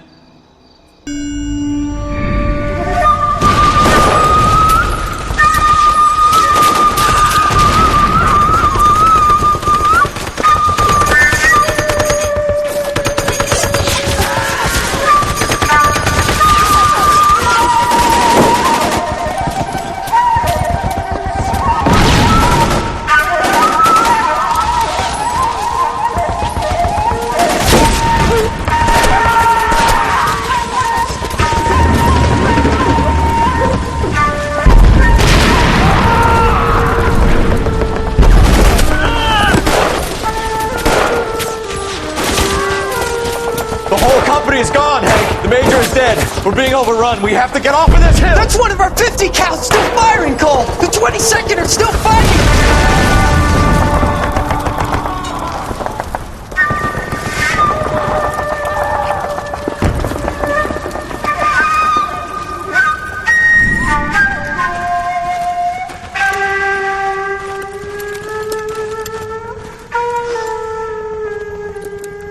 It's over, Cole.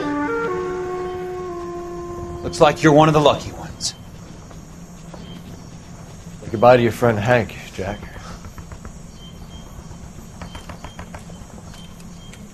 He was your friend too, Cole. Is this how you're going to leave him? Are you wounded? Not a scratch, Kelso. Well, get up and get out of that fucking hole!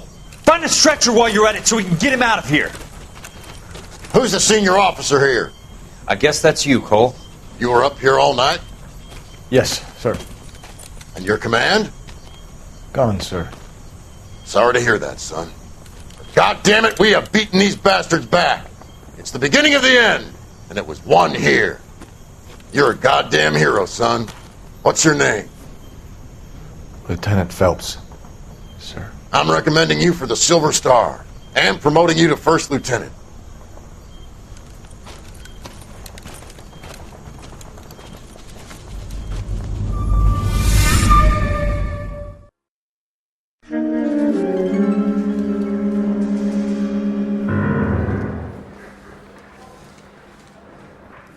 Earl Phelps, a shooting at the 111 Club, 6232 Hollywood Boulevard. Sounds like a homicide beef. 2 of the dead guys caught in the crossfire were carrying Army surplus morphine. Get over there before homicide tramples all over the place. We already cleared that up. Judge in Pasadena took the big sleep yesterday. He had a personal stash of 20 cigarettes. Appears we didn't get all of it.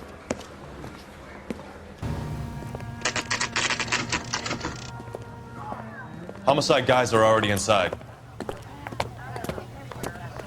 We're here about the morphine. Over by the bandstand. You can see what's left of the owner, Eddie McGoldrick, 26, former Marine. I know Eddie McGoldrick. He was a non-com in my old unit. I'm sorry to hear that, Cole. Waitress said he recently came into some money and bought the club. Who are the other Vics? 2 musicians, Biddleston and Bowe. And get this, they used to be in a 4-piece, but the trombone player and the drummer OD'd. Don't tell me. Lamont and Tyree? We've met the rest of the band. Now they're a no-piece. Do you mind if we take a look around? Be my guest. You might want a word with the hostess, too. I'll keep her company until you're ready. Must have pumped a dozen rounds into him. Certainly sends a message.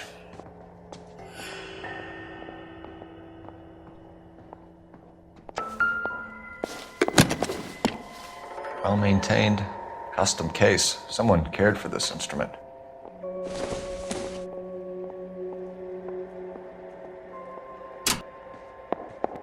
What's that click?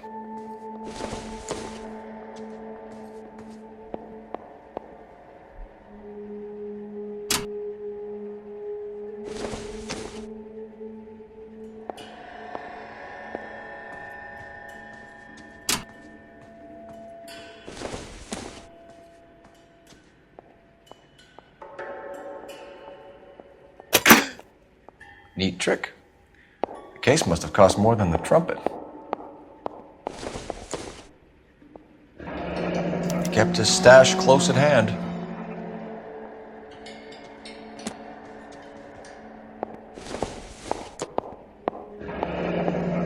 We should follow up on the musician angle.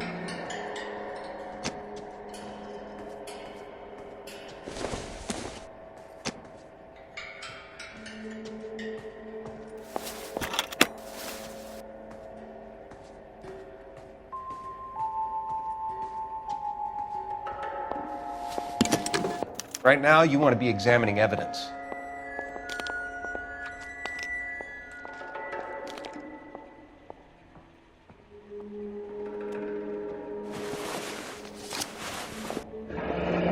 We have a new source, or is this coming from what's left in circulation?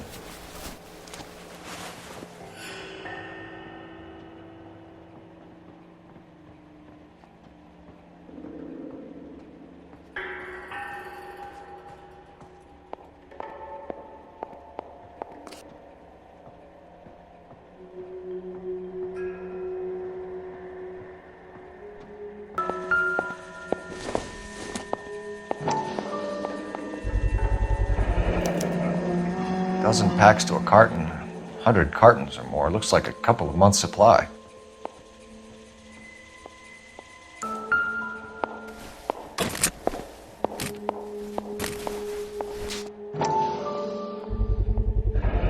These look brand new.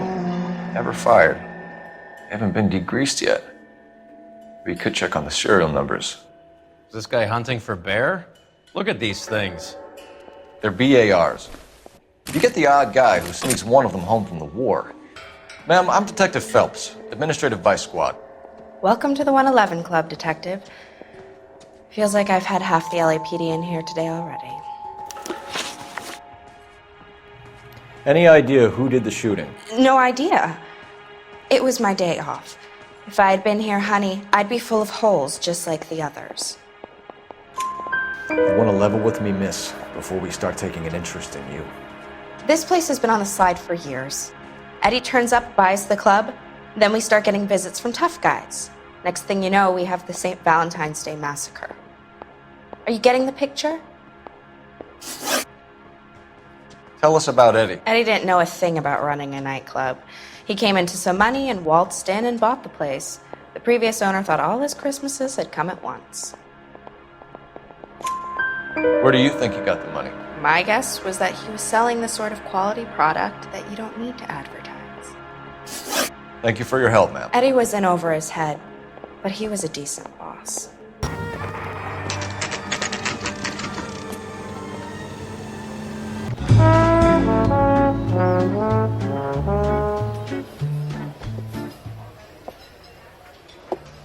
Take a break, boys. We would like them to stay, Miss Lichtman. We're making inquiries into the recent deaths of 4 musicians. Since when have the police cared about dead black men? Good point. We don't. What we care about is 2 tons of Army surplus morphine showing up on the street. If you care about working in this town, you better give me something on Biddleston and Bow, or their knucklehead buddies Tyree and Lamont. And this is your idea of making inquiries under Sturmführer? I've told you 1,000 times about speaking that German gibberish at me, Elsa. Roy! How about you get a drink while I see to this?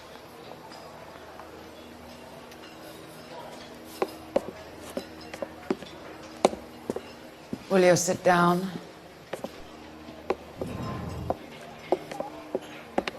Why antagonize him, Elsa? You know what he's capable of. Ask your questions, head officer. We have work to do. People are dying of overdoses.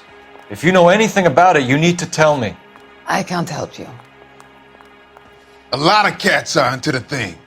There's nothing special about your boys. You can do this the easy way with me, or I can call my partner back over. I can assure you he's a lot less sensitive.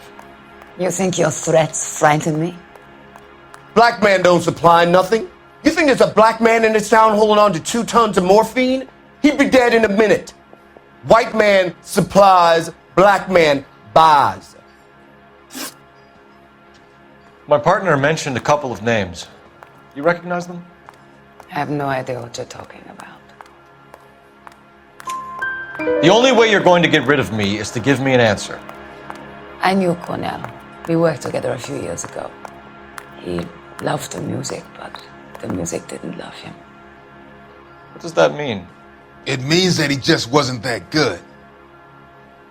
He was a sad, lonely cat. Boys, take 5 minutes, please. I need to have a private word with the officer. Why do you ask people to risk talking about a subject that could have them jailed? Drugs are against the law, Elsa. You're so full of courage, you have never felt ashamed. This is getting us nowhere. Do you think you'll win your war against narcotics? It's not my war. It's against the law. My job is to prosecute the laws of this city. Do you think you can stop people from needing drugs, detective? I'm asking the questions here. Then why do you come to me with your stupid questions? You know who controls the drugs in this city. It's not enough to just survive, Elsa.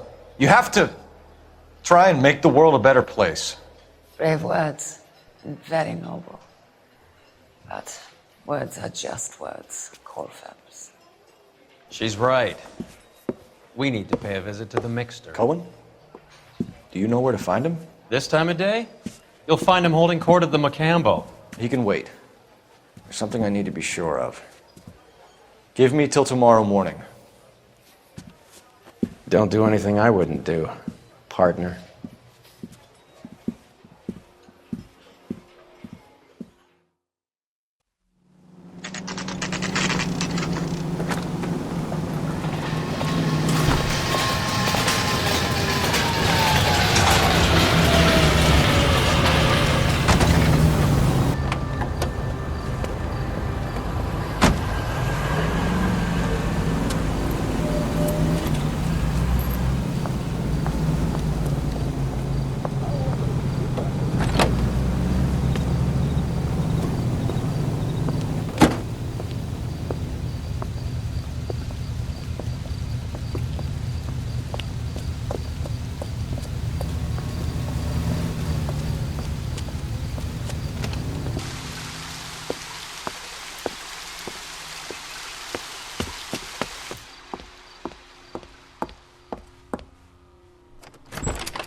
LAPD, we're looking for Mayor Cohen. I believe he has lunch here. There's not going to be any trouble, is there? Which table? Number 3, if you'll follow me. LAPD, we have some questions Hi, regarding... Mickey. How's it hanging? Fine. Just fine, Roy. I see you brought Iga Beaver along. Hope he's not going to put the shakes on me again. Cole Phelps, Mickey Cohen. Good afternoon. He has manners. Aren't you a little green for this kid? Meet Johnny Stompanato, Cole. He has the biggest schlong in Hollywood and the smallest gun. Or maybe that's the other way around. I can never quite remember. You're a funny guy, Roy. Haven't I always said what a funny guy Roy is? And how much fun it would be to get together with him sometime? Poor Johnny. He's the dark sensitive type. He's a serviceman too, Cole. Johnny was at Okinawa. You were in the crotch? 6th Marines. The lieutenant who won the Silver Star up on Sugarloaf. I've heard of you. Something like that. All right, have we finished flirting? You got something to discuss, Roy? Or are you going to stand around beating the meat while my lunch gets cold? We have some questions. Do I need my lawyer? Your brother-in-law, Lenny Finkelstein, was selling stolen morphine. He had 1/3 of the shipment. Old news, kid. I don't know anything about what Lenny was up to. I'll bring you coffee. So I'm supposed to believe that you don't know what happened to the rest of the shipment? Lenny, God rest his soul, was a moron. He was family, though, and I haven't made a beef about that, so count yourself lucky, kid. The H is a filthy habit, and I don't condone it. The simple solution would be to have all the dope fiends put down. So you don't know where he got the I'll bring morphine? you coffee. Kid, ask a question you might get an answer to. We believe there's a link between a group of Marines and the morphine stolen from the SS Coolidge. One of those Marines was shot to death in a club last night. I wouldn't know anything about that. So you haven't heard anything about what happened at the 111 Club? What can I say, kid? I'm shocked that in the land of opportunity, Uncle Sam's finest feel the need to resort to crime. It's a dangerous business. I can attest to that. I'd recommend they get out of the life. Quickly. A few Negroes saying goodbye on the sidewalk will never make the papers, Mickey. But we had a judge in Pasadena say adios the other day. Prominent white people popping their clogs makes everyone nervous. You know dope has never been my thing, Roy. It's always been for schmendricks like Jack D. and Jimmy Utley. But I'll ask around and I'll get back to you. Hey, you boys want some lunch? How about a drink? We'll take a rain check on that. Come on, Cole, we're leaving. We have to cut that dope. It looks bad with people dying. We have to get the rest of it. There's no way of watering down the stuff in those little packages. You have to put the squeeze on those guys and get the rest of it. They don't seem the type to frighten that easy. We'll see. What's going on? That fucking rat Stoker has gone public about Brenda. Who is Brenda? Brenda is LA's most famous madam. And everyone knows it? Of course everyone knows. Brenda pays her way. Are we cops or a collection agency? Whores have been around since the Bible. Our job is to keep it off the street so Joe Citizen and his wife can stroll around unmolested. Then we should change the law. Are you out of your mind? Every politician in America is against prostitution, except when they're using them. So where does Stoker come in? He objects to the LAPD and the administration taking its cut. Is everyone in on this? Yeah, and that's the problem. From a little acorn does a large tree grow. He could bring the whole thing crashing down on us. Aren't you supposed to be working Sir, do you know which robbery detectives are working the Army surplus theft from the Coolidge? Caldwell and McManus? I saw Caldwell in the squad room not long ago if you want to speak to him. Thank you, sir. We'll do that. You've been working the docks robbery on the SS Coolidge? Yeah, that's right. So how do you see it? Inside job. Either the guys working the wharves or some of the guys on the ship. What else was taken apart from the morphine? Case of BARs, case of Thompsons, crate of Valor smokes. Homicide just recovered 3 BARs and a mountain of cigarettes at a shooting at the 111 Club. No kidding. I better get over there. Do you have a copy of the manifest? Yeah. Here it is. I'm thinking of moving So, up how do we 445. connect the docks I robbery wanna to the stop mess him at the with the 111 Club? Hey, I gave his wife a tap. I said all's fair in love and war. Hey, I gave his wife a tap. I said all's fair in love and war. Hey, you think those Vice boys get any on the side? I want to make homicide. You know you made it if you can get that desk. Here's our backroom arsenal from the 111 Club. I want to make homicide. You know you made it if you can get that desk. Enough to arm 3 companies. This is the crate we recovered. 500,000 cigarettes loose on the streets of LA. Some of these guys are from my old unit. They must have finally shipped home. Kelso, Sheldon, McGoldrick. McGoldrick was on the boat? Sure, we checked him out. McGoldrick bought the 111 Club, Harry. His brains are all over the bar. Looks like whoever stole the dope is getting muscled. By whom? Dragner or Cohen, they control the hop. Detectives, KGPL's going crazy. Shots fired at 1384 North Bronson. Some guy with an automatic spraying a Hollywood bus. They want every car. Go! Adam.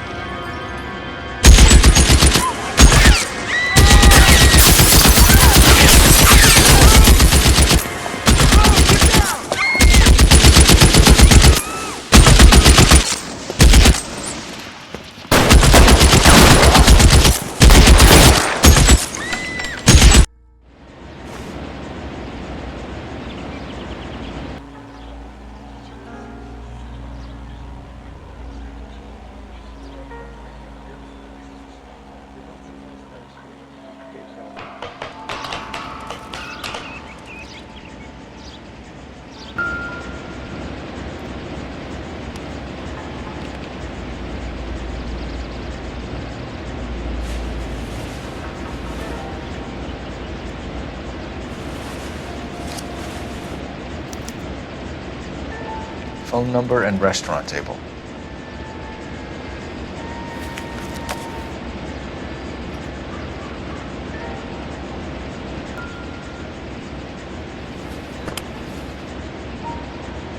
It's one of the BARs.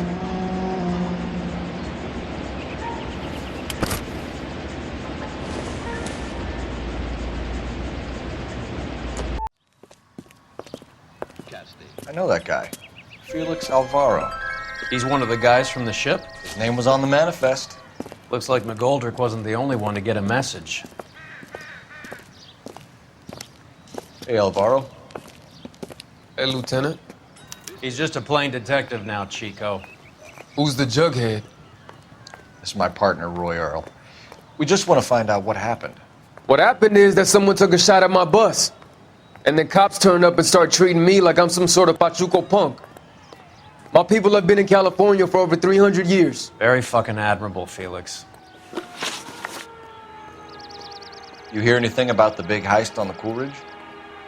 Yeah, I heard about it. So what happened? Not much. The cops came and interviewed me and all the other guys on the ship. I was down at the 111 Club this morning, waiting for the medical examiner to scrape Eddie McGoldrick's brains off the bar. You want to tell me anything about that? I heard that Eddie came into some money. Too bad he didn't keep a low profile. It was a tough break to get through Okinawa and then have to buy it back home. Who's shooting at you, Felix? How the fuck do I know?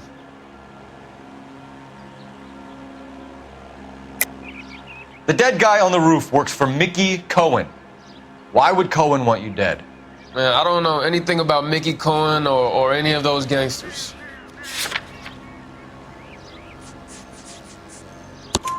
Your name was in the sniper's notebook. Level with me, Felix. Cohen thinks because we were on the boat, we have the morphine. Courtney's meeting those guys to sort it out. Courtney Sheldon? Yeah. You remember Sheldon, don't you, Cole? We'll be in touch, Felix. You heard that Jack is in L.A.? I saw his name on the manifest. He's been here a couple of months. Sure glad to see you got over your wound, Lieutenant. I mean, Detective.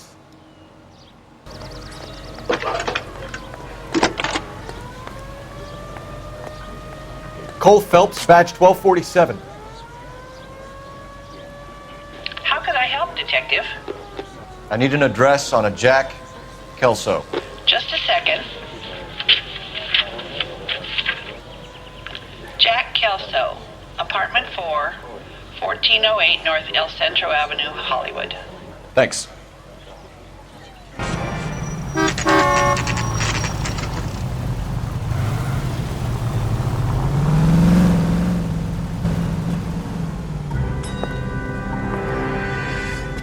Hello, Jack. This is Detective Roy Earl. Hello, Cole. We would like a word. Would you like to come inside? Actually, we'd prefer if you'd come downtown with us. Do you mind? Do I have any choice? No, you don't. Are you going to tell me what this is all about? It would be better for all of us if we discussed it at the station. Bad move, Cole. How have you been, Jack? Cut the crap. You pick me up in front of my apartment like a common criminal and then expect small talk? Fuck you.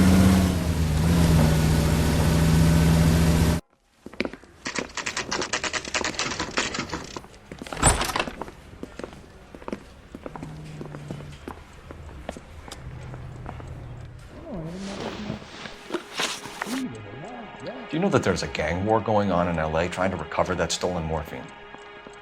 That has nothing to do with me. I'm sure it would be gripping to hear more of your life story, boys, but the truth is, I don't give a fuck. You were on the boat, Kelso. What happened?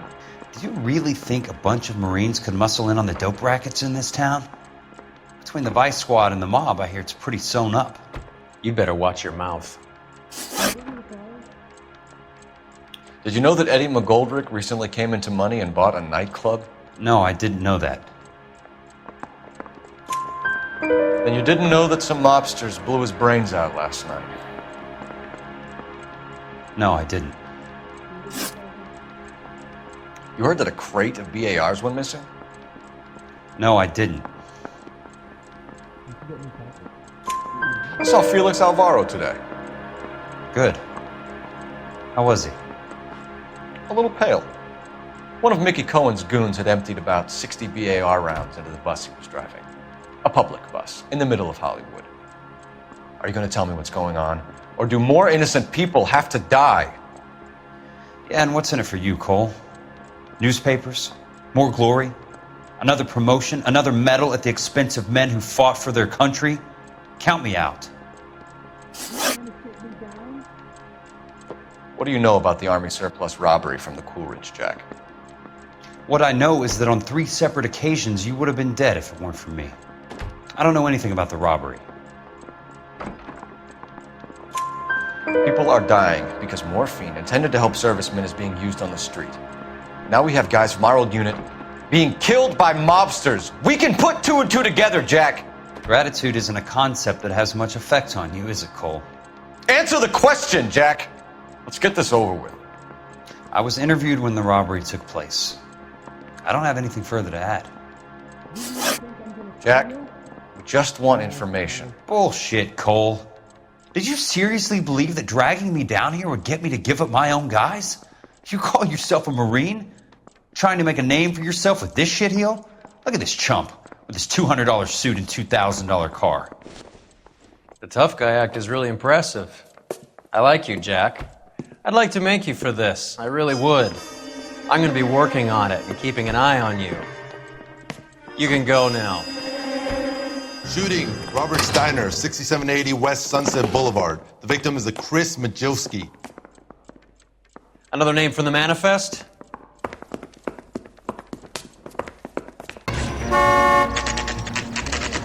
They just walked up and shot the man. 2 of them officers, they went that way.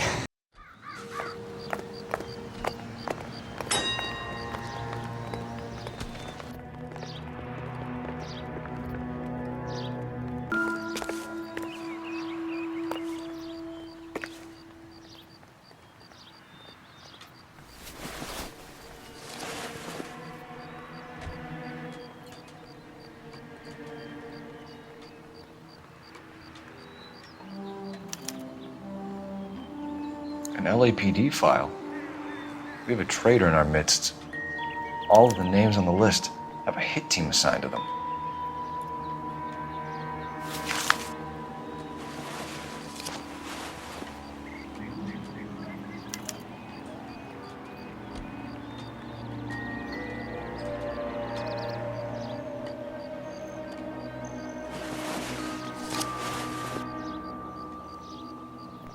Cohen is meeting with Sheldon tonight.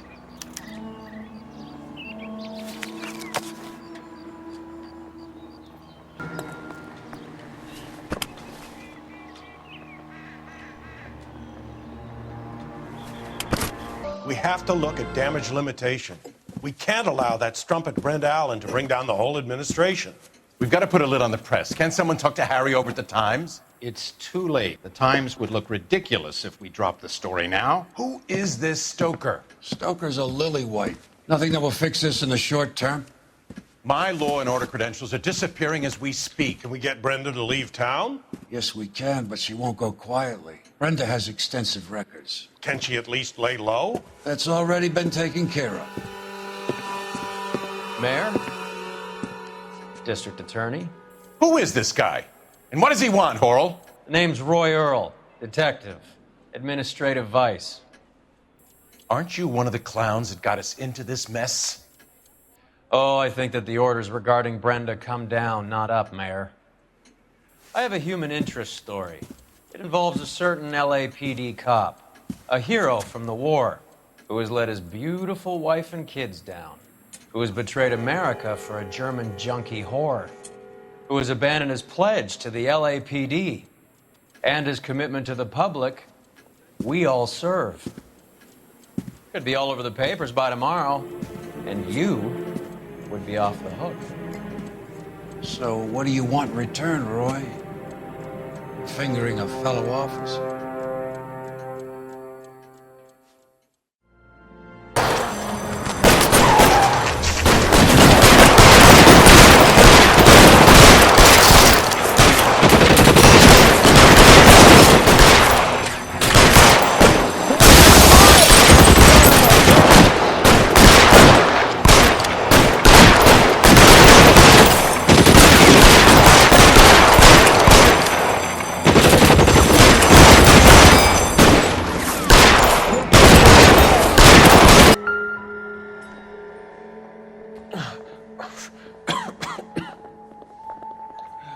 Tell Courtney. Bad luck. It was worth a try. It was worth a try.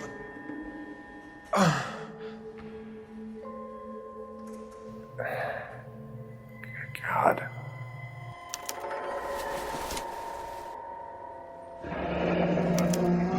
Polar Bear Ice Company. You really did it. Wonder whether it was worth it. Most people never get the chance to be rich. Wouldn't you risk it?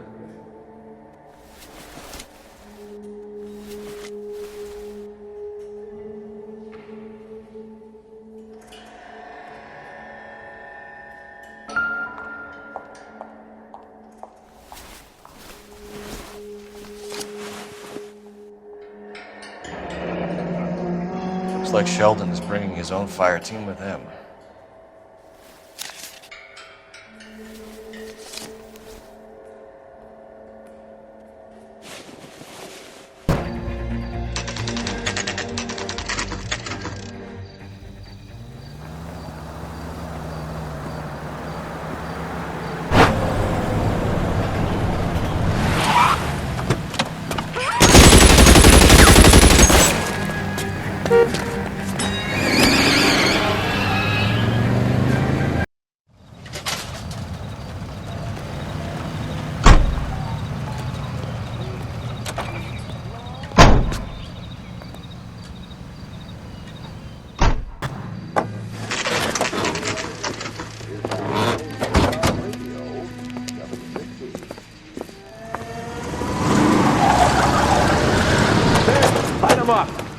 All right, let's kill these rat bastards.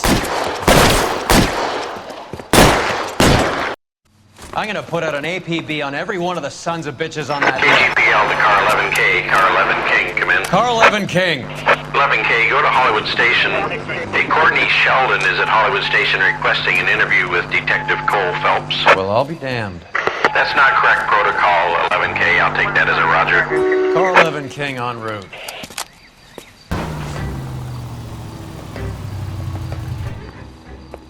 Roy, in my office, if you please. I'm working a major case. I'm not close, Cap. It's gonna have to wait. Let Phelps do the interrogation. But, Cap. No buts. This is more important. 5. I want to stop Sheldon. him with one round. Is this your attorney? No, detective. This is Dr. Harlan Fontaine. He came down here to help me out. How do you do, sir? You stole the morphine from the Coolidge. You can't prove that. Let's see if I can try. And what is your relationship to Sheldon, sir? Tutor, mentor. Mr. Sheldon is a medical student of mine. He has a very bright future. Oh, that's nice to know. Too bad all of your war buddies won't get to see your graduation. I would have asked Beckett or Majewski or Driscoll about their involvement, but that's difficult, considering they're all dead. That leaves you, Sheldon. You can't blame their deaths on me, Phelps. You're lying, Courtney. The other guys aren't smart enough to attempt something like this. You either give it up, or I go after Jack for it. And how do you prove that, Cole?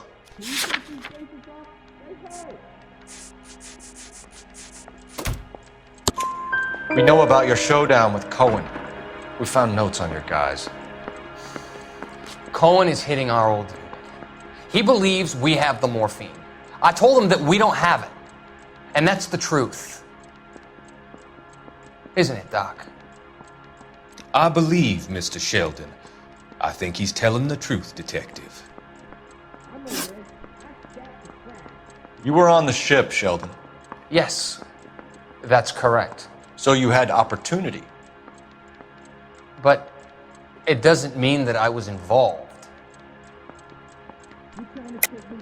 So you don't mind that the mob executed McGoldrick, Driscoll, and Beckett to get to you? I don't know why you're trying to pin this on me. Where's your proof?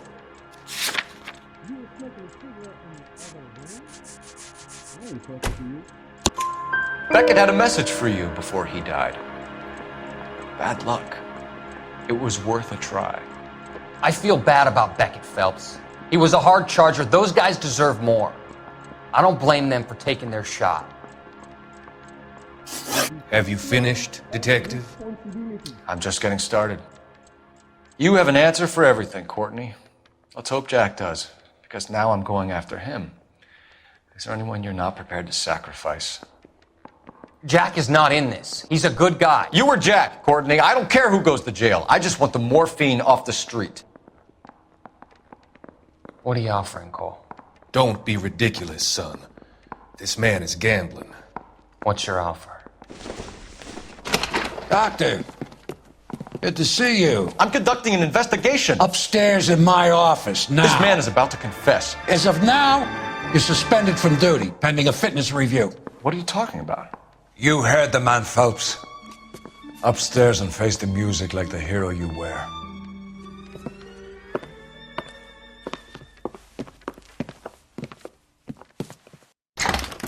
You certainly had us fooled, Detective. Phelps, you're one of my favorite sons. You've broken this old man's heart. Sir, what is going on here? You're suspended, Phelps. Hand over your badge and gun. Don't keep him waiting. What is going on here? Your wife's attorney has pictures of you and the German. Compromising pictures, lad. She's pressing charges. You'll be formally charged with adultery. A criminal cannot serve as an LAPD officer, as I'm sure you're aware. I don't understand. How could you do it, lad? Your wife, your children, consorting with the enemy and a dope fiend at that. You're lucky the war is over. You'd be taken out and shot. The department doesn't need this kind of publicity, Phelps. Hand over the gun, keep your head down until your board hearing. I forbid you to make any comments to the press. What the hell were you thinking?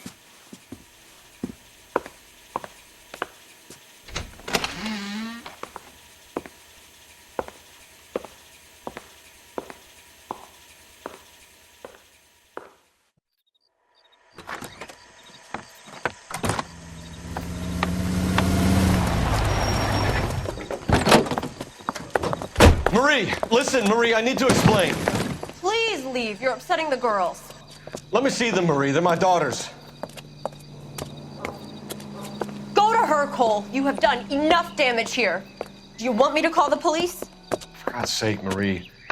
Can't we at least talk? What is there to talk about? Do you love her? Do you? What were you thinking?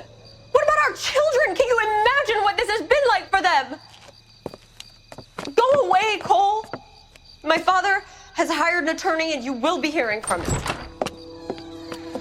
I'd like to explain, Marie. I'd like to tell you what I've been going through. What you've been going through. I have had reporters camped out on the front lawn all morning. I can't stand it, Cole.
Okay, everyone, keep it down. Cole Phelps joins the arson squad today. How'd you like porking that German whore, Phelps? Phelps is up before a review board in December. Until then, he works the arson desk. End of story. Phelps. Yes, sir. I don't care what you did or didn't do, Phelps. I hear you're a good case man. But if you fuck up on my detail, I'll have you out of here before your feet touch the ground. Do we have an understanding? Yes, sir. Cap, we don't want a fucking rat like Phelps. Can it, Tilden?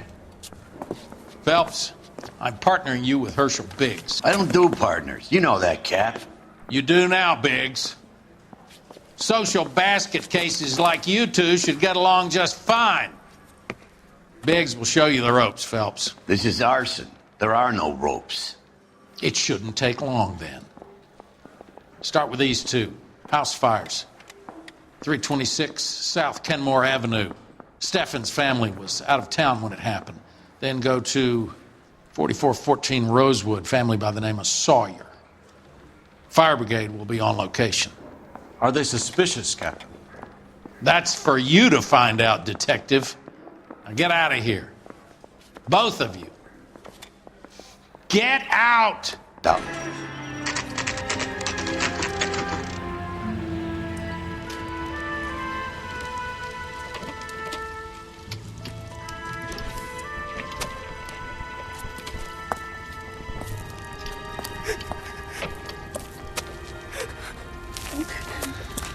There isn't much left. There never is if the job's done properly. You think it was deliberate? Nah, that's real pain in her face. They would have moved out the things they care about if this was insurance. There's no mileage in this. Hello, Mike. Hey, Hirsch. Cap this one. Yeah, Mike Brannigan, Cole Phelps. It's okay, Brannigan. His name may be dog shit, but there's none in his hand. No offense, Phelps. None taken. Do you have anything?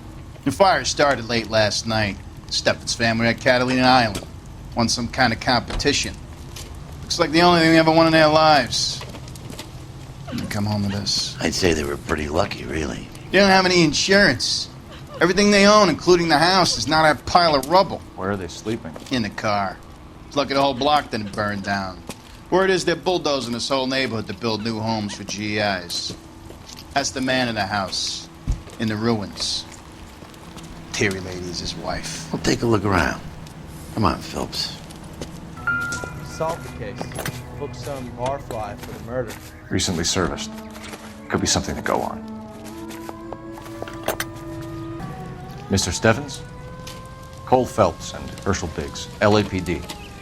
I know it's a difficult time, but could we have a word? Don Steffens. You were out of town. We won a prize. We had a wonderful time. Came home to this. Do you still have the tickets? Sure. It's a formality, but we'll need to speak to the issuing agent.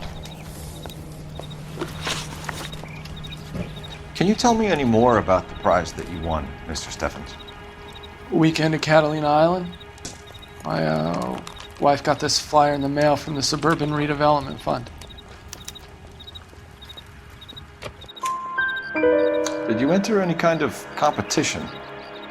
My wife filled in a flyer. The lady just rung up and told us we won. It's the first time I ever won anything. The redevelopment fund. Did they offer to buy you out? They're building new houses. They showed their money and most of the neighborhood just packed up and walked away. But I never bargained with them. Everyone else is selling, but you're the holdout, aren't you? I was the last. I thought I could hold out for a better price. My house is the center lot. So now you have to take the price regardless. Looks like it. I've got no choice. I have to put a roof over my family. That's all we need for the moment, Mr. Steffens. All right.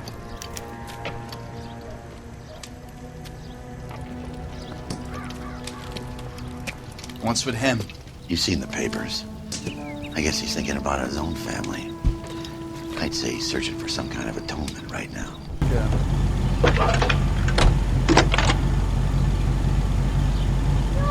Joe's Phelps, body. badge 1247.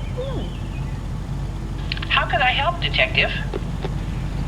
I need information on the Suburban Redevelopment Fund. Yes, Detective. Just checking. The fund is a semi-government agency established to speed up the building of GI homes. It has private investors as well as a government endowment. Huh. Do you have an address for them? There is one listed here, corner of Beverly and Mariposa. Thanks.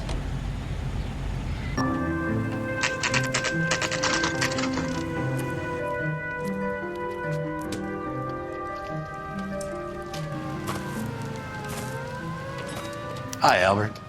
We've caught this case. Hey, Biggs. We? You have a partner? What gives? This is Cole Phelps. You may have read about him. Oh, now I get it.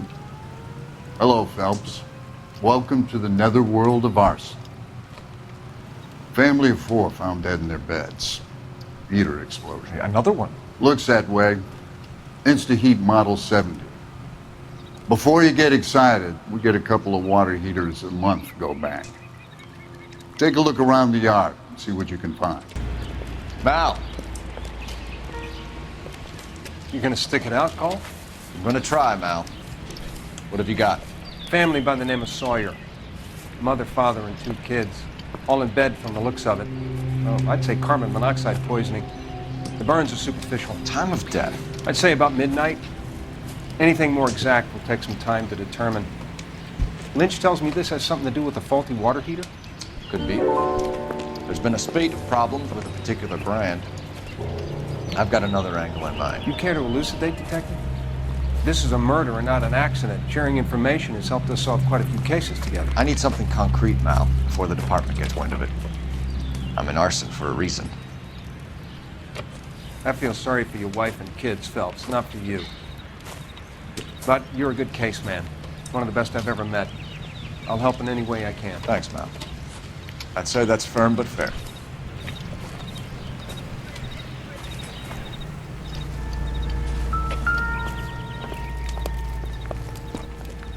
How about the insurance companies write these incidents up as acts of God?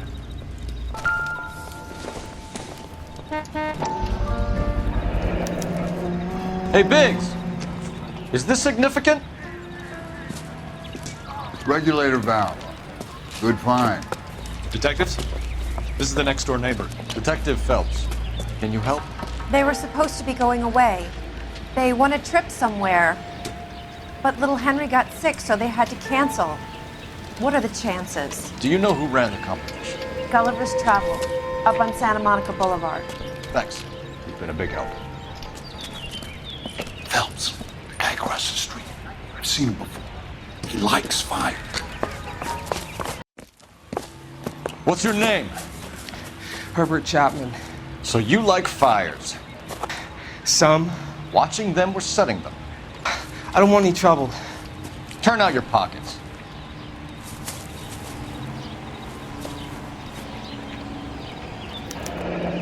You're a naughty boy, aren't you, Herbert? I keep myself to myself. Cigarette in a matchbox gives you a 5 or 6 minute delay. You want more time, you use a mosquito coil. Don't you, Herbert? You like this fire, Herbert? Hell no. I heard it over the fire radio. Sounded sweet. When you finish following your leads, come and see me at the fire station. I have a theory about this. Will do, Lynch. Take this guy in.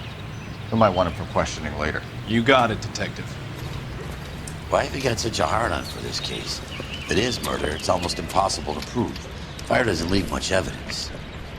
There's no percentage in this. I think it's more than one case. They're house fires, Cole. Accidents, heater fires, gas explosions. There's got to be a reason. The reason is you want to be a star again. Forget it. Give it up. You'll feel better. There's something to this. I know it. What are you talking about? Arson is insurance. It's always been insurance. We still investigate the cases, Biggs. The people in this house are dead. Go soak your head, Phelps. This hero business is a full-time obsession with you. I'm gonna make this case. I'm gonna rub the department's nose in it. Help me or stay out of my way. You got it?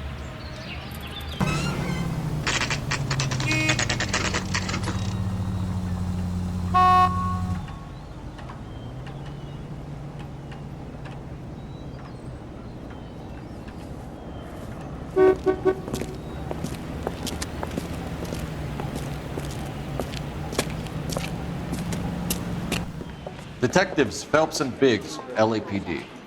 John Cunningham. Can I help you, gentlemen?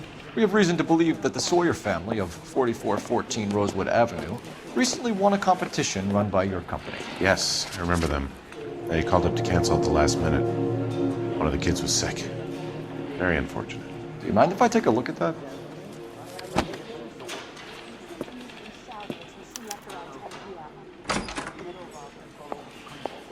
Here they are. Steffens.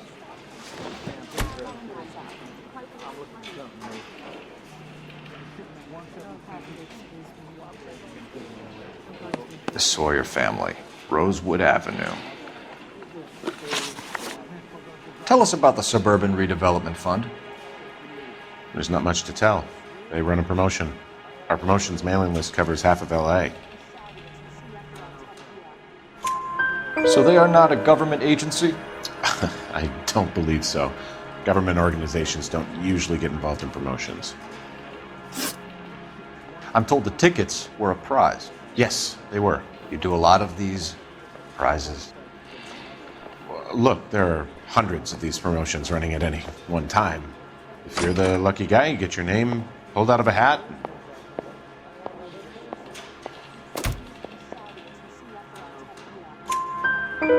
While the Sawyer family were supposed to be at Catalina Island, their house burnt down. You consider them lucky?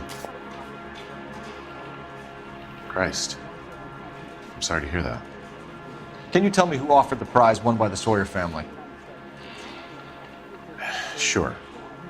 Look, there's supposed to be some sort of supervised draw with hundreds of tickets.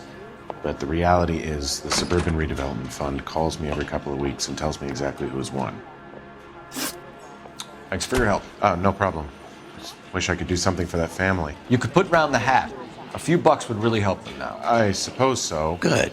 I'll put you down for 50. I could tell you were Samaritan the minute I walked in the door. 50? Are you? Good man, Cunningham. You're all right. Yeah, I'm great. Poorer, but great.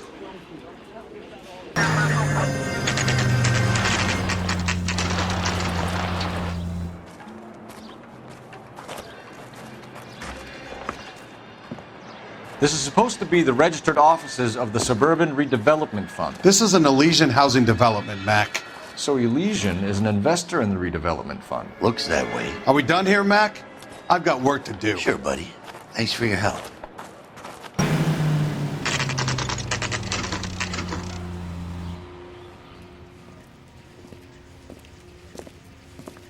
Lynch. Biggs, you two investigating the house fire on Kenmore Avenue as well? Yep. Why? I had a look around the place while I was out there. Do you believe the fire? I deal in facts, Phelps. Evidence of an explosion. No obvious sign of accelerants. Wiring looks intact. Come and take a look at this. Is the heater from the Sawyer fire out? Yes, it is. Huh. Looks like it was recently serviced. I have a theory, and it's a theory only. I don't have enough evidence to prove... Al, if you say it's so, we're listening. Okay, Phelps. You're a bright penny. You have a gas supply. You have a Bunsen burner as a pilot light. You have a regulator valve, and the balloon represents the gas expanding in the room. Now, the gas has to make contact with the mosquito coil to form an explosion. Let's see if you can work out the chain of events.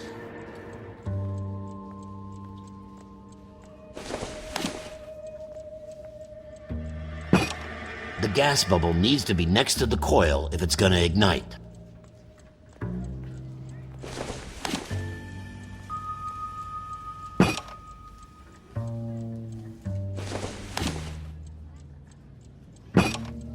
Good, your regulator's in position.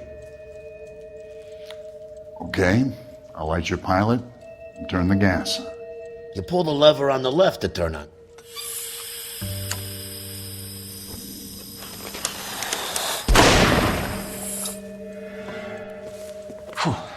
So that's how it's being done. Maybe. There could be a fault with these valves. I've adjusted this one for our experiment, but you need to take it to InstaHeat and see what they say. Their headquarters is on North Harvard Boulevard, number 262. Thanks, Albert. You're welcome, Biggs. See you at the next show.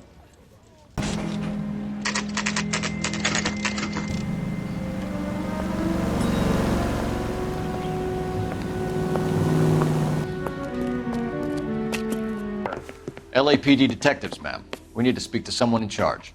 I see. Well, duty manager for today is Mr. Rasick. You should find him in his office. Finished off eating the clown. I think one he's said, a bit of a gangster. Did that taste funny? New and improved model. Detective Phelps and Biggs, arson. We're investigating a couple of house fires. What can you tell us about this? Pressure regulator from a Model 70, yeah. Let me take a look.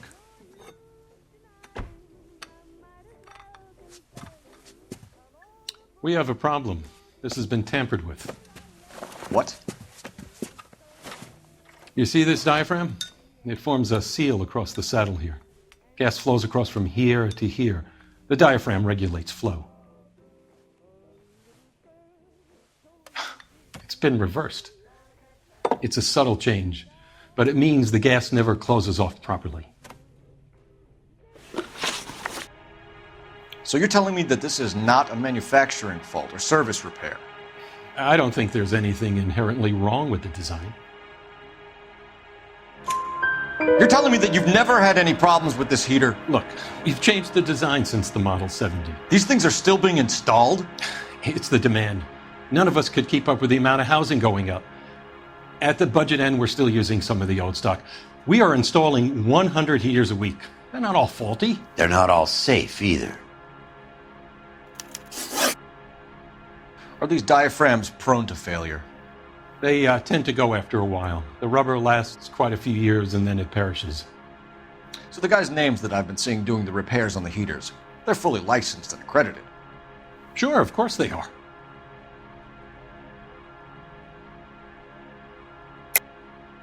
I think you're lying, Rasick. I think some of your men aren't fully licensed. You're desperate to cover your sales. And how are you going to prove that, Detective? Name me one of my guys who would have overlooked a fault like this. What about Matthew Ryan? You know about Ryan, huh? All right, he's been in some trouble, I know that. He's done his time. You in the habit of hiring criminals, Rasic? I need guys, Detective. This boom is a once-in-a-lifetime opportunity. I want you to get me a copy of the list of your installers. Okay, I'll get it for you. There, around a dozen of them. Housing business is going crazy at the moment. Hey, This is a long shot. We are not going to rouse that whole list. I want to run it by R&I, cross-reference for arsonists. See if any of these guys have any previous. Sir, I need to use your phone. Go right ahead.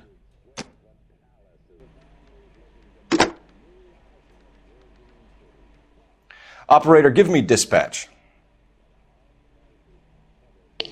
Putting you through now. Oh, one of these days.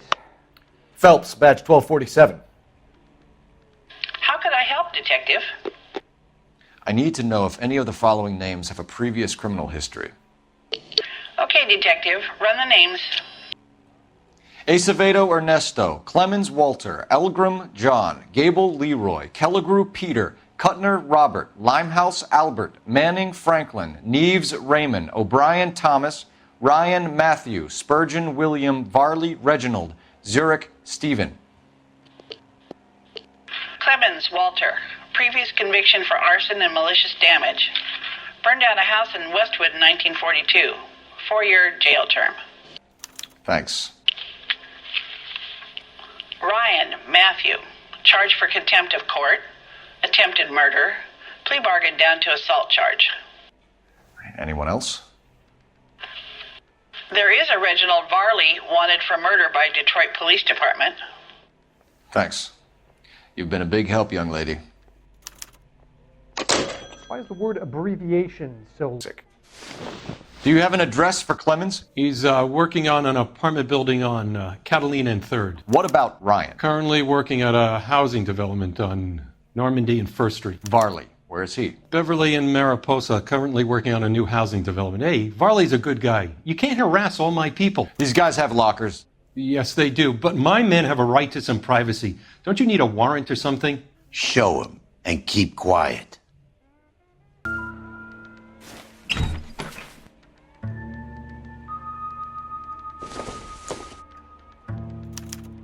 Some light reading on the merciless capitalist machine. Ryan wants the world to be a better place, don't we all?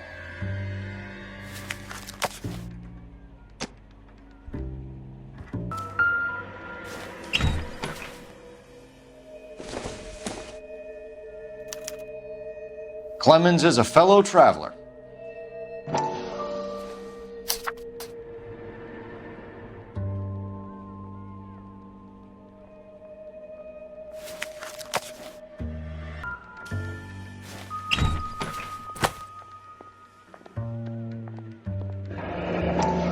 The company went through thousands of these in the war.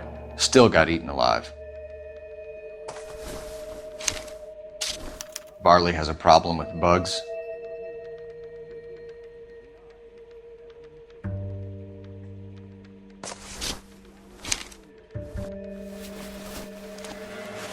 You know that a mosquito coil takes an hour to burn down, Rasic? No, I didn't know that. It's the favored choice of ignition by arsonists. Gives them time to get away. You're crazy. He probably lives near the canals in Venice.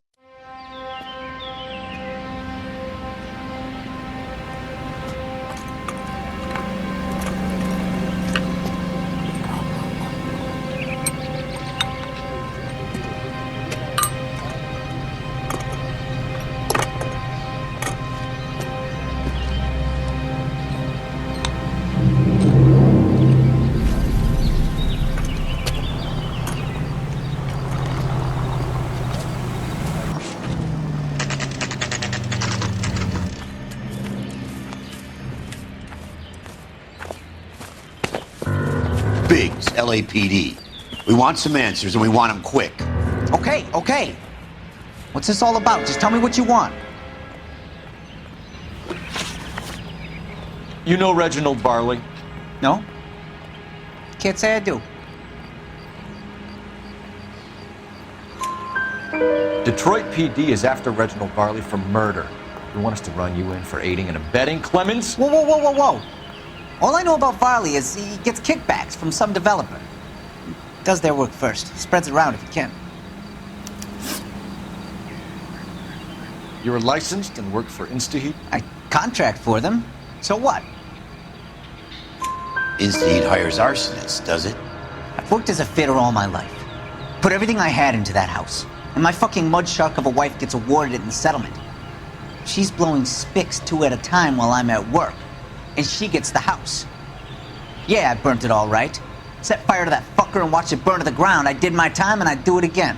Sorry about the rouse, Clemens. You did the right thing. Do you know Matthew Ryan? No. Don't know the name. You and Ryan are fifth columnists. And how do you figure that, wise guy? What proof do you have? Been following me to meetings?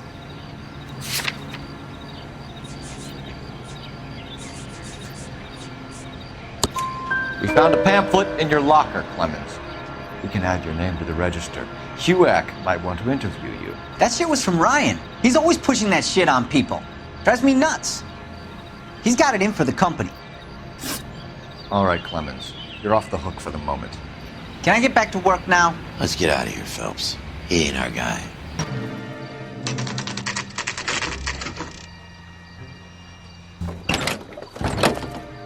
LAPD, Varley!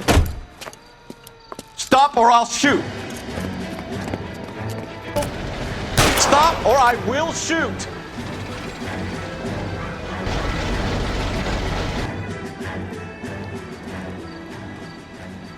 Why did you run from us, Varley? I'm gonna take a wild guess that you're the same Reginald Varley the Detroit police have an outstanding warrant on. How am I doing so far? I need a lawyer before I talk to any of you. Reginald Varley, you're under arrest for committing a series of arsons. You're also under arrest for murder. Detroit PD will be putting in a request for your extradition. Until then, you're a guest of the scene. Arson? You can't hang that rap on me. Be quiet. Be thankful we don't shoot you. Are all the cops in this town crazy? Take him away, officer.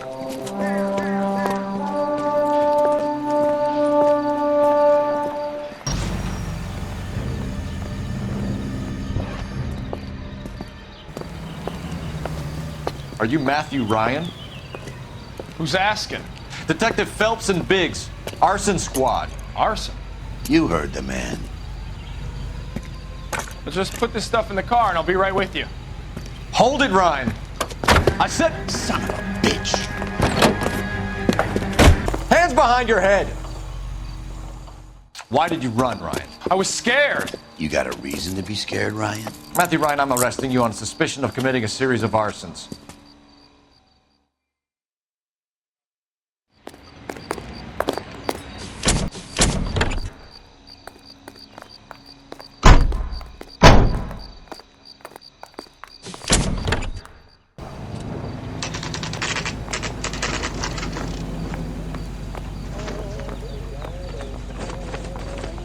I have two suspects. Phelps, you got nothing.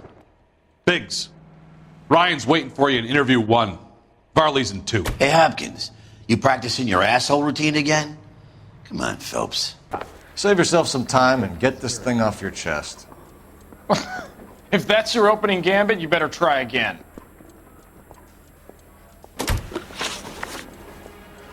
So you want to change the world, Ryan? Yes, I do. So does every reasonable person. And you're doing your part? Yes, I am. Does that include sabotaging water heaters to destroy a company? I have no idea what you're talking about. This is industrial sabotage, Ryan. It's all part of your campaign. You delusional detective. What campaign?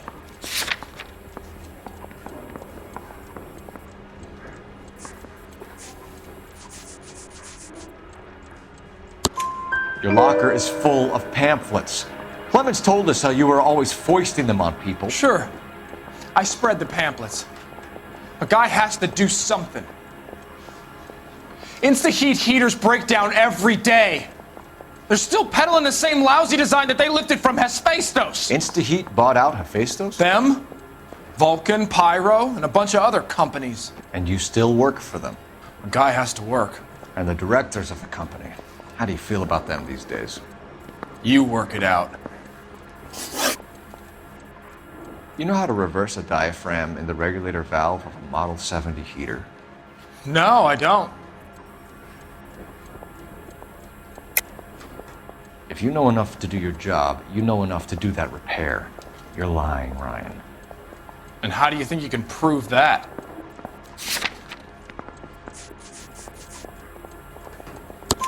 Your boss at InstaHeat said that you've all been trained to do it. It's a common repair.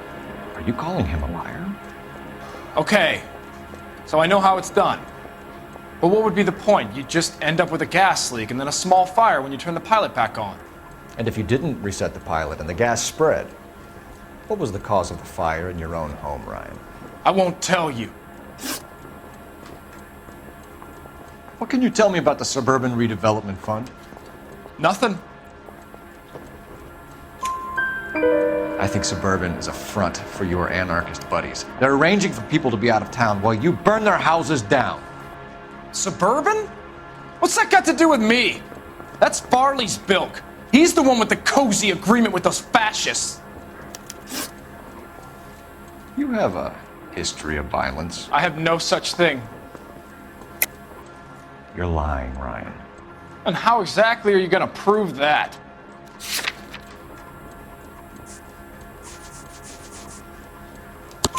You were charged with attempted murder, Ryan. It was a court case. No criminal liability was the verdict. They said that they couldn't have known that the faulty heater installation would cause a fire. All I know is I lost my whole family. And the company that was responsible got away with it. What would you do? Which company? Hephaestus Water Heater Company. That's it for the moment, Ryan. So I can go? Sure. As soon as your red friends storm the building and carry you out, you'll keep your seat until we decide how long to lock you up for, knucklehead. We have Matthew Ryan in custody, Varley. I think all we need to do is ask him about this, and he'll rat you out. Fuck Ryan, that pinko bastard. Have you ever worked on a place on Rosewood Avenue? Family by the name of Sawyer? Maybe. I'm from out of town. I go where they send me. I don't do a lot of repairs, though. I'm flat out on new installations. Why are you lying to me, Varley? If Suburban wants their new installations completed, why are you bothering with wrecks like the Sawyer house? So I'm lying just because I can't remember if I was there or not? How can you prove that I was?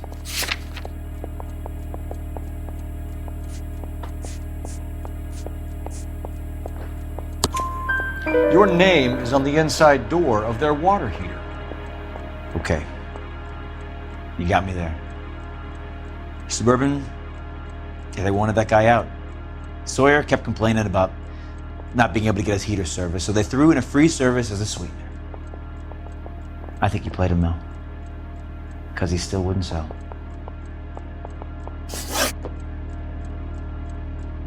Word is, you're in the pocket of some property developer? Never. I got principles.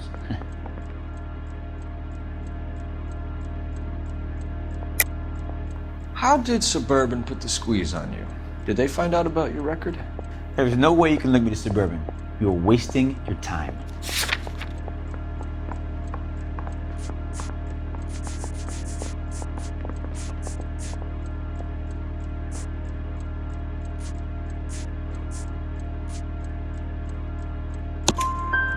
Ryan says you offered to cut him in on the kickbacks they were offering.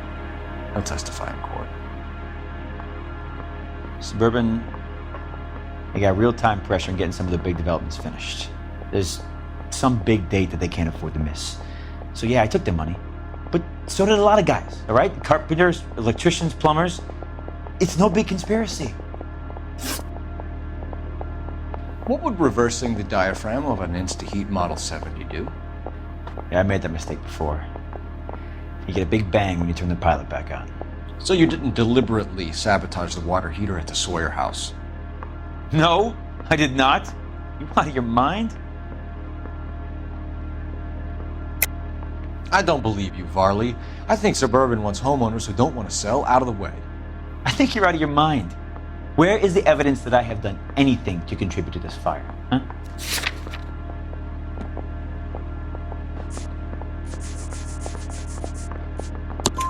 Arsonists use cigarettes and mosquito coils as time delay fuses. We found an open box of mosquito coils in your locker. Whoa, hang on!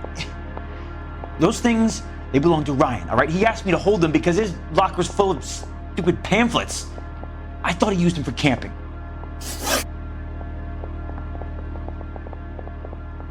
We're done for now. So what happens? You're either going back to Detroit to face a murder rap, or you're staying here to answer for these arsons. Talking's cheap. Try hiring a lawyer. Matthew Ryan, I'm charging you with committing a series of arsons and for the murders of Hank Sawyer, Edwina Sawyer, Henry Sawyer, and Jessica Sawyer. You're putting an innocent man away here.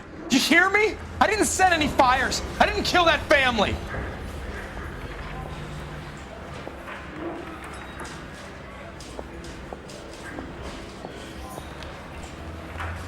Phelps, what you did to your wife and kids was un-American. My wife threw me out. Did I ask for your opinion? You're here to listen to mine. What I was going to say, before I was interrupted, was you did a good job on the Stephen Sawyer case. We don't often get results in arson, so well done. What about me? Do I get a little stamp by my hand or a lollipop or something? What you get is another case. A bad one, unfortunately.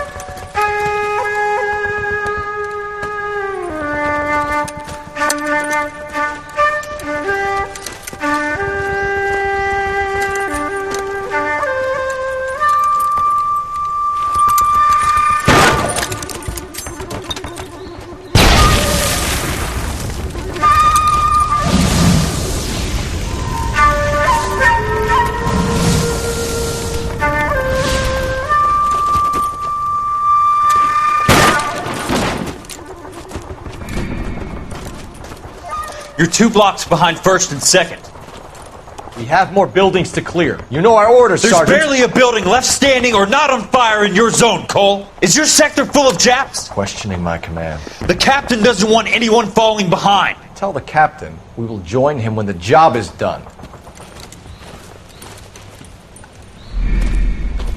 Just give us the word, Sarge. We'll take care of him. He should be sectioned. That Jap lover's a fucking liability. We're here to kill Japs, not our own people. Star-crossed son of a bitch. No one wants to serve under him. He's bad fucking luck. Can it? We have a job to do here. If I can live with it, you can too.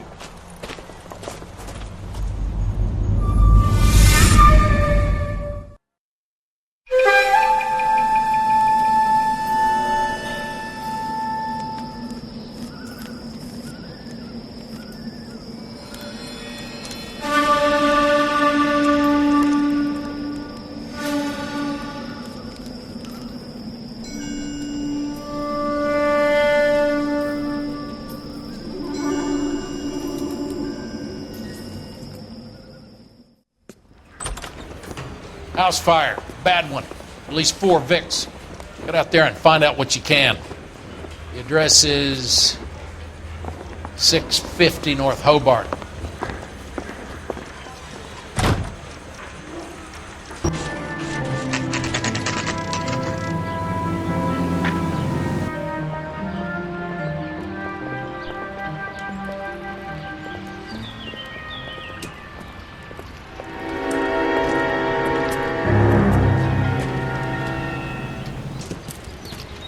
Do you have a name? Morelli, Mike. We recovered a picture of the family. Okay. Anything else? Be honest, I just got here, Phelps. Best you talk to Lynch. He's the expert. Doesn't make any sense. Why aren't they scattered around like the rest of the debris? I think they've been moved. Ooh. I think someone moved them after the explosion and before the fire. Can you explain that, please? I'm almost positive the cause of death is asphyxiation due to gas inhalation. Look at the parts of their bodies that aren't scorched. The coloring around the fingertips is typical. They wouldn't have felt a thing. I think the fire damage is post-mortem. I think someone moved him into this room after the explosion. It still doesn't make any sense. Why would you run into a burning building? What are they doing? The prayer effect is from the fire. The muscles and tendons contract.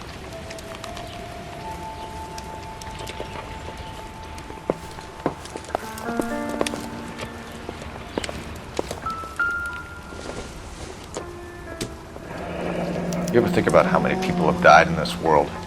And how big heaven would have to be to accommodate them bigs? No, I have not. Show some respect. It's our boy. I think he watches the fires. I think the Sawyer fire went wrong. So what about the guy we have in jail, Phelps? We got the wrong guy. That doesn't explain why he ran into a burning building. What would make anyone do that? Guilt. For the fires? For his mistake. This guy wants to burn houses, not families. He expects the houses to be empty. He was trying to redeem himself. He probably thought they'd be happier together. You are one very disturbed individual, Phelps. I know you had it rough lately, but you should start to compartmentalize your thoughts. He could be right. Can you come up with an alternative explanation? I'm sure it's the same guy. Are you telling me that some son of a bitch murdered these people, the whole family, and arranged them here like Cupid dolls? It might fit, Cole, but I don't think we could ever prove it. There's very little evidence. Evidence?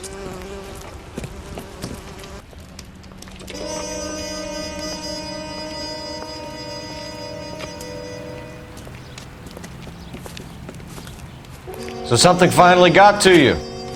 You want my help, pretty boy? You got it. You keep riding me and you won't be pretty much longer. We can get this guy, Herschel. You think you've seen everything, Phelps? I was with the 2nd Marines at Bella Wood. The things that went on in that farmhouse. My own guys on fire screaming for a way out. You're not gonna get this guy. There's gonna be no photos and no citations. We're gonna kill this miserable fuck.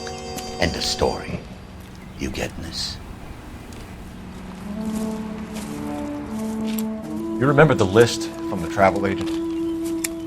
Sure. The Morellis were winners too. Their name was on that list. Christ. We should take a look around, work the neighbors, see what they know. I'll go across the street. Okay, I'll try this side. I haven't done this for years.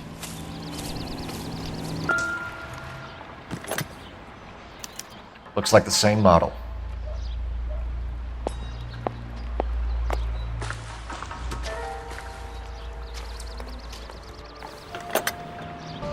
How did you get my number, Ira? At first I didn't understand you, but now I do. I'd like you to come back to the clinic. I'm helping other people now, Doctor. I think you are confused. You haven't been to the clinic for weeks. I'm not confused anymore, Doctor. I'm helping people be together. This world is only temporary. We'll all be happier in heaven. Why don't you tell me where you are and I can come to you? I think the fires should end now. They have served their purpose. Oh, the fires are only beginning, Doctor. After the fires, everything will be beautiful and clean. Everything will be erased. The world will be fresh and new. I can see my purpose now, Doctor. And you helped me to find it.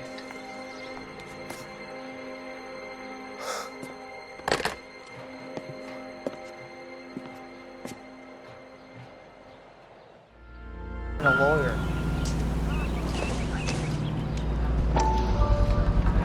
Someone was keeping watch. Looks like they were here for quite a while. Brand looks distinctive. Whoever he was wearing boondockers. I would know that imprint anywhere. LAPD, can you tell me anything about the fire next door? Terrible luck. Imagine after having won that weekend away. What's your name, sir? Foreman. Dudley Foreman. Did you see or hear anything that might have... Look, we were asleep when we heard the explosion. You didn't like Morelli, did you? Some neighbors you get along with, some you don't. Guess they should have sold up. What do you mean? They're knocking down all these old houses and building a new subdivision for GIs. Morelli was being difficult. Did you see anyone hanging around the Morelli's home prior to the explosion? Nope. Can't say as I was looking out, though. You sure, Mr. Foreman? There are signs of someone hanging around over there by the fence. Hey, now that you come to think of it, there was a guy. Kind of tall. Skinny, though. Anything else? Orange lumber jacket, a beat-up hat, and no hair. I thought he was the pest exterminator guy who was working around here the last few days. But that guy had hair. You said someone is knocking these houses down? Elysian Fields. You must know them. Their billboards, that Monroe character beaming down at you. We've had an offer for the house. Did the Morellis want to sell? I don't know. Whatever you thought of Morelli, his whole family is dead. They couldn't have all deserved that. I want you to help me here, Foreman. Morelli was pig-headed. He built the house himself. He didn't want to sell. Stubborn fool was ruining it for all of us. You said the Morellis had won a weekend away to Catalina Island? Yeah, that's right. First thing I thought after the explosion was, thank goodness they was away. But then I find out they were still in there. Who was running the competition? What? I don't know. You didn't enter yourself? I'd already agreed to sell. The competition was an incentive for those who were still thinking about it. Thanks for your time, Mr. Foreman. Sure. Hey, if you're interested, I have one of those competition flyers in the kitchen. I could get it for you if you like. That would be great. Any luck, Cole? A couple of things. What did you pick up? Folded piece of paper. Looks complicated. Japanese call it origami. Can I take a look? Sure. Paper crane. There's a legend about them. You fold 1,000 of these and you get a wish.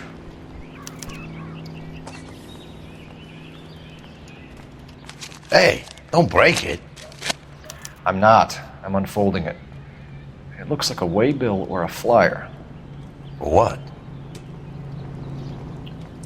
For Elysian Fields developments.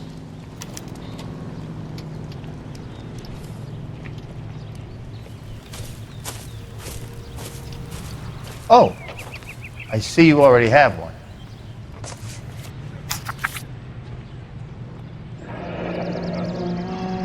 When did the flyer arrive in your mailbox? They've been arriving for weeks. This one was in the mailbox when I got home from work yesterday afternoon.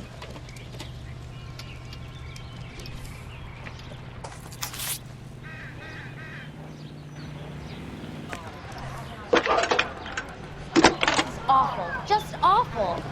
Why can't we get any closer? I need an address for a property developer. Elysian Fields Developments. One moment, Detective. The address is 748 North Oxford Avenue, Wilshire. Anything else? Messages, please. If you have a message, contact Captain McKelty immediately. Thanks. Can you put me through, operator? Of course. Here you are. Commander? Leads on the Morelli fire. We're about to go and visit Elysian Fields Developments. You're about to do what? Leland Monroe? He's a personal friend of the mayor and the chief. Are you out of your mind? I'm warning you, Phelps. Commander, we have a line of inquiry. You have something, you bring it to me. You're hanging by a thread, Phelps. Do you understand? Yes, sir. Good. Have a report on my desk today.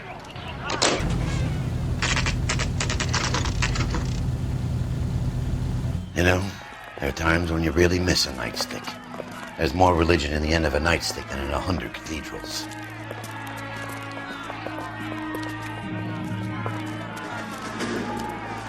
I'm not gonna tell you again, sir. Don't tell me when and how I can come and go on my own property. It is not This is safe, America, sir. dickhead. Now step back, or I'll lock you up for a Smart fray. mouth son of a bitch! Good thing you showed up when you did, detectives. Those folks were baying for blood.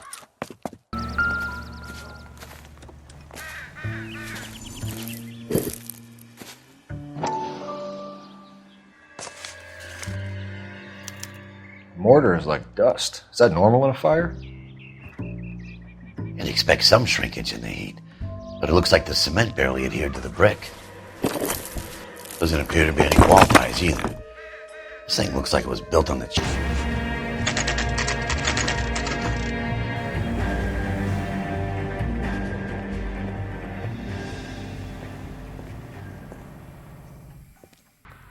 Detectives Phelps and Biggs, LAPD, to see Leland Monroe. Do you have an appointment? We're the police, lady. We don't need an appointment. Can I tell him what it's about? It's an official investigation. There are 2 police officers here to see Mr. Monroe. Send them through. We would like to speak to Mr. Monroe. I'm afraid it's impossible. Mr. Monroe's schedule is booked weeks in advance. Cut to the chase, sister. Is he in? I'm not at liberty to reveal that, officer. So he hired you for your intelligence? I find that offensive. You have every right to. This is getting us nowhere, miss. Casino. Would you like us to return with a warrant? That won't be necessary, gentlemen. Come into my office. We're investigating a series of domestic fires, Mr. Monroe. It's terrible, boys. How can I help? Elysian Fields and Suburban Redevelopment Fund flyers keep turning up in the vicinity of the fires. They're turning up all over town, boys. Can you imagine the current demand for housing? So that's your explanation, Mr. Monroe? Coincidence? Explanation? Why, what's to explain? I advertise on radio and billboards for buyers, and I advertise for sellers using waybills. We found a family burnt out in their home. Another house burned to the ground. Another Elysian Fields flyer. Our information is that they didn't want to sell. Are you saying that's something to do with me? Is that your point? Point is, every time we find a family barbecued, we find one of your flyers. Is that good advertising? What do you know about a competition for families to win free vacations to Catalina Island? My company runs many promotions. I'm not familiar with that one. Level with me, Mr. Monroe. You know all about the vacation offers. You can believe whatever you like, son. You're missing the vital ingredient called proof.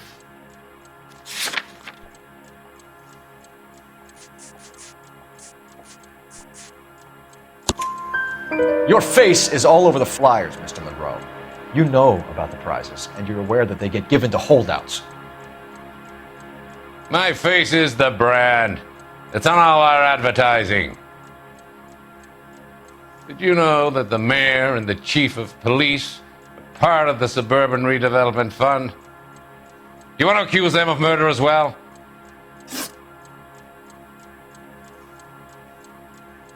We've made offers to buy houses in areas where fires have been recorded.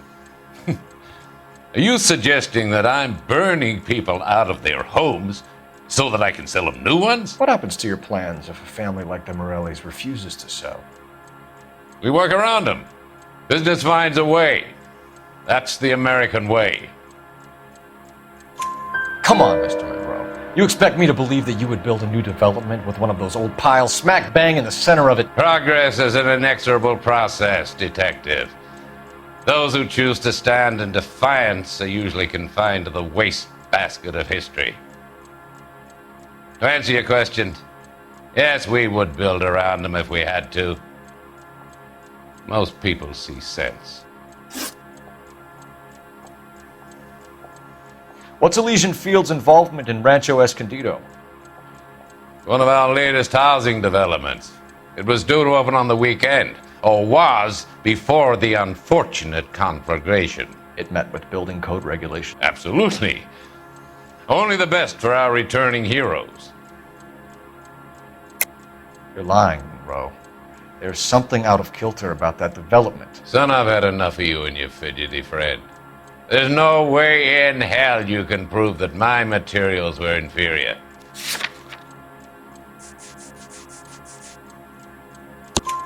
I'm no expert, but I think we'll find that the bricks being used on those houses are undersized and the mortar is faulty. And there's no wall ties connecting the masonry to the frame. Every building is built to a budget, boys. Those buildings were inspected and fully insured by California Fire and Life. Investment of that magnitude demands it. Do you think that they'd vouch for the buildings without examining them? The arsonists, do you have any suspects? We aren't at liberty to say. I didn't think so. The contractors I use for waybills, you suppose it could be any of them? I have a list of their names if it'd be of any help. That would be very helpful, Mr. Monroe. Glad to hear it. I'm always happy to help the LAPD. My secretary will provide you with that list. Did you know that I'm on the board of the police pension fund? What's the story? Any of these names ring a bell?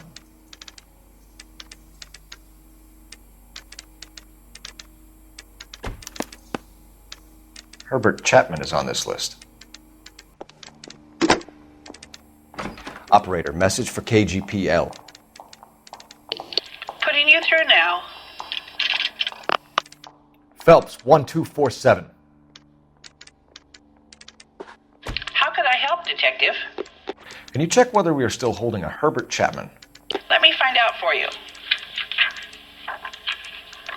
He was released this morning, Detective. I'm sorry, Detective. Not your fault.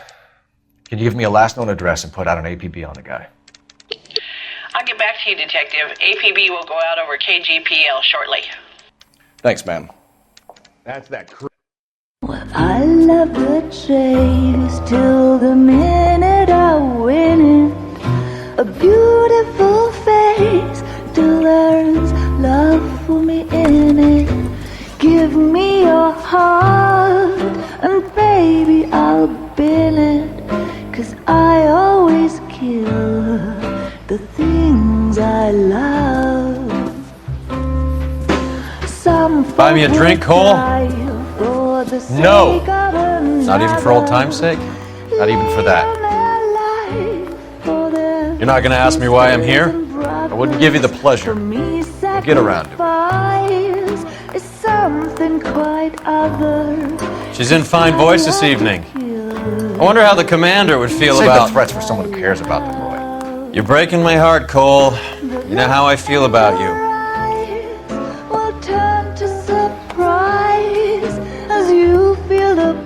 Stay away from Elysian Fields. I should have known that you were playing errand boy.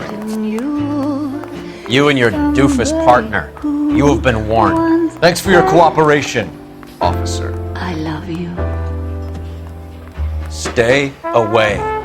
You have no idea the type of people that are involved in that company. I have a pretty good idea, Roy. The same kind of people that sent you here. Your investigation is finished. Homicide will be taking over from here. I've heard we've had a spate of grass fires in the hills that you and that hunchback might be able to handle. Thanks for the drink, Cole.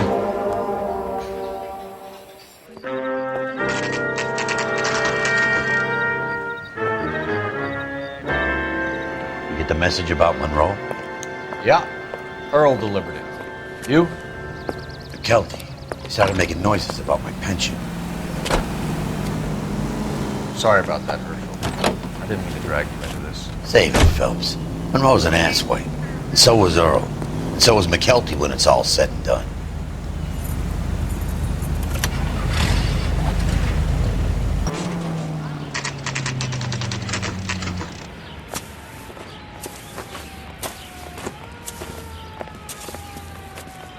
We're looking for Herbert Chapman. I'm looking for him too. I need him to move his car so I can mow the lawn. He's definitely not here. I've been banging on his door off and on for a couple of hours. Yeah, he's out somewhere. Let's see what he's hauling around.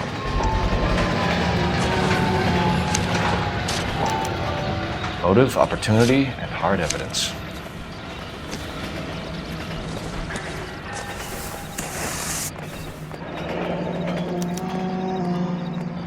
We should revise the APB. He's clearly armed.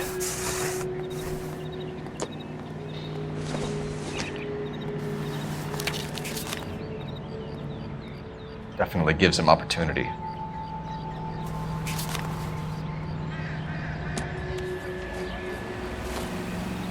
Hold it, Cole.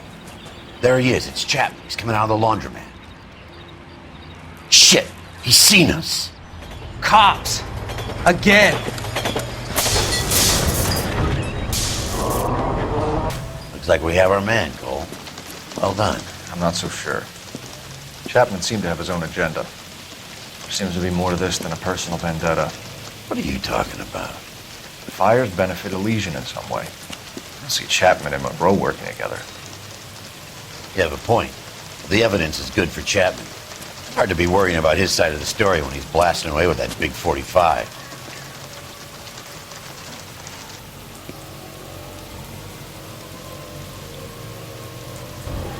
Nice work, gentlemen. Put yourself at considerable risk stopping that trolley and probably saved a lot of lives. Anyone else but you, Phelps, and you'd be up for a bravery award. We've had our eyes on that slippery son of a bitch Chapman for as long as I can remember. I couldn't be happier than to wipe him off the scoreboard. I hope this puts to bed that crazy stuff you had going about Leland Monroe. What were you thinking, Phelps? We'll be calling Richard Nixon a crook next.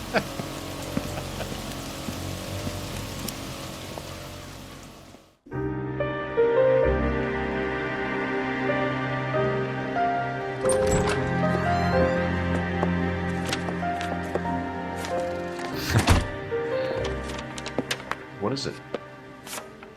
A letter from Lou. His insurance policy named me beneficiary.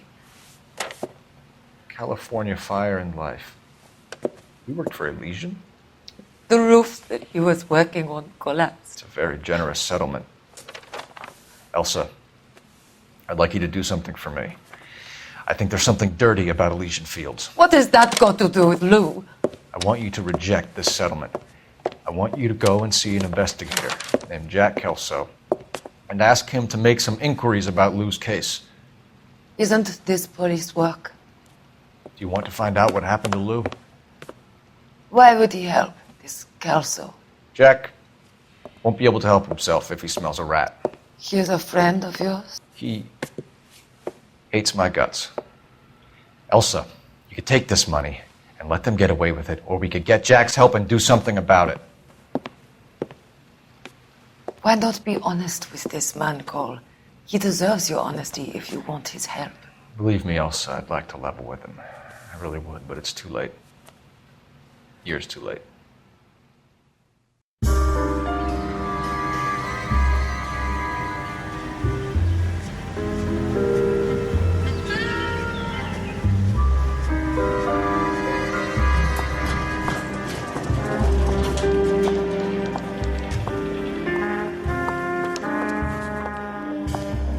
Mr. Kelso?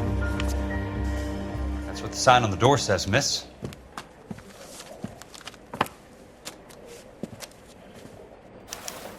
Are we going to the Mocambo this Friday?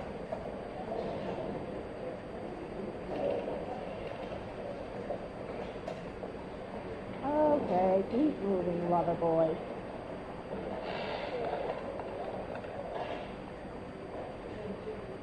I don't mind that you're talking, so long as you don't mind that I'm not. There's no need to come into the office, Miss Lichtman. If you accept the settlement, all you need to do is sign here. I don't accept this. What do you mean you don't accept? I think you're pushing your luck, lady. This seems to be a ridiculously generous settlement. A $200 policy with a $20,000 payout? You should... I don't want the money. What do you mean you don't want the money? I want you to investigate this case. I feel my friend may have been the victim of foul play. Okay. Let me get the case file.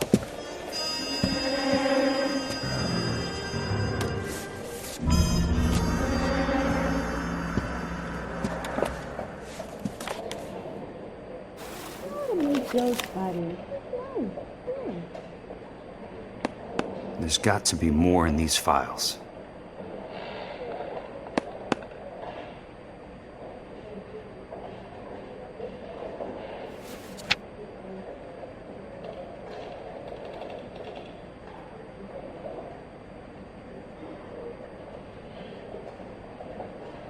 Sounds like your friend took a hell of a fall.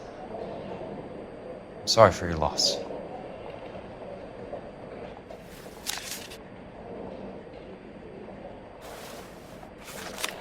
Do you mind if I ask you a couple of questions? Of course not. What basis do you have for your claim of foul play? Lou Buckwalter was a craftsman. I don't believe he would have made a roof that would collapse. You want me to reopen this case based on your woman's intuition? That isn't going to happen. Take the money. I've already told you I do not want the money. There's something wrong with that house. You and Buckwalter weren't married? No. Then how did you become his beneficiary? We were family friends.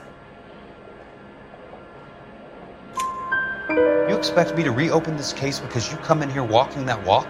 Well, I'm not buying it. I think you should tell me what the hell is going on. You really want to know? Yes. We were interned together on Ellis Island.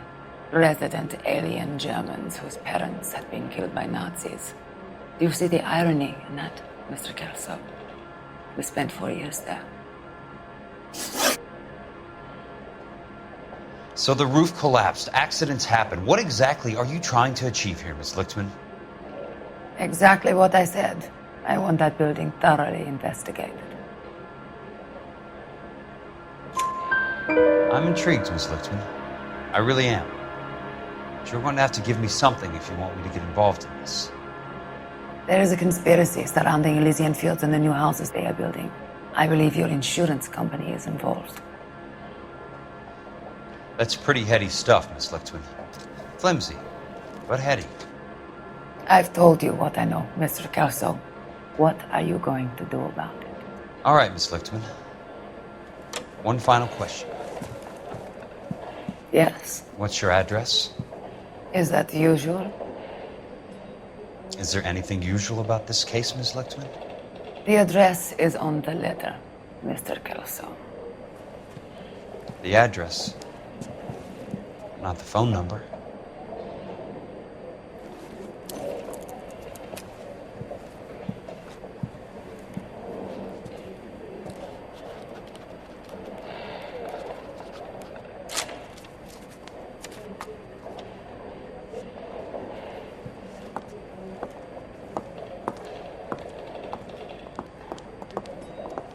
Mr. Benson would like to see you in his office, Jack.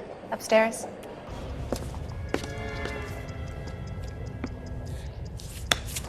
Mr. Benson, you wanted to see me? Ah, yes, Jack. I'm just trying out a new putter. I noticed Elsa Lichtman in the lobby. It's the weirdest thing, Mr. Benson. Call me Curtis, Jack. This is California. Like I said, Curtis, this is a very strange case. How so, Jack? That lady, Elsa Lichtman, is refusing a 20 grand payout. Elsa Lichtman is hardly a lady, Jack. She's a jazz musician. Plays at the Blue Room in Hollywood. She has a fine pair of lungs, now that I think She's of the it. beneficiary of this guy, Lou Buckwalter. He was killed in an industrial accident working for Elysian Fields Developments. You know Elysian? I'm familiar with Leland Monroe. We move in similar circles. Well, Miss Lichtman is making some pretty serious accusations. She says the case stinks and that She's a something very happened. highly strung girl, Jack. Strung out might be a better way to put it. It's a pretty generous payment, Curtis. I think I should look into it. Is there anything wrong with the paperwork, Kelso? No, there isn't, Mr. Benson. I didn't think so. Pay the case out and get her off our backs. I can't make her take the money, Deal sir. with it, Jack. Do your fucking job. Do I have to do everything? No, sir, you don't. Fine, Jack. Fine. You know I have the greatest confidence in you. Thanks, Mr. Benson.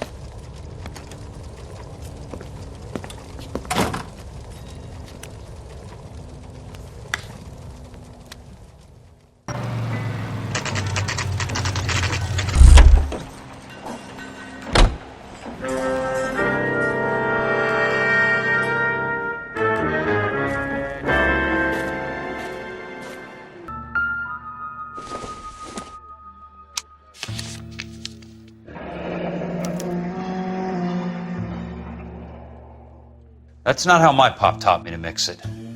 Someone is cutting corners.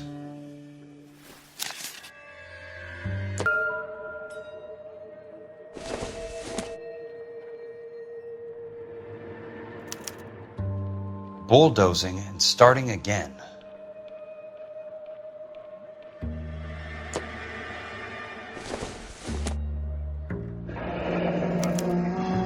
Leland Monroe, the man with the grin.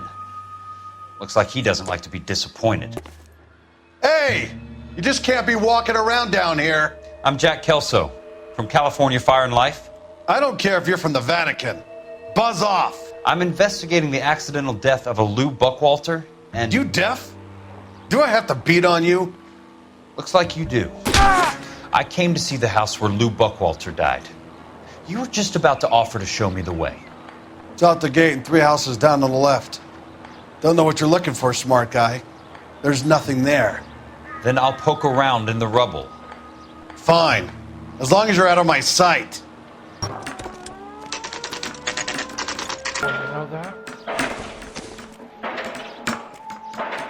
Broad has socks in it. Let's try to piece this together. Not your life, Buster. That's not right. I saved a whole year for that car.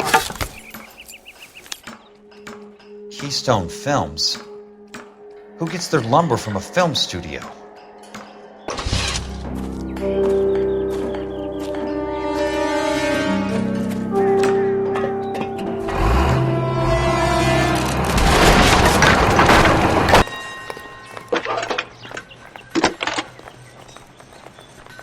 Can't we talk about Jack this? Kelso, California Fire and Life investigator. I need an address on the Keystone Film Company. The address is 658 North Wilton Place. Is there anything else? No, thank you, ma'am.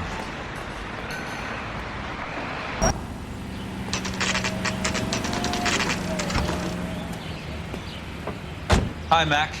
I work for California Fire and Life. I'm looking into an industrial accident. Here? No, not here. At a housing development over on Normandy Avenue. So? I found some lumber over there, had the Keystone name printed on it. We've been closed since '41. Never quite made the transition to talkies. The Suburban Redevelopment Fund are pulling the place down. Know anything about the Suburban Redevelopment Fund? Nix. Mind if I take a look around? I'm kind of hungry.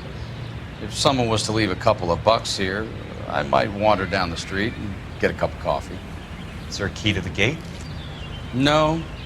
The only guys who go in or out are some delivery guys from Elysian Fields. They're working on a housing development over at Wilton and Santa Monica. You'll have to hop it.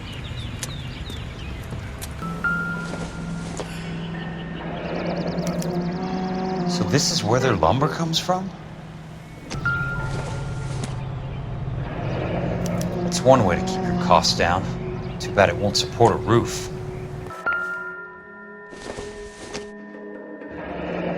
Let's see what the rich and powerful have to say for themselves.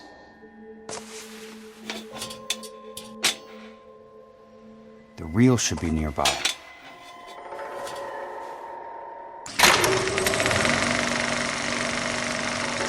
In a great day for the future of Los Angeles, civic leaders and businessmen joined forces to launch the Suburban Redevelopment Fund. The Suburban Redevelopment Fund pledges to speed up housing development for returning GIs. Gentlemen, this is Dr. Harlan Fontaine.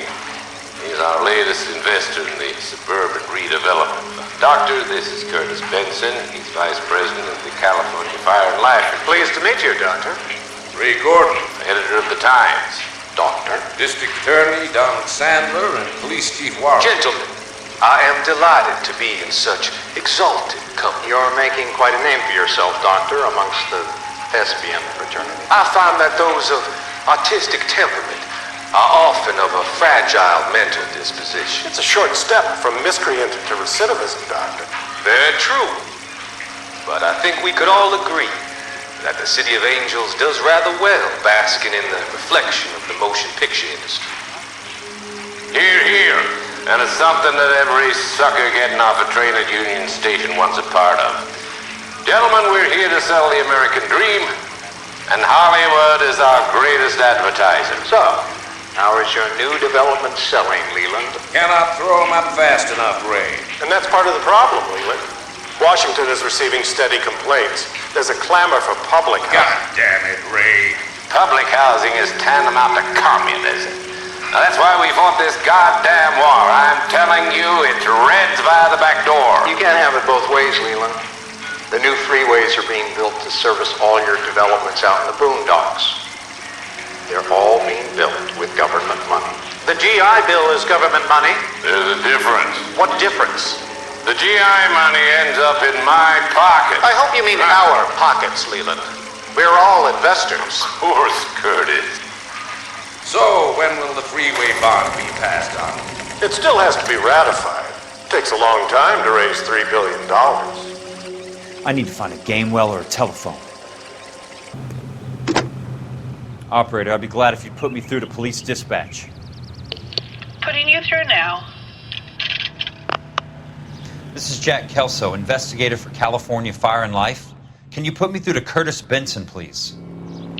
Just a moment, please, Mr. Kelso. Jack, how can I help?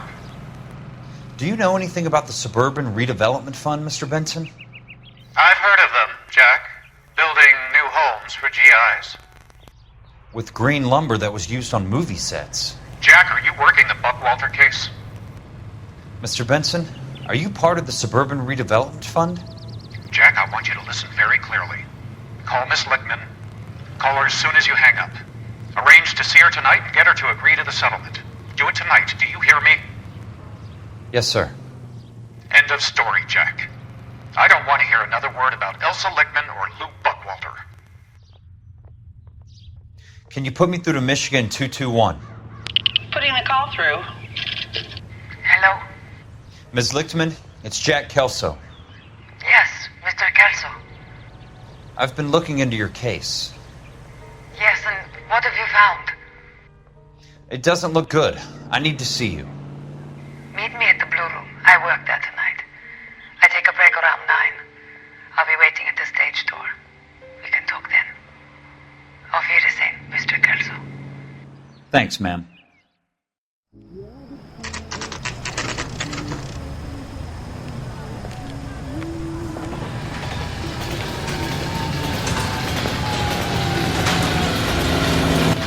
And don't suppose I'll make a plea, 'cause baby, you know I'm guilty.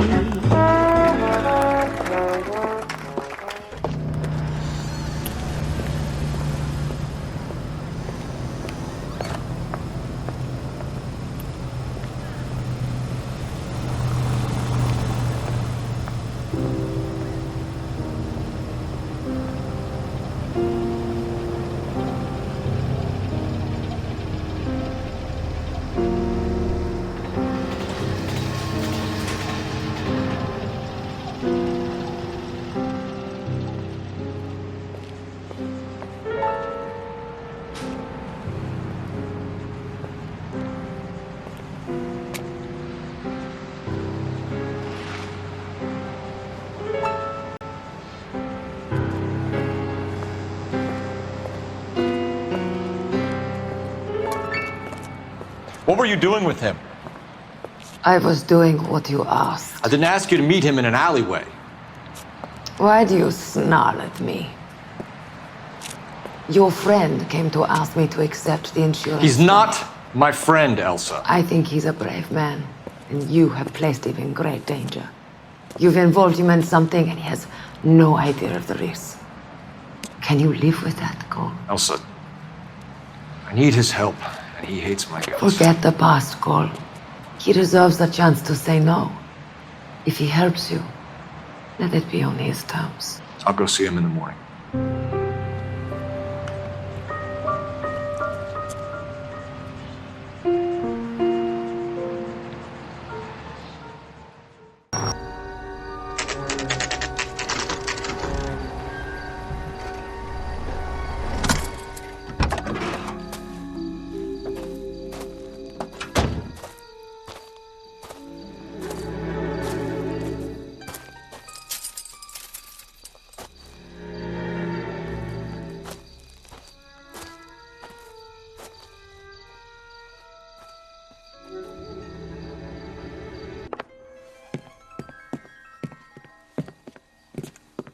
You lose something, Mac?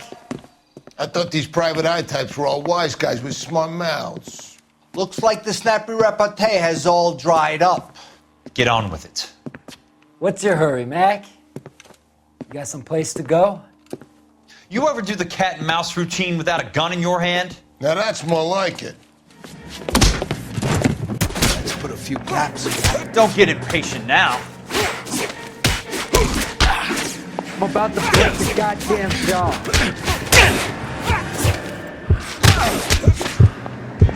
Time for you to lose your teeth.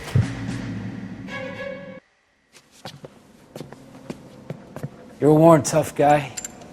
You should learn to take a hint. Get him downstairs and into the trunk.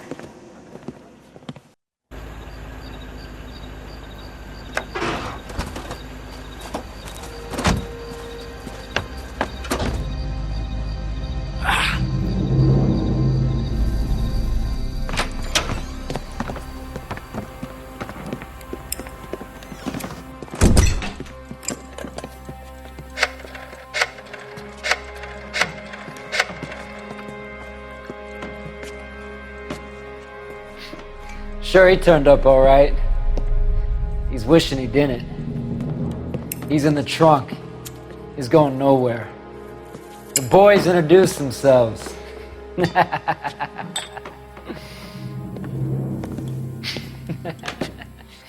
What do you want done with him, Mr. Monroe? Yeah, I know a good place. We'll pick up a shovel and a pick on the way. It's up in the hills behind Griffith Park. We'll deal with that German bitch next.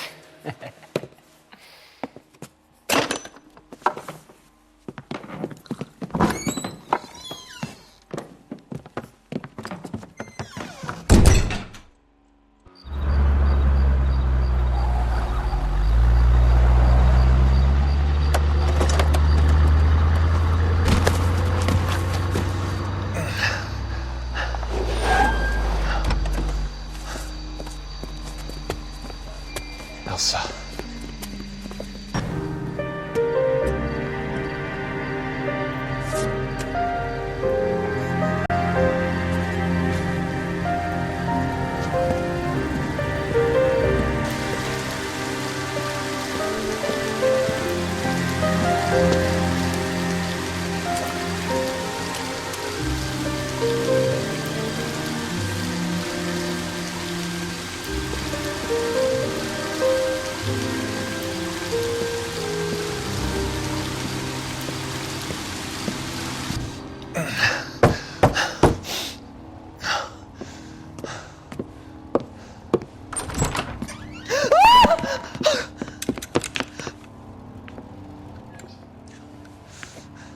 So you're still carrying that Army 45, Cole?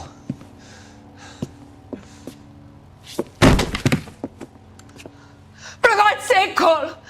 Call an ambulance!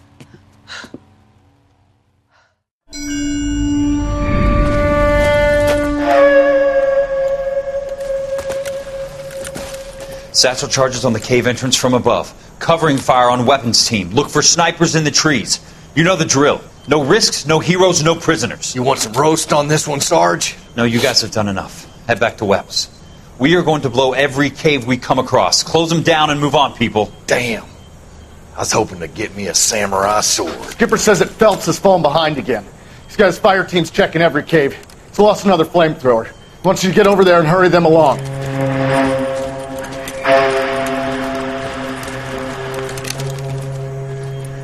Hoboom.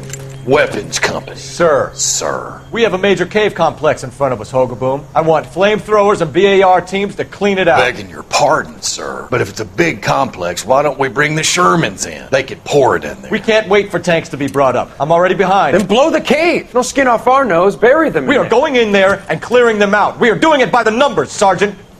Get your team in place. We're moving out.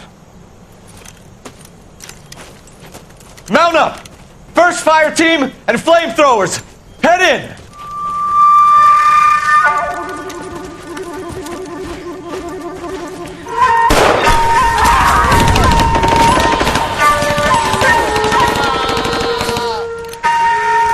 Where's he going?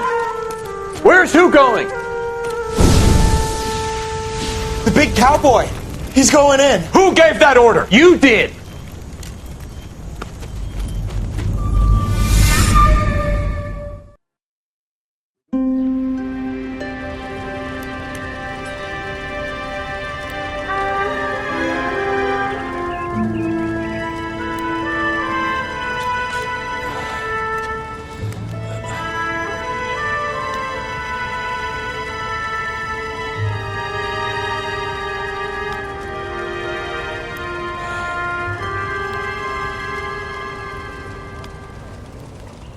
Hello, Miss Lichtman. How long have you been sitting there? Not long, Mr. Kelso. You look lovely, Princess. You haven't exactly caught me at my best. It's okay, Miss Lichtman. I'm a big boy. I know how to take my licks. Please, call me Elsa. Okay, Elsa? What can I do for you? I'd like to explain because I can join the dots, Elsa. Cole needs your help, Jack. The police department have frozen him out. Look, you're obviously a brave lady, but you can't fight all Cole's battles for him. I just wanted to apologize for... You don't have to apologize. You were right about Elysian Fields. Tell me something. What was Lou Buckwalter's regular job? He was a carpenter. He built sets for RKO, Warner Brothers. Set carpenter? Perfect.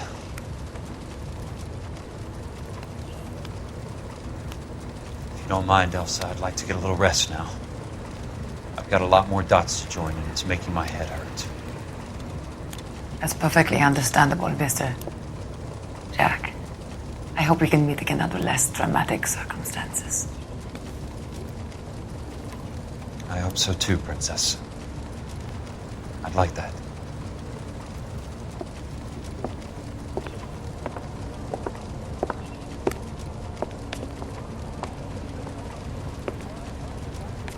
You Kelso? Who's asking? Peterson, Assistant DA. You're in the wrong building, Peterson. This is a hospital. A wise guy. Let me tell you a story, Kelso. Can I get the abridged version? My head hurts. You're a funny guy, Jack. What do you want, Peterson? A colorful character mentioned your name. He said that you might know something about... There's a problem with colorful characters, Peterson. First they send you over a drink, then they buy you dinner, then you get a phone call in the middle of the night for a favor. Try rubbing shoulders with some solid citizens. They're the ones you're supposed to protect. You finished, Kelso? For the moment. I'm going to run for DA, Kelso. The current administration stinks. And you want me to help? I'm looking for a DA's investigator. You get a gun and a badge and $120 a month. I get $150 a month now. I'm going after the Vice Squad, Kelso. It's going to get me elected. I've got something better. How about Leland Monroe? The property developer? You think I fell down the stairs?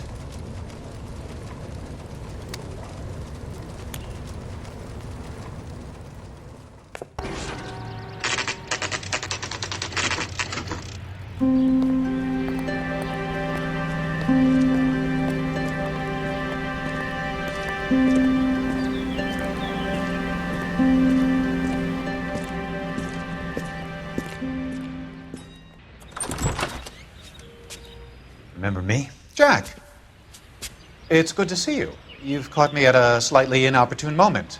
Can we do this some other time? Back off, Curtis. Move away from the door. Jack, there's no call for that. You're smooth, Curtis, I'll give you that. You try to get me killed and you still manage to be polite about it. Jack, how could you accuse me of having anything to do with that? I want to know all about you and Monroe, Curtis. You give it up or I beat it out of you. Get the fuck out of here, Jack. You're fired. Who do you think you are? Get out of town now while you still have the chance. You have no idea what kind of forces you're dealing with here. I guess we've exhausted the passive options. Sit tight, Curtis. I'm taking a look around.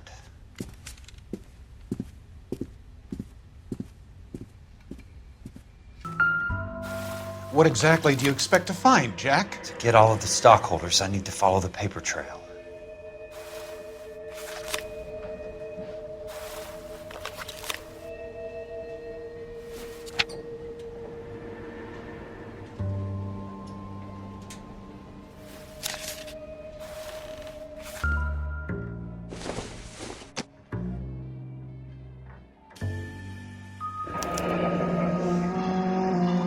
I Jack, knew you were you've in made a bed with terrible Legion, mistake. Curtis.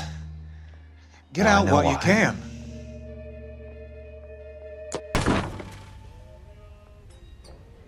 How old are you, Princess? 16, mister? How old are you really? Nearly 13. You take love where you can find it as you get older. Love? That has nothing to do with love, Curtis. Some might find your romantic notions endearing, Jack. I find them very tiring. You're finished, Curtis. That remains to be seen, Jack. I haven't told you about my new job, Curtis. DA's investigator. Who do you think the DA reports to, Jack? Get dressed, you're getting out of here. He's not so bad. He just lays on top of me and grunts for a few minutes. He's kind. And he buys me nice things. Get dressed, you're leaving.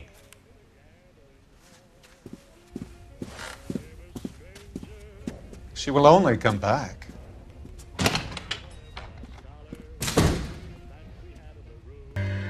I want answers, Curtis. So pay attention. Please, Jack. I'm not a violent man. I don't get it, Curtis. You're vice president of the company. Why take the risk? It's a simple business transaction, dear boy. You're lying, Curtis. Something happened at the company, didn't it? That's why you took the bribe. Bribe?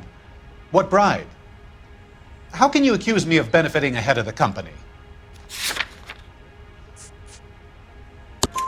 I noticed that the share certificates are in your name, Curtis, not the company's. What did you use as collateral? Those sons of bitches in Sacramento. They passed me over for president. Sent me here because they believed it was a backwater. But they were wrong. Los Angeles will become the capital of the West, not San Francisco. This place will be the city of the 20th century. And I'm gonna get my cut, Jack. You're going to jail, Curtis. You and your cronies.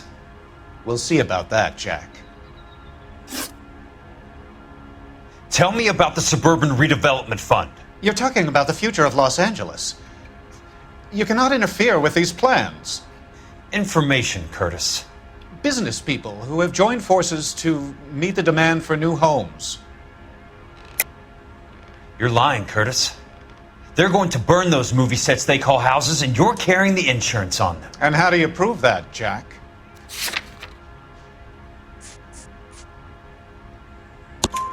Rancho Escondido burnt to the ground.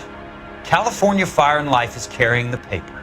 Jack, the best result you could get from insurance would be replacement cost. The stakes are much, much higher. Why the big payoff in the Buckwalter case? It was bound to bring it to attention. Who could have predicted this particular confluence of events? Elsa Lichtman as the beneficiary who spurns the cash. The brilliant but flawed detective becoming her lover. And you, Jack, taking their bait. You buy green lumber and use it to build houses. How do you expect it to end? Mr. Monroe has a fine reputation for building houses. What would I know about his choice of building materials? Give me what I need or I'll beat it out of you. It's all there in the case file, if you know what to look for. Very neat, Curtis. Maybe I can't work it out, but Phelps can. He may be many things, but he is one of the best detectives the LAPD has ever had.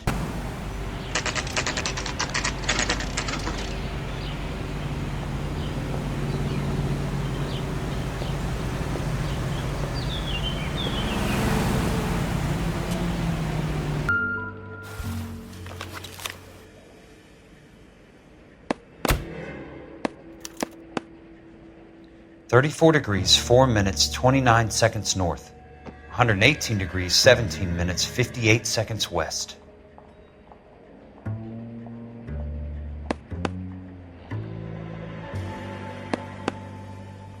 There's got to be more in these files.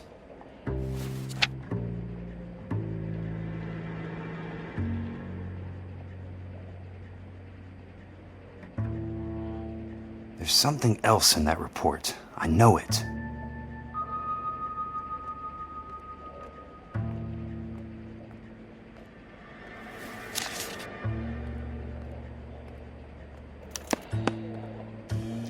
Insured replacement value for the house is $900. Current value of the house and land is $3,500. Christ, how many of these dumps are we carrying on the books? I have a Detective Phelps of the LAPD here to see you. Have a seat, Cole. Where's the go-between?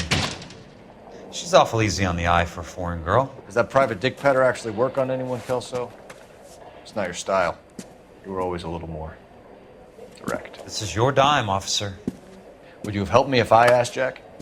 A little chuck on the shoulder, shot of Semper Fi. Fuck you, Cole. Be a man. Why send a woman to do your dirty work? You're a cop. Why do you want my help? I thought a PI might be a little more discreet. I'm no gumshoe. I used to be an investigator for this company before your investigation got me fired. I'm sorry to hear that, Jack. I'm sorry about a lot of things. Is that an apology, Cole? It's a feeble attempt at one, yes. Look, Jack, it's a murder case, and I need help to solve it. So what's it got to do with Elysian Fields developments? I ran it somehow. The flyers keep turning up whenever I find a domestic fire. They're boosters. Stiffing GIs for deposits, making them wait months for a throw-up house. They're already making more money than they can count. What's turned them into killers? So you believe me? This is why you dragged me into the Buckwalter case. Look, Jack, I'm sorry. But if not for me, do it for some of the poor saps who are dying. Or some of the leathernecks who are getting grifted. How about it, Jack? I know you, Cole. You're still beating yourself up over that medal on Sugarloaf. The medal you think you didn't deserve, but you just don't get it. Nobody deserves a medal. It's just the ridiculous situation you find yourself in and how you react to it. You think you failed up on that hill. But courage isn't a tap you can turn on or off. Courage isn't permanent. It's a tenuous and fickle thing. Courage and cowardice exist in every man. Get over it. You got it off your chest. I guess I have. Can you help me, Jack? I'm thinking about it.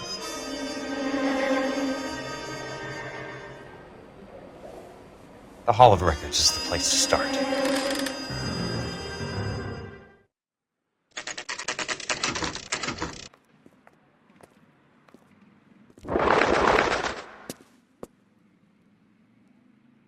The Land Registry Office. Where is it?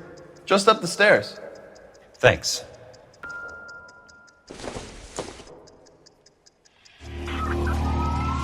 I'd like to see the company details of the Suburban Redevelopment Fund. Certainly, sir. Just this way. All those suburban sons of bitches ought to be listed in here.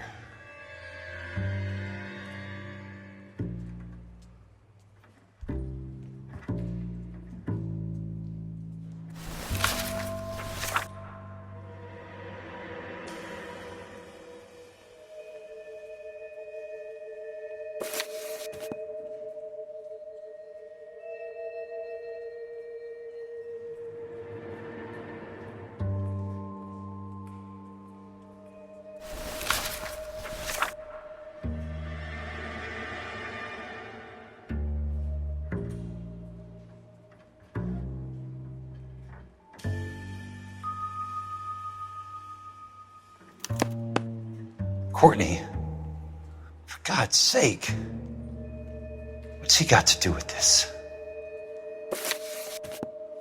I'd like information on a plot of land. Okay, do you have the address? Not exactly. It's a new lot. I have the coordinates. 34 degrees, 4 minutes, 29 seconds north.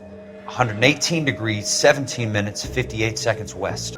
34 degrees, 4 minutes, 29 seconds north.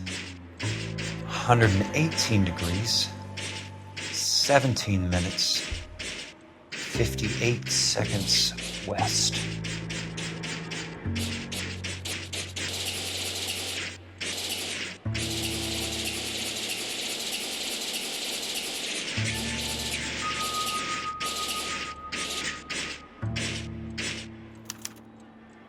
The lot number's 1876988. Unfortunately, that is just the beginning. We have at least 1 million lot numbers in the Los Angeles area. Registrations are in alphabetical order. You need to convert your lot number to a letter. How do I do that? Over here, use this adding machine. There are 90,000 entries to a book, so divide your lot number by 90,000. 1876988. Divided by 90,000, yes.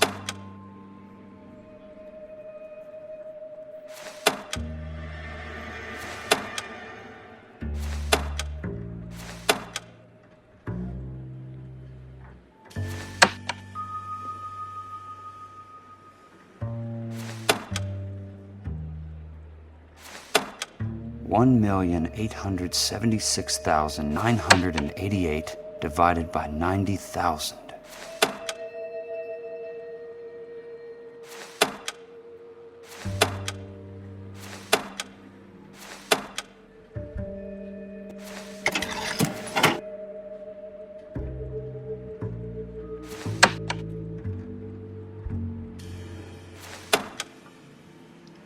One 876,988 divided by 90,000, yes.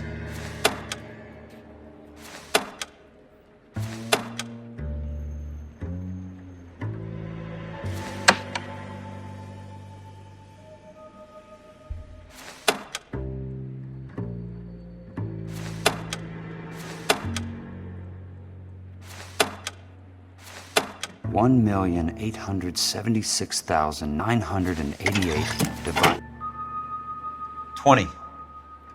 A starts at 0, so you want to add 1 to your number. 21. That number is your letter of the alphabet. Once you have the letter, find the right aisle, and you are in business. You do this every day? Let's see what the site is worth tonight.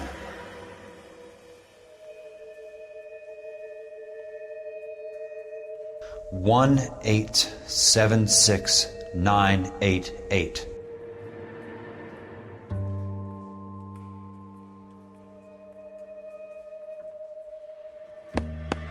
The book value is $350. With the new home in place, the improved value of the property is $3,500. They can make a killing. But how do they pull it off?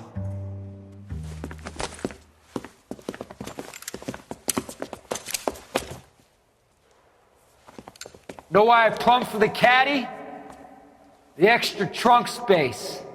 One thing you learn in the war, boys. You do your talking once the smoke clears.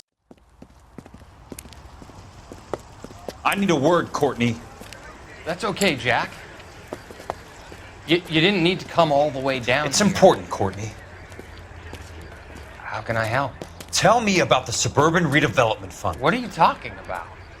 Don't fuck with me, Courtney! Jack, I swear, I don't know what you're talking about. How does your name appear as one of the investors in the Suburban Redevelopment Fund? You're out of your mind. I was down at the Hall of Records checking on a property company called Elysian Fields Developments.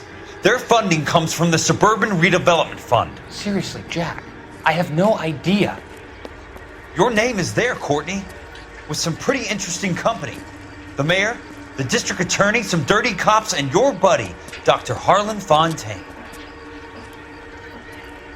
Dr. Fontaine? Spill it, Courtney. I want all of it. Fontaine and the rest.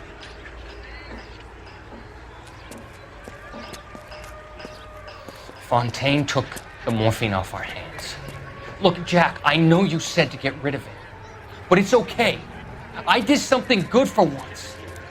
He reinvested the money for us. That's it. That's what's happening. They're building houses for GIs, Jack. I turned a mistake into something beneficial. Something that's going to help out the guys. Courtney, they're building matchstick houses. They're going to burn them for the insurance money. They'll probably stiff the poor bastards for the deposits. Please, Jack. Say it isn't so. Harlan's a doctor. A good one. He helps out a lot of people. Looks like he's helping himself, Courtney. You're the fall guy.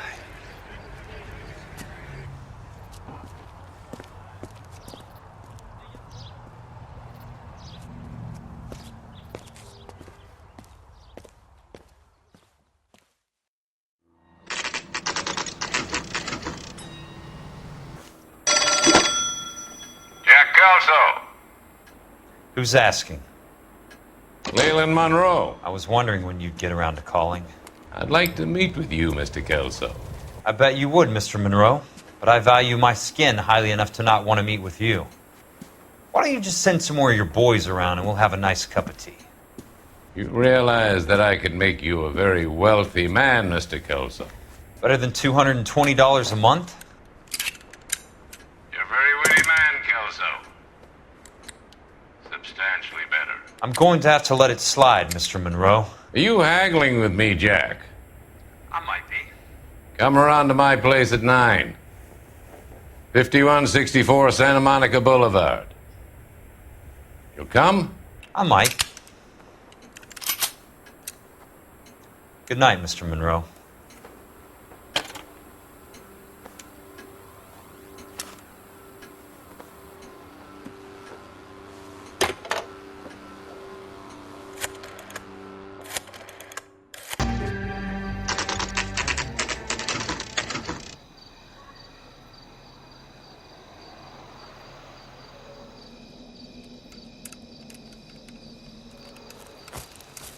I appreciate the help, all of you.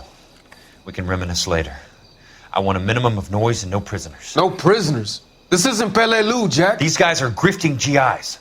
That's what they do for a living. It's okay, Jack. We all feel the same way. Just hasn't turned out quite the way we imagined. Let's get it done. Teams of 2 at the ready.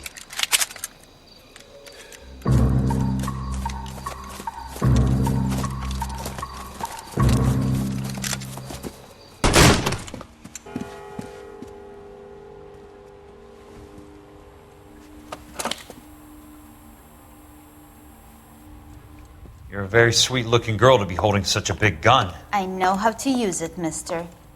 I'm sure you do. So how about pointing it over there in the direction of Hollywood instead of at me, Princess? You're quite the wise guy. I don't normally shoot women, Princess. How about putting the cannon down?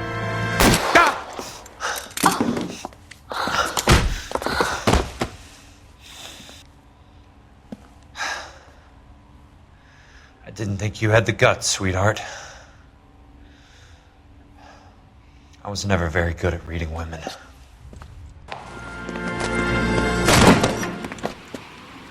Jack Kelso. That's my opening negotiating position. Oh, you crazy son of a bitch! How did you get in here? I'm bleeding to death. Get me a doctor. I thought I had an invitation, Monroe. Your boys outside were certainly expecting me. That's my second offer. You sadistic bastard. What do you want? I'm going to take a look around, Monroe. Then I want you to tell me what you know about the mayor and those Trojan houses that you're building.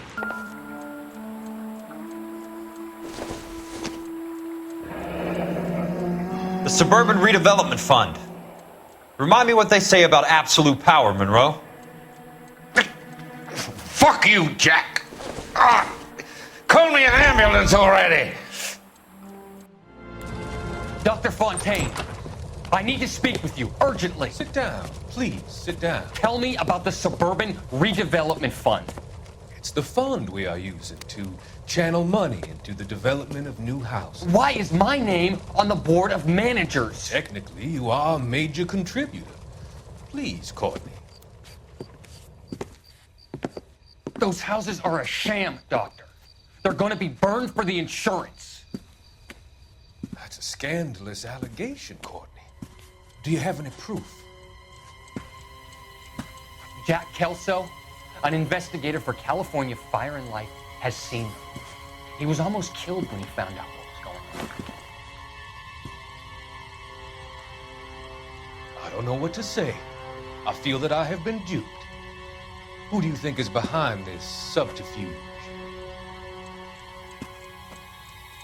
Jack says it's a property developer named Monroe. He said it goes all the way to the mayor. You cannot have believed that I was involved. I don't know what to believe anymore, Doctor. I hoped that you weren't involved. Thank you for your trust, dear boy. Be still, Courtney. All of your troubles are finally over. Let them go.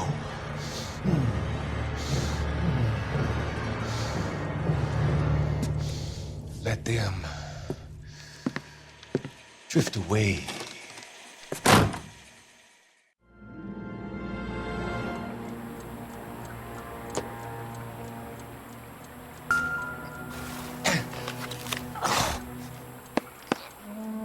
Some sold up. The others obviously didn't know the links these sons of bitches would go to.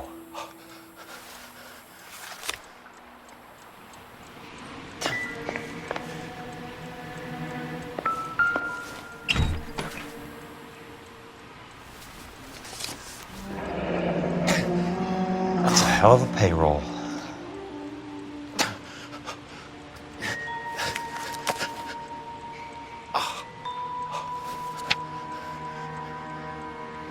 I'm guessing Benson's portfolio is only a fraction the size of yours, Monroe.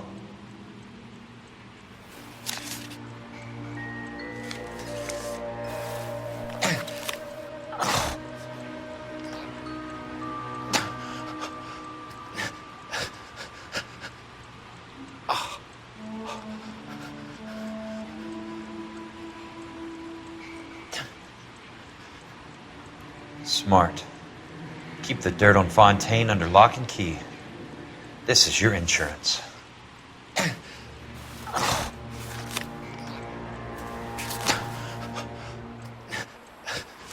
It can't be stopped, Kelso. There's too much money at stake. Kingdoms rise and kingdoms fall, Monroe. Ask the Emperor of Japan. Have some fucking mercy! Operator, put me through to Phelps, arson squad. Yeah, Biggs, it's Jack. I'm at Monroe's. He's in a talkative mood. If you get here in a hurry, you might get something before he bleeds to death. Elsa. Oh, thank God. Where? Fontaine. Dead? Former patient. So that crazy son of a bitch finally came back for a checkup. It's Monroe. He's raving. You want information, cocksucker. You get me some medical help. I've got to go, Herschel.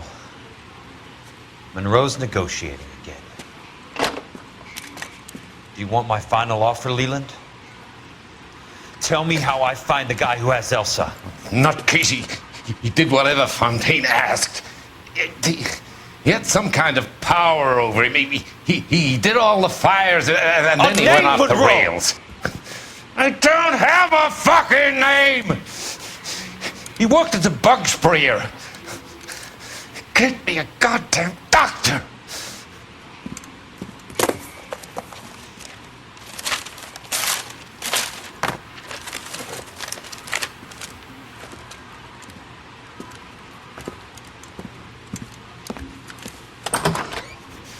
Kelso, you son of a whore! Get me a goddamn doctor!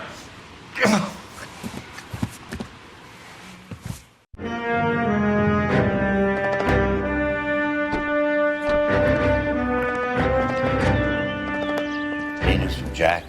There's a statewide APB out on him. Jack's okay. He has something up his sleeve. He's not worried about being caught. How do we help? We go after the other side of the equation. Jack has a legion and its cronies running scared. We go after the doctor and some of the other guys. But the whole department breathing down our necks. It's time for action, Herschel. It's time for change. Jack's crossed the Rubicon, and we have to be on the other side. Christ, what was that? Explosion. Something big. You think it's the Reds? You think those Rusky sons of bitches that dropped the H-bomb on us? Calm down, Herschel.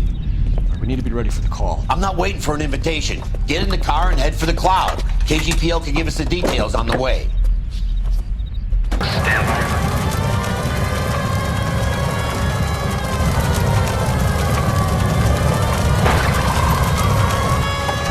We have looters around the corner. Cut them or put them down. We need to get this area under control. Shoot it out, you little prick! Get that bastard, Cole! What in God's name happened here? Wasn't nuclear. If it was, we'd all be dead from the radiation. That's reassuring. What's radiation? Everyone inside the factory was vaporized. Look at the size of that crater. What's going on over there? The mayor's going on television, appealing for calm. Television? We're gonna afford one of those things. Anything to go on? You're looking at the remains of Nicholson electroplating. I have an idea of what might have caused the explosion, but I'm only guessing. Have a look around the rubble, see if you come up with anything.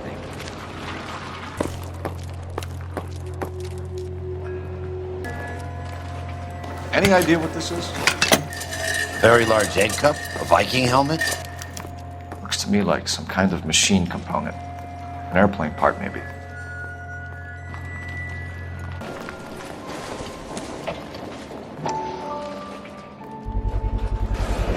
Looks like all that's left. Try the laundry tag.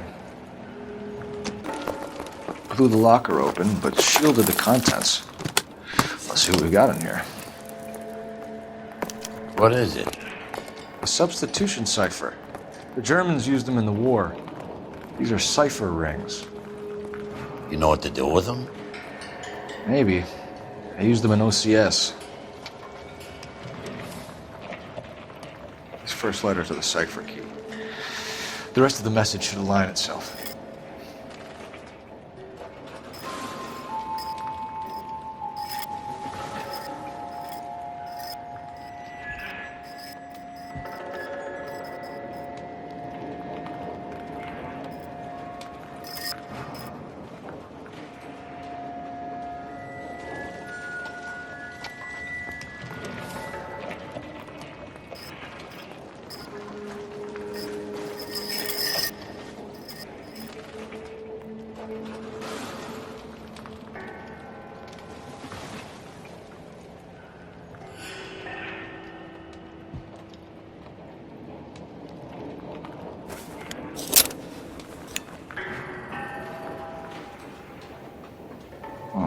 Only OSS agents use these things.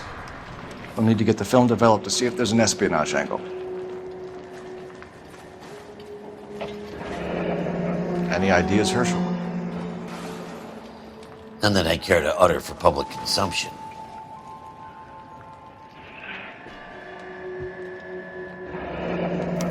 Tomoko Akamoto. Japanese name.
It's an address.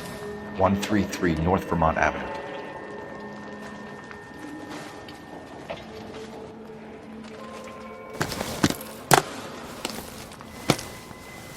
I'm Fred Nicholson. This is your place? What's left of it. 32 years of work up in smoke. Can you tell us what happened? Our chief chemist, Harold McClellan, was using this area to test the new process. What exactly is this new process? That's classified information, son. A lot of people died here, Mr. Nicholson. I'm prepared to go to the press and tell them it was your fault. What is the new process? A way to chemically polish aluminum. It's traditionally done by hand. It's extremely labor intensive. The process could be worth millions. Who is Tomoko Akamoto? Dr. McClellan's personal assistant. She came highly recommended. Akamoto was involved in industrial espionage. Was she working for you or for a foreign government? That's a ridiculous assertion. How can you possibly say she was a spy?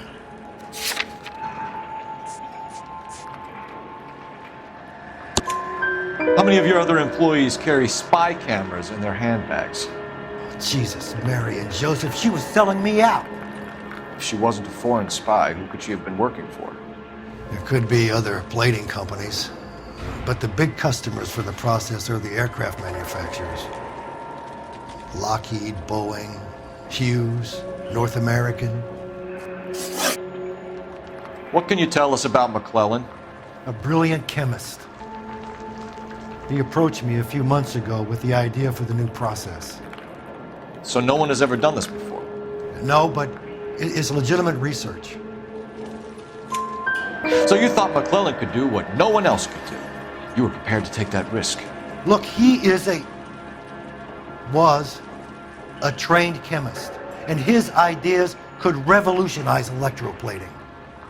And you would be rich. I'm a businessman. What's wrong with turning a buck? You blew up 6 blocks! God knows how many people are dead. I regret that. That's laudable. We'll be in touch, Mr. Nicholson. Can you send us Dr. McClellan and Miss Akamoto's personnel files? I will if I can find them. By the way, we also found the collar of a shirt. It has a laundry tag. They're likely to be Dr. McClellan. The majority of people who worked here don't use a laundry service.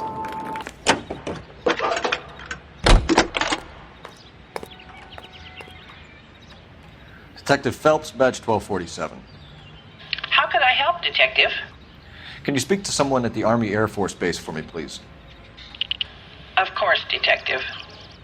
Tell them I have what I believe is an aircraft part. It's polished metal, light for its size, and it looks like a cone of some sort. It's stamped on the inside. P&W Wasp Major R4360. I'll get back to you, Detective, when you check in for messages. Anything else?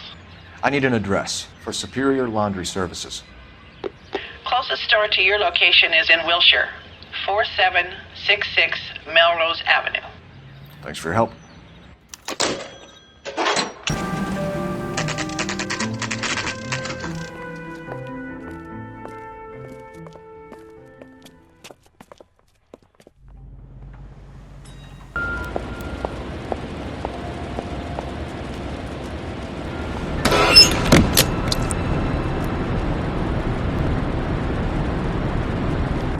You think I could fit in there? I couldn't fit in there. I'd like to think you would have had something more to say about getting shoved in a fridge, Herschel.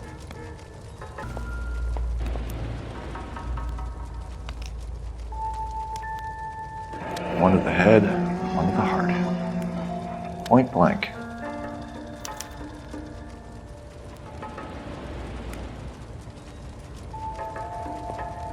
On Jeans Lindbergh.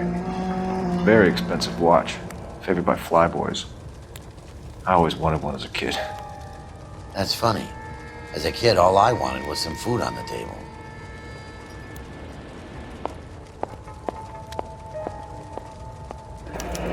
that class ring.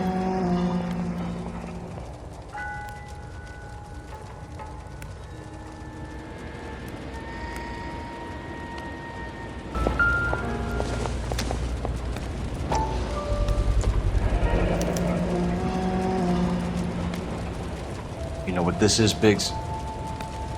Sure. The department gives you one of those when you retire.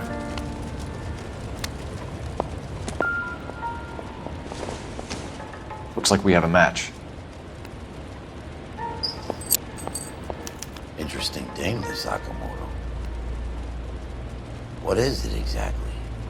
Microfilm. A document shrunk to the size of your thumbnail. Rod must have amazing eyesight.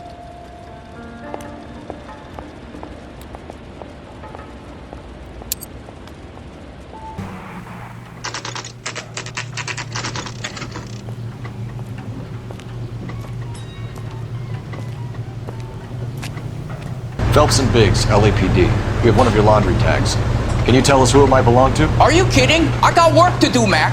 Here's the customer book. Knock yourself out. Number was, J2620, Cole.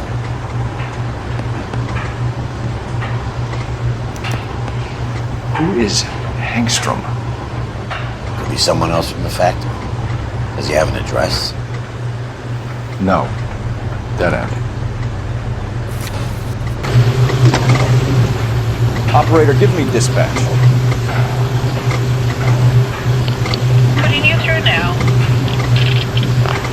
Detective Phelps, badge 1247, messages, please.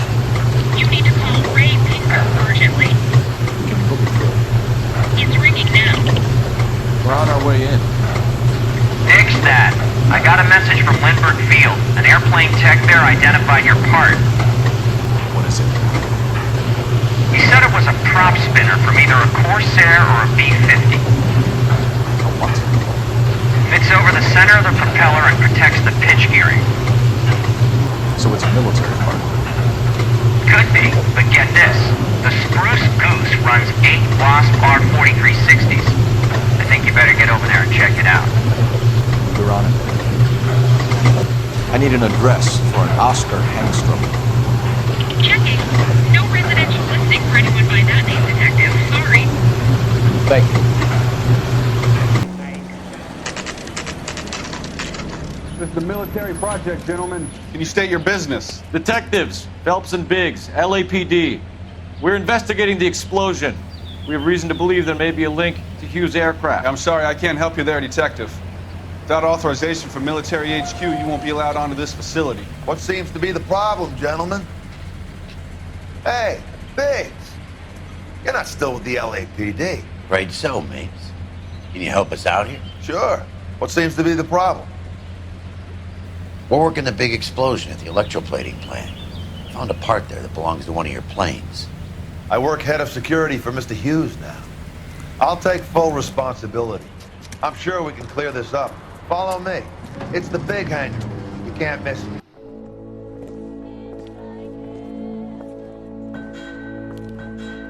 Can that thing really fly?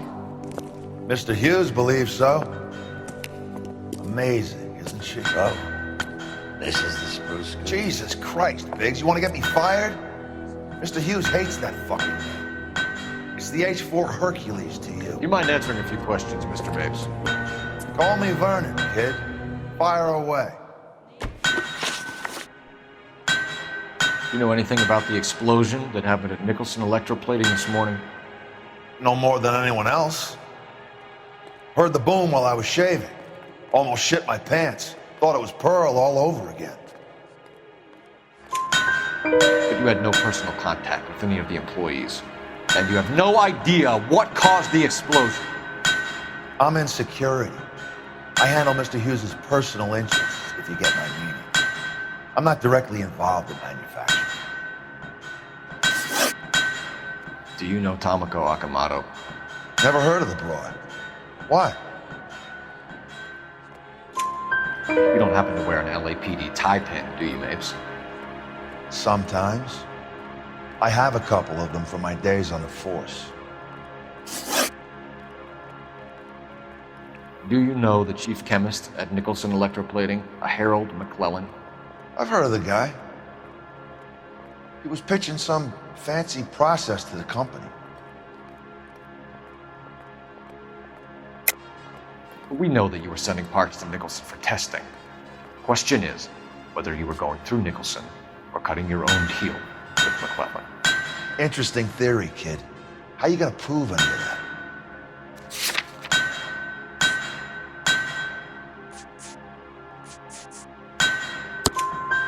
We found a prop spinner in the wreckage. We believe it belongs to this aircraft. We sent them some aluminum parts to test. Howard and the Boffins were interested in this guy McClellan's theories. McClellan was cutting out Nicholson, that's not our problem. Thanks for your help, Mr. Mapes. Do you mind if we have a look around while we're here? Sure. Knock yourself out. You want to take a look inside her? Can't hurt. McClellan's process was going to replace all this.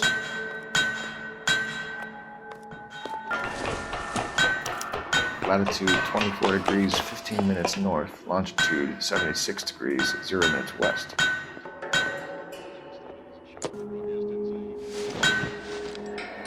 (76°W). 24 degrees, 15 minutes north.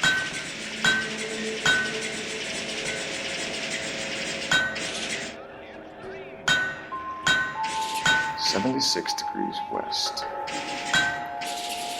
24 degrees, 15 minutes north.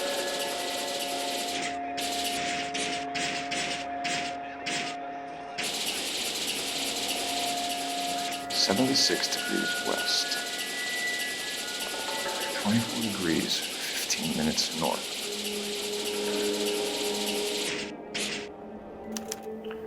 Let's see where this is exactly. The Bahamas. Somebody's already got their maiden flight planned.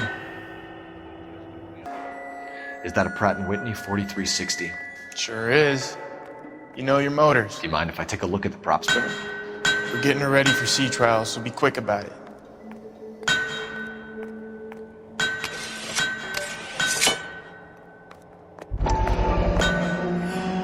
What's the oily covering on the metal? We coat the aluminum parts in linseed oil to preserve it from oxidization.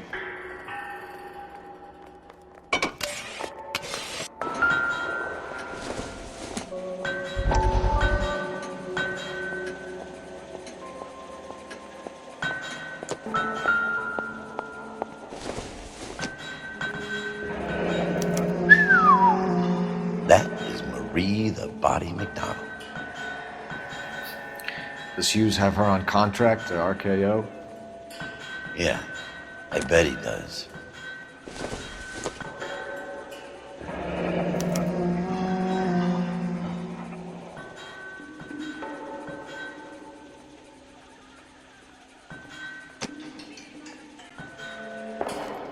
Thanks for the tour, Mapes. Always happy to help the department. Hey, don't I know your face from the papers? You're the cop that's stripping that German broad. Nah, I think you got the wrong guy, Vernon.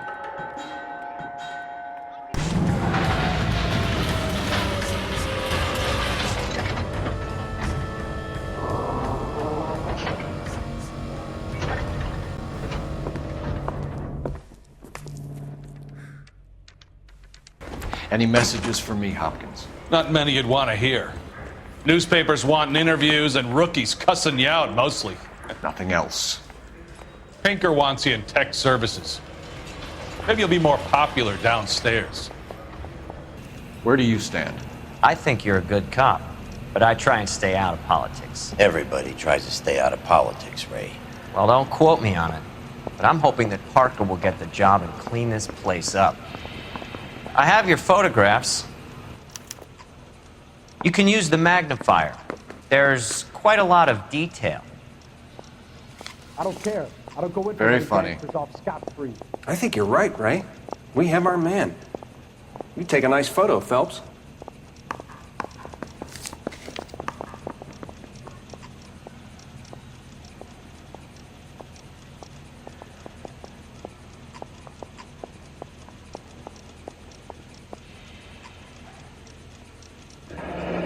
Bringing the Watcher a match for our John Doe. He's obviously the competitive bid. Can you get this over to Lockheed so we can get a name for this guy? It's already on its way. We weren't even his friends, and he still sees that.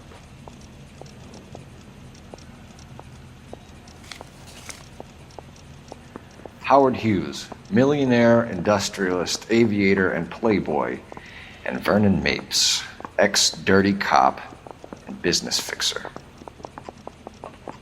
I found a similar tie pin along with a dead guy in a fridge. I don't want no part.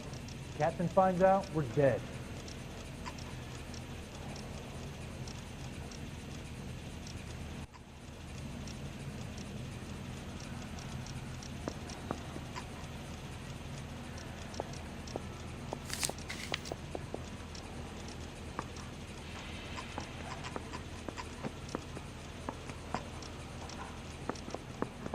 Excellent photography, Tomoko.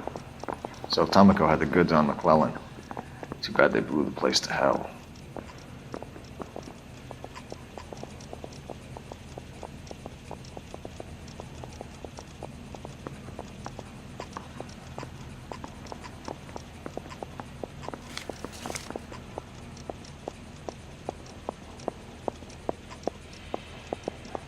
I say we bust in there and find the goddamn evidence. Is this McClellan? Can anyone make out the street number behind him? Are you kidding? With my eyesight?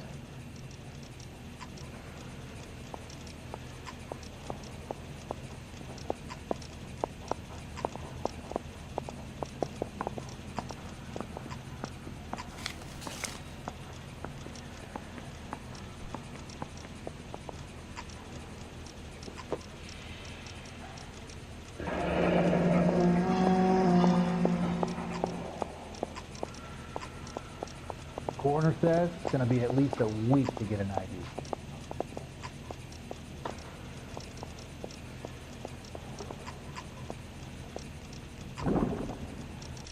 Cole, can you help me with a little experiment? Use the eyedropper in front of you. One drop from each of the bottles on the desk. Place the drops in the petri dish.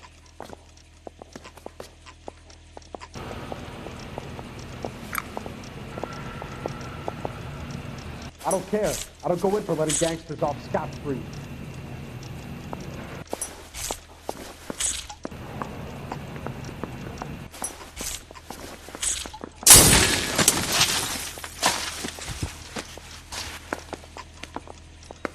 It's okay, guys. Just a little experiment. Can you guys knock it off? Everyone's still jumpy from that bang this morning. Very funny, Ray. You just took a couple years off my life expectancy. Did the same trick to me about an hour ago. So that was the stuff that caused the explosion. I think so. Acetic anhydride is almost as explosive as nitro, and when mixed with perchloric acid, it's very unstable. It needs to be cooled constantly. We used linseed oil, but you could add any organic compound to trigger an explosion. 3 little drops. Yeah, and they were using a 100-gallon vat.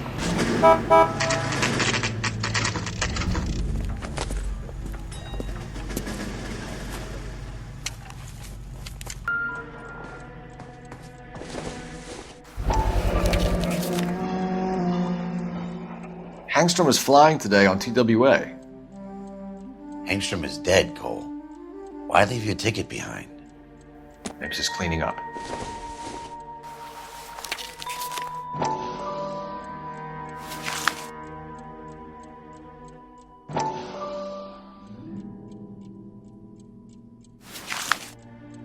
Hangstrom and McClellan are the same man.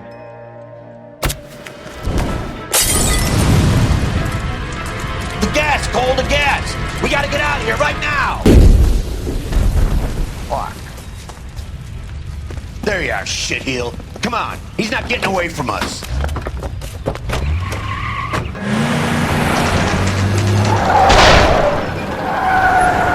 Stop right there! Get out of the car, slowly! Fire a warning round! We're gonna have to go through all the security men first. I hope you're ready for a fight, Aim at Cole. the tires!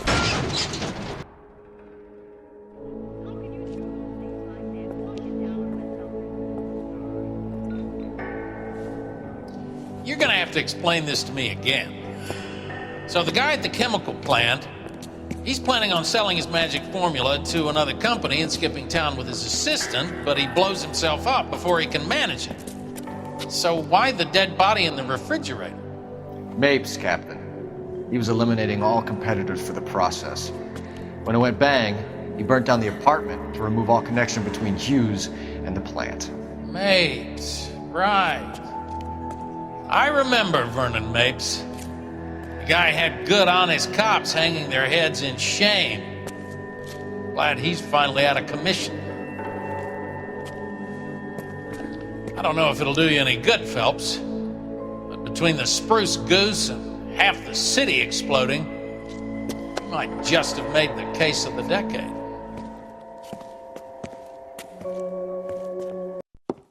Good morning, Doctor. And a good morning to you too, Elsa. You look radiant. Thank you, Doctor. We haven't been seeing much of you lately, Elsa. You've been missing appointments. I'm sorry, Doctor. I've been feeling much better. That's very good to hear. And what has brought about this improvement? It's the new man in my life. He's convinced me to fight my addiction. Ah, the policeman from the newspapers. How has he coped with his fall from grace? He can finally see things from a human perspective, rather than the ivory tower he created for himself. It's making him stronger. It's making me stronger helping him. You wouldn't make a bad analyst yourself, Elsa. Should we swap seats? We're both finding we have a lot to live up to. And what is that?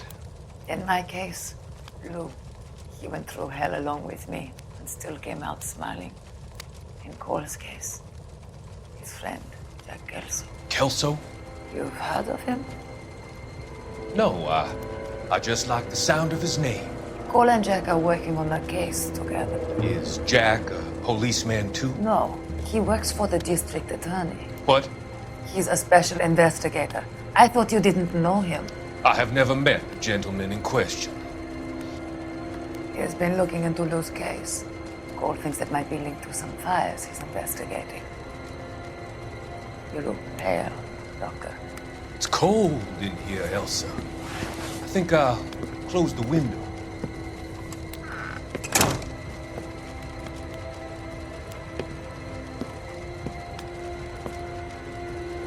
Why are you looking at me like that, Elsa? You arranged for Lou to work at Elysian Fields, Doctor. Your fears are unfounded. I meet many people in my line of work. There are many ways that people can be helped. Finding them work is just one of them. I don't believe you, Doctor. I've seen you with Monroe at the club. I'm sorry that you have come to that conclusion, Elsa.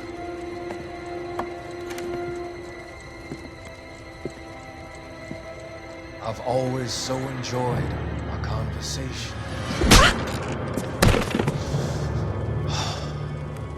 I can see your future, Elsa. And Cole, the policeman. And Jack, the investigator. It's an unfortunate and grisly end.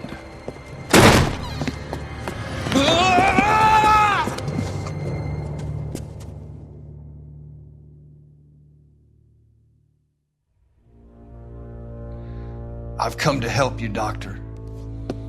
To help you cross over.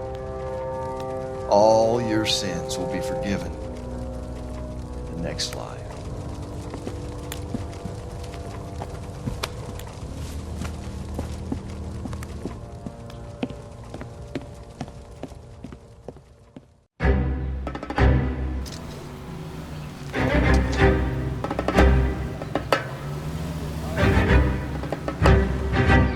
It's got to be one of these places.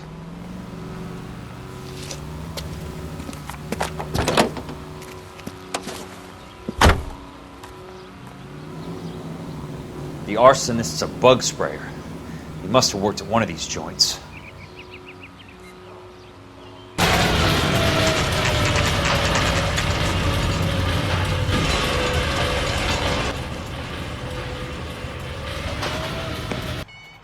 How many guys you have working here, Pop?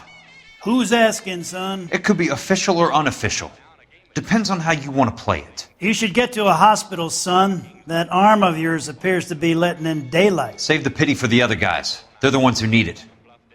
I'm looking for a big cowboy who works pest control. Does he work here? We don't have anyone like that here. You sure? I'm not the type of guy you want coming back. Yeah, I'm sure.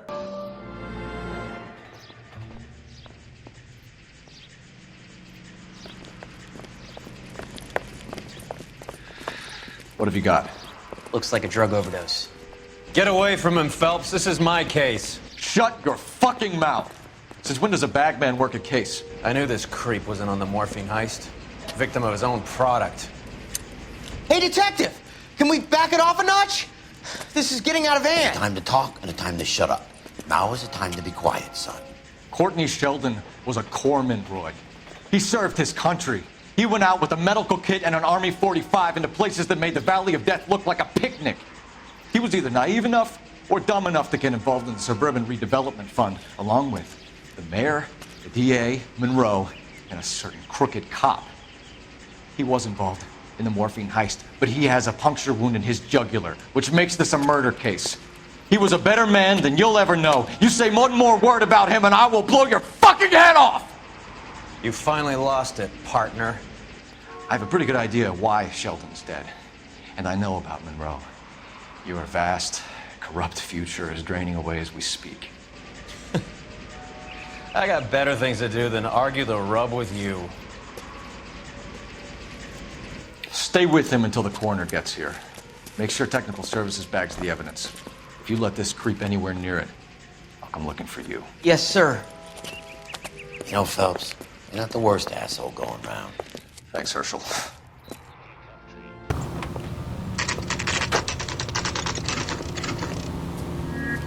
I work for the DA. I need to speak with an exterminator, big guy with a cowboy accent. We have only 3 people work here. Me and 2 Mexicans. They're both on the scrawny side. Thanks for your help.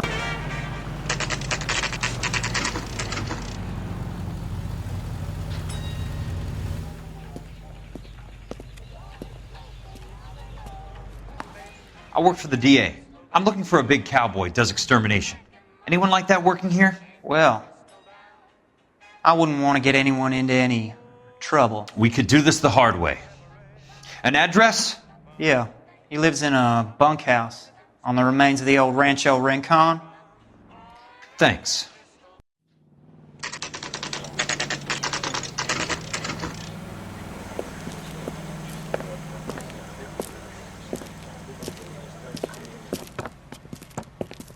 Cole, you made it. What's this got to do with me, Rusty? Dr. Fontaine, prominent shrink, dead in his patient's room. Spine snapped like a twig. The suspect is one of his mental patients. I've met Fontaine. His last patient was Elsa Lichtman, Cole. She's missing. Nurse said that she saw some big Boris Karloff type carry her out of here. The best thing that you can do to help me, Rusty, is let me take a look around. Sure thing, Cole. This way. That goddamn pet lunatic of yours is burning down our houses. Keep your voice down, Leland. Control is of the essence. Keep your voice down. You know how much these sons of bitches charge for lunch? Fuck them! Leland, we will not solve our problems by announcing them to the general public. We only speed ourselves on our way to the gallows. He's your imbecile, Harlan. Get him under control or get rid of him. Speaking of which, I've had to dispose of our young medical student. What? You certainly are a cold character, Harlan. He has a friend called Kelso who knows all about the development on Normandy Avenue. I know about Kelso. And you thought it unimportant to inform me. I thought I could take care of it. Have you? No, I haven't. Kelso works for Benson. Is he reliable? No, he's totally unreliable. But he has so many pernicious habits, he's got nowhere to run. Can you take care of Kelso? Don't push me, Harlan. Get rid of the fruitcake. It's no longer necessary. I'll take care of Jeff Kelso.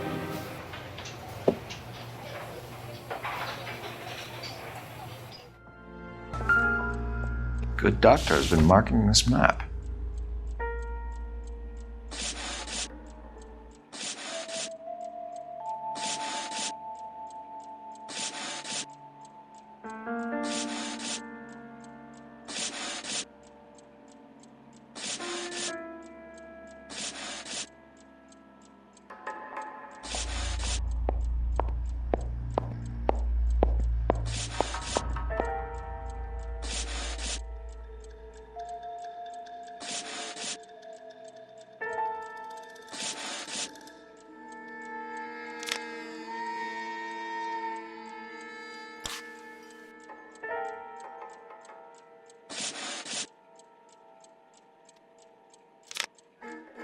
Edgewood Grove, McCarthy Vista, Crescent Heights, Rancho Escondido. Do those names mean anything to you, Herschel? Yeah. How come?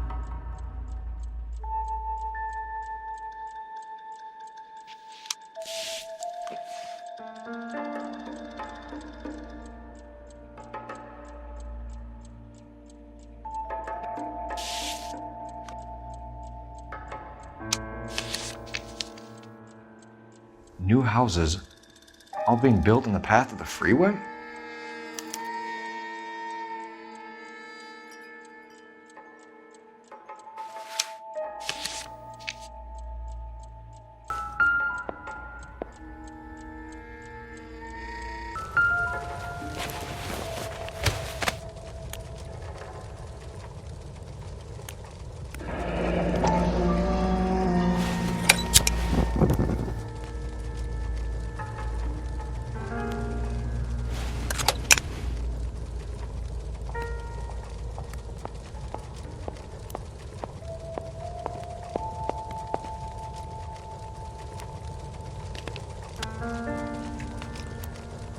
Destroyed by a monster of your own creation, Dr. Fontaine. I've heard that story somewhere before.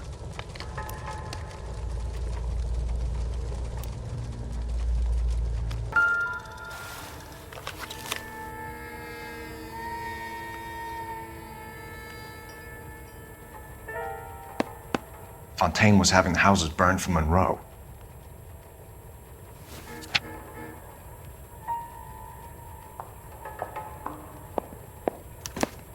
Monroe wasn't happy. People started dying and it attracted attention. He and the doctor lost control.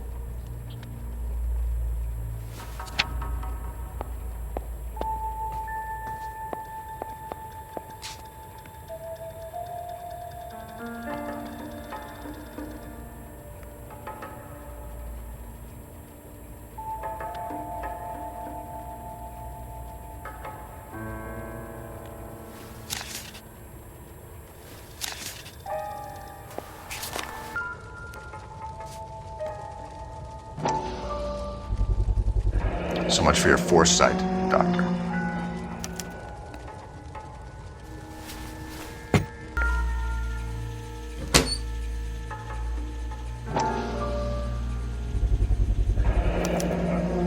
Looks like Fontaine has finally dispensed his last treatment.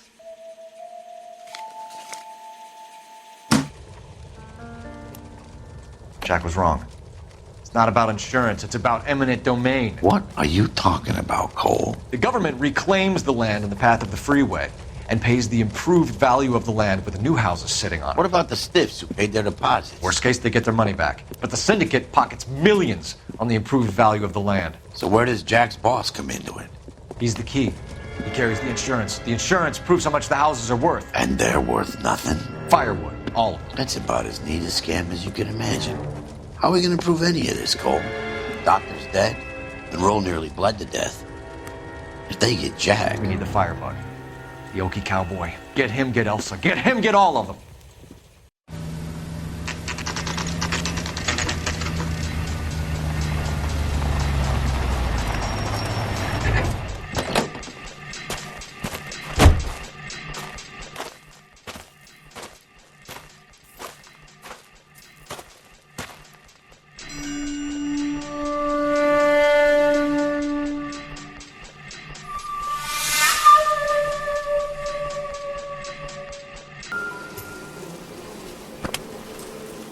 Most guys bring home a 45 or an M1. This is pretty extreme.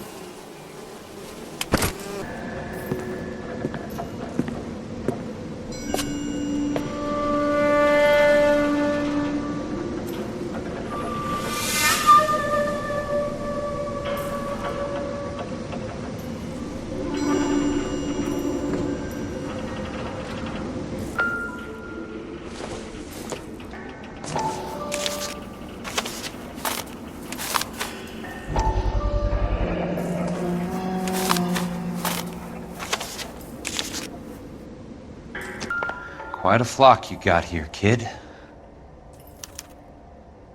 The river tunnels. This guy's a tunnel rat.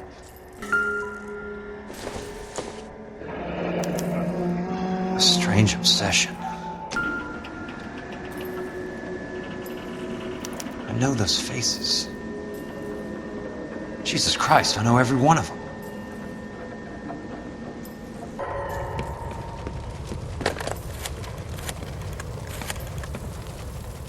Peterson, I'm going to need some help. I've got Monroe, Fontaine, and all the others. It's all tied up nicely. It goes all the way to the top. Meet me at the L.A. River Tunnel entrance just north of the First Street Bridge in half an hour. Don't ask questions. Just be there.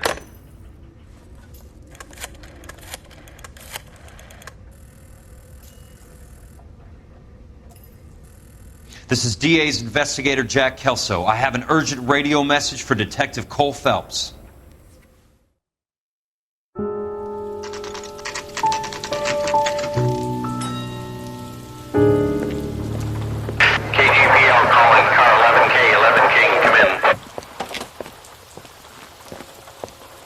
Go ahead, KGPL. 11K, see the man. A 207 just occurred on the spillway north of the First Street Bridge. DA's investigator Jack Kelso reports a kidnapping suspect outstanding in the LA River tunnel system with a hostage. 11K, handle Roger code that. 3. The hell is Jack playing at? Like a suicide note. Half the LAPD will be down there hunting for him. We need to get there first. All units on all frequencies stand by. Car 86 Adam is in pursuit of suspect vehicle heading southwest on Sunset Boulevard. Suspect vehicle belonging to Jack Kelso, described as a Navy Chevrolet Fleetline. License number 4, William 0286. Car 86 Adam is in pursuit. They picked up his car. I'll need help to make it to the river.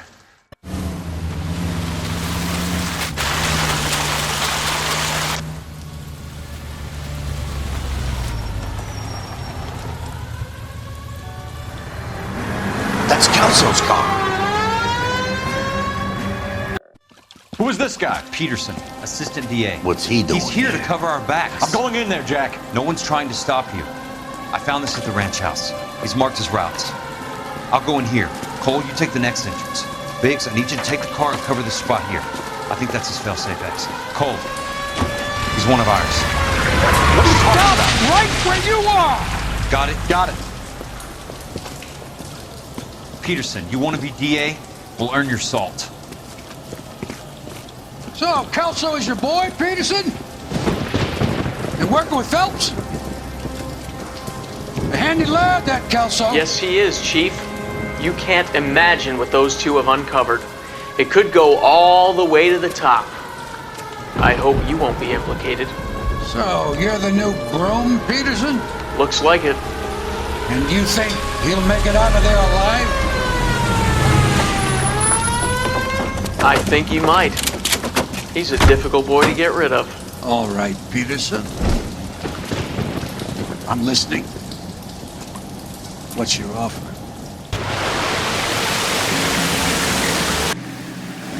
Are you okay, Princess?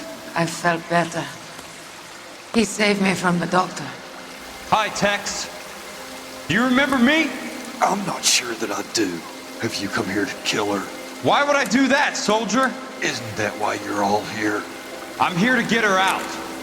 Her, but not me. You haven't come for me. No, not you. It ends here. You were with the 6th on Sugarloaf, weren't you? I was? And Naha? Yes, I was. You're Sergeant Jack Kelso, aren't you? Where's your uniform, Sarge? At home in my locker, Hogaboom. War's over, soldier. I know that, Sarge. I'm fighting a different kind of war. I fight for God now. We all fight for God, Ira. In our own ways. Not everybody knows it. Elsa, are you all right? Get away from her! It's all right, Cole. He doesn't want to hurt her. Ira was with us on Okinawa. What? You know this guy? Don't you remember me, Lieutenant? I remember you. No. Don't. You ordered me to burn that cave, Lieutenant. That cave full of civilians. A hospital. What is he talking about? It was war. For God's sake, I can't be held responsible for everything that happened. I don't blame you, Lieutenant. You helped me to help other people. Ira lost his mind on Okinawa, Princess. Sheldon asked the doctor to help him get back. The doctor helped me to find my path. And I helped him to a better life. Elsa's going to leave now, Ira. She will be all right. You've helped her, too. Get her out of here. Biggs will help. His ex is nearby. Jack, I need this guy to make the case. Hasn't this poor bastard given you enough? Get out of here now! For God's sake, Jack! What are you going to do? Don't cry, miss. Sergeant Kelso has come to help ease my way. I was proud to serve with you, Jack. Get out of here, Cole!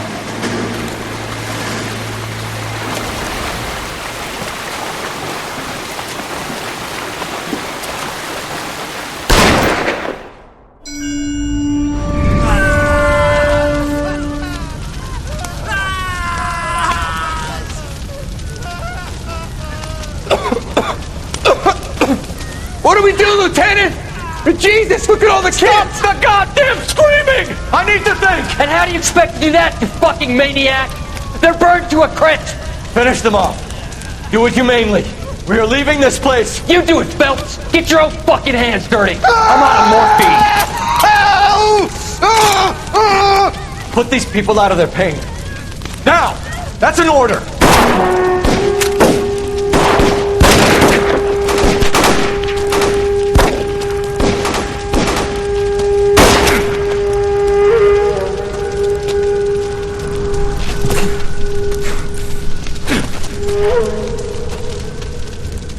Everyone out of here now! Double time! You two get Lieutenant Phelps to an aid station. Weapons team will be blowing this place in 2 minutes. Everything that happened in here stays in here. Do you hear me? I don't want to ever hear another word about it.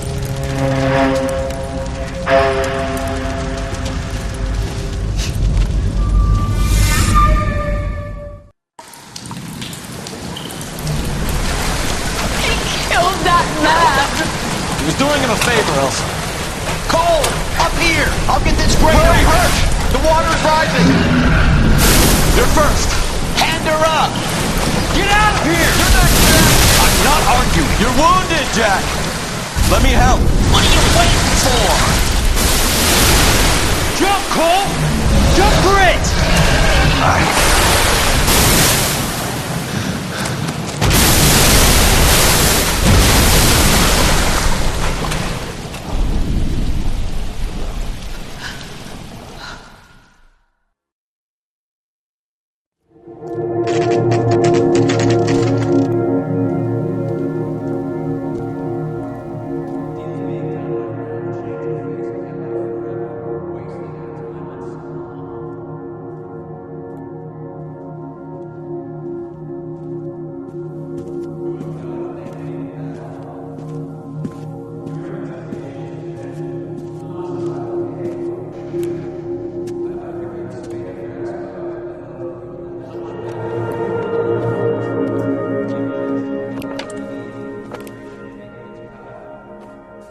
We're gathered here to honor Detective Cole Phelps.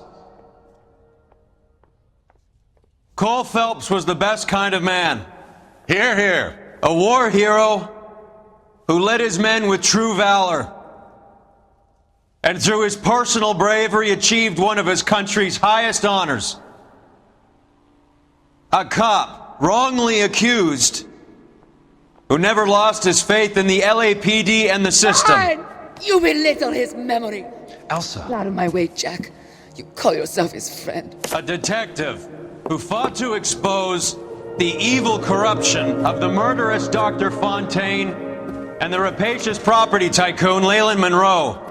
Go to her. Will you, Herschel? A reformer You who were never his recognized friend, the need to Jack. remove the odd bad apple from a you're department right. made up of good men. Herschel? A man who never gave up. Yeah, Jack.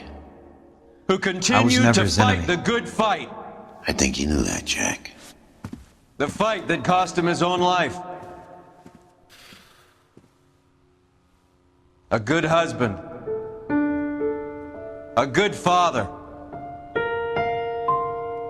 And may I say, a good friend.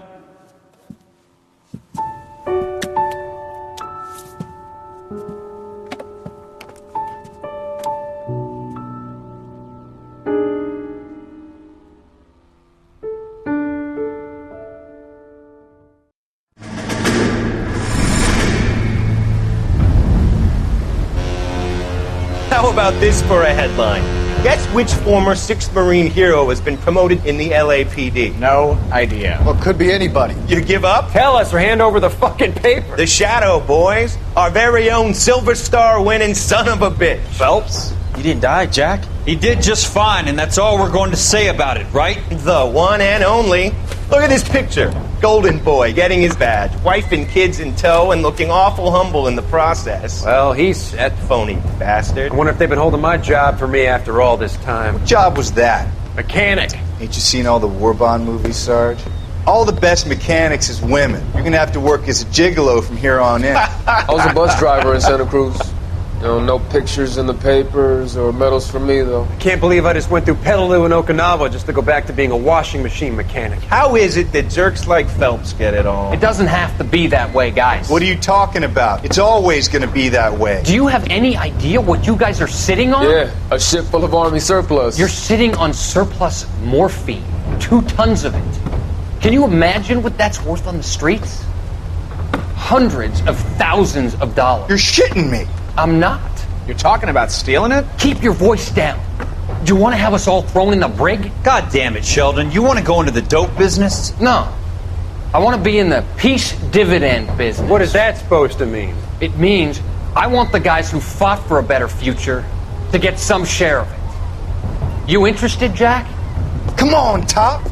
We could all get out from under. Oh, it's the chance of our lives. It's everyone or no one, boys. I'm not having a bar of it, Courtney. You may be the bravest person I have ever met, but I swear to God, trouble follows you around like a pet fucking dog. I thought you wanted to try for medical school. So what do you want, Jack? What's the future got in store for you? You guys were all heroes in the war. Every single one of you. Even if your next door neighbor or your wife never know it and don't give a rat's ass. Fuck Phelps and medals and citations and parades. Fuck the public who are bored with returning GIs. I have nothing but respect for what you guys and the rest of the 6th have done. You go through with this, and you'll be nothing